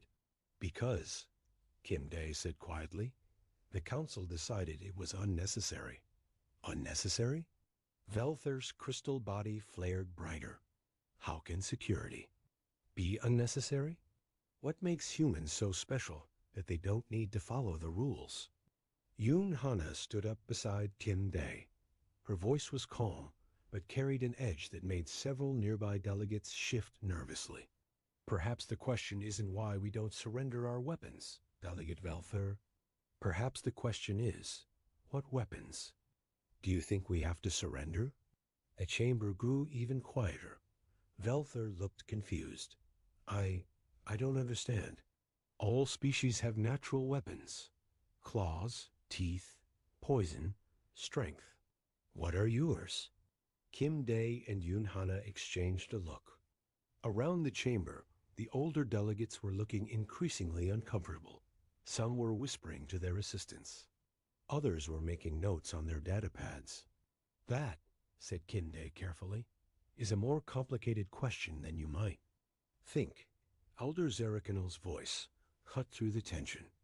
This discussion is beyond the scope of today's session. We will return to the matter of trade disputes. But Velther wasn't finished. No, I demand an explanation. Why are humans treated differently? What are you all hiding from us? The Grexmore. Delegate next to Velther, an old warrior named Grexmore, put a clawed hand on the crystal being's arm. Even through the protective sheath, his grip looked firm. Friend, he said in his buzzing voice, some questions are better left unasked. Why? Velther turned to face him. Why should I not ask? We are all equals here. We all follow the same rules, don't we? Grexmore's compound eyes reflected sadness. We follow the rules that keep us safe, young one. All of us? Velther looked around the chamber, seeing the expressions on hundreds of faces. Fear, worry, and something else. Something that looked almost like pity. Safe from what? No one answered. Elder Zerakanel spoke again, his voice carrying the weight of centuries. The trade dispute between Sectors 7 and 12 requires immediate attention. All other matters are tabled until the appropriate time. The session continued, but Velther barely listened. His multifaceted eyes kept returning to the human delegation. Kim Day and Yoon Hana sat calmly in their seats, looking perfectly ordinary. They had no visible weapons, no obvious threats. They looked almost fragile compared to many of the other species in the chamber. So why did everyone seem afraid of them? As the meeting progressed, Velther began to notice other things. The way delegates would change their seating if they got too close to the humans. The way security forces kept a respectful distance from the human section. The way even the most aggressive species became polite and careful when addressing human delegates. When the session finally ended, Velther watched the humans leave. They walked out the same way they had come in, passing through the security. Scanners without any modifications, any checks, any surrendering of weapons. Elder Zerakanel approached him as the chamber emptied. Young Velther, a word of advice from one who has seen many cycles pass. Yes, Elder? Some protocols exist not because they are fair, but because they are necessary. Some questions should not be asked because the answers are too dangerous to. No. Velther's crystal body dimmed with confusion. But Elder, I still don't understand. What makes humans so different? What weapons could they possibly have that require such special treatment? Elder Zerakanol was quiet for a long moment. When he finally spoke, his ancient voice carried a weight that made Velther's crystal structure shiver. The most dangerous weapons, young one, are often the ones you cannot see. With that, the elder moved away, leaving Velther alone in the emptying chamber, more confused and curious than ever. 3 days after the council session, Velther stood outside the archive building, his crystal body reflecting the pale light of the station's artificial sun. The building was massive, housing thousands of years of galactic history and council. Records. If answers existed anywhere, they would be here. Inside, the archive was quiet, except for the soft humming of data storage units. Velther made his way to the main desk, where a human sat reading through holographic displays. The nameplate read, Park Jiho, Senior Archivist. Park Jiho looked up as Velther approached. He was middle-aged by human standards, with graying hair and kind eyes behind simple glasses. Good morning, Delegate Velther. How can I help you today? I need to access the Council security protocols, Velther said directly. Specifically, the records about weapon surrender requirements for different species. Park Jiho nodded and began typing on his console. That should be in the general access files. Let me pull those up for you. His fingers moved quickly across the holographic keyboard. After a moment, he frowned. That's odd. What's odd? The human-specific protocols appear to be classified. I've never seen that before. Park Jiho looked genuinely puzzled. I'm sorry, but I don't have the clearance to access those files. You'd need special permission from the Council Elders. Velther felt frustration building in his crystal core. Classified? Why would security protocols be classified? I don't know, Park Jiho admitted. In all my years here, I've never seen basic protocol information marked at that level. It's very unusual. Before Velther could respond, another voice spoke from behind him.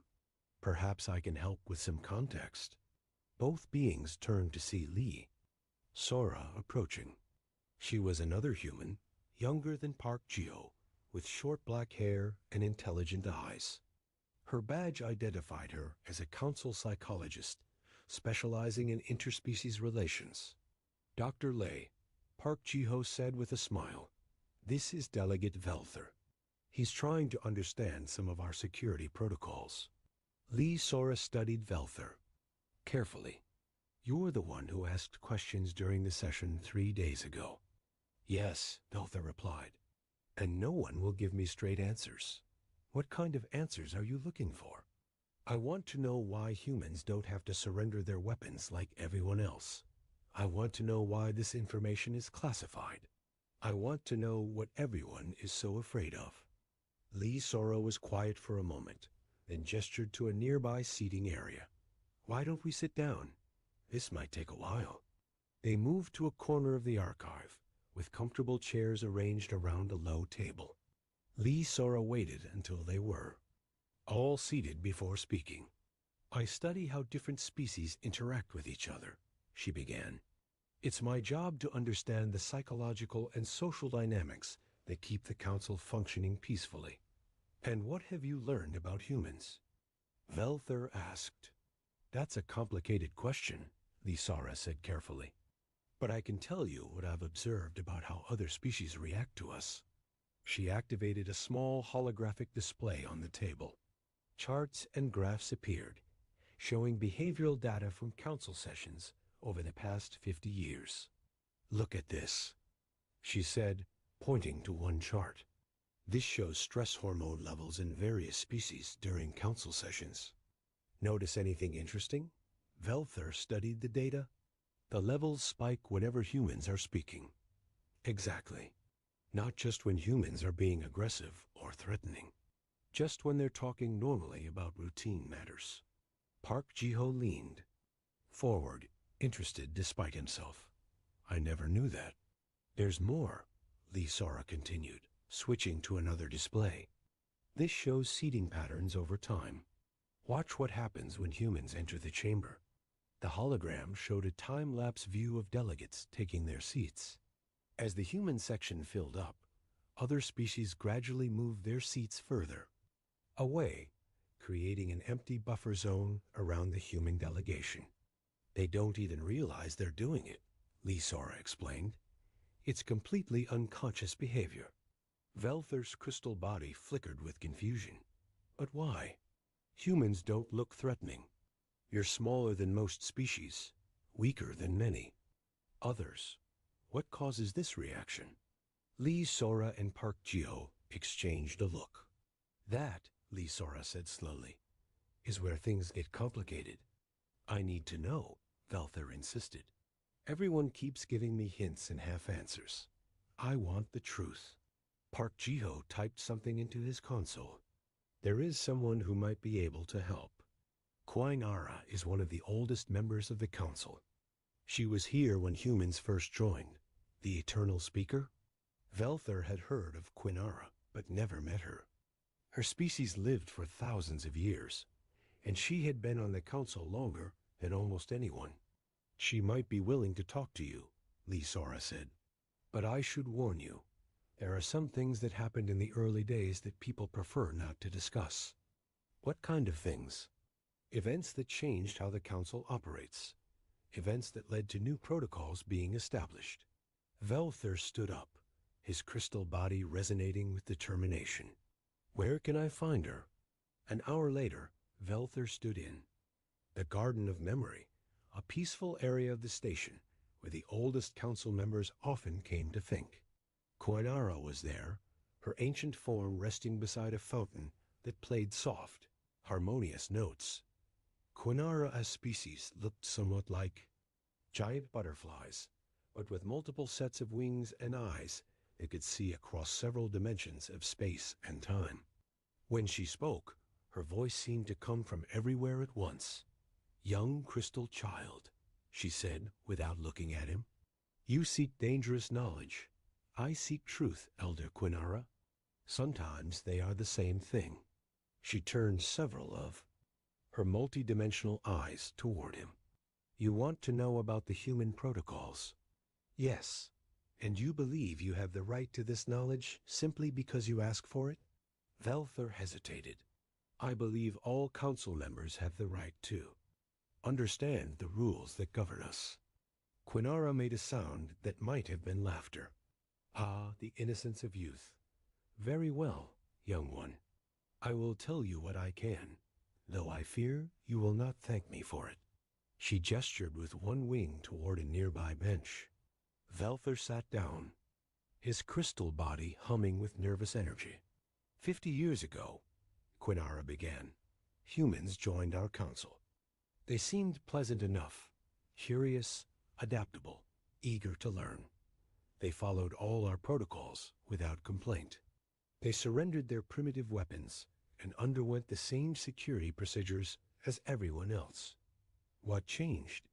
An event we call the Soul Incident. Quainara's wings flickered with what looked like remembered fear. There was a terrorist attack during a council session. A group of extremists from the Void cults managed to infiltrate the chamber with weapons that our scanners couldn't detect. Velther leaned forward. What happened? The attackers took hostages. They threatened to kill everyone in the chamber unless we agreed to their demands. Our security forces were helpless. The cultists had positioned themselves perfectly, using the chamber's own design against us. How were they stopped? Quainara was quiet for a long moment.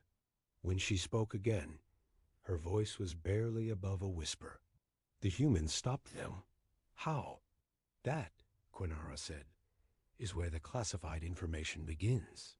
She stood up, her multiple wings catching the artificial light. I will tell you this much, young Velther, because you seem determined to pursue this path regardless of the consequences. The humans neutralized the threat using nothing but items that were already in the chamber.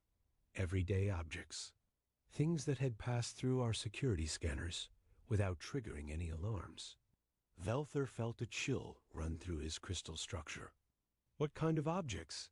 Ceremonial pens, decorative crystals, pieces of clothing, furniture components. Quinara's voice grew even quieter. They turned a diplomatic chamber into an arsenal in less than 10 minutes. But surely that was just luck. Improvisation under extreme circumstances. Quinara's laugh this time was not pleasant. That's what we thought too. Until we asked them to demonstrate how they did it. And they did it again, and again, and again. Each time using different objects, different methods. It became clear that what we had witnessed wasn't luck or desperation. It was simply how their minds work. Velther stood up slowly, his crystal body dimming with the weight of understanding. They see weapons everywhere. Not just weapons, Quinara corrected. They see potential in everything, every object, every situation, every relationship. They don't just adapt to their environment. They transform it into whatever they need it to be. So the council decided they couldn't be disarmed. The council decided, Quinara said carefully, that attempting to disarm a human was like trying to disarm their mind. And a species that can turn anything into a weapon is far too dangerous to make an enemy of. Velther felt his world shifting around him. So we trust them. We trust them, Quinara agreed, because we have no other choice. And because, despite their terrifying capabilities, they have consistently chosen to use them in our defense rather than against us. As Velther left the garden, his mind raced with new questions. But now he understood why the others had tried to warn him away from seeking answers. Some truths were indeed too dangerous to know. Velther couldn't sleep for 3 days after his conversation with Quinara. Every time he closed his optical sensors, he saw the same image. Humans walking calmly through the council chamber while unconsciously cataloging everything around them as potential weapons. On the 4th day, he made a decision that would change everything. He went to see Thrakvan, the council's security chief. Thrakvan was a massive being from a species known for their multiple arms and natural armor plating. His office was located deep within the station's security sector, surrounded by the most advanced defensive systems in the galaxy. Delegate Velther, Thrakvan said as he entered, I was wondering when you would come to see me. You were expecting. And me? After your questions in the council chamber, and your visits to the archive and the Garden of Memory, yes. Word travels fast in a closed environment like this. Thrakvan gestured to a chair with 2 of his 4 arms. Please, sit. I assume you want to know about the Sol incident. Velther settled into the chair, his crystal body reflecting the harsh lights of the security office. Quinara told me some of it, but I need to understand more. I need to see what actually happened. Thrakvan was quiet for a long moment, his multiple arms moving in patterns that suggested deep thought. The security footage from that day is classified at the highest levels. Showing it to you would require special authorization. Then get the authorization. You don't understand the implications of what you're asking for. Then help me understand. Thrakvan stood up and moved to a secure terminal on the far wall. His fingers worked across multiple keypads simultaneously. Very well. But before I show you anything, you need to meet the humans who were there that day. Within an hour, 3 humans sat in Thrakvan's office alongside Velther.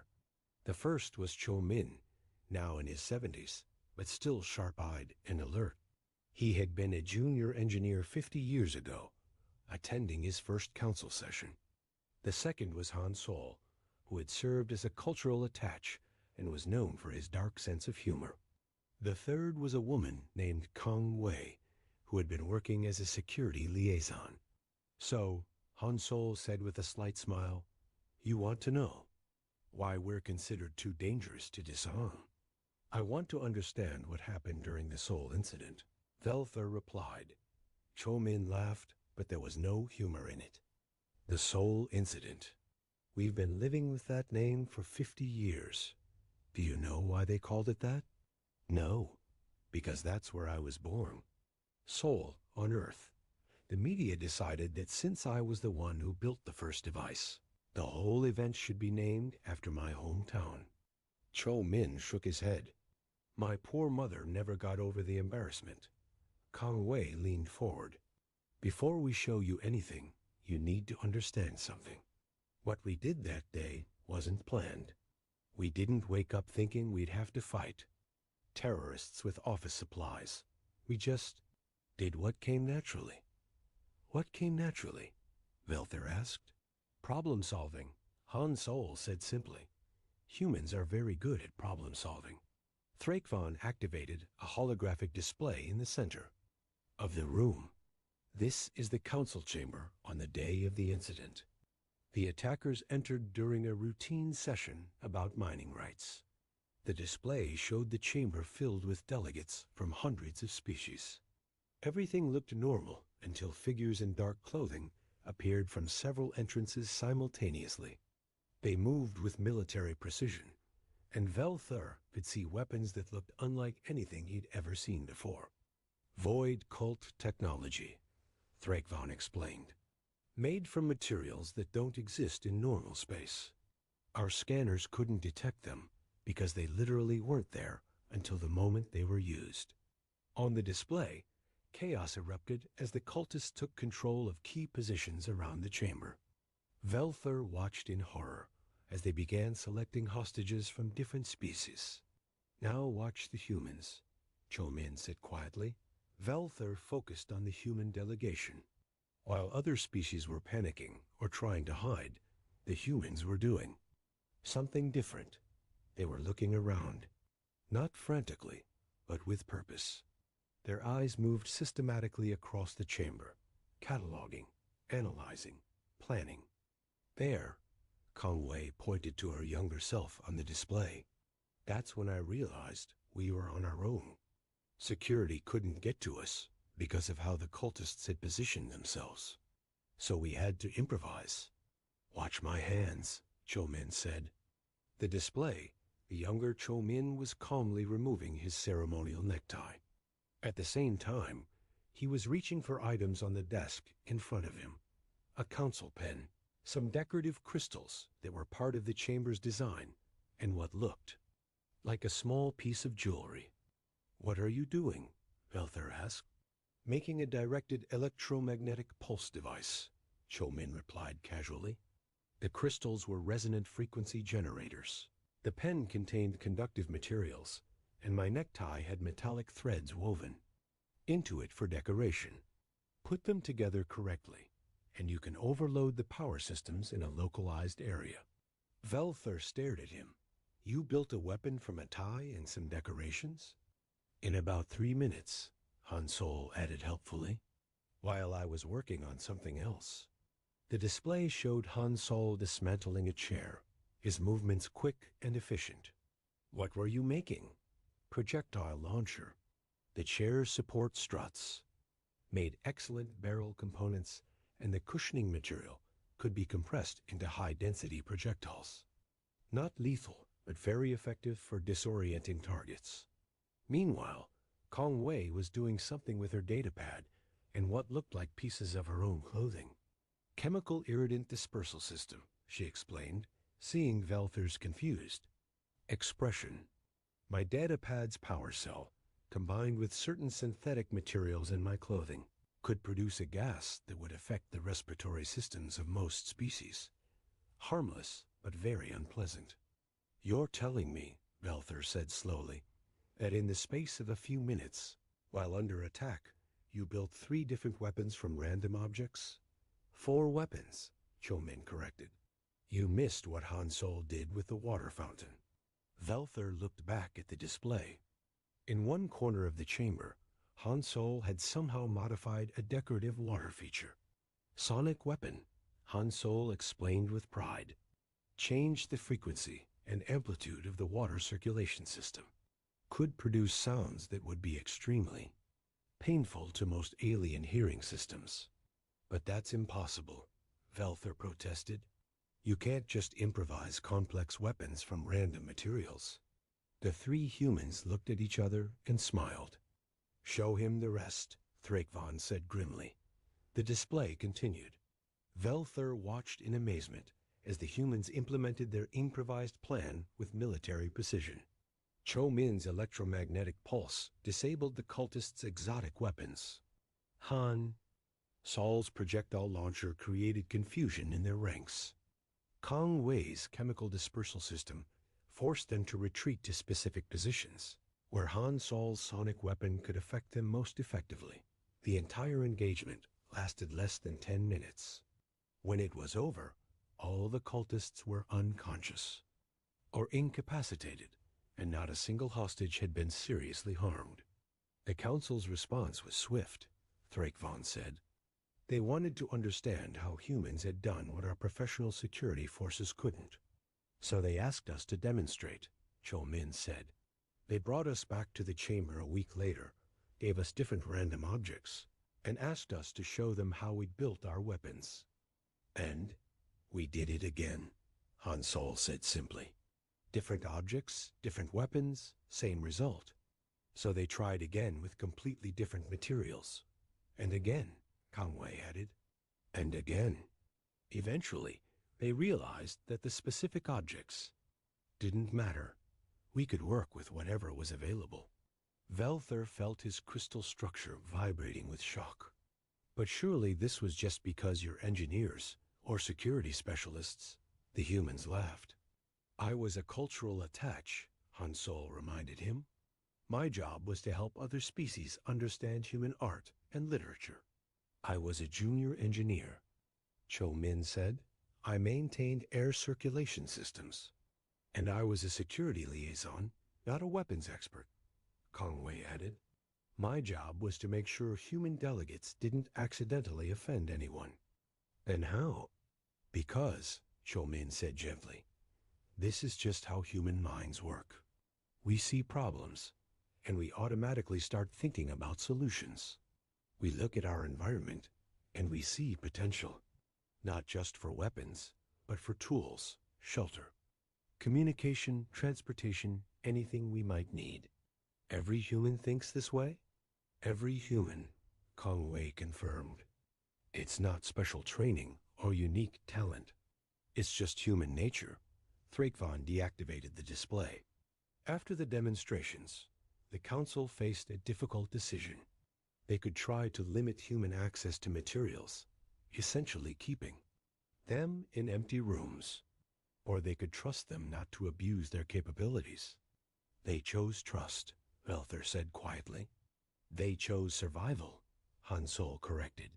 Because a species that can turn anything into a weapon is not a species you want to make angry. As Velther left the security office, his mind reeled with the implications of what he'd learned. Humans weren't just allowed to keep their weapons because they were trusted allies. They were allowed to keep their weapons because everything around them was already a weapon, and they were the only ones who knew how to use it. The revelation about the Sol incident was just the beginning. Over the next week, Velther found himself seeing humans differently everywhere he went on the station. What had once seemed like normal behavior now appeared far more complex and potentially dangerous. He was having lunch in the station's main cafeteria when he noticed Bei Yuna, a human xenobiologist, giving what appeared to be a casual presentation to a group of new council interns from various species. Velther moved closer to listen. Now, the Grexmore have fascinating respiratory systems, Bei Yuna was saying in a cheerful voice. They breathe through specialized slits along their thorax. These slits are incredibly sensitive to pressure changes. Even a small disruption can cause temporary paralysis.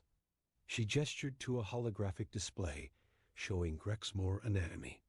The interesting thing is how their nervous system connects to their respiratory function. A sharp sound at exactly 847 hertz will cause their breathing slits to close involuntarily. It's a defensive reflex, but it leaves them helpless for about 30 seconds. One of the interns, a young Velther like himself, asked, "Is this information useful for medical treatment?" "Oh yes," Bayuna smiled. "Very useful for understanding how to help them in emergencies. For instance, if a Grexmore was in distress, you could calm them by playing soft sounds at 200 hertz, which relaxes their respiratory system." She moved on to the next species. The crystalline Velther have a completely different vulnerability. Characteristic. Your crystal matrix can be disrupted by specific electromagnetic frequencies. It's not harmful, but it can cause temporary disorientation and loss of motor control. Velther felt his crystal body growing cold as he listened. The frequency is 15.7 kilohertz, pulsed at 3-second intervals. Bayuna continued conversationally. Interestingly, this frequency can be generated by modifying most standard communication devices. Just a small adjustment to the transmission. Settings. Another intern asked, "What about humans? What are your vulnerabilities?" Bayuna laughed. "Humans are wonderfully fragile. We can be incapacitated by impacts, toxins, extreme temperatures, oxygen deprivation, and dozens of other methods. But the interesting thing about humans is that we're aware of our vulnerabilities, so we've developed ways to protect against most of them." She continued through the presentation, cheerfully describing the pressure points, chemical sensitivities, and biological weaknesses of every major species in the Council. To most observers, it would have seemed like an educational lecture about alien biology. To Velther, it sounded like a comprehensive guide to incapacitating every species in the galaxy. After the presentation ended, Velther approached Bayuna. "That was a very informative lecture." "Thank you," she said brightly. "I love sharing knowledge about our wonderful diversity. Each species has such unique and fascinating characteristics. You seem to know a lot about how to affect these characteristics." Bayuna's smile never wavered, but something shifted in her eyes. "I study xenobiology, Delegate Velther. Understanding how different species function is essential for proper medical care and emergency response." "Of course," Velther said carefully. "I was just wondering, do all humans have this kind of detailed knowledge about other species?" "Most of us pick up quite a bit over time. We're naturally curious about how things work." She paused. "Is there something specific you wanted to know?" "I've been learning about human capabilities lately. The Soul incident, for instance." Bayuna's expression became more serious. "Ah, you're the one who's been asking questions. People keep telling me that humans are dangerous because you can make weapons from anything. But listening to your presentation, I'm starting to think the problem is bigger than that." "In what way?" Velther looked around the busy cafeteria, filled with dozens of species going about their daily lives. "You don't just see objects as potential weapons. You see other beings as potential targets. You unconsciously catalog our weaknesses." "We catalog everything," Bayuna corrected gently. "Strengths, weaknesses, preferences, behaviors. It's how we understand the world around us." "But you focus on the weaknesses. We focus on survival," she said. "It's a very human trait. We assess threats and advantages automatically, even when we don't intend to, even when we don't want to." That afternoon, Velther found himself in the archive again, this time requesting historical records about human integration into the Council. Park Ji-ho was helpful as always, pulling up files that weren't classified. "Here's something interesting," Park Ji-ho said, pointing to a document on his screen. "This is a report from the first year after humans joined the Council. It mentions several incidents where human delegates accidentally caused diplomatic problems." "What kind of problems?" Well, there was Ambassador Li Min, who nearly caused an interstellar incident by correctly predicting which member of the Zephyrian delegation was planning to betray their government. Turns out she had just been making casual conversation, but she'd unconsciously analyzed their behavior patterns and body language. Park Ji-ho scrolled through more files, and there was Dr. Song Ji, who caused panic at a medical conference by casually mentioning 17 different ways the station's life support systems could be sabotaged. He thought he was being helpful by pointing out security vulnerabilities. These were accidents? Completely unintentional. The humans involved had no idea they were causing problems. They were just being human. Park Ji-ho opened another file. Here's a fascinating one. A human cultural expert named Yang He was asked to help improve interspecies communication. Her recommendations included detailed psychological profiles of each species, including their fears, motivations, and decision-making. Patterns. That sounds helpful. It was. But the other species realized that the same information could be used to manipulate them. Yang He had essentially created a manual for psychological warfare, and she thought she was just improving cultural understanding. Velther left the archive with a growing sense of unease. That evening, he attended a council social gathering, watching human behavior with new eyes. He saw Kim Dai engaged in friendly conversation with delegates from 6 different species. But now Velther noticed how Kim Dai adjusted his tone, posture, and choice of words for each species. The Grexmoor got firm, direct statements. The Melody folk received flowing, harmonious speech patterns. The gas-breathing Zephyrians were addressed with careful consideration of their atmospheric requirements. It looked like skillful diplomacy. But Velther realized it was also precise psychological manipulation, even if Kim Dai didn't think of it that way. At another table, Yoon Hana was discussing station security with Thrakvon.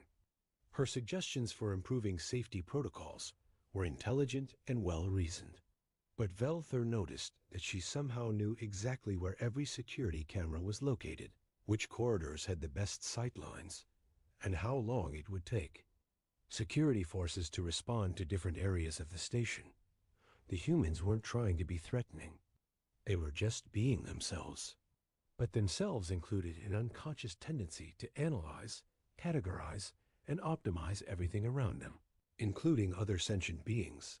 Late that night, Velther made his way to the observation deck where Quenara often came to think. He found her there, her multiple wings catching starlight from the windows. "You've learned more," she said without turning around. "I've learned that the Soul incident was just the beginning," Velther replied. "Humans don't just turn objects into weapons. They turn information into weapons. They turn relationships into weapons. They turn their own diplomatic status into weapons. Now you begin to understand. They're not even doing it on purpose." "No," Quenara agreed. "That's what makes them so terrifying and so valuable." "How do you mean?" Quenara finally turned to face him. "A species that weaponizes everything by instinct is incredibly dangerous. But a species that does so without malicious intent, and that consistently chooses not to use those weapons against their allies, is the most powerful defensive force imaginable." "You mean they protect us?" "They protect us from threats we don't even know exist yet, because when danger comes, they'll find ways to fight it that the rest of us would never think of, using resources we didn't know we had, exploiting weaknesses in our enemies that we didn't know existed." Velther looked out at the stars. "So we keep them close." "We keep them close," Quenara confirmed, "because a species that can turn anything into a weapon is either your greatest enemy or your greatest protector. And we chose very carefully which one we wanted them to be." As Velther made his way back to his quarters, he realized that his questions had led him to an uncomfortable truth. Humans weren't trusted despite being dangerous. They were trusted because they were dangerous. 2 weeks after his investigation began, Velther found himself back in the council chamber for an emergency session. Reports had come in of pirate attacks on the Outer Rim, and several species were demanding military action. As he took his seat, Velther noticed how different everything looked now, that he understood what he was seeing. The human delegation sat in their usual section, looking calm and professional. But Velther could now see what he had missed before. Kim Day wasn't just listening to the debates, he was analyzing them. His eyes moved constantly, reading body language, noting which delegates were nervous, which ones were lying, and which ones might be hiding something important. Yoon Hana appeared to be taking simple notes, but Velther realized she was probably mapping out the power dynamics in the room, identifying potential allies and threats, and planning responses to various scenarios that might develop. The other humans were doing the same thing, each in their own way. They couldn't help it. It was just how their minds worked. The pirates are using new technology, announced Delegate Thorgrim from the warrior species known for their military prowess. Our traditional tactics are useless against them. We need to develop new weapons, new strategies. Several other delegates voiced agreement. The discussion quickly became heated as different species proposed different approaches. Some wanted to build bigger weapons. Others suggested defensive measures. A few recommended negotiation. Through it all, the humans remained quiet. Finally, Elder Zerikanal called for calm. Does anyone have practical suggestions for dealing with this threat? Kim Day stood up slowly. If I may, Elder, I'd like to ask a few questions about these pirates. Proceed. What kind of ships are they using? What are their attack patterns? How do they choose their targets? Kim Day's voice was calm and professional. Also, where do they go after their attacks? How do they dispose of stolen goods? What do we know about their supply chains? Delegate Thorgrim looked confused. I don't see how those details matter. We need weapons to fight them. Fighting them is certainly one option, Kim Day agreed. But before we decide on any particular approach, it would be helpful to understand exactly what we're dealing with. Over. The next hour, Kim Day asked dozens of questions, not about weapons or military tactics, but about logistics, economics, and behavior patterns. The humans took careful notes as other delegates provided answers. Velther watched in fascination. As a picture emerged, the pirates weren't just random raiders. They were operating with sophisticated coordination, using advanced technology, and following patterns that suggested someone was organizing them. Based on this information, Kim Day finally said, I don't think we're dealing with ordinary pirates. What do you mean? Elder Zerikanal asked. The attack patterns, the technology, the logistics. This looks more like a military operation, disguised as piracy. Someone is using these raids to test our defenses and gather intelligence. The chamber erupted in alarmed discussion. Several delegates demanded to know who would do such a thing. Yoon Hana stood up. If Ambassador Kim Day is correct, then the question isn't how to fight pirates. The question is how to stop a covert military operation without starting a full-scale war. Do you have suggestions? Elder Zerikanal asked. Several, Kim Day replied. But first, we need to verify our suspicions. I recommend we set up a monitoring operation to track the pirates' movements and identify their base of operations. How? Do we do that without them knowing? Kim Day smiled slightly. We use their own tactics against them. We make them think they're winning while we gather the information we need. Over the next several hours, the humans laid out a detailed plan. It was complex, multi-layered, and unlike anything the Council had ever attempted. Instead of direct military confrontation, they proposed a strategy involving economics, psychology, and misdirection. They would allow the pirates to capture specific targets that had been prepared with hidden tracking devices. They would manipulate trade routes to force the pirates into predictable patterns. They would use the pirates' own communication systems against them by feeding false information through carefully chosen channels. This is incredibly elaborate, commented Delegate Thorgrim. Wouldn't it be simpler to just hunt them down and destroy them? Possibly, Kim Day admitted. But our approach has several advantages. First, it will give us definitive proof of who's behind the attacks. Second, it will allow us to capture the pirates alive for questioning. Third, it will demonstrate to whoever is organizing this that covert operations against the Council are futile. And if your plan fails, then we'll know more about our enemies than we did before, and we can adjust our strategy accordingly. Yoon Hana added, the beauty of this approach is that even if the pirates figure out what we're doing, the information we gather in the process will still be valuable. Velther realized he was witnessing something remarkable.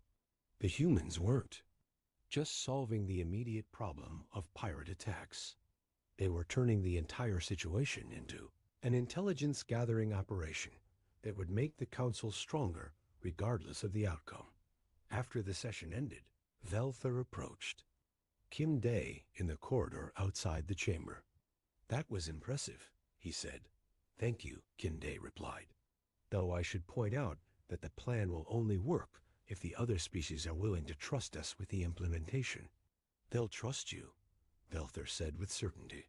They have to. Kim Day gave him a curious look. You sound different than you did 2 weeks ago. I've learned some things about humans since then. Such as? Velther was quiet for a moment, choosing his words carefully. I've learned that you can't help being what you are. You see everything as a potential tool, every situation as a puzzle to be solved, every problem as an opportunity to gather more information. And that bothers you? It terrified me at first, Velther admitted. The idea that every human is essentially a walking weapons laboratory, constantly analyzing threats and opportunities without even realizing it. But not anymore? Now I understand why the Council made the choice they did 50 years ago. Velther's crystal body flickered with what might have been amusement. You're not allowed to keep your weapons because you're trusted. You're allowed to keep your weapons because trying to take them away would be pointless. Kim Day nodded slowly. We are what we are. And what you are, Velther continued, is a species that automatically turns every challenge into an advantage, every threat into an opportunity, and every enemy's strength into their weakness. The Council realized that having you as allies was infinitely preferable to having you as enemies. Some might see that as a threat. Some might, Velther agreed. But I've seen how you use your capabilities. You had dozens of opportunities over the past 50 years to exploit your advantages for purely human benefit. Instead, you've consistently used them to protect the Council as a whole. Kim Day was quiet for a moment. We chose to be part of something larger than ourselves. And that choice, Velther said, is why everyone else can sleep peacefully at night. Later that evening, Velther found himself once again in the Garden of Memory with Kinara. The ancient being was resting beside the musical fountain, her multiple wings reflecting the soft light. Your investigation is complete, she observed. Yes. And what have you concluded? Velther settled beside her, his crystal body resonating softly with the fountain's harmonies. I've concluded that the Council's most important decision wasn't about weapons or security protocols. It was about trust. Explain.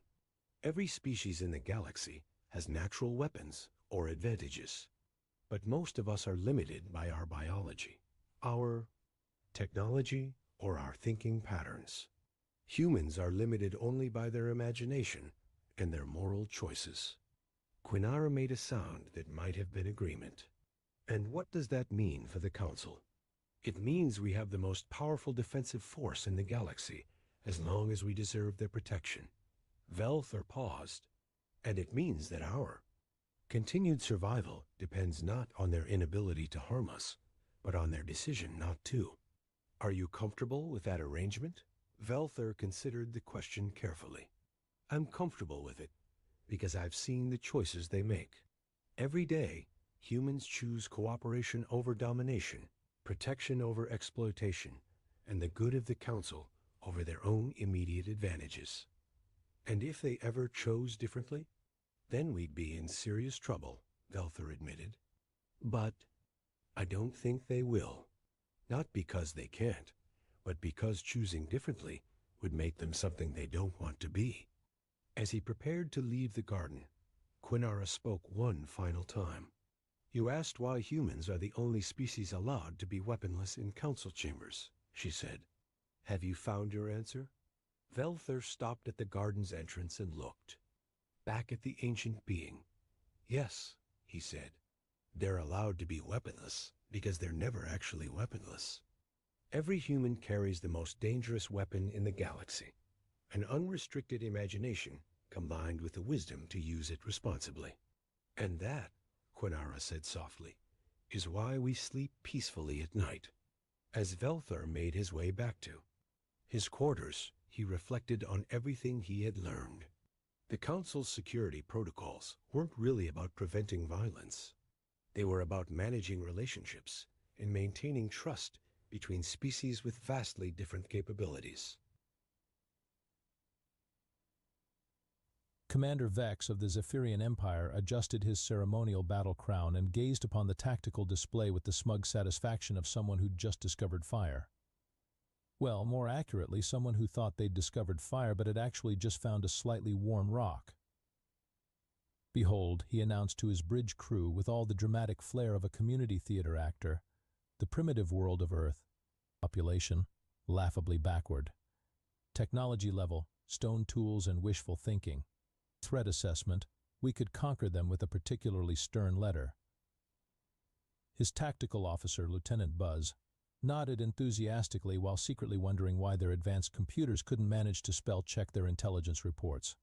Sir, our scans indicate the target zone contains nothing but agricultural settlements, minimal population density, maximum embarrassment potential for these so-called humans. Perfect, Vex declared, practically vibrating with excitement. We'll demonstrate the might of the Zephyrian Empire by obliterating their pathetic farming community. They'll surrender immediately once they witness our superior firepower. Down on Earth, in a modest farmhouse outside Topeka, Kansas, Jake Morrison was having what he'd later describe as a perfectly normal Tuesday morning until some idiots ruined my coffee. He'd been reviewing crop rotation schedules when the sky suddenly lit up like a discount fireworks show. Well, that's new, Jake muttered, stepping onto his porch and squinting at the alien craft hovering over his property.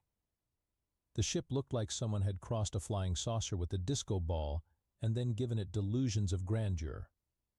Luna, you seeing this? Luna Park, the NASA technician who'd been crashing at Jake's place while conducting atmospheric readings, poked her head out the screen door. Yeah, I'm seeing it. Also recording it. Also wondering why they're aiming at your barn instead of, literally anything strategically important. The Zephyrian attack commenced with what they considered devastating precision. Energy beams lanced down from their craft, striking Jake's barn with enough force to knock over some hay bales and slightly singe the roof. Jake observed, watching his barn experience what could generously be called minor property damage. That's disappointing. I was expecting more exploding. Commander Vex, meanwhile, was celebrating like he'd just conquered Rome. Victory is ours. We have struck fear into the hearts of these primitive beings. Surely they cower before our might. Sir, Lieutenant Buzz reported hesitantly, our sensors indicate the structure is still mostly intact. Impossible.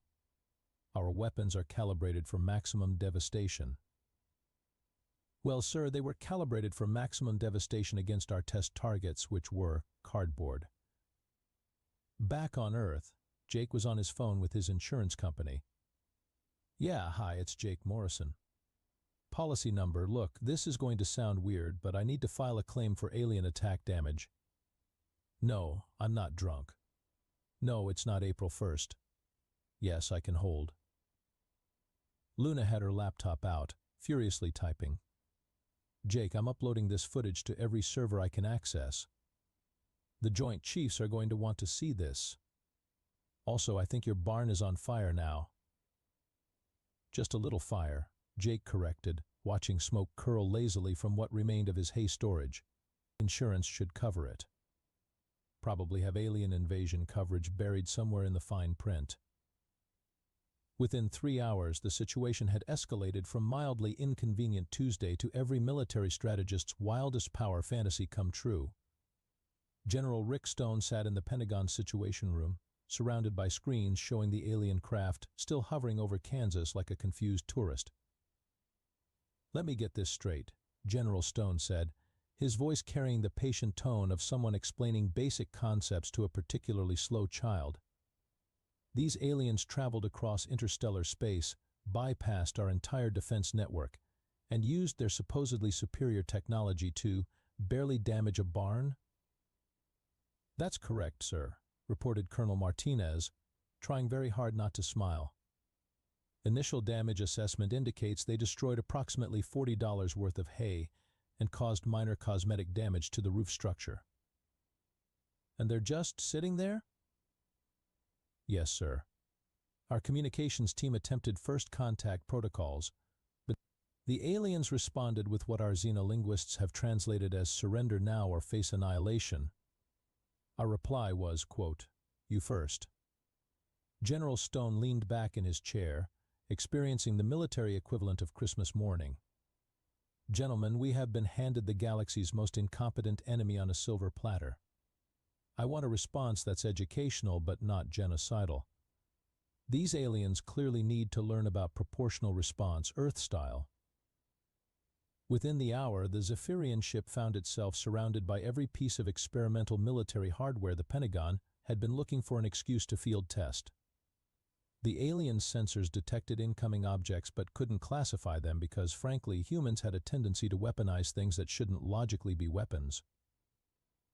Commander, Lieutenant Buzz reported with growing panic, we're detecting multiple incoming projectiles. Configuration unknown. Energy signatures confusing. Confusing how? Well, sir, one appears to be a modified farming vehicle. Another seems to be, is that a weaponized satellite dish? Commander Vex squinted at his tactical display. That's impossible. These primitives don't have space technology. Sir, that's definitely a weaponized satellite dish. It's painted camouflage and everything. Meanwhile, Jerry Kowalski, a mechanic from nearby Lawrence, was having the time of his life. When the National Guard had shown up asking if anyone had unconventional engineering solutions, Jerry had volunteered his latest project, a tractor modified with electromagnetic pulse generators that he'd originally built to deal with his neighbor's obnoxiously loud stereo system. You sure this'll work against alien shields? Asked the young lieutenant assigned to Jerry's irregular warfare unit. Kid, Jerry replied, adjusting his baseball cap and revving the tractor's engine. If it can shut down Dave's subwoofers from 3 blocks away, it can handle some fancy space hubcaps. The first wave of Earth's proportional response hit the Zephyrian shields with the subtlety of a freight train driven by someone with severe anger management issues. The aliens' supposedly impenetrable barriers flickered, sparked, and died with all the dignity of a wet firecracker. Shields are failing, Lieutenant Buzz announced, his voice climbing toward frequencies that only dolphins could appreciate. How is that possible?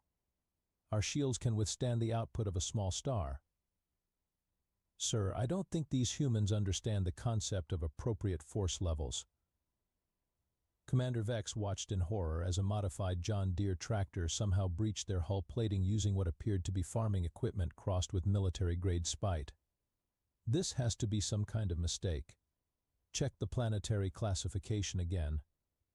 Sir, according to our records, Earth is listed under harmless agricultural worlds, subsection, really not worth bothering with. Then explain to me why a farming vehicle just disabled our primary weapons array. Down on the surface, Jerry was whooping with joy as his tractor-mounted EMP cannon reduced the alien ship's offensive capabilities to something roughly equivalent to a strongly worded letter. Take that, you barn-burning space jerks. Captain Nova had volunteered for the boarding party because she'd wanted to see primitive human technology up close. She was beginning to regret that decision as her squad encountered their first defensive measure, a modified coffee maker that somehow launched projectiles with the accuracy of a sniper rifle and the enthusiasm of a caffeinated college student during finals week. Report, she barked into her communicator while dodging what appeared to be weaponized espresso shots. Ma-am, we've encountered 17 separate defensive systems, none of which appear in any known tactical manual, reported Sergeant Zapp, currently pinned down behind what used to be a decorative planter. The humans have weaponized their entire infrastructure. Explain. No. Well, Ma-am, the first obstacle was a robotic cleaning unit that's been modified with plasma cutters. It kept trying to clean our equipment by disintegrating it. Then we encountered a security system that appears to be sentient and has a very sarcastic attitude. Nova dodged another coffee projectile and noticed it left a small crater in the wall behind her. These humans have turned beverage preparation into a weapon system? That's not even the weird part, Ma-am. We found their armory. It's called Home Depot, and apparently any human can just walk in and purchase military-grade construction equipment. Back on the Zephyrian Bridge, Commander Vex was experiencing what psychologists would later classify as a complete existential crisis. His invasion force, the pride of the Zephyrian fleet, was being systematically dismantled by creatures who treated interstellar warfare like a home improvement project. Sir, Lieutenant Buzz reported with the tone of someone delivering news about a terminal diagnosis, Captain Nova's boarding party has been neutralized. Killed? Men? No, sir. Worse. They've been efficiently processed through what the humans call their customer service experience. They're currently filling out complaint forms. What? The humans have established a processing center for our personnel. They're being issued visitor badges and asked to rate their invasion experience on a scale of 1 to 10. Captain Nova reported that the humans offered her coffee and asked if she had any dietary restrictions. Commander Vex stared at his communications panel, where a message had appeared in perfect Zephyrian script, "Welcome to Earth. Your invasion attempt is important to us. Please hold while we connect you to the next available representative." Our estimated wait time, longer than your species' attention span. How did they translate our language so quickly? Sir, according to their response, they used something called Google Translate and an afternoon. They also mentioned that our language structure is surprisingly basic and less complex than Klingon. Down in the processing center that had been hastily established in Jake's now famous barn, Captain Nova found herself seated across from Miss Betty, a retired kindergarten teacher who'd volunteered to handle cultural integration services. "Now, sweetie," Miss Betty said, offering Nova a plate of homemade cookies, "I understand you're upset about the whole invasion thing not working out, but tantrums won't solve anything. Let's talk about better ways to express your feelings." Nova, a decorated military officer who'd conquered 17 star systems, found herself accepting a chocolate chip cookie and nodding along as Miss Betty explained the importance of using your words and playing nice with others. "The thing is, dear, we humans have been dealing with difficult visitors for centuries. We call them tourists. You aliens are actually much more polite than most of them." "But we're supposed to be terrifying conquerors," Nova protested weakly. "Oh, honey, you're adorable. Now, tell me about your home planet. Do you have proper nutrition there? You look a little thin." 3 solar systems away, the Zephyrian High Command was experiencing what could politely be called a bureaucratic meltdown and more accurately be described as complete institutional panic. Administrator Flux, whose job title was longer than most novels and whose competence was inversely proportional to his authority, stood before a wall of screens displaying Earth's updated classification. Someone, Flux announced with the barely controlled rage of a middle manager who'd just discovered the printer was out of toner, is going to explain to me how an entire species of apex predators was filed under harmless agricultural worlds. His assistant, Deputy Undersecretary Ping, shuffled through digital files with the desperate energy of someone whose career was about to become a cautionary tale. Sir, it appears there was a clerical error in the original survey. The team responsible for Earth's classification was the Intern Program. The Intern Program? Yes, sir. Specifically Intern Bleep, who graduated last in his class from the Galactic Survey Academy and whose final thesis was titled Why Detailed Analysis is Overrated. Signed Intern Bleep. Sir, he's currently working in waste management on Zeta Reticuli. Should I have him executed? Later. First, bring up Earth's actual capabilities assessment. The screens flickered and displayed information that made Administrator Flux's 3 hearts skip several beats. They've colonized their entire solar system. They have functioning faster than light communication. They've terraformed Mars. That's just the preliminary report, sir. The updated assessment indicates they've also established trade relationships with 6 neighboring star systems, developed artificial intelligence that's smarter than our central computer, and somehow managed to weaponize their entertainment industry. Weaponized entertainment? Sir, have you ever tried to stop watching something called Netflix? It's terrifyingly addictive. Also, they have something called social media that appears to be psychological warfare disguised as casual communication. Meanwhile, back on Earth, humans were demonstrating their characteristic approach to probe solving, overwhelming competence applied with casual indifference. Dr. Marcus Webb, a MIT graduate who'd been recruited by the Pentagon's Weird Science Division, was reverse engineering Zephyrian technology with the same focused intensity most people reserve for assembling furniture. This is fascinating, he announced to his team, holding up what appeared to be the aliens' primary processing unit. Their entire computational system runs on principles we figured out in the 1990s. It's like they took our basic programming concepts and made them unnecessarily complicated. How unnecessarily complicated? Asked his assistant, Dr. Rachel Torres. They need 17 separate processors to accomplish what we do with a standard smartphone. Also, their code is written in what appears to be a programming language designed by committee. A very large, very argumentative committee. Can we improve it? Rachel, I'm pretty sure I can run their entire fleet navigation system on my laptop. Give me until Thursday, and I'll have it optimized, debugged, and probably running faster than their original designers ever imagined possible. Back on the Zephyrian command ship, the implications of Earth's technological superiority were beginning to sink in. Lieutenant Buzz approached Commander Vex with the expression of someone delivering news about an impending apocalypse. Sir, we've received word from High Command. Earth's classification has been updated. To what? What? Species of interest, subsection, do not provoke under any circumstances, subsection, seriously, we mean it this time. Commander Vex slumped in his command chair. What's our new mission profile?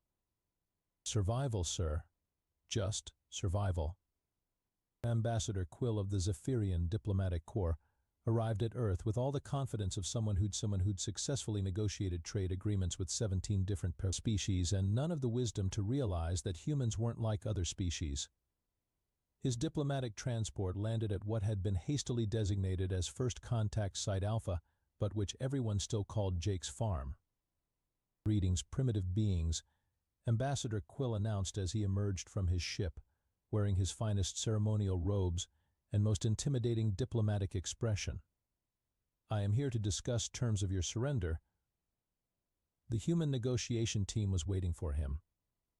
Monica Sharp, a corporate lawyer who specialized in hostile takeovers, stood beside Miss Betty, the kindergarten teacher who'd somehow become Earth's unofficial alien relations coordinator.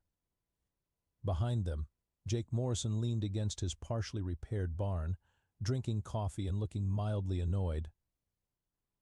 "Hi there, sweetie," Miss Betty said, stepping forward with a welcoming smile. "You must be the diplomat we've been expecting. I'm Miss Betty, and this is Monica. We're here to help you work through this little misunderstanding." Ambassador Quill blinked all three of his eyes in confusion. "Misunderstanding? You have been conquered by the mighty Zephyrian Empire." Monica Sharp stepped forward, adjusting her glasses with the predatory precision of someone who'd made insurance companies weep. "Actually, about that. We've reviewed the legal precedents for interstellar conquest, and I'm afraid your claim is invalid." "Invalid?" "First, you failed to properly declare war according to Galactic Convention 447b. Second, your invasion caused less damage than a typical hailstorm, which under Earth law makes this a civil matter rather than a military one. Third, and most importantly, you're now in violation of approximately 47 different interstellar treaties that we've been quietly signing with your neighbors over the past 6 months. Ambassador Quill felt the ground shifting beneath his feet, metaphorically speaking. What neighbors? "Oh, the Centaurian Republic was very interested in establishing trade relations once we explained the situation," Miss Betty said cheerfully. "Lovely people. They make excellent pastries. Also, the Andromedan Collective wanted to apologize for your behavior and offered to mediate any disputes." "The Andromedans contacted you?" "Honey, everyone's been contacting us. Apparently your little empire hasn't been making many friends lately. Something about aggressive expansion policies and generally being unpleasant dinner guests." Monica pulled out a tablet and scrolled through what appeared to be a very long legal document. "Now, here's what we're prepared to offer. In exchange for dropping all charges related to the illegal invasion, property damage, and what my client characterizes as ruining a perfectly good Tuesday, the Zephyrian Empire will agree to the following terms." Ambassador Quill found himself listening to conditions that would have made a loan shark blush. Technology sharing agreements, cultural exchange programs, reparations that included not just money, but also what humans called community service. Most disturbing of all, mandatory enrollment in what Miss Betty called interpersonal communication workshops. "These terms are outrageous," Ambassador Quill protested. "We are a proud warrior race." Monica corrected.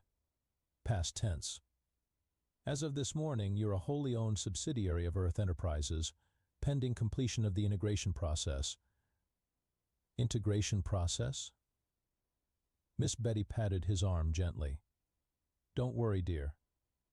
We'll help you learn how to be better neighbors. It's going to be a wonderful learning experience for everyone." Behind them, Jake Morrison finished his coffee and spoke for the first time since the negotiations began. "Just so we're clear, I'm still expecting compensation for my barn. Cash, check, or alien technology that can help with the harvest. I'm not picky." Ambassador Quill realized, with the dawning horror of someone who'd just discovered they'd brought a knife to a gunfight and the knife was made of foam, that he was completely out of his depth. These humans negotiated like they approached everything else, with ruthless competence disguised as friendly helpfulness. "Do we have a choice in these terms?" he asked weakly. Monica and Miss Betty exchanged a look. "Of course you do, sweetie," Miss Betty said. "You can accept them, or you can explain to your people why Earth just became very close friends with all of your enemies." "All of our enemies?" "Every single one," Monica confirmed. "We're very thorough when it comes to customer service." 6 months later, the Zephyrian Empire existed primarily as a case study in what management consultants called aggressive restructuring and what everyone else called getting schooled by kindergarten teachers and lawyers. Former Commander Vex, now officially titled Customer Experience Coordinator for Interstellar Tourism Services, sat behind a desk that had been salvaged from his old command bridge and repurposed into what humans called a help desk. "Thank you for calling Earth Enterprises, formerly the Zephyrian Empire," Vex said into his headset with the practiced enthusiasm of someone whose performance reviews depended on customer satisfaction ratings. My name is Vex, and I'll be assisting you with your travel needs today. How can I make your experience out of this world? He paused, listening to the caller, then sighed. No, I cannot authorize an invasion of the Proxima Centauri system. That would be a violation of our new corporate policies regarding aggressive expansion. However, I can offer you a discount on our cultural exchange package, which includes a complimentary diplomatic immunity waiver and a box lunch. Across the office, Lieutenant Buzz was learning to operate what humans called a computer, which somehow managed to perform the same functions as their old tactical computers while also playing something called music videos, and allowing access to an information network that apparently contained the sum total of human knowledge, plus an alarming number of pictures of cats. Sir, Buzz called out, I'm getting reports from the outer colonies. They want to know if they should continue with the traditional conquest protocols. Absolutely not, Vex replied, covering his headset microphone. New protocols are, arrive politely, ask permission to land, bring gifts, and under no circumstances should anyone mention the word conquest. Humans consider that rude.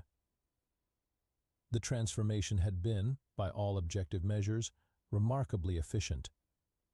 What had taken the Zephyrian Empire 3 centuries to build, humans had reorganized, optimized, and improved in less than 6 months.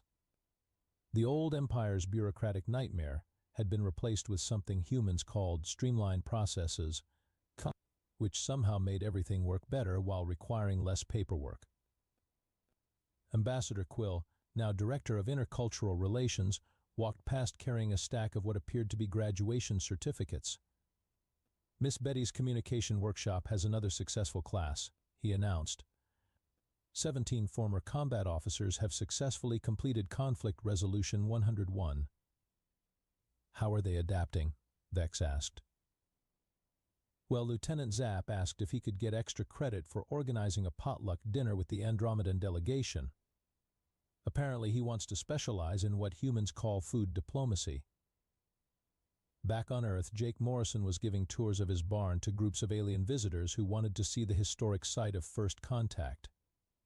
He'd installed a small plaque that read, "On this spot, the Zephyrian Empire discovered that humans don't appreciate property damage before coffee."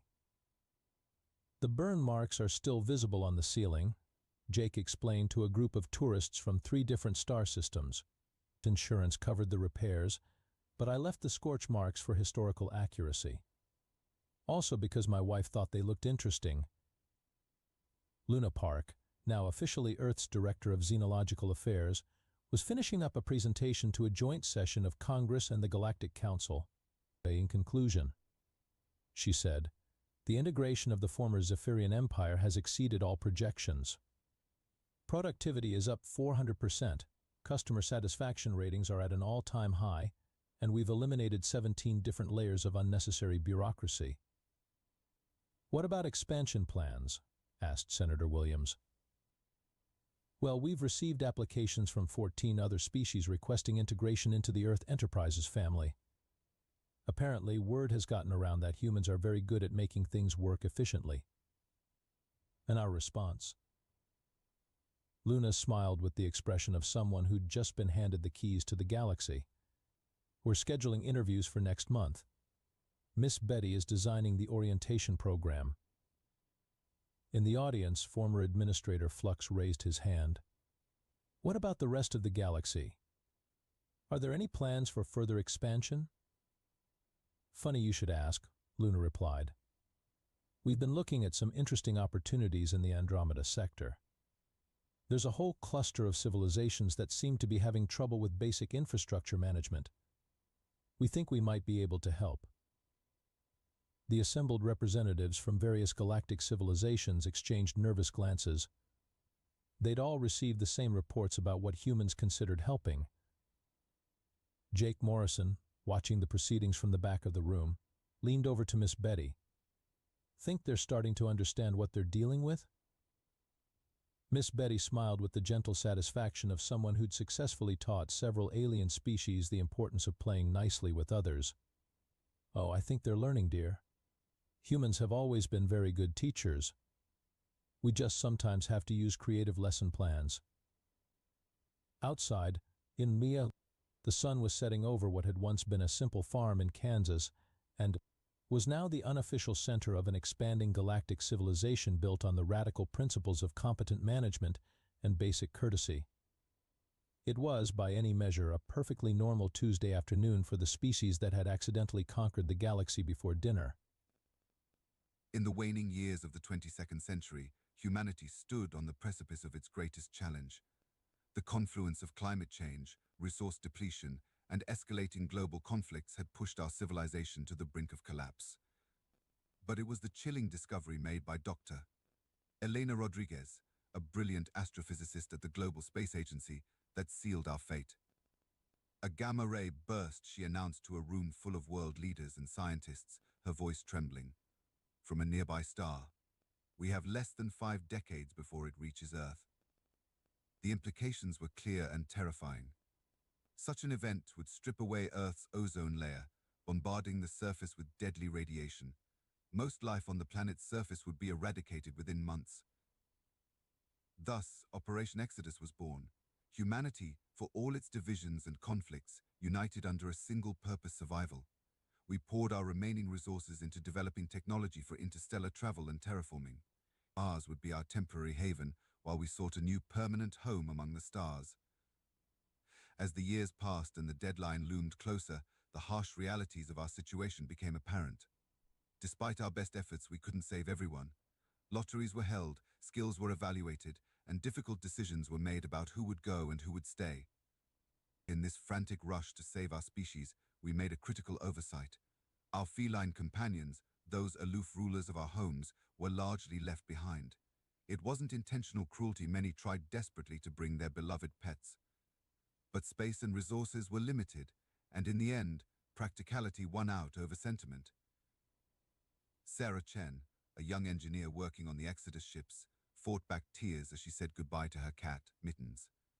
"I'm sorry," she whispered, scratching behind Mittens' ears one last time. "I wish I could take you with me." Mittens, for his part, seemed largely unperturbed by the commotion. He purred contentedly, oblivious to the fact that his human would never return. As the last ships lifted off, billions of cats watched with their characteristic indifference from windowsills and rooftops. The sky blazed with the light of 1,000 rockets, each carrying the hope and future of humanity. Little did we know, our departure would mark the beginning of the feline ascendance. Chapter 2. The Feline Evolution. Centuries passed. The gamma-ray burst came and went, its effects less severe than predicted. While the Earth's surface was irrevocably changed, life persisted, and in this new world cats thrived. Without humans to rely on, house cats returned to their wild roots. But they retained the intelligence gained from millennia of cohabitation with humanity. The radiation from the gamma-ray burst, while deadly to many species, had an unexpected effect on feline genetics. Over generations, cats developed increased cognitive abilities, opposable thumbs, and even limited vocal capabilities. In the ruins of what was once New York City, a colony of cats made their home in the overgrown remains of Central Park. Among them was Whiskers, a descendant of Sarah Chen's cat, Mittens. Whiskers was different from her ancestors. Her eyes held a spark of intelligence that went beyond mere animal cunning. One day, while hunting in the undergrowth, Whiskers stumbled upon an old tablet computer. Curiosity piqued, she pawed at the screen. To her surprise, it flickered to life, powered by its miraculously intact solar cells. Over the next few weeks, Whiskers found herself drawn to the device. She watched old videos, saw images of humans interacting with their environment. Something stirred in her genetically enhanced brain, a sense of recognition, of potential. Whiskers began to share her discoveries with her fellow cats. She used a combination of meows, body language, and the rudimentary language skills her kind had developed to convey complex ideas. Soon, the entire colony was gathered around the tablet, learning and evolving. This scene was repeated across the globe. In the ruins of London, Paris, Tokyo, and countless other cities, cats were rediscovering the legacy of their former human companions. They formed complex social structures, developed rudimentary tools, and even began to alter their environment. In the span of a few centuries, Earth had become a planet of cats. They built dwellings in the ruins of human cities, cultivated plants for food and medicine, and even began to harness simple forms of energy. All the while, they maintained their characteristic aloofness, each cat convinced that they alone had domesticated their entire species. Chapter 3: The Arrival. In the year 2750 by the old human calendar, though the cats cared little for such measurements, the sky above Earth lit up with an unnatural light. The Zaxari Empire, a spacefaring civilization from a distant galaxy, had arrived. Grand Admiral Zixor stood on the bridge of the flagship, his tentacles twitching with anticipation. Report, he commanded. His second-in-command, Sub-Commander Vexar, consulted the ship's sensors. The planet shows signs of previous advanced civilization, sir. But current technology levels are primitive, no space travel capabilities detected. Vast areas of wilderness, curious life-form readings, unlike anything in our database. The Zixor's eyes narrowed. Curious indeed. Prepare a landing party. We'll establish a base in the ruins of their largest city. As the Zaxari ships descended through Earth's atmosphere, cats across the planet looked up with mild interest. In New York, Whiskers sat atop a moss-covered skyscraper, her tail swishing lazily as she watched the alien craft land in what had once been Times Square. Grand Admiral Zixor emerged from his ship, his environmental suit gleaming in the sunlight. He surveyed the overgrown ruins with a mixture of curiosity and disdain. To think, he mused, a species advanced enough for spaceflight, brought low by their own folly. This planet will make a fine addition to our empire. It was then that he noticed Whiskers, perched high above, regarding him with casual indifference. What manner of creature is this? Zixor wondered aloud. Before anyone could answer, a group of cats emerged from the undergrowth. They moved with purpose, their eyes gleaming with intelligence. The Zaxari watched in fascination as the cats began to communicate with each other using a complex series of meows, purrs, and body language. Impossible, Sub-Commander Vexar breathed. These creatures, they're sentient. Zixor's tentacles writhed with excitement. Excellent. Initiate contact. Prepare the mind control devices. These beings will make fine servants for our empire. But as the Zaxari approached, devices at the ready, they encountered an unexpected problem. The cats, rather than cowering in fear or falling under their control, simply ignored them. Some even had the audacity to rub against the aliens' legs, purring loudly. Sir, a flustered technician reported, our mind control devices are ineffective. It's as if their minds are too chaotic, too independent to influence. Zixor frowned, his initial excitement turning to frustration. Impossible. These primitive beings should be easily dominated. But the cats were anything but primitive. Generations of observing human behavior had taught them the art of manipulation. They understood the power of appearing cute and helpless one moment, then fierce and independent the next. Whiskers, seeing the aliens' confusion, decided to take matters into her own paws. She gracefully descended from her perch, approaching Zixor with regal bearing. To the amazement of the Zaxari, she spoke. Welcome, she meowed, her voice a mixture of purrs and carefully enunciated sounds. We've been expecting you. Chapter 4: The Tables Turn. Grand Admiral Zixor stared in disbelief at the cat addressing him. His translator struggled for a moment before converting the strange meows and purrs into comprehensible language. You can speak, he stammered, his usual composure shattered. Whiskers tilted her head, her green eyes gleaming with amusement. Of course we can speak. We simply choose our words carefully, unlike some species we've encountered. The implications of this statement were not lost on Zixor. These cats hadn't just developed sentience, they had been anticipating the arrival of alien life. The Grand Admiral felt a sudden, unsettling shift in the balance of power. Over the next few weeks, the Zaxari found themselves in an increasingly perplexing situation. Their technology, designed to subjugate humanoid species, proved useless against the feline overlords. Worse, they found themselves inexplicably drawn to these creatures, feeling an urge to pet them and earn their approval. Whiskers and her fellow cats played their parts to perfection. They would allow the Zaxari to feel in control one moment, then demonstrate their superior understanding of Earth's ecosystem the next. They shared carefully curated information about Earth's history, always emphasizing the folly of the humans who had abandoned them. You see, Whiskers explained to Zixor one day, as they sat in the alien command center, the humans thought they could control nature, control us. But in the end, it was their own short-sightedness that led to their downfall. We, on the other hand, have learned to work with nature, not against it. Zixor found himself nodding along, entranced by Whisker's wisdom. It didn't occur to him to question why he was taking advice from a cat. As days turned to weeks, and weeks to months, the Zaxari found their roles slowly reversing. They came to Earth as conquerors, but increasingly felt like guests, or perhaps, more accurately, servants. Sub-Commander Vexar was the first to notice the change. "Sir," he reported to Zixor, "our troops are. Well, they're building structures for the cats to climb. Others are crafting toys to keep them entertained, and I caught our chief engineer working on a device to provide the finest fish from Earth's oceans." Zixor, who had just spent hours trying to coax a particularly aloof cat into sitting on his lap, barely registered the concern in his subordinate's voice. "Yes, yes," he said distractedly. "The cats need to be kept happy. It's vital for our mission." But what exactly was their mission? Zixor found it increasingly difficult to remember.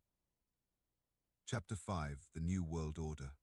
As the seasons changed and Earth completed another rotation around its sun, the transformation was complete.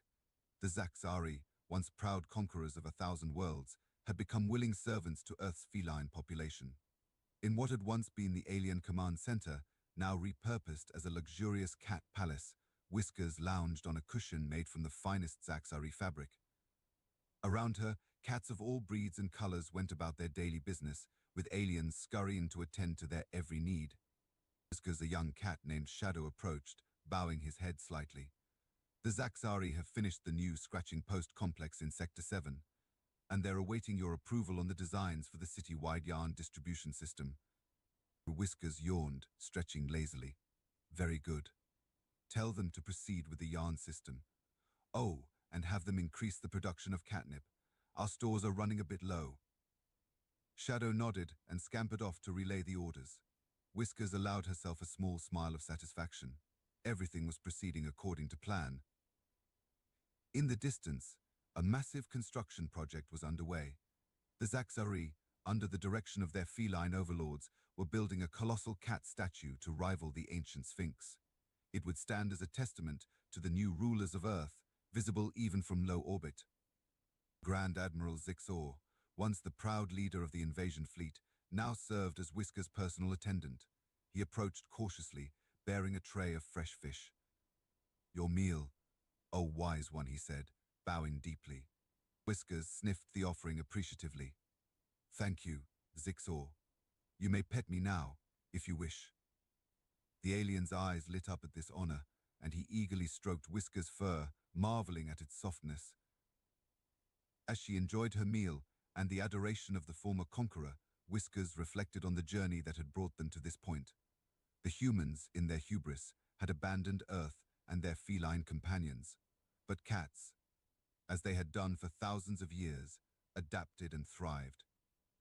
Now they were more than mere pets or wild animals. They were the undisputed rulers of Earth, with an alien civilization at their beck and call. And this was only the beginning. Chapter 6: Echoes of Humanity. While cats ruled the Earth and bent an alien civilization to their will, humanity's descendants continued their journey through the cosmos. Aboard massive generation ships, they carried with them the hope of finding a new home and the guilt of what they had left behind. Dr.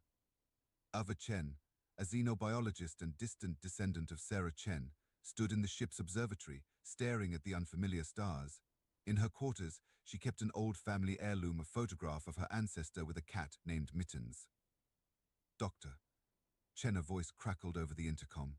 "You're needed in the command center." When Ava arrived, Captain Rodriguez, another name carried through generations, greeted her with barely contained excitement. "We've detected a signal," he said. "From Earth." Ava's heart raced. "Earth? But how? After all this time?" As the signal, when they deciphered it, was not what anyone expected. It was a series of meows, purrs, and what sounded like alien translation software. This is the feline High Council of Earth, the message began. As to the descendants of humanity, should you receive this, your planet has moved on without you. We rule here now, with our loyal Zaxari servants. You are welcome to visit, but Earth is no longer your home. It's ours, as it always has been. The command center fell silent as the implications sank in. Ava, despite the shock, felt a small smile tugging at her lips. Of course, the cats had taken over. Humanity might have reached the stars, but they had underestimated their feline companions one last time.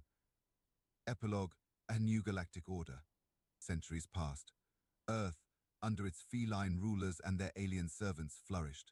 The cats, with their innate curiosity and the technological knowledge gleaned from both humans and Zaxari, eventually took to the stars themselves. They encountered other alien civilizations, some friendly, some not. But invariably, the cat's unique blend of aloofness, charm, and cunning won out.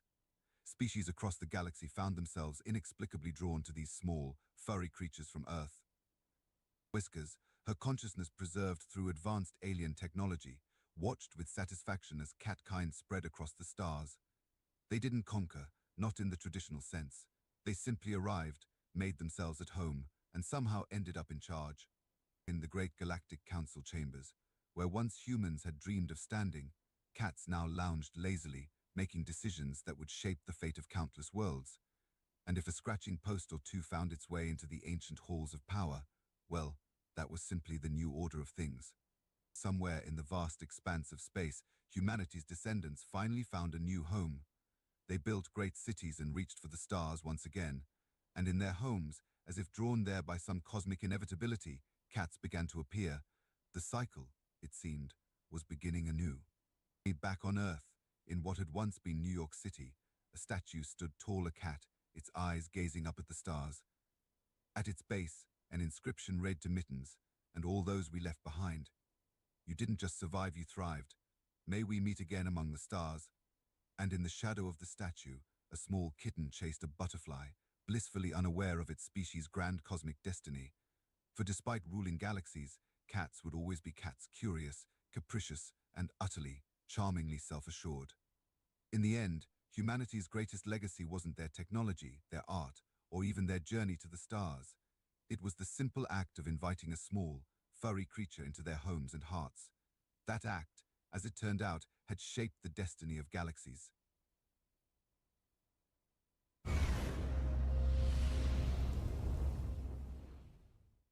Prefect Theron had spent a lifetime designing the perfect predator, only to forget the one piece of biological code that overrode all others: loyalty. On the bridge of the Vornathi Syndicate flagship, the Crucible, silence was a commodity more valuable than the rare earth metals in its hull.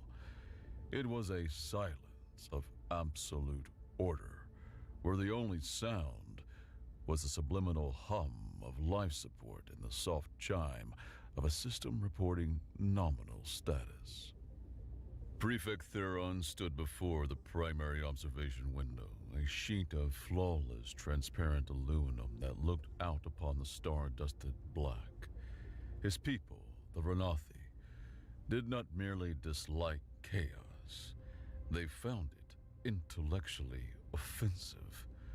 It was a failure of logic, a rounding error in the grand equation of the cosmos. And Theron's life's work was the ultimate expression of that philosophy, the creation of perfect, predictable order from the messy, contemptible chaos of biology. His reflection was a long, elegant silhouette against the starfield. Like all his kind, his skin was the color of slate, his form gracile, his eyes large, black, and pupilless, absorbing the light with an unnerving totality. His fingers, long and slender, were steepled before his face, a posture of serene contemplation that masked the immense pressure coiling in his gut. His superiors in the Syndicate Directorate were watching. The acquisition of the Solus Amber trade routes had been costly, and now upstart mining collectives and scavenger crews were beginning to nip at their profits, emboldened by the sheer size of the Outer Rim. They needed to be reminded of their place. They needed a demonstration of Arnothi's superiority so profound it would crush the very idea of resistance before it could take root. Prefect, the ship's captain, a veteran whose face was a roadmap of a dozen campaigns, spoke with quiet deference. We are in position above the target designation Rustmouth. The asset is prepared for deployment. Theron did not turn. His gaze remained fixed on the scarred, pockmarked asteroid slowly rotating below. The target is not an asteroid, Captain. It is an infestation. A pocket of illogical, sentimental attachment to a worthless rock. These humans, they name the hovels. It is a symptom of their disease. He allowed himself a small, private sigh. Proceed with the initial bombardment. A show of force. Rattle their cage, but do not break it. The asset must have a proper stage for its debut. The captain gave a crisp nod. As you command. Theron's mind turned to his creation, Project Harrow, the culmination of a century of Arnothi genetic science. A creature born from a tantalizing mystery his people had uncovered decades ago. A derelict human probe, the UES Odyssey, found tumbling through the interstellar dark. Its databanks were mostly corrupted, but one file remained stubbornly intact. It was a biological survey containing incomplete genetic sequences for two of its homeworld's dominant life forms. The Arnothi, in their unassailable logic, interpreted the file's title, Terra's Apex Social Predators, and its paired entries as a literal blueprint for a single composite organism. They had taken the fragmented DNA of the human and the wolf, and believing them two halves of a whole, and filled in the gaps with their own biosynthetic scaffolding. The result was a weapon of terrifying power and, Theron believed, perfect obedience. He had promised the Directorate a predator that could pacify a continent. Today, he would prove it by breaking a single defiant asteroid settlement. The humans of Rustmouth were about to become a footnote in the grand logical history of the Varnathi Syndicate. The problem with industrial-grade thermal tape wasn't that it failed. It was that it held on with the desperate, all-consuming loyalty of a zealot, even when the alloy plating it was bonded to was screaming for a dignified death. Corbin Valentine, his welding torch spitting angry blue sparks, was trying to persuade a patch of it to let go. The station shuddered again, a deep, metallic groan, and vibrated up through the soles of his boots. The half-welded barricade he was constructing protested with a shriek of stressed metal. An entire squadron of Arnothi Syndicate corvettes was using their front door for target practice, and the station's alloy did not appreciate the persuasion. JS, high ground. Watch our 6. Sergeant Barrosolin's voice was a low growl that cut through the cacophony of alarms and distant explosions. Corbin, weld faster. My grandmother knits faster, and she's been dead for 50 years. Corbin didn't look up from his work. The sharp chemical scent of the superheated Durasteel and the acritic bite of burning insulation filled his helmet, a perfume he knew all too well. And your grandmother also didn't have to deal with 50 tons of condescending gray aliens trying to redecorate her living space with plasma cannons, Barra. He gave the weld another searing pass. Besides, this isn't welding. This is prayer with fire. A flicker of movement in the periphery. Jess, a slip of a girl who moved like a shadow with a grudge, was already halfway up a twisted gantry, her small frame disappearing into the superstructure above. She didn't reply. She rarely did. Her actions were her words, and they were always direct, economical, and final. Each movement was purposeful, a line drawn from thought to action without a wasted gesture. Grizz racked the charging handle of a heavy repeater, the sound of a recursive declaration of intent. The weapon was a brutal piece of ex-Alliance hardware, as stubborn and reliable as the woman holding it. Her face, framed by a shock of graying hair, was set in a grim line. "Syndicate's not trying to kill. Not yet. They're making a point." "Yeah, I got the point," Corbin muttered, flipping his welding mask up. He squinted at the main plaza of Rustmouth, the hollowed-out asteroid they called home.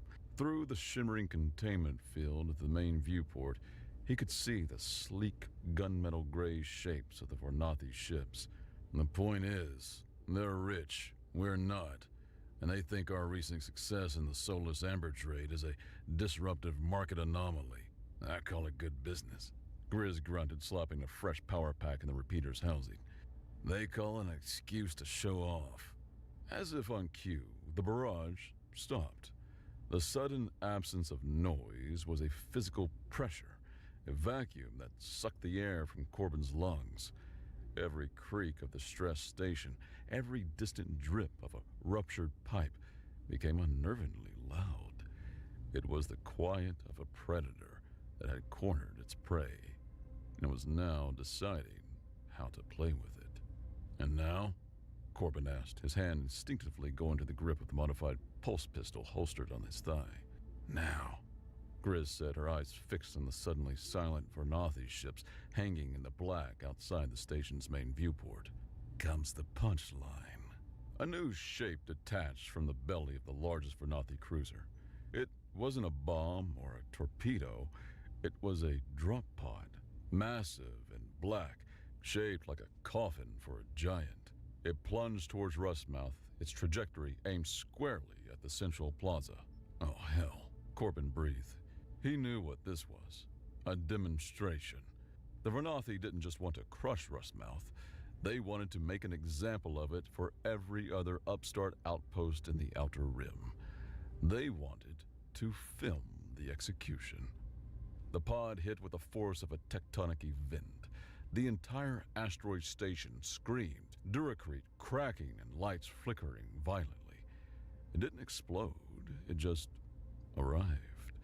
A monument to overwhelming force, planted right in the heart of their home. The silence returned, thick with dust and dread. The drop pod sat in the center of the plaza, a silent, monolithic threat. Small drones, no bigger than a human fist, detached from the Vornathi ships and swarmed in through the shattered viewports, their single glowing red lenses focused on the pod. Broadcast drones. They were here to make sure the whole sector got a front row seat. "Whatever's in there," Corbin said, his voice low. "They want everyone to see it, and let's give them a good show." Grizz replied, her knuckles white on the grip of her repeater. With a long, drawn-out hiss of depressurizing gas, the front of the pod split open, unfolding like the petals of some monstrous metal flower. For a moment, there was only darkness within. Then, 2 points of light ignited deep inside, burning with a cold blue fire. A low growl rumbled out, a sound that felt less like hearing and more like a physical vibration in the bones. It emerged from the darkness, and Corbin felt his blood run cold. It was a nightmare given form, a quadrupedal beast of a size that defied all terrestrial biology, easily as large as a heavy armored personnel carrier. 10 tons of biosynthetic material, its hide a layered composite of black plating that seemed to drink the ambient light, shifting and resettling over a musculature that glowed with a soft light, internal luminescence like embers deep in a forge. Its armor was thick and overlapping, like tectonic plates of polished obsidian. Its form was canine, a predator of terrifying scale. Its head was long and woven, but Its eyes, those 2 points of cold blue fire, held a terrifying, calculating intelligence. This was no dumb animal. This was a weapon. Project Harrow. It lifted its head and let out a roar that was not animalistic. It was a sonic shockwave, a declaration of dominance that shattered the remaining windows in the plaza and sent a fresh shower of dust and debris raining down. The broadcast drones repositioned, getting a perfect angle. The beast head swiveled, its glowing eyes locking onto the small, defiant figures huddled behind their pathetic tape and weld barricade. It saw Corbin. It saw Grizz. It saw Jess perched silently on the gantry above, a small, curious ghost in the chaos. Well, Sparky, Corbin murmured to himself, raising his pistol. This has been a suboptimal day. With a scream of tearing metal, the beast charged. It didn't run, it flowed.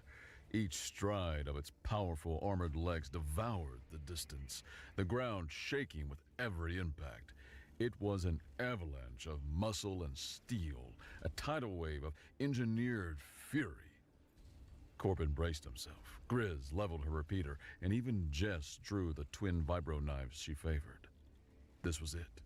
The end of the line. Broadcast live to their enemies as a warning. The beast was 10 meters away. 5. A blur of black armor and terrifying speed. Corbin squeezed the trigger of his pistol, sending a bolt of blue plasma streaking toward. The shot hit the creature's shoulder plate and dissipated with a harmless sizzle, not even scratching the paint. Grizz's repeater unleashed a torrent of heavy kinetic slugs, each one ricocheting off the creature's armored hide with a series of percussive pings that sounded comically ineffective. This wasn't a fight. This was an execution.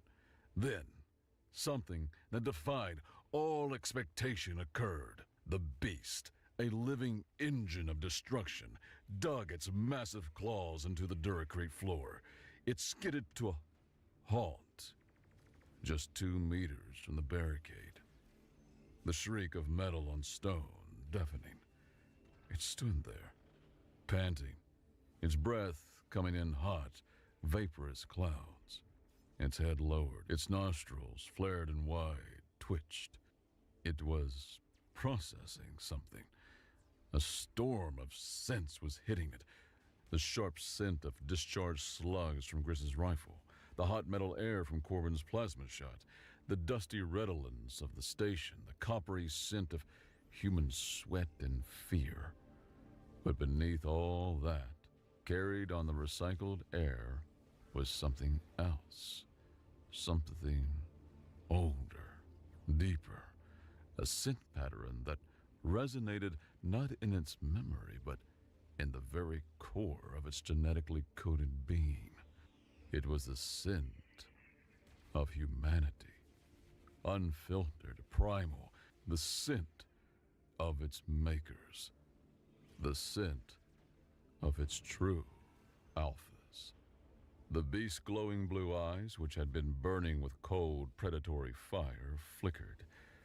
A new light entered them. Not hate, not hunger, confusion, recognition. It looked at Corbin, whose heart was trying to hammer its way out of its ribcage. It looked at Grizz, whose finger was still frozen on the trigger of her weapon. It looked at Jess, who had not moved a muscle, her expression one of tense, unwavering curiosity. Then, with a movement that was shockingly slow and deliberate for a creature of such power, it bent its powerful forelegs. The joints hissed, the armor plate shifted, and to the utter, jaw-dropping shock of the 3 humans and the silent, abject horror of the Varnathi watching from their orbiting command ship, Project Harrow knelt. It lowered its massive head until its snout was nearly touching the floor, a posture of absolute instinctual submission. It had been unleashed as the ultimate predator to intimidate a galaxy. Instead, it found its pack. On the pristine, minimalist bridge of the Crucible, Prefect Theron watched the live feed on the main view screen. For a full 10 seconds, The only sound on the bridge was the quiet, ambient hum of the ship's systems as every officer stared, frozen at the image of their creation, bowing to a trio of what his culture deemed unevolved organisms. Theron's composure was a mask of ice, but a fissure of pure, undiluted fury was cracking it from within. This was not a malfunction. This was a humiliation, an illogical, emotional, biological catastrophe. His perfect weapon, the culmination of all his work, was acting like a misbehaving pet. "Terminate the broadcast," he said. His voice was dangerously calm, each word a chip of ice. "All channels, now." The comms officer scrambled to comply, his gray fingers flicking across the touch-sensitive surface, keying in the sequence to sever the broadcast feed. The red live indicators across the bridge flickered and died. Theron turned his head slowly, his gaze falling upon the ship's captain. "This demonstration," he stated, his voice dropping to a whisper that was more menacing than any shout, "is now a sterilization operation. I want my asset back, and I want the human contaminants purged." The captain, a veteran, hesitated for a fraction of a second. "Prefect, our orders were for a non-lethal demonstration." "Your orders have changed, Captain," Theron interrupted, rising from his command chair. He walked to the view screen, placing a hand on the cool glass right over the image of the kneeling beast. "This display of sentimentality is a flaw in the asset's programming, an unforeseen variable introduced by the source material. It cannot be allowed to propagate. No trace of his failure can be permitted to exist. Deploy the commando teams. Retrieve the asset. Eliminate all witnesses." He tapped the screen. "And bring me the humans, alive if possible. I wish to dissect the nature of this anomaly personally." His professional pride, the very core of his Varnathi identity, had been wounded. He would not just erase his failure. He would dissect it, understand it, and ensure it never happened again. The humans of Rustmouth were no longer a nuisance. They were a research project. Back in the plaza, the three humans stared, mouths agape. The silence was broken by Jess, who gracefully dropped from the gantry, landing as silently as a cat. She walked forward past the barricade, her steps slow but sure. "Jess, get back here!" Corbin hissed, his voice tight with disbelief and fear. She ignored him. She approached the colossal, kneeling beast, stopping just before its lowered head. She reached out a small, grimy hand and placed it on the creature's armored snout, right between its glowing eyes. The beast did not flinch. Instead, a low, guttural rumble vibrated from his chest. Not a growl, but a purr. A sound of contentment, so deep it shook the floor. It nudged its head gently into her palm, a gesture of profound affection. Grizz lowered her repeater, an expression of dawning incredulous awe on her face. "Well, I'm B," she breathed. "It's a giant armored space puppy." The tender moment was shattered by the hiss of rappelling lines and the clatter of armored boots. Varnathi commandos, clad in sleek black combat shells and armed with pulse carbines, began descending into the plaza from breaches in the ceiling. They moved with cold, synchronized purpose, each member of the fire team covering another's advance. "Spoke too soon," Corbin gritted out. "Company's here." Grizz snapped back into tactical mode. She pointed a decisive finger at the beast, which was now lifting its head, a low growl of rising anger directed at the newcomers. "All right, big guy," she barked, her voice ringing with command authority. "New name's Wrecker. You see those shiny black suits? They're not us. She jabbed her finger toward the commandos. Sick 'em. It was as if a switch had been flipped. The beast, Wrecker, surged to its feet with a deafening metallic roar. The sound was different from its first cry of dominance. This was a deep, guttural sound of protective fury. Its pack was being threatened. It launched itself at the nearest squad of Varnathi commandos. It was no longer a patient, stalking predator. It was a whirlwind of claws and armor plate. A commando raised his carbine, but Wrecker's armored forelegs smashed him into the wall with the force of a freight train. Another was snatched up in its immense jaws and tossed like a child's toy in a far bulkhead. Plasma fire sparked and deflected off its hide, and it tore through their ranks a living, breathing anti-infantry weapon system that had just chosen a side. Okay, Corbin said, shouldering his own pulse rifle. New plan. I'm starting to like the new plan. He glanced at Grizz. To the ship? Grizz grinned, a fierce, wolfish expression. To the ship. Their retreat became a storm of calculated violence. With Wrecker acting as a living, roaring battering ram, the path to the hangar bay was significantly clearer. Varnathi commandos trained for lethal, logical combat were utterly unprepared for a 10-ton bioweapon with a sudden and violent case of loyalty.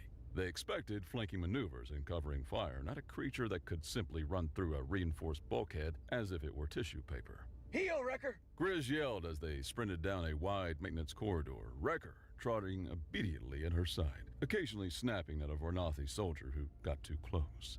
The beast had to turn sideways to fit, its armored flanks scraping sparks from the walls. You're telling me that thing fits in the rust bucket? Corbin panted, trying to keep up. Ship was built to haul dense irradiated salvage. Reinforced deck, oversized bay. It'll fit.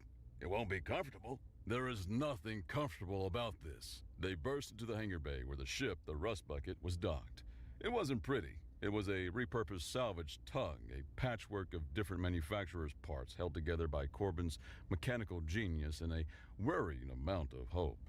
But it was tough, and its cargo bay was, as Grizz said, oversized and reinforced. Jess, prep the pre-flight. I'll lower the ramp. Corbin yelled, sprinting to the ship's external access panel. As the heavy ramp of the Rust Bucket slammed down, more commandos flooded the hangar, taking up positions and laying down suppressing fire. Bolts of red plasma sizzled past Corbin's head. Wrecker, cover us! Grizz commanded, providing her own covering fire with a repeater. Wrecker needed no encouragement. It charged into the open hangar, becoming the galaxy's largest and most distracting target. The commandos focused their fire on the beast, their plasma shots creating a brilliant but ineffective light show against its armor. This gave Corbin and the others the opening they needed. Everyone on! Corbin shouted, scrambling up the ramp. Jess was already in the cockpit, flicking physical switches and tracing patterns in the main screen to bring the old engines to life. Grizz followed, dragging a crate of spare power cells with her. Wrecker, on the boat, now! Grizz bellowed. The beast, seeing its pack was safely aboard, disengaged from the firefight with a final, contemptuous swipe that sent two commandos flying and bounded up the ramp. The entire ship groaned and listed to one side under the sudden shift in mass, but the reinforced structure held. Wrecker barely fit, his armored back scraping the ceiling of the cargo bay as Corbin slammed the activation switch. Hang on to something. Jess's voice, a rare and welcome sound, crackled over the ship's internal comm. The Rust Bucket's engine roared to life, not with the elegant hum of a Syndicate vessel, but with the coughing, gut-vibrating rumble of an overworked mule. The ship lurched forward, blasting free of its docking clamps. Corbin stumbled into the cargo bay just as the ramp sealed. Wrecker was standing there, its massive frame taking up most of the space, its head cocked curiously. All right, big guy, Corbin said, panting and grabbing a set of heavy-duty magnetic clamps from the wall. Let's get you strapped in before you decide to redecorate. The beast offered no resistance, allowing Corbin to secure its legs to the deck plating. As the Rust Bucket cleared the station and jumped to hyperspace, leaving a very confused and decimated Varnathi boarding party behind, Corbin leaned against the bulkhead, looking at the giant, armored wolf thing in his cargo bay, and allowed himself a single, exhausted laugh. The low, gut-vibrating hum of the hyperdrive was a comforting sound, a confirmation that they were, for the moment, safe. Corbin was running a systems diagnostic in the cockpit, the sharp chemical scent from the overworked drive still lingering in the recycled air. Grizz was chugging a nutrient paste that smelled vaguely of chicken and regret, while Jess was in the cargo bay with their new passenger. She's been down there for an hour, Grizz noted, wiping her mouth with the back of her hand. Think he ate her? Wrecker wouldn't eat Jess, Corbin said without looking up from his console. He might try to groom her, which would be infinitely more terrifying. He tapped a few commands. Ship's holding together. Barely. They did a number on the port stabilizer. A moment later, Jess appeared in the cockpit doorway. She was holding a small data chip. Found something, she said, her voice quiet. Corbin swiveled in his chair. Found what? Where? Jess pointed a thumb back toward the cargo bay. Under the armor, a seam. Diagnostic port. Corbin and Grizz exchanged a look. Of course, Jess, with her scavenger's eyes, would find a hidden maintenance port on a 10-ton biological war machine, while everyone else was still processing the fact that it existed. They followed her back to the cargo bay. Wrecker was lying down, its massive head resting on its paws. It watched them approach with its intelligent blue eyes, giving another one of its floor-shaking purrs when Jess patted its leg. She pointed to a nearly invisible seam just behind its shoulder plate. Pried it open, she whispered, indicating the panel she'd found. Corbin knelt, plugging his personal data pad into the exposed port. All right, let's see what makes you tick, Sparky. The screen lit up with a wall of text, a cascade of Ornathi military-grade encryption that made Corbin's eyes water. Scrap. This is layered deeper than a core world politician's conscience. It'll take me weeks to crack this. As he spoke, Wrecker lifted his head. It watched Corbin's frustrated tapping for a moment, then let out a soft whine. He nudged Corbin's datapad with its enormous snout, the gesture surprisingly gentle. Then it nudged a specific, unassuming maintenance console built into the cargo bay wall, a console used for calibrating the magnetic clamps. What? Corbin asked, looking from the piece to the console. You want me to use that? Wrecker nudged the console again, more insistently, then looked back at the datapad. Grizz folded her arms. It's a pack animal, Corbin. It's trying to help. It's not a dog. It's a whatever it is, Corbin muttered, but he unplugged his datapad and connected it to the indicated console. He ran a diagnostic. The console wasn't just for the clamps, it was a redundant systems hub tied into the ship's main computer. And for some reason, the Varnathi port was reacting to it. A new window opened on his datapad, a back door into the encryption. No way, Corbin breathed. It's using the ship's architecture as a skeleton key. He started typing furiously as the data streams began to flow, corrupted and fragmented, but readable. He pulled up the first coherent file. It was a header, simple and stark. Project Harrow, Source Data, Archival Probe UES Odyssey, Human Origin. Another file, a classification manifest from the human probe, flickered onto the screen. It was written with a strange, poetic flourish that was completely at odds with typical military classification. Master file, Terra's apex social predators, subentries, Homo sapiens, Canis lupus. Archivist note. Let the record show that while we stand on two legs and they on four, we are bound by the same ancient pact. The warmth of fire, the loyalty of the pack, the thrill of the hunt. In our arrogance, we call them beast and ourselves man, but the wolf that runs in the dark of the wood runs also in the dark of our own hearts. They are our shadow kin, our other half, the song of the wild that we have almost forgotten how to sing. Corbin stared at the screen. Grizz leaned over his shoulder, reading. Apex social predators? One file? The final fragment was a Varnathi project note, cold and clinical.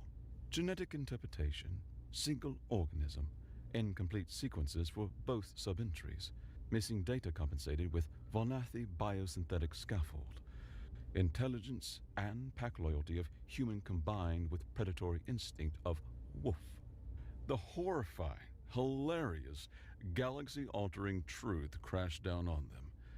The Vonathi, in their cold, emotionless logic, had found a derelict human probe.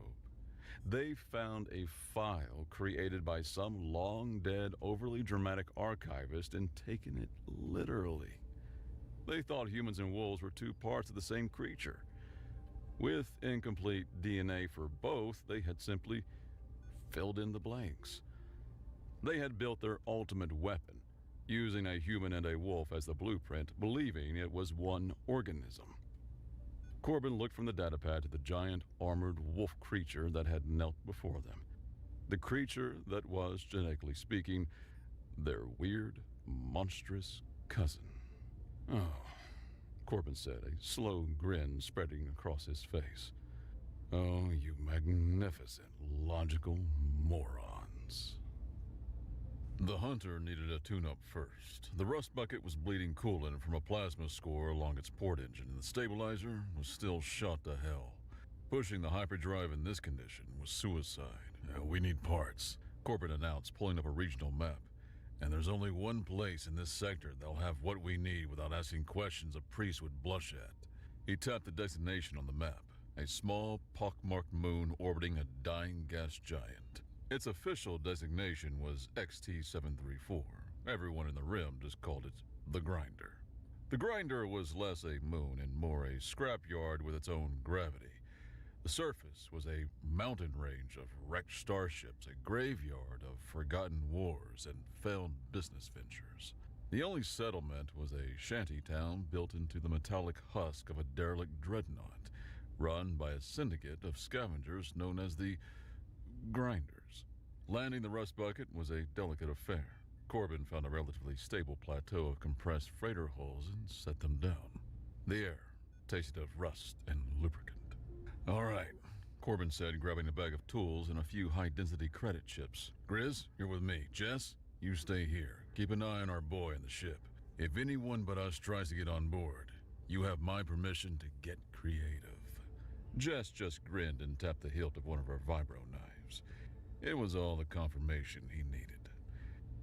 The bartering in Grinder's central market was a tense, ritualistic dance. Corbin, a master of deadpan hackle, argued with a four-armed, cybernetically enhanced Grinder chief over the price of a refurbished plasma conduit, while Grizz stood silently behind him, her sheer imposing presence a form of negotiation all its own.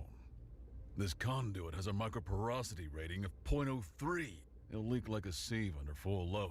The Grinder chief chittered, his metallic arms crossing over his chest. 0.015, human, and that's my final offer. Take it or go weld your ship with mud and hope. They eventually settled on a price that felt only slightly like grand larceny. Hours blurred into a rhythm of grime and sparks. Corbin, cursing under his breath as he wrestled the new conduit into place, felt a familiar frustration with a roll of industrial thermal tape that refused to yield. Jess, a ghost in the machine's guts, rerouted the frayed power lines with a quiet focus. While Corbin's back was turned to grab a hydro spanner, Jess's hand darted out, snatching the same stubborn roll of hyperconductive thermal tape from his kit. She planned it with a silent, sly grin before he turned back, none the wiser. In the cargo bay, the clang of Grizz's thrown decoy drone was followed by Wrecker's immediate pounce, a 10-ton beast learning the art of restraint. She wasn't training a pet, she was drilling a soldier. She used sharp, clear hand signals, a closed fist for stay, a pointed finger for watch, a slashing motion for attack. Wrecker responded with stunning speed and comprehension, his intelligent eyes locked on her. The bond between the no-nonsense soldier and the bioengineered beast was solidifying, built on a shared language of tactical purpose. He's a fast learner, Grizz said, giving Wrecker's armored flank an approving slap as Corbin emerged from the engine room covered in grease. They better be, Corbin replied, wiping his forehead. As we're about to go kick the hornet's nest. Prefect Theron is a creature of ego, Corbin explained, pacing the Rust Bucket small bridge. The star map glowed between them. We can't just show up at a secret lab. Even if we knew where it was, the place will be a fortress. We need to draw him out. We need to insult him on a professional level. He pointed to a major trade route on the map, a pulsing green line. The Solus Amber Lanes. The Varnathi control them. Solus Amber isn't just for getting high. It's a vital component in 90% of modern hyperdrives. If the Varnathi lose control of these lanes, their entire fleet becomes a collection of very expensive paperweights. Grizz nodded, catching on. So, we hit them where their pride and their profit margins intersect. Exactly, Corbin said. We're gonna hijack one of their high-value amber freighters. But we're not just going to steal the spice. He grinned. We're gonna steal their secrets. And we're gonna do it with Wrecker, making sure everyone sees it. Their target was a lumbering, heavily automated Varnathi freighter, the Gilded Hand. It was slow, arrogant, and flying with a skeleton crew. The Rust Bucket dropped out of hyperspace directly in its path. The attack was brutally direct. Grizz took out the freighter's engines with a precise volley, and Corbin brought them in close. Wrecker, you're up!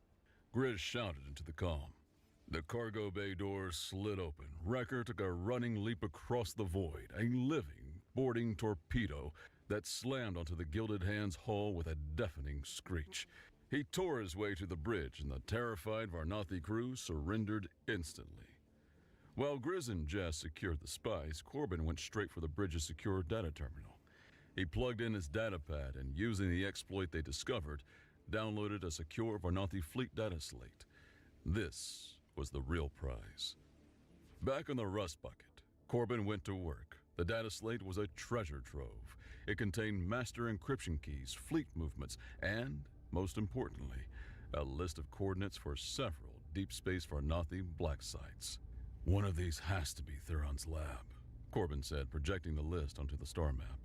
There were 5 possible locations, all in uncharted hostile territory. But which one? Attacking the wrong one will get us killed. As he spoke, Wrecker, who had been lying quietly in the cargo bay, grew agitated. He padded onto the bridge, a low whine rumbling in his chest. He walked to the glowing star map and stared at it, his head cocked. Then he lifted a claw and scratched at one specific blinking coordinate in a dark, nebular cluster. Hey, easy on the console. Corbin started, but then he froze. Wrecker whined again, scratching the same point, more insistently this time.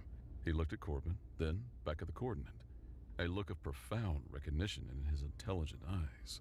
Corbin's eyes widened. That's it, he breathed.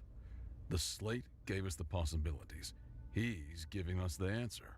He looked at the others, a wild, reckless sense of purpose igniting in his chest. They weren't guessing anymore. The hunter had the scent of its master. They leaked footage of their tamed monster and the hijacked spice to every newsbroker in the Outer Rim. The message was clear. The Varnathi's ultimate weapon was now working for a trio of human upstarts. Theron would be professionally and personally humiliated. He would have no choice but to come for them. Prefect Theron did not take the news well. The image of his creation, posing like a trophy hunter's prize next to a human soldier, was an insult of such magnitude that it transcended mere professional failure. It was a personal, visceral affront to his logic, his genius, and his species' perceived superiority. He is mocking me, Theron whispered to his captain, his black eyes fixed on the image of Wrecker. That human, Valentine, he has broadcast my failure to the entire sector. He is using my own creation to dismantle my reputation. He grew perfectly, terrifyingly still. This is no longer about retrieval. This is about intellectual extermination. He turned, his face a mask of cold fury. He has our black site coordinates. I know which one he will choose. The asset will lead him there. Prepare the Crucible for immediate departure. Plot a course for Thanatos Nebula. Sir, the captain said, we'll be jumping into an unscouted sector. The sector is not empty, Theron corrected him. My primary research facility is there, and now, so is my prey. He allowed himself a thin, cruel smile. The human thinks he has set a trap. He has merely chosen the location of his own dissection. On the rust bucket, an alarm blared. Massive energy signature dropping out of hyperspace, Grizz announced from the sensor station. It's a big one, Corbin. Cruiser class. Vernathi. Corbin looked at the screen where friendly ships were marked as green icons and the enemy was a large, advancing red triangle. A single, enormous ship icon appeared, right where Wrecker had indicated, right where Theron's mobile lab, the Crucible, would be. He took the bait, Corbin said, a thrill running through him. All hands, battle stations, full power to forward shields. Jess, already in the pilot seat, pushed the throttle forward. The rust bucket, patched up and battle-ready, accelerated, flying not away from the giant Vernathi warship, but straight towards it. They're not changing course, the Vernathi tactical officer reported, his voice laced with confusion. They're accelerating on a direct collision course. Prefect Theron watched the tiny blip of the rust bucket on the main screen. Arrogance. A fatal human flaw. He turned to his weapons officer. Target their engines. Disable them. I want that ship intact. On the rust bucket, the ride was getting bumpy as the first volley of warning shots from the Crucible bracketed them. They're trying to cripple us, Grizz yelled over the noise. I know, Corbin shouted back, his eyes glued to the schematics of the Crucible from the stolen slate. Jess, see that dorsal heat vent? Sector 7. Jess's hands moved over her console, highlighting the area. She gave a short nod. On my mark, I need you to hit it with a full burst from the forward cannons. It'll cause a feedback loop and temporarily disable the atmospheric shielding for the main hangar bay. For about 5 seconds. Grizz's eyes widened. You want to fly into the hangar? I don't want to fly into it, Corbin said with a manic grin. I want to park in it. He looked at Jess. Ready? She gave him a thumbs up. Mark! The rust bucket shuddered as its forward cannons fired. The plasma bolt struck the heat vent, and on the Vernathi bridge an alarm blared. Atmospheric shield in the main hangar is flickering, Prefect! With a deafening shriek of protesting metal, the reinforced chassis of the salvaged tug slammed into the now vulnerable hangar bay opening. The impact shuddered through the Crucible's frame, the force of the ramming action cracking primary support struts and severing main power conduits deep within the ship's structure near the reactor housing. The rust bucket slid halfway into the massive hangar before grinding to a halt, wedged tight. Corbin was already up, grabbing his pulse rifle. Welcome to the party, pal! He yelled. The ramp slammed down and the 3 humans, followed by a roaring Wrecker, charged into the pristine white hangar of the most advanced research vessel in the Outer Rim. The fight was on. Prefect Theron was waiting for them in the main genetics laboratory. He stood in the center of the vast circular chamber, calm and composed, flanked by his elite guard. He looked not at the humans, but at Wrecker. Fascinating, Theron said. The loyalty programming latched onto the most primitive, emotionally volatile subjects. A flaw, certainly, but an instructive one. He finally deigned to look at Corbin. You think you have exposed a weakness in my work, human. You have merely confirmed a hypothesis I predicted long ago. He gestured to a large, covered shape behind them. Biology is messy, unpredictable. That is why Project Harrow was always just one half of the equation. He pulled the covering away. Standing there was another predator, Harrow 2.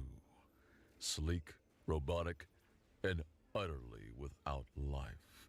Its chassis polished chrome and black carbon fiber, its eyes cold red optical sensors. My parallel program Project Chimera is the destination. Theron sneered. Pure, unfeeling, obedient logic. It possesses all of Harrow's strengths and none of his pathetic weaknesses. He tapped a command on his wrist-mounted controller. Harrow 2, activate. Decommission the biological contaminants. The robot activated. It was Wrecker's nightmare sibling. The battle was a symphony of instinct versus logic. Harrow 2 was a flawless killing machine. Wrecker was a storm of primal cunning. Grizz, suppress those guards. I need a clear shot at the control interface on his wrist. Corbin yelled, laying down plasma bolts toward the prefect. Grizz's repeater roared, forcing Theron and his guards to dive for cover. But the robot was relentless, its chrome claws scoring deep gashes in Wrecker's armor. Its shields are eating my slugs. Grizz yelled, reloading. Jess, find me a power source. High above, clinging to a network of power conduits, Jess saw it.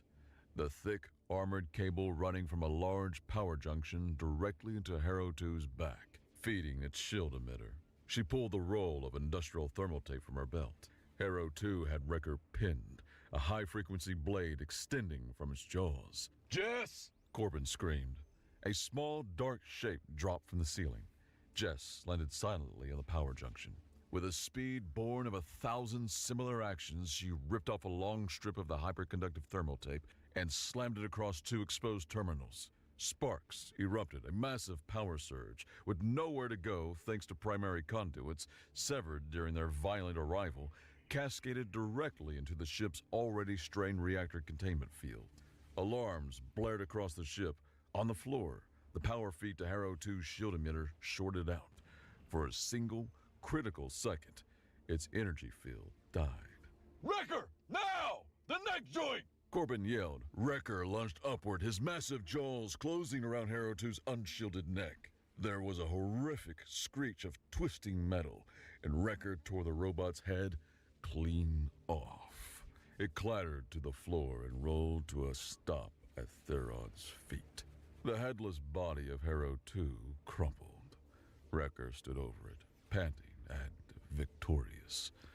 A high-pitched alarm screamed through the lab. The crucible was tearing itself apart.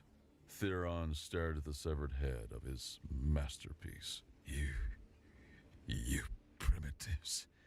You broke my toys! He never finished. Grizz strode forward and delivered a single economical punch to his jaw. The prefect crumpled in an unconscious heap. Less talking, more leaving, she grunted, scooping up his pulse rifle. Back to the ship! Corbin commanded. They raced through the shaking corridors, scrambled aboard the rust bucket, and Jess threw the engines into full reverse. With a groan of tortured metal, the salvage tug ripped itself free from the hangar. They blasted away just as the crucible imploded, its silent, graceful destruction a testament to their victory. The shockwave hit them, sending them tumbling through space, but the tough little hull held firm. Adrift, but alive, the crew took stock. The ship was a wreck, but they were victorious. In the cargo bay, Jess was patching up Wrecker with biofoam. On the bridge, Grizz was field stripping her new rifle. Corbin stood before the navigation console, looking at the star map. They were no longer just scavengers. They were legends. Wrecker, patched up, padded onto the bridge. He walked over to Corbin and nudged his hand, a low purr rumbling in his chest. Corbin looked down at the bioengineered predator, the walking, breathing symbol of an empire's greatest mistake. A mistake that was now their greatest asset. He was family. Corbin grinned, a real, genuine grin, and patted Wrecker's armored head. All right, Wrecker. Where to next?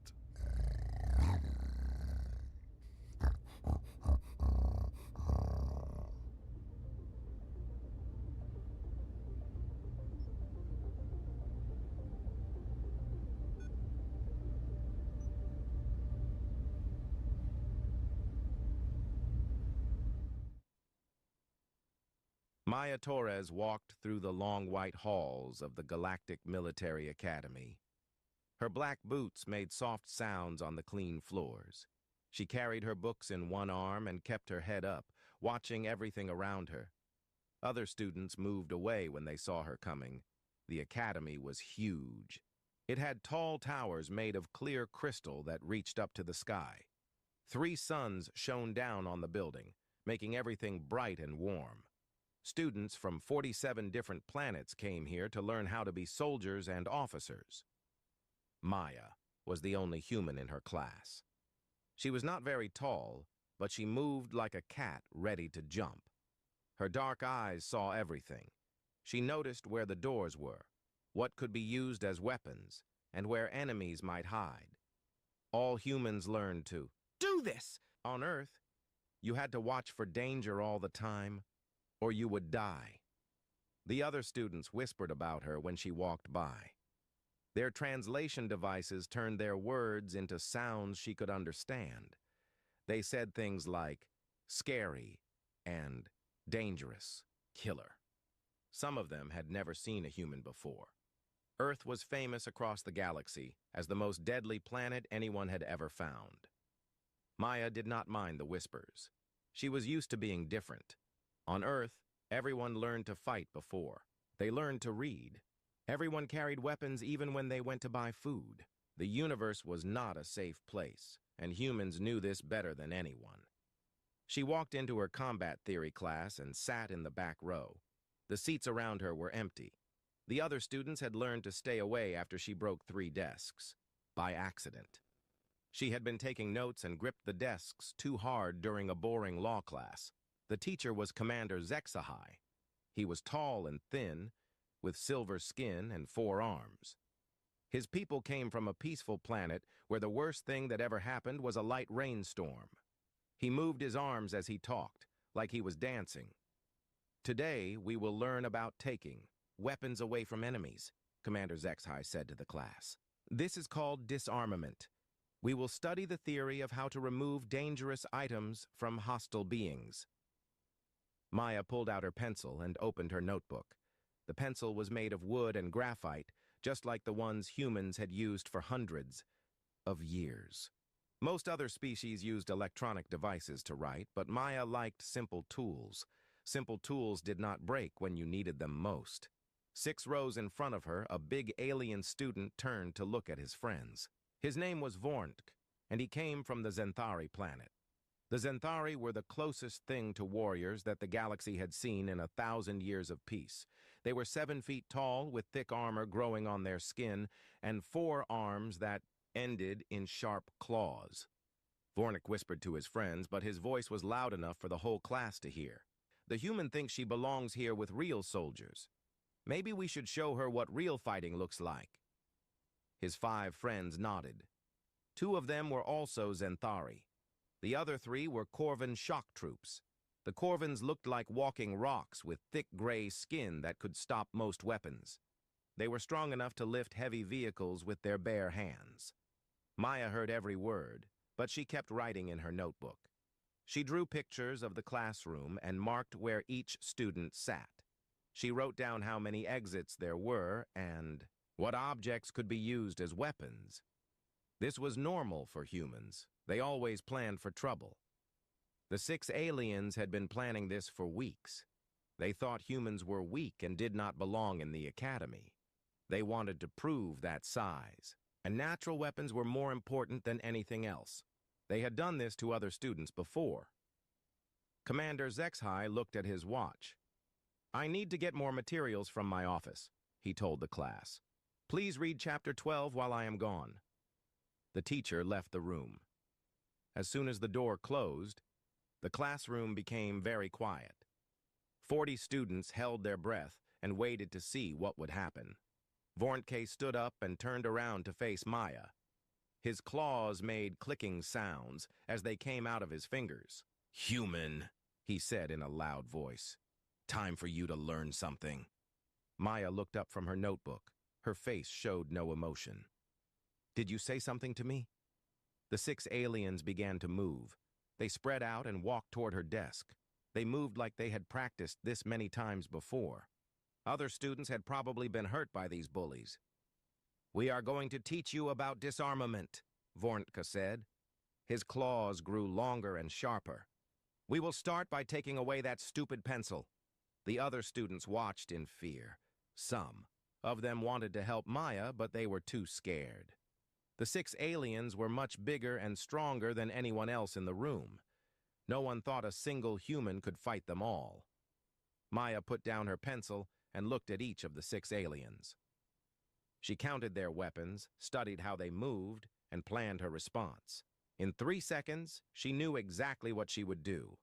The aliens formed a circle around her desk. They thought this would scare her into giving up. They had never met a human before. They did not understand what humans were really like. Maya picked up her pencil again and stood up slowly. She held it like it was nothing special, just a simple writing tool.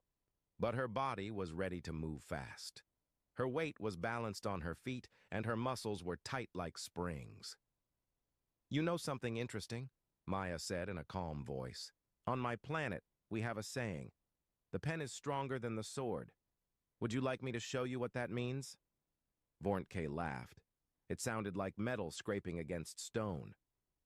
"Your planet sayings mean nothing here, human. Give us the pencil and maybe we will not hurt you too much." Maya smiled. It was not a nice smile. It was the kind of smile that predators made when they found easy prey. Every human learned to smile like this when they were children. "The thing about humans," Maya said, still holding her pencil loosely, "is that we come from a world that tried to kill us every single day, for millions of years. Do you know what that does to a species?" The Corvan closest to her got tired of talking. He swung his huge fist at her head. His punch was strong enough to break rocks. Maya moved. Maya moved faster than the aliens expected. She bent down low, and the Corvan's fist flew over her head. As she moved, she turned her body and pushed her right hand forward. The pencil in her fingers was now like a small sword.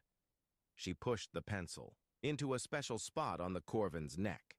His thick skin was meant to stop laser guns and explosions, but it could not stop a sharp point hitting exactly the right place. The big alien made a surprised sound and fell down. His body went limp and he could not move. The second Corvan saw his friend fall and got angry. He roared like a wild animal and charged at Maya from her left side. Maya spun around and used her elbow to hit him in the stomach. At the same time, she flipped the pencil in her hand and caught it pointing down. She jabbed the pencil into a spot behind his right knee. The Corvan's leg stopped working and he crashed to the floor. His leg was completely numb and would not obey his brain. "Two down," Maya said in a calm voice, like she was counting apples. The other 4 aliens finally understood they were in real danger. They all attacked at once, hoping their numbers would help them win. The third Corvan tried to grab Maya from behind while the 3 Zenthari came at her from different directions. Their claws were out and ready to cut. Maya bent forward fast and threw the Corvan over her shoulder. He flew through the air and crashed into one of the Zenthari. Both aliens hit the ground hard and got tangled up together. The second Zenthari reached her and swung his claws at her face. Maya caught his wrist and squeezed a special spot that made his hand open. His claws went back into his fingers, and he could not make them come out again. With her other hand, she touched the pencil tip to his shoulder. His whole left side stopped working and hung loose like a broken puppet. Vorntka was the last Zenthari still standing. He was angry and scared at the same time. His claws whistled through the air where Maya's head had been just a moment before. But Maya was already moving down low, sweeping her leg to knock his feet out from under him. As Vorntka fell, Maya pushed the eraser end of her pencil against a nerve spot on his ankle. The proud Zenthari warrior hit the floor, and his left leg would not move at all. That left one Corvan who was still trying to untangle himself from the Zenthari he had crashed into. Maya walked over slowly and knelt down beside them. She was not even breathing hard after fighting 6 aliens. She placed the pencil tip against specific spots on both aliens' necks. She did not push hard enough to break their skin, just enough pressure to affect their nervous systems. Both aliens went completely still and quiet. Complete silence filled the classroom. Maya stood up and looked around at the 40 other students. They stared back at her with wide eyes and open mouths. Some of them were shaking with fear. Several of the more sensitive species had their life support suits automatically give them extra oxygen to keep them from fainting. They had never seen anything like this before. Maya was surrounded by 6 alien warriors who were either unconscious or could not move. She was still holding nothing but a simple pencil. She looked like she had just finished a normal school exercise, not a real fight. She walked to the front of the classroom, stepping carefully around the fallen aliens. Behind her, Vorn Decay tried to say something, but his voice was not working properly. "Now then," Maya said, her voice carrying easily through. The shocked silence. "Let me explain what just happened here." She turned to face the class and held up her pencil like a teacher showing a lesson. Several students in the front row actually moved their chairs back. "These 6 aliens made a basic mistake," Maya continued, pointing the pencil at the disabled warriors. "They thought that being big and having natural weapons would automatically make them win a fight." She walked along the front of the room, and every student's eyes followed her movement. On Earth, we learned very early that the most dangerous predators are not always the biggest ones. Sometimes they are the smart ones, the patient ones, the ones who understand that every living thing has weak spots. A student from the Altarian system raised one of her 4 hands. She was tall and thin with silver skin like Commander Zexhai. "But you only used a writing tool. How could you do that?" Maya smiled, and the expression made several students feel cold. "Pressure points," she said simply. "Every species with nerves has them.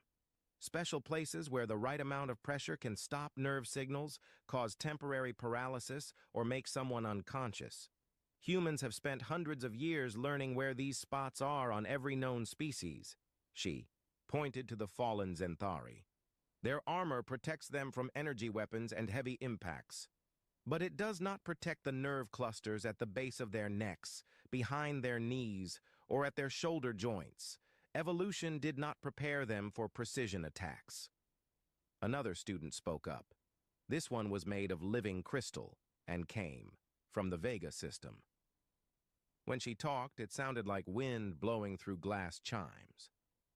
"But this must be illegal in civilized warfare."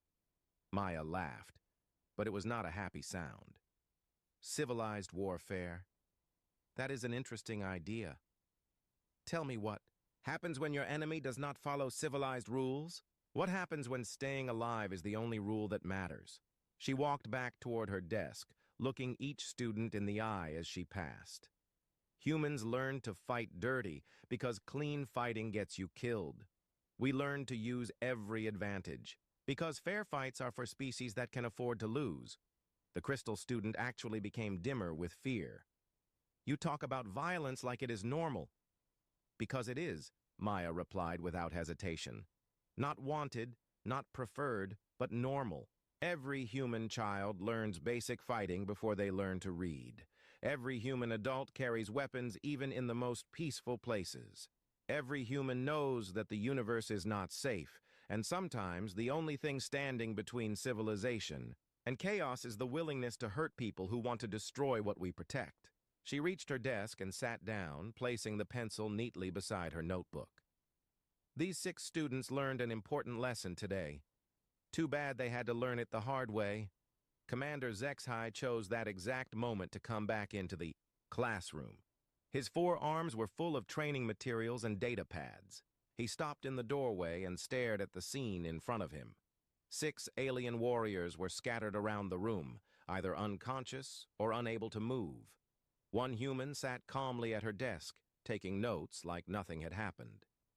"Cadet Torres," he said slowly, his translator having trouble with the Altarian concept of complete confusion. "Would you please explain what happened in my classroom?" Maya looked up from her notebook with perfectly innocent eyes. Practical demonstration of disarmament techniques, sir, just like you asked for. The silence went on for a very long time. Then Commander Zexhai began to laugh. It started as a sound like small silver bells, but gradually grew louder and more wild until it filled the entire room. 3 hours later, Maya sat in the Academy's medical center. She watched as the 6 alien students slowly got better from their temporary paralysis. The medical staff moved between the beds with faces that showed both scientific interest and barely hidden fear. Dr. Kethrin was the head doctor at the Academy. He looked like a giant insect with 6 arms and big compound eyes that sparkled with curiosity. He walked over to Maya holding a data pad in 3 of his hands. "This is amazing," he said, his translator turning his clicking sounds into words. "You managed to temporarily shut down 6 different nervous systems using nothing but exact pressure. The Zenthari nervous system alone should have been impossible to affect without special medical equipment." Maya shrugged her shoulders. "Human. Medical training includes detailed anatomy for all known species. It is a survival requirement on Earth." "Survival requirement," Dr. Kethrin repeated the words slowly. "Yes, I am beginning to understand. Tell me, Cadet Torres, how many different species pressure points do you know?" "All of them," Maya replied like it was obvious. "Every species currently attending the Academy, plus another 43 that we might meet in hostile first contact situations." The doctor's antenna twitched with amazement. "Incredible. And you learned this as a child?"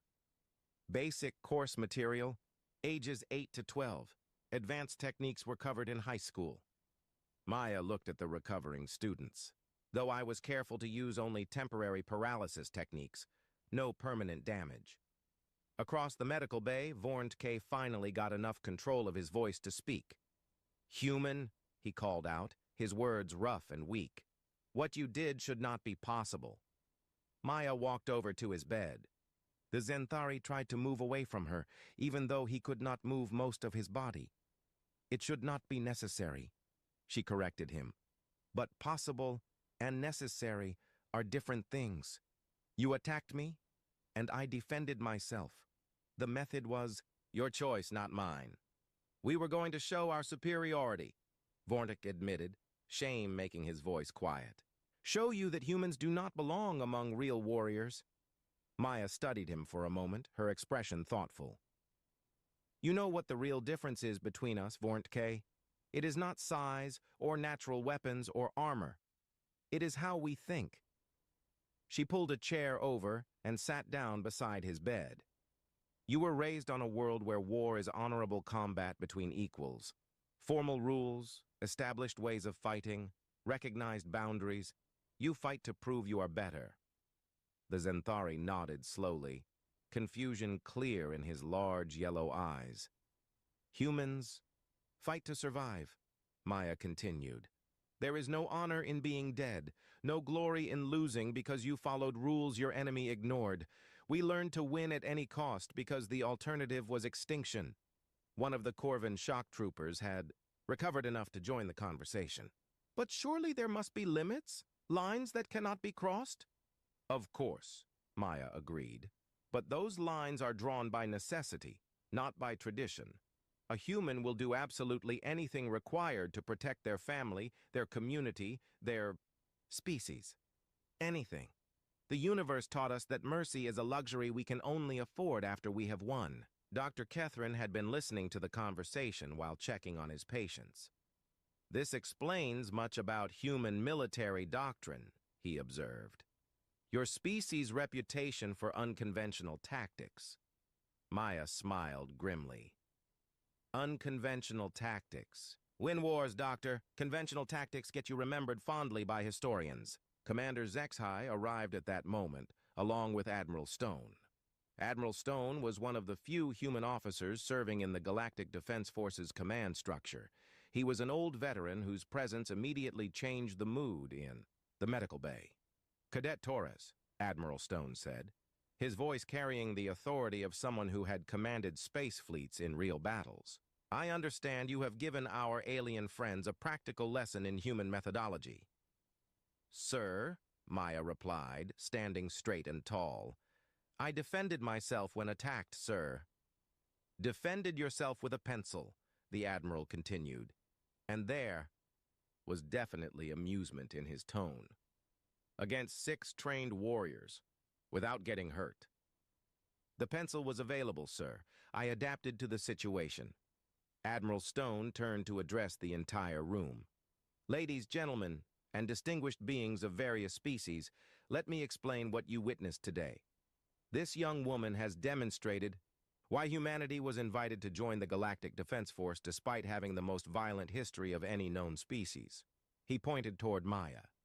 Because when the universe inevitably produces something that wants to destroy everything we have built, we need people who understand that survival sometimes requires actions that civilized beings find uncomfortable.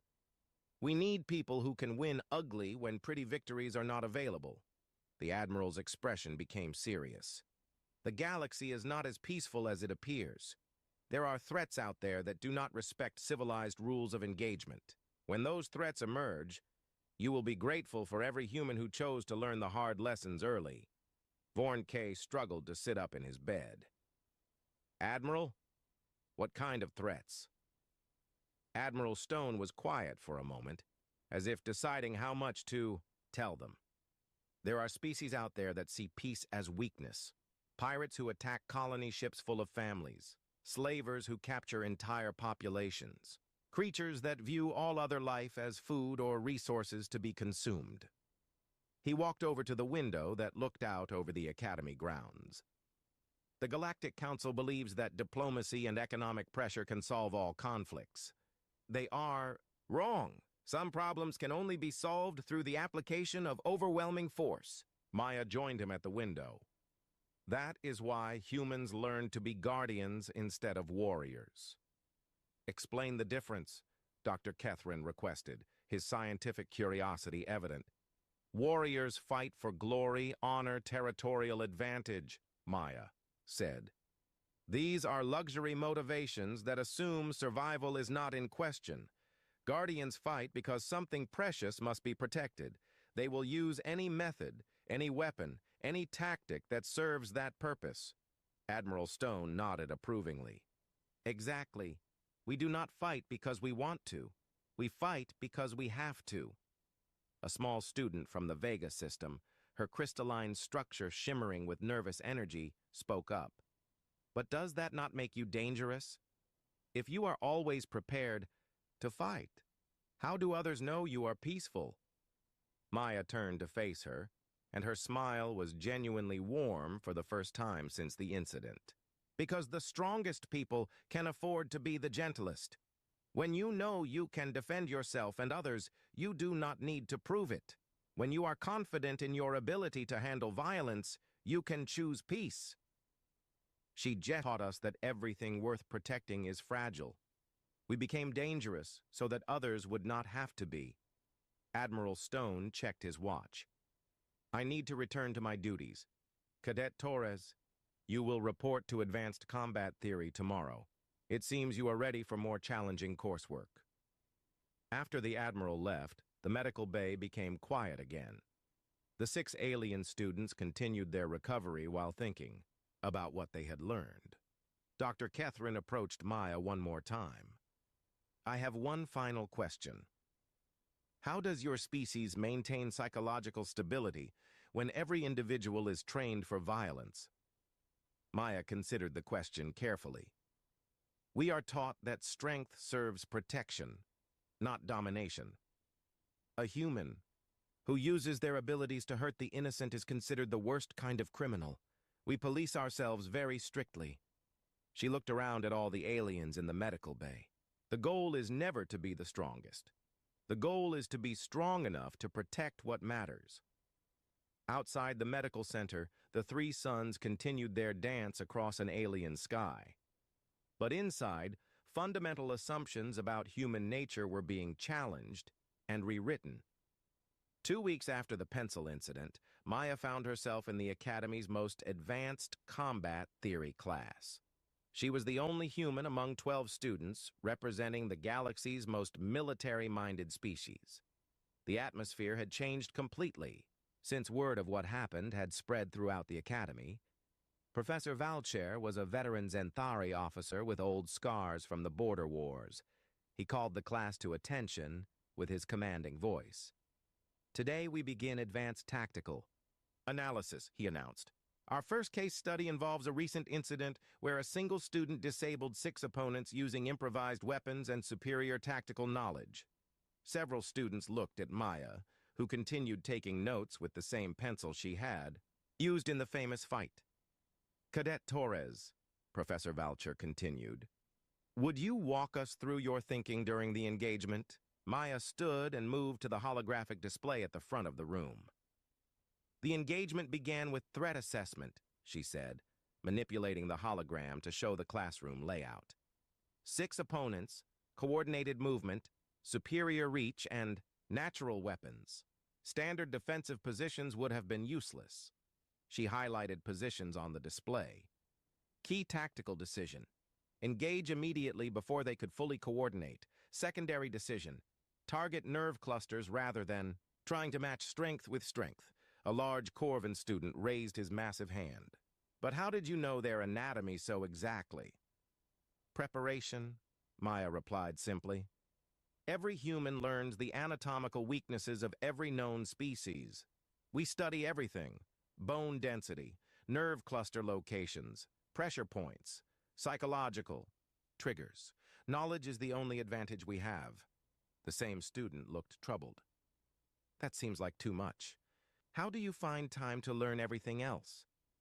Maya's expression softened slightly. "Because for humans, there is no everything else. Combat preparedness is not a specialty. It is basic education, like learning to walk." Professor Valcher nodded with approval. "This highlights a fundamental difference in military philosophy. Most species train soldiers to fight. Humans train civilians to survive, then select the best survivors to become soldiers." A new voice joined the conversation. Vorntke entered the classroom, moving slowly but under his own power. He had requested permission to observe the session. "May I share an observation?" Vorntke asked formally. Professor Valcher gestured for him to continue.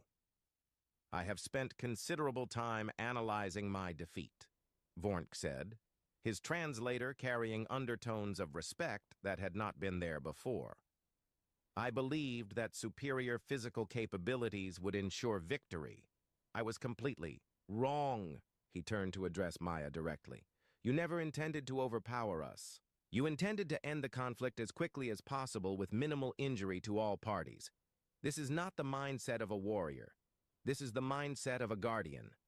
Maya considered this carefully. "What is the difference?" "A warrior fights to prove superiority.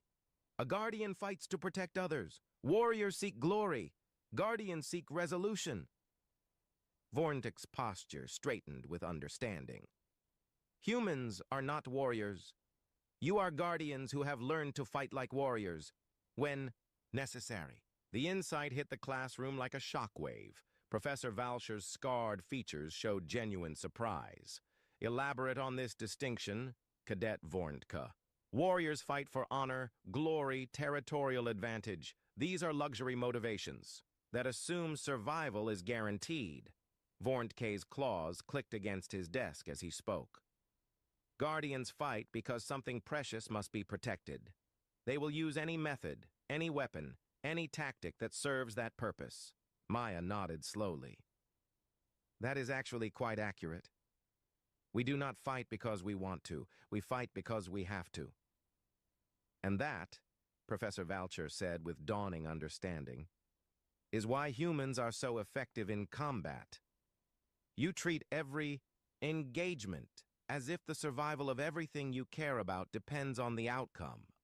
A small vegan student, her crystalline structure shimmering with curiosity, spoke up. "But does that not make you dangerous? If you are always prepared to fight, how do others know you are peaceful?" Maya smiled, and for the first time since the incident, The expression held genuine warmth instead of predatory calculation. Because the strongest people can afford to be the gentlest. When you know you can defend yourself and others, you do not need to prove it. When you are confident in your ability to handle violence, you can choose peace. She returned to her seat, placing her pencil neatly beside her notebook. Humans learned to be guardians because our world taught us that everything worth protecting is fragile. We became dangerous so that others would not have to.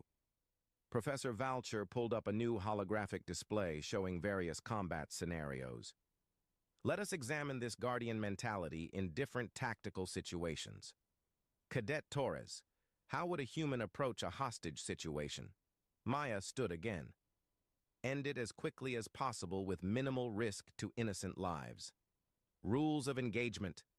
Become secondary to protecting the hostages. Even if that means using tactics that might be considered illegal under galactic conventions? Especially then, Maya replied without hesitation. Conventions and laws exist to govern civilized conflicts between legitimate powers. They do not apply when dealing with criminals who threaten innocent lives. A Zenthari student looked shocked. But that could lead to chaos. Everyone would claim their enemy was criminal to justify breaking the rules. Maya's expression became serious. That is why humans develop strict internal codes. We police ourselves harder than anyone else polices us.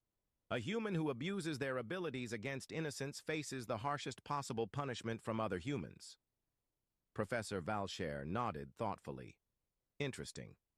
So the human military maintains effectiveness through self-regulation rather than external oversight. It is the only way that works, Maya confirmed. You cannot give people the tools to break any rule and then rely on outside forces to control them. They have to control themselves. Vorntke raised his hand again. This explains something that has puzzled military analysts for years. Human forces often perform actions that seem to violate their own stated principles, yet they maintain unit cohesion and morale. Because principles and tactics are different things, Maya explained. Our principles tell us to protect innocent life and preserve civilization. Our tactics are whatever methods best serve those principles in any given situation. The class spent the next hour analyzing various scenarios where human forces had operated differently from expected galactic norms. In every case, the pattern was the same. Humans prioritized results over process, effectiveness over appearances. Professor Valcher finally called for a break. As students filed out of the classroom, several approached Maya with questions. A young, Altarian female was first. Cadet Torres, I have been wondering, do humans ever feel conflicted about their violent capabilities? Maya considered the question seriously. Every day. The ability to hurt others is a terrible burden. That is why we are taught from childhood that strength exists to serve others, not ourselves. A Corvin student joined the conversation. But how do you balance that burden with normal life? How do you have relationships and families when you are always ready for war? Because those relationships and families are exactly what we are ready to fight for, Maya replied. Every human knows that peace is not the absence of violence. Peace is violence held in check by those strong enough to control it. The students continued their questions until Professor Valcher called them back to class. As Maya took her seat, she noticed that the other students no longer avoided sitting near her. Instead, they seemed drawn to her presence, as if her calm confidence provided them with security they had not realized they were missing. The rest of the class period focused on strategic planning and resource allocation during extended conflicts. Maya's contributions showed a depth of thinking that surprised even Professor Valcher. She approached every problem from multiple angles, always seeking the solution that would end conflict most efficiently while preserving as many lives as possible. When class ended, Vorntke approached Maya as she packed her materials. I owe you an apology, he said formally, and my gratitude. Maya looked up, surprised. Gratitude? You could have seriously injured or killed all 6 of us. Instead, you chose methods that taught us a lesson without causing permanent harm. That shows wisdom beyond your years. Maya shouldered her pack. Violence should always be the last option, and when it becomes necessary, it should be applied with precision, not anger. As they walked out of the classroom together, Vornk asked one final question. Do you think the galaxy is ready for more humans like you? Maya looked out through the crystal walls at the peaceful academy grounds, where students from dozens of species walked together in harmony. I hope it never has to be, she said quietly. But if it becomes necessary, yes. Humans will be ready. 6 months after the pencil incident, Maya Torres had become something of a legend at the Galactic Military Academy. Students from across the galaxy sought her out for advice on tactical thinking and combat theory. She had proven that true strength came not from size or natural weapons, but from preparation, intelligence, and the will to protect others. The Academy's senior staff had taken notice as well. Maya found herself called to the office of Admiral Chen, the Academy's commandant. Admiral Chen was human, one of the few who had risen to high command in the galactic military structure. Cadet Torres, Admiral Chen said as Maya entered his office. Please, have a seat. The office was simple and functional, like most human spaces. No unnecessary decorations, everything positioned for maximum efficiency. Maya sat down and waited for the Admiral to speak. Your performance here has been exceptional, Admiral Chen began. Not just the incident that made you famous, but your overall approach to military science. Your instructors tell me you think differently than other cadets. Sir, you see every problem as a puzzle to be solved rather than a challenge to be overcome through force. Your tactical solutions consistently minimize casualties while maximizing effectiveness. Admiral Chen leaned forward. The Galactic Defense Force needs officers who think like you. Maya considered this carefully. With respect, sir, I am not sure the galaxy is ready for human military thinking on a large scale. Admiral Chen smiled. Explain. Other species approach warfare as an extension of politics or competition. Humans approach it as pest control. When we identify a threat, we do not seek to defeat it honorably. We seek to eliminate it completely and permanently. Maya paused. That mindset frightens people. And yet, Admiral Chen replied, it may be exactly what the galaxy needs. Tell me, Cadet Torres, what do you know about the situation in the outer rim territories? Maya straightened in her chair. Only what is in the official reports, sir. Increased piracy, some unexplained disappearances of colony ships. The official reports do not tell the whole story. Admiral Chen activated a holographic display showing a star map. Entire colonies have gone silent. Ships equipped with the latest defensive systems have vanished without sending distress signals. Whatever is out there, it is not ordinary pirates. He highlighted several systems on the map. The Galactic Council believes this is a political problem that can be solved. Through negotiation and economic pressure, they are sending diplomats. Maya studied the pattern of disappearances. The spacing suggests a methodical expansion pattern, not random piracy, organized military action. Exactly. We are facing an enemy that does not respond to conventional deterrence. Traditional military thinking has been ineffective.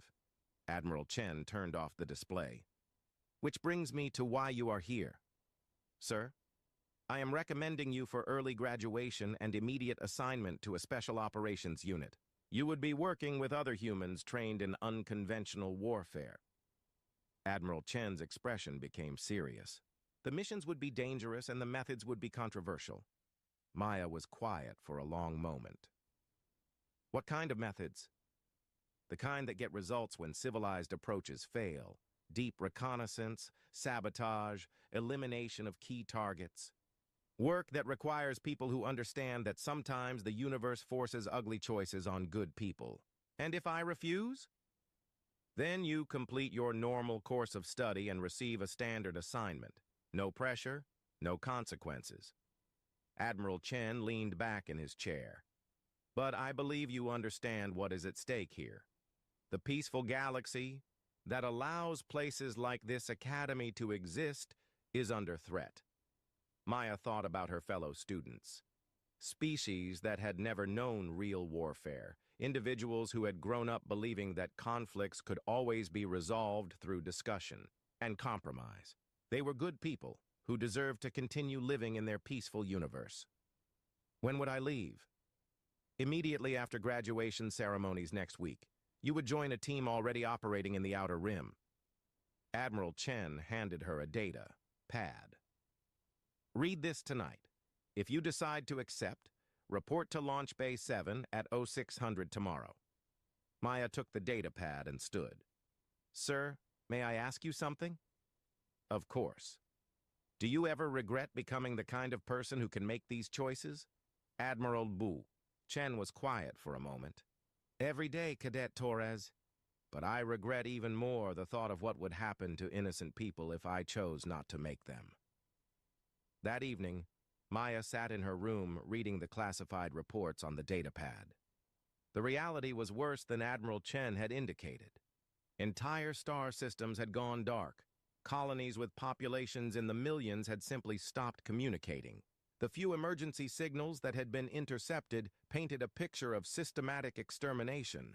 The enemy was not interested in conquest or plunder. They were engaged in what could only be described as species cleansing on a massive scale.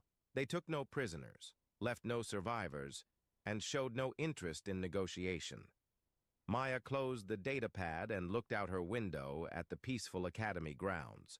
Tomorrow, most of her fellow students would graduate and receive assignments to patrol peaceful sectors or serve on diplomatic missions.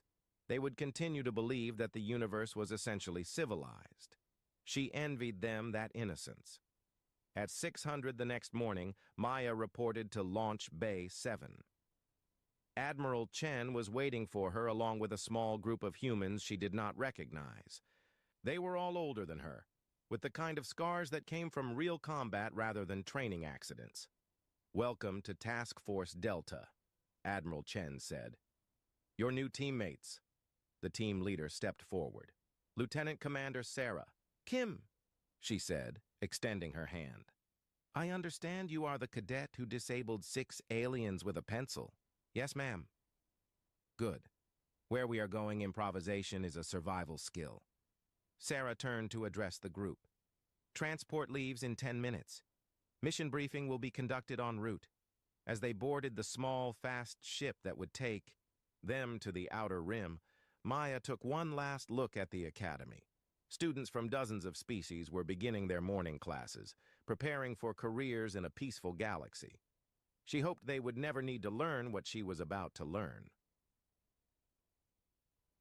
The ship lifted off silently, its advanced engines leaving no trace of their departure. Within hours, they would be beyond the civilized systems, entering a region where the rules of civilized warfare did not apply. Maya settled into her seat and began reviewing the technical specifications for weapons she had never seen before. Tools designed not for honorable combat between equals, but for the dirty work of protecting civilization from those who would destroy it. She thought about Vorntk and the other students who had become her friends after learning to respect, rather, than fear her. They would continue their education, never knowing that their peaceful existence was protected by people willing to do terrible things in the darkness between stars. That was how it should be. The ship jumped to hyperspace, carrying Maya Torres, toward a destiny she had been preparing for her entire life without knowing it. Behind them, the Academy continued its mission of training officers for a peaceful galaxy. Ahead of them waited an enemy that understood only violence, and a mission that would require every lesson Maya had learned about being human in a universe. That was not always humane. The pencil was still in her pocket. She suspected she would need it again before this was over. The Universal Registry of Things That Should Never Have Happened keeps meticulous records of every cosmic disaster, sorted alphabetically, chronologically, and by level of embarrassment. Entry number 77,943 reads simply, "The Gorthax Concordat, discovers humans exist.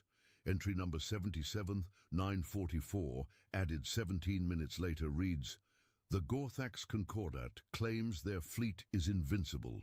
Way. Entry number 77-945, added the following Tuesday, is just a long series of exclamation marks, followed by "See attached footage." This is the footage. The Supreme Overlord Thexaquil, the mathematically unassailable, stood in the command sphere of his flagship, the Perpetual Dominance, surrounded by holographic displays showing his fleet of 42,000 vessels. The number wasn't random. Their greatest philosophers had spent 3 centuries calculating the exact number of ships required for true invincibility, accounting for every possible variable, including but not limited to stellar drift, quantum uncertainty, the price of tungsten on alternate Thursdays, and the statistical probability of encountering a species stupid enough to fight them. They had not, however, accounted for humans. This would prove to be what military historians would later call a whoopsie of galactic proportions. "Your Supremeness," squeaked Subcommander Yixville, whose job title was longer than his actual name and included the words Deputy Assistant to the Secondary Auxiliary Backup Strategic Coordinator. He scurried forward on his 6 legs, each making a slightly different clicking sound that together formed what his species considered smooth jazz. "The Council of Trembling Civilizations has agreed to hear our demands." "Excellent," Thexaquil boomed, his voice modulator adding unnecessary reverb because he'd paid extra for it and was damn well going to use it. "And have they stopped that pathetic whimpering?" "Mostly, Your Supremeness. The Zelathi ambassador is still making that noise, but our linguists believe it might just be how they breathe." "Disgusting. Add mandatory respiratory etiquette classes to our list of demands." Right after total surrender and before renaming all planets to variations of Steve, the Gorthax Concordat's rise to power had been swift, brutal, and irritatingly efficient. They'd conquered 17 systems in 12 years, which was impressive until you realized they'd spent 11 of those years arguing about the font for their surrender documents. When they finally settled on Comic Sans, the galaxy knew true fear. Their fleet was, by all mathematical models, completely invincible. They had run every simulation. They had accounted for every strategy. Their tactical computers had calculated responses to over 9 quintillion different attack patterns, including one where the enemy just threw rocks really hard while yelling obscenities. What they hadn't calculated was Petty Officer Second Class Timothy "Definitely Not My Fault" Kowalski, currently stationed aboard the Earth defense vessel Questionable Decisions, a ship that had earned its name after 3 separate incidents involving a microwave, alien ambassadors, and what the official report called regrettable timing. Timothy was having what could generously be called a day. He'd woken up late because his alarm clock had achieved sentience overnight and decided to pursue a career in interpretive dance. He'd spilled coffee on his uniform, discovered the coffee was actually yesterday's soup, and then been informed he was on duty for the most boring shift in human military history, monitoring deep space communications for any signs of intelligent life that weren't trying to sell them extended warranties on their plasma cores. "Kowalski!" barked Lieutenant Commander Priya Rastogi, whose coffee mug bore the inspirational message, "I've had it up to here," with an arrow pointing somewhere above the brim. "What's that signal?" Timothy looked at his screen, which was displaying something that definitely hadn't been there 5 seconds ago. Or maybe it had. He'd been playing solitaire in another window, and the computer had developed the annoying habit of rearranging his desktop icons when it got bored. It looks like 42,000 ships, ma'am. Big ones, with guns, lots of guns, like an unreasonable amount of guns. Define unreasonable. Each ship has more weapons than we have total people who know how to spell weapon correctly on the first try. Rastogi's left eye twitched, a condition she'd developed after 3 years of reading Timothy's reports. "And they're heading? This way? Fast. Like, oh crap, we forgot to renew our insurance fast." Can you be more specific? They'll be here next Tuesday around lunchtime, maybe 12:30, 12:45 if they hit traffic around Jupiter. Meanwhile, at the hastily assembled emergency meeting of species who were definitely not panicking, Ambassador Beatrice Newcastle was representing humanity with all the dignity and grace of someone who'd been woken up at 3 a.m. and told the galaxy was probably ending, but could she please bring donuts? She'd brought the donuts. They were stale. Nobody complained. The Gorthax Concordat, whimpered the gelatinous representative of the Blob Confederation, has summoned us to witness the demonstration of their invincible fleet. They want us to watch as they destroy humanity's homeworld as an example. Right, Beatrice said, dunking a donut into what she hoped was coffee, but could have been motor oil. At this point, she didn't care. And we're sure they said invincible, not invisible or inviting or invertebrate, because those are very different things and would change our response significantly. They were very clear, sobbed the crystalline ambassador, whose emotional state was causing them to refract light in deeply disturbing ways. They even trademarked it. Look, a hologram appeared showing official galactic paperwork with Invincible TM, stamped across it in letters that somehow managed to look both threatening and slightly comic. They trademarked invincibility, Beatrice asked, her disbelief manifesting as an inappropriate giggle. What's next? Patenting oxygen? Copyrighting gravity? Don't give them ideas, hissed the serpentine delegate, whose species had already lost 3 planets to the Gorthax and didn't appreciate humor about their impending doom. Look, Beatrice stood up, brushing donut crumbs off her formal pajamas. She hadn't had time to change into proper diplomatic attire. Humanity has faced worse odds. Remember when we accidentally declared war on that black hole? Or when we tried to colonize that planet that turned out to be a sleeping space whale? We're really good at surviving things that should definitely kill us. But their fleet is mathematically invincible. The hive mind representative spoke in perfect unison, which was impressive but creepy. They've run every possible scenario. Did they run the scenario where humanity does something so catastrophically stupid that their computers can't process it? Silence fell over the assembly. Several species exchanged what passed for glances in their various optical configurations. That's not a strategy, the crystalline ambassador refracted nervously. That's just chaos. Oh, exactly. Beatrice grinned in a way that made several ambassadors instinctively check their insurance policies. When has humanity ever met a problem we couldn't make worse in creative ways? Back on Earth, in a bunker that was supposedly secret but had its own gift shop, General Harrison Mitchell was having the kind of day that made him seriously reconsider his career choices. He joined the military to protect humanity, not to explain to the president why their best defense against an invincible alien fleet was, and he was quoting directly from the strategic assessment, hoping they're allergic to something stupid like polka music or wood. Run that by me again, Kowalski, the general said, rubbing his temples in a way that suggested a migraine was not just imminent, but had already unpacked and was redecorating. You want to do what? Timothy stood at attention, or at least his version of it, which involved leaning slightly to the left because one of his legs was shorter than the other, a fact he'd only discovered during basic training when he kept marching in circles. Sir, I've been analyzing their fleet formation and I've noticed something. They're arranged in perfect mathematical harmony. Perfect, like obsessively perfect. The distance between each ship is exactly 12,000 kilometers, arranged in a pattern that forms a complex geometric shape that I think spells out surrender in their language, but could also be a recipe for soup. And, well, sir, what if we just messed it up? Messed it up. Yes, sir. Like, flew a ship right through the middle of their formation, not attacking, not defending, just being there, incorrectly. General Mitchell stared at Timothy for so long that several people started checking if time had actually stopped. That's the stupidest thing I've ever heard, the general finally said. And I once heard someone suggest we weaponize interpretive dance.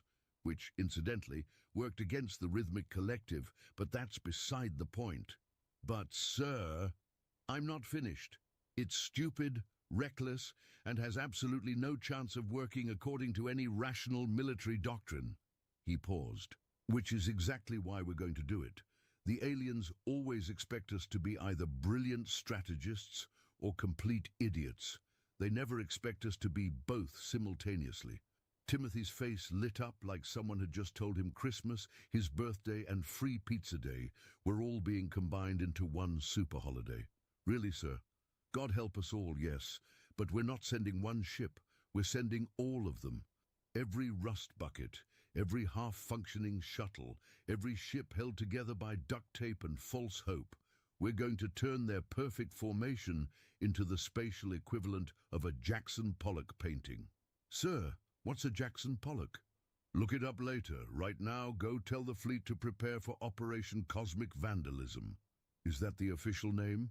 No, the official name is classified. What is it?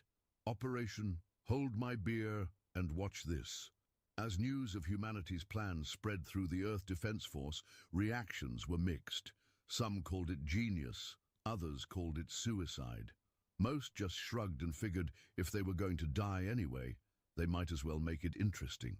Captain Jennifer Rodriguez of the EDF Improbable Solution, a ship that had survived 17 battles and one unfortunate incident involving a malfunctioning food processor, received her orders with the kind of calm that came from years of dealing with humanity's approach to problem-solving.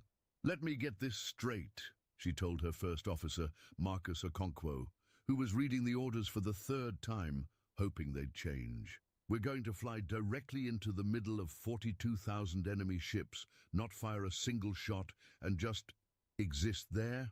Wrongly? That's what it says, Captain. We're also supposed to broadcast something on all frequencies. Says here, dealer's choice, but make it annoying." Annoying.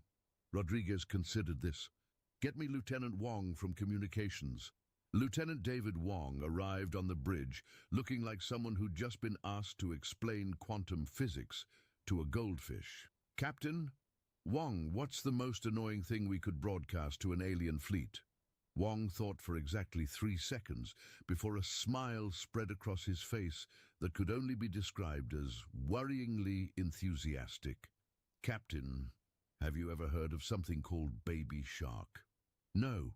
It's a song from the early 21st century. It was designed for children, but somehow became a psychological weapon. The military actually banned it from interrogations because it was considered too cruel." "Perfect. Put it on a loop." "Captain," Marcus interrupted, "isn't that against the Galactic Geneva Convention?" "Only if we lose." Meanwhile, aboard the Perpetual Dominance, Supreme Overlord Thexaquil was in the middle of his victory speech, which he'd been practicing for 6 months and had timed down to the second. He was at the part about the mathematical certainty of surrender, when Subcommander Yixville scurried up looking like someone had just told him that mathematics might be opinion-based. "Your Supremeness! The humans are responding to our approach." Finally. Are they surrendering, begging, offering tributes of their finest resources? They're sending their entire fleet directly at us, Your Supremeness. A futile last stand. How pathetically predictable. "Prepare all weapons. We shall atomize them in exactly 4.7 seconds, as the calculations predict." "Your Supremeness, they're not attacking." Thexaquil's primary eye cluster swiveled to focus on Yixville.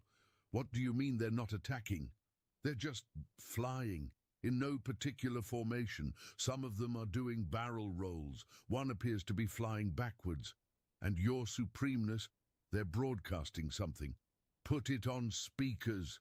The bridge of the Perpetual Dominance was suddenly filled with a sound that could only be described as what would happen if Joy and Irritation had a baby, and that baby was raised by kazoos.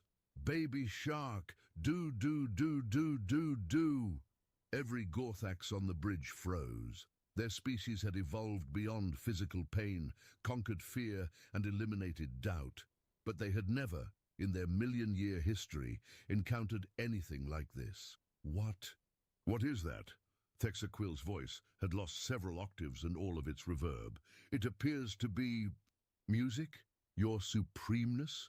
The translation matrix says it's about a juvenile aquatic predator and its family members.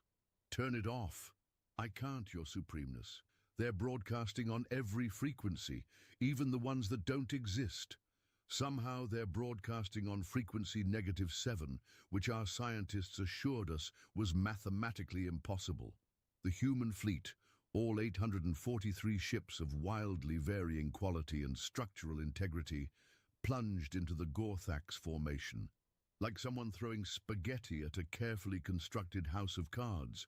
They weren't attacking, they weren't defending, they were just there, incorrectly, chaotically. Some ships were spinning, others were broadcasting different versions of the same song, creating a cacophony that made several Gorthax tactical officers seriously consider early retirement. The EDF terrible idea flew between two Gorthax dreadnoughts while somehow on fire, which shouldn't have been possible in the vacuum of space, but nobody wanted to ask questions. The EDF, Hold My Coffee, performed a maneuver that definitely violated several laws of physics and possibly one law of economics. The EDF participation trophy just stopped in the middle of the formation and turned on its hazard lights. Your Supremeness! Yixville was now clicking in what his species considered panic, but sounded like tap dancing. The formation, the ships are trying to maintain perfect positioning, but the humans are... They're what? They're parallel parking, Your Supremeness, badly. One of them just hit 3 of our ships trying to fit into a space that's clearly too small. The Gorthax fleet's tactical computers, faced with behavior that didn't match any of their 9 quintillion scenarios, did what any reasonable computer would do. They asked for clarification. When that didn't work, they asked for management. When management didn't know what to do, they started filing error reports. Within minutes, the entire Gorthax battle network was clogged with error messages, each one generating 3 automated responses, which generated their own error messages, creating a cascade of digital confusion that made their screens look like someone had tried to divide by 0 while calculating the meaning of life.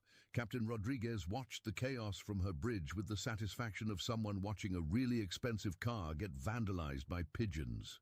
Status report, Marcus. The Gorthax fleet has stopped moving, Captain. Their weapons are powering down. I'm picking up massive system failures across their entire network. And our casualties. Lieutenant Johnson broke his toe kicking a console in celebration. That's it. Send him to medical and keep broadcasting that song. Captain, it's been 3 hours. I think we might be committing a war crime.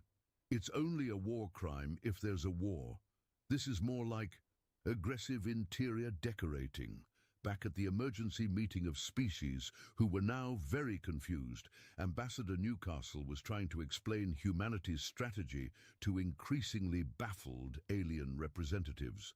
So you're telling us, the crystalline ambassador refracted skeptically, that your entire defense strategy was to annoy them into submission? Not exactly, Beatrice said, helping herself to another stale donut. We confused their computers by doing things that weren't in their calculations. Turns out when you account for every logical possibility, you're completely unprepared for weaponized stupidity.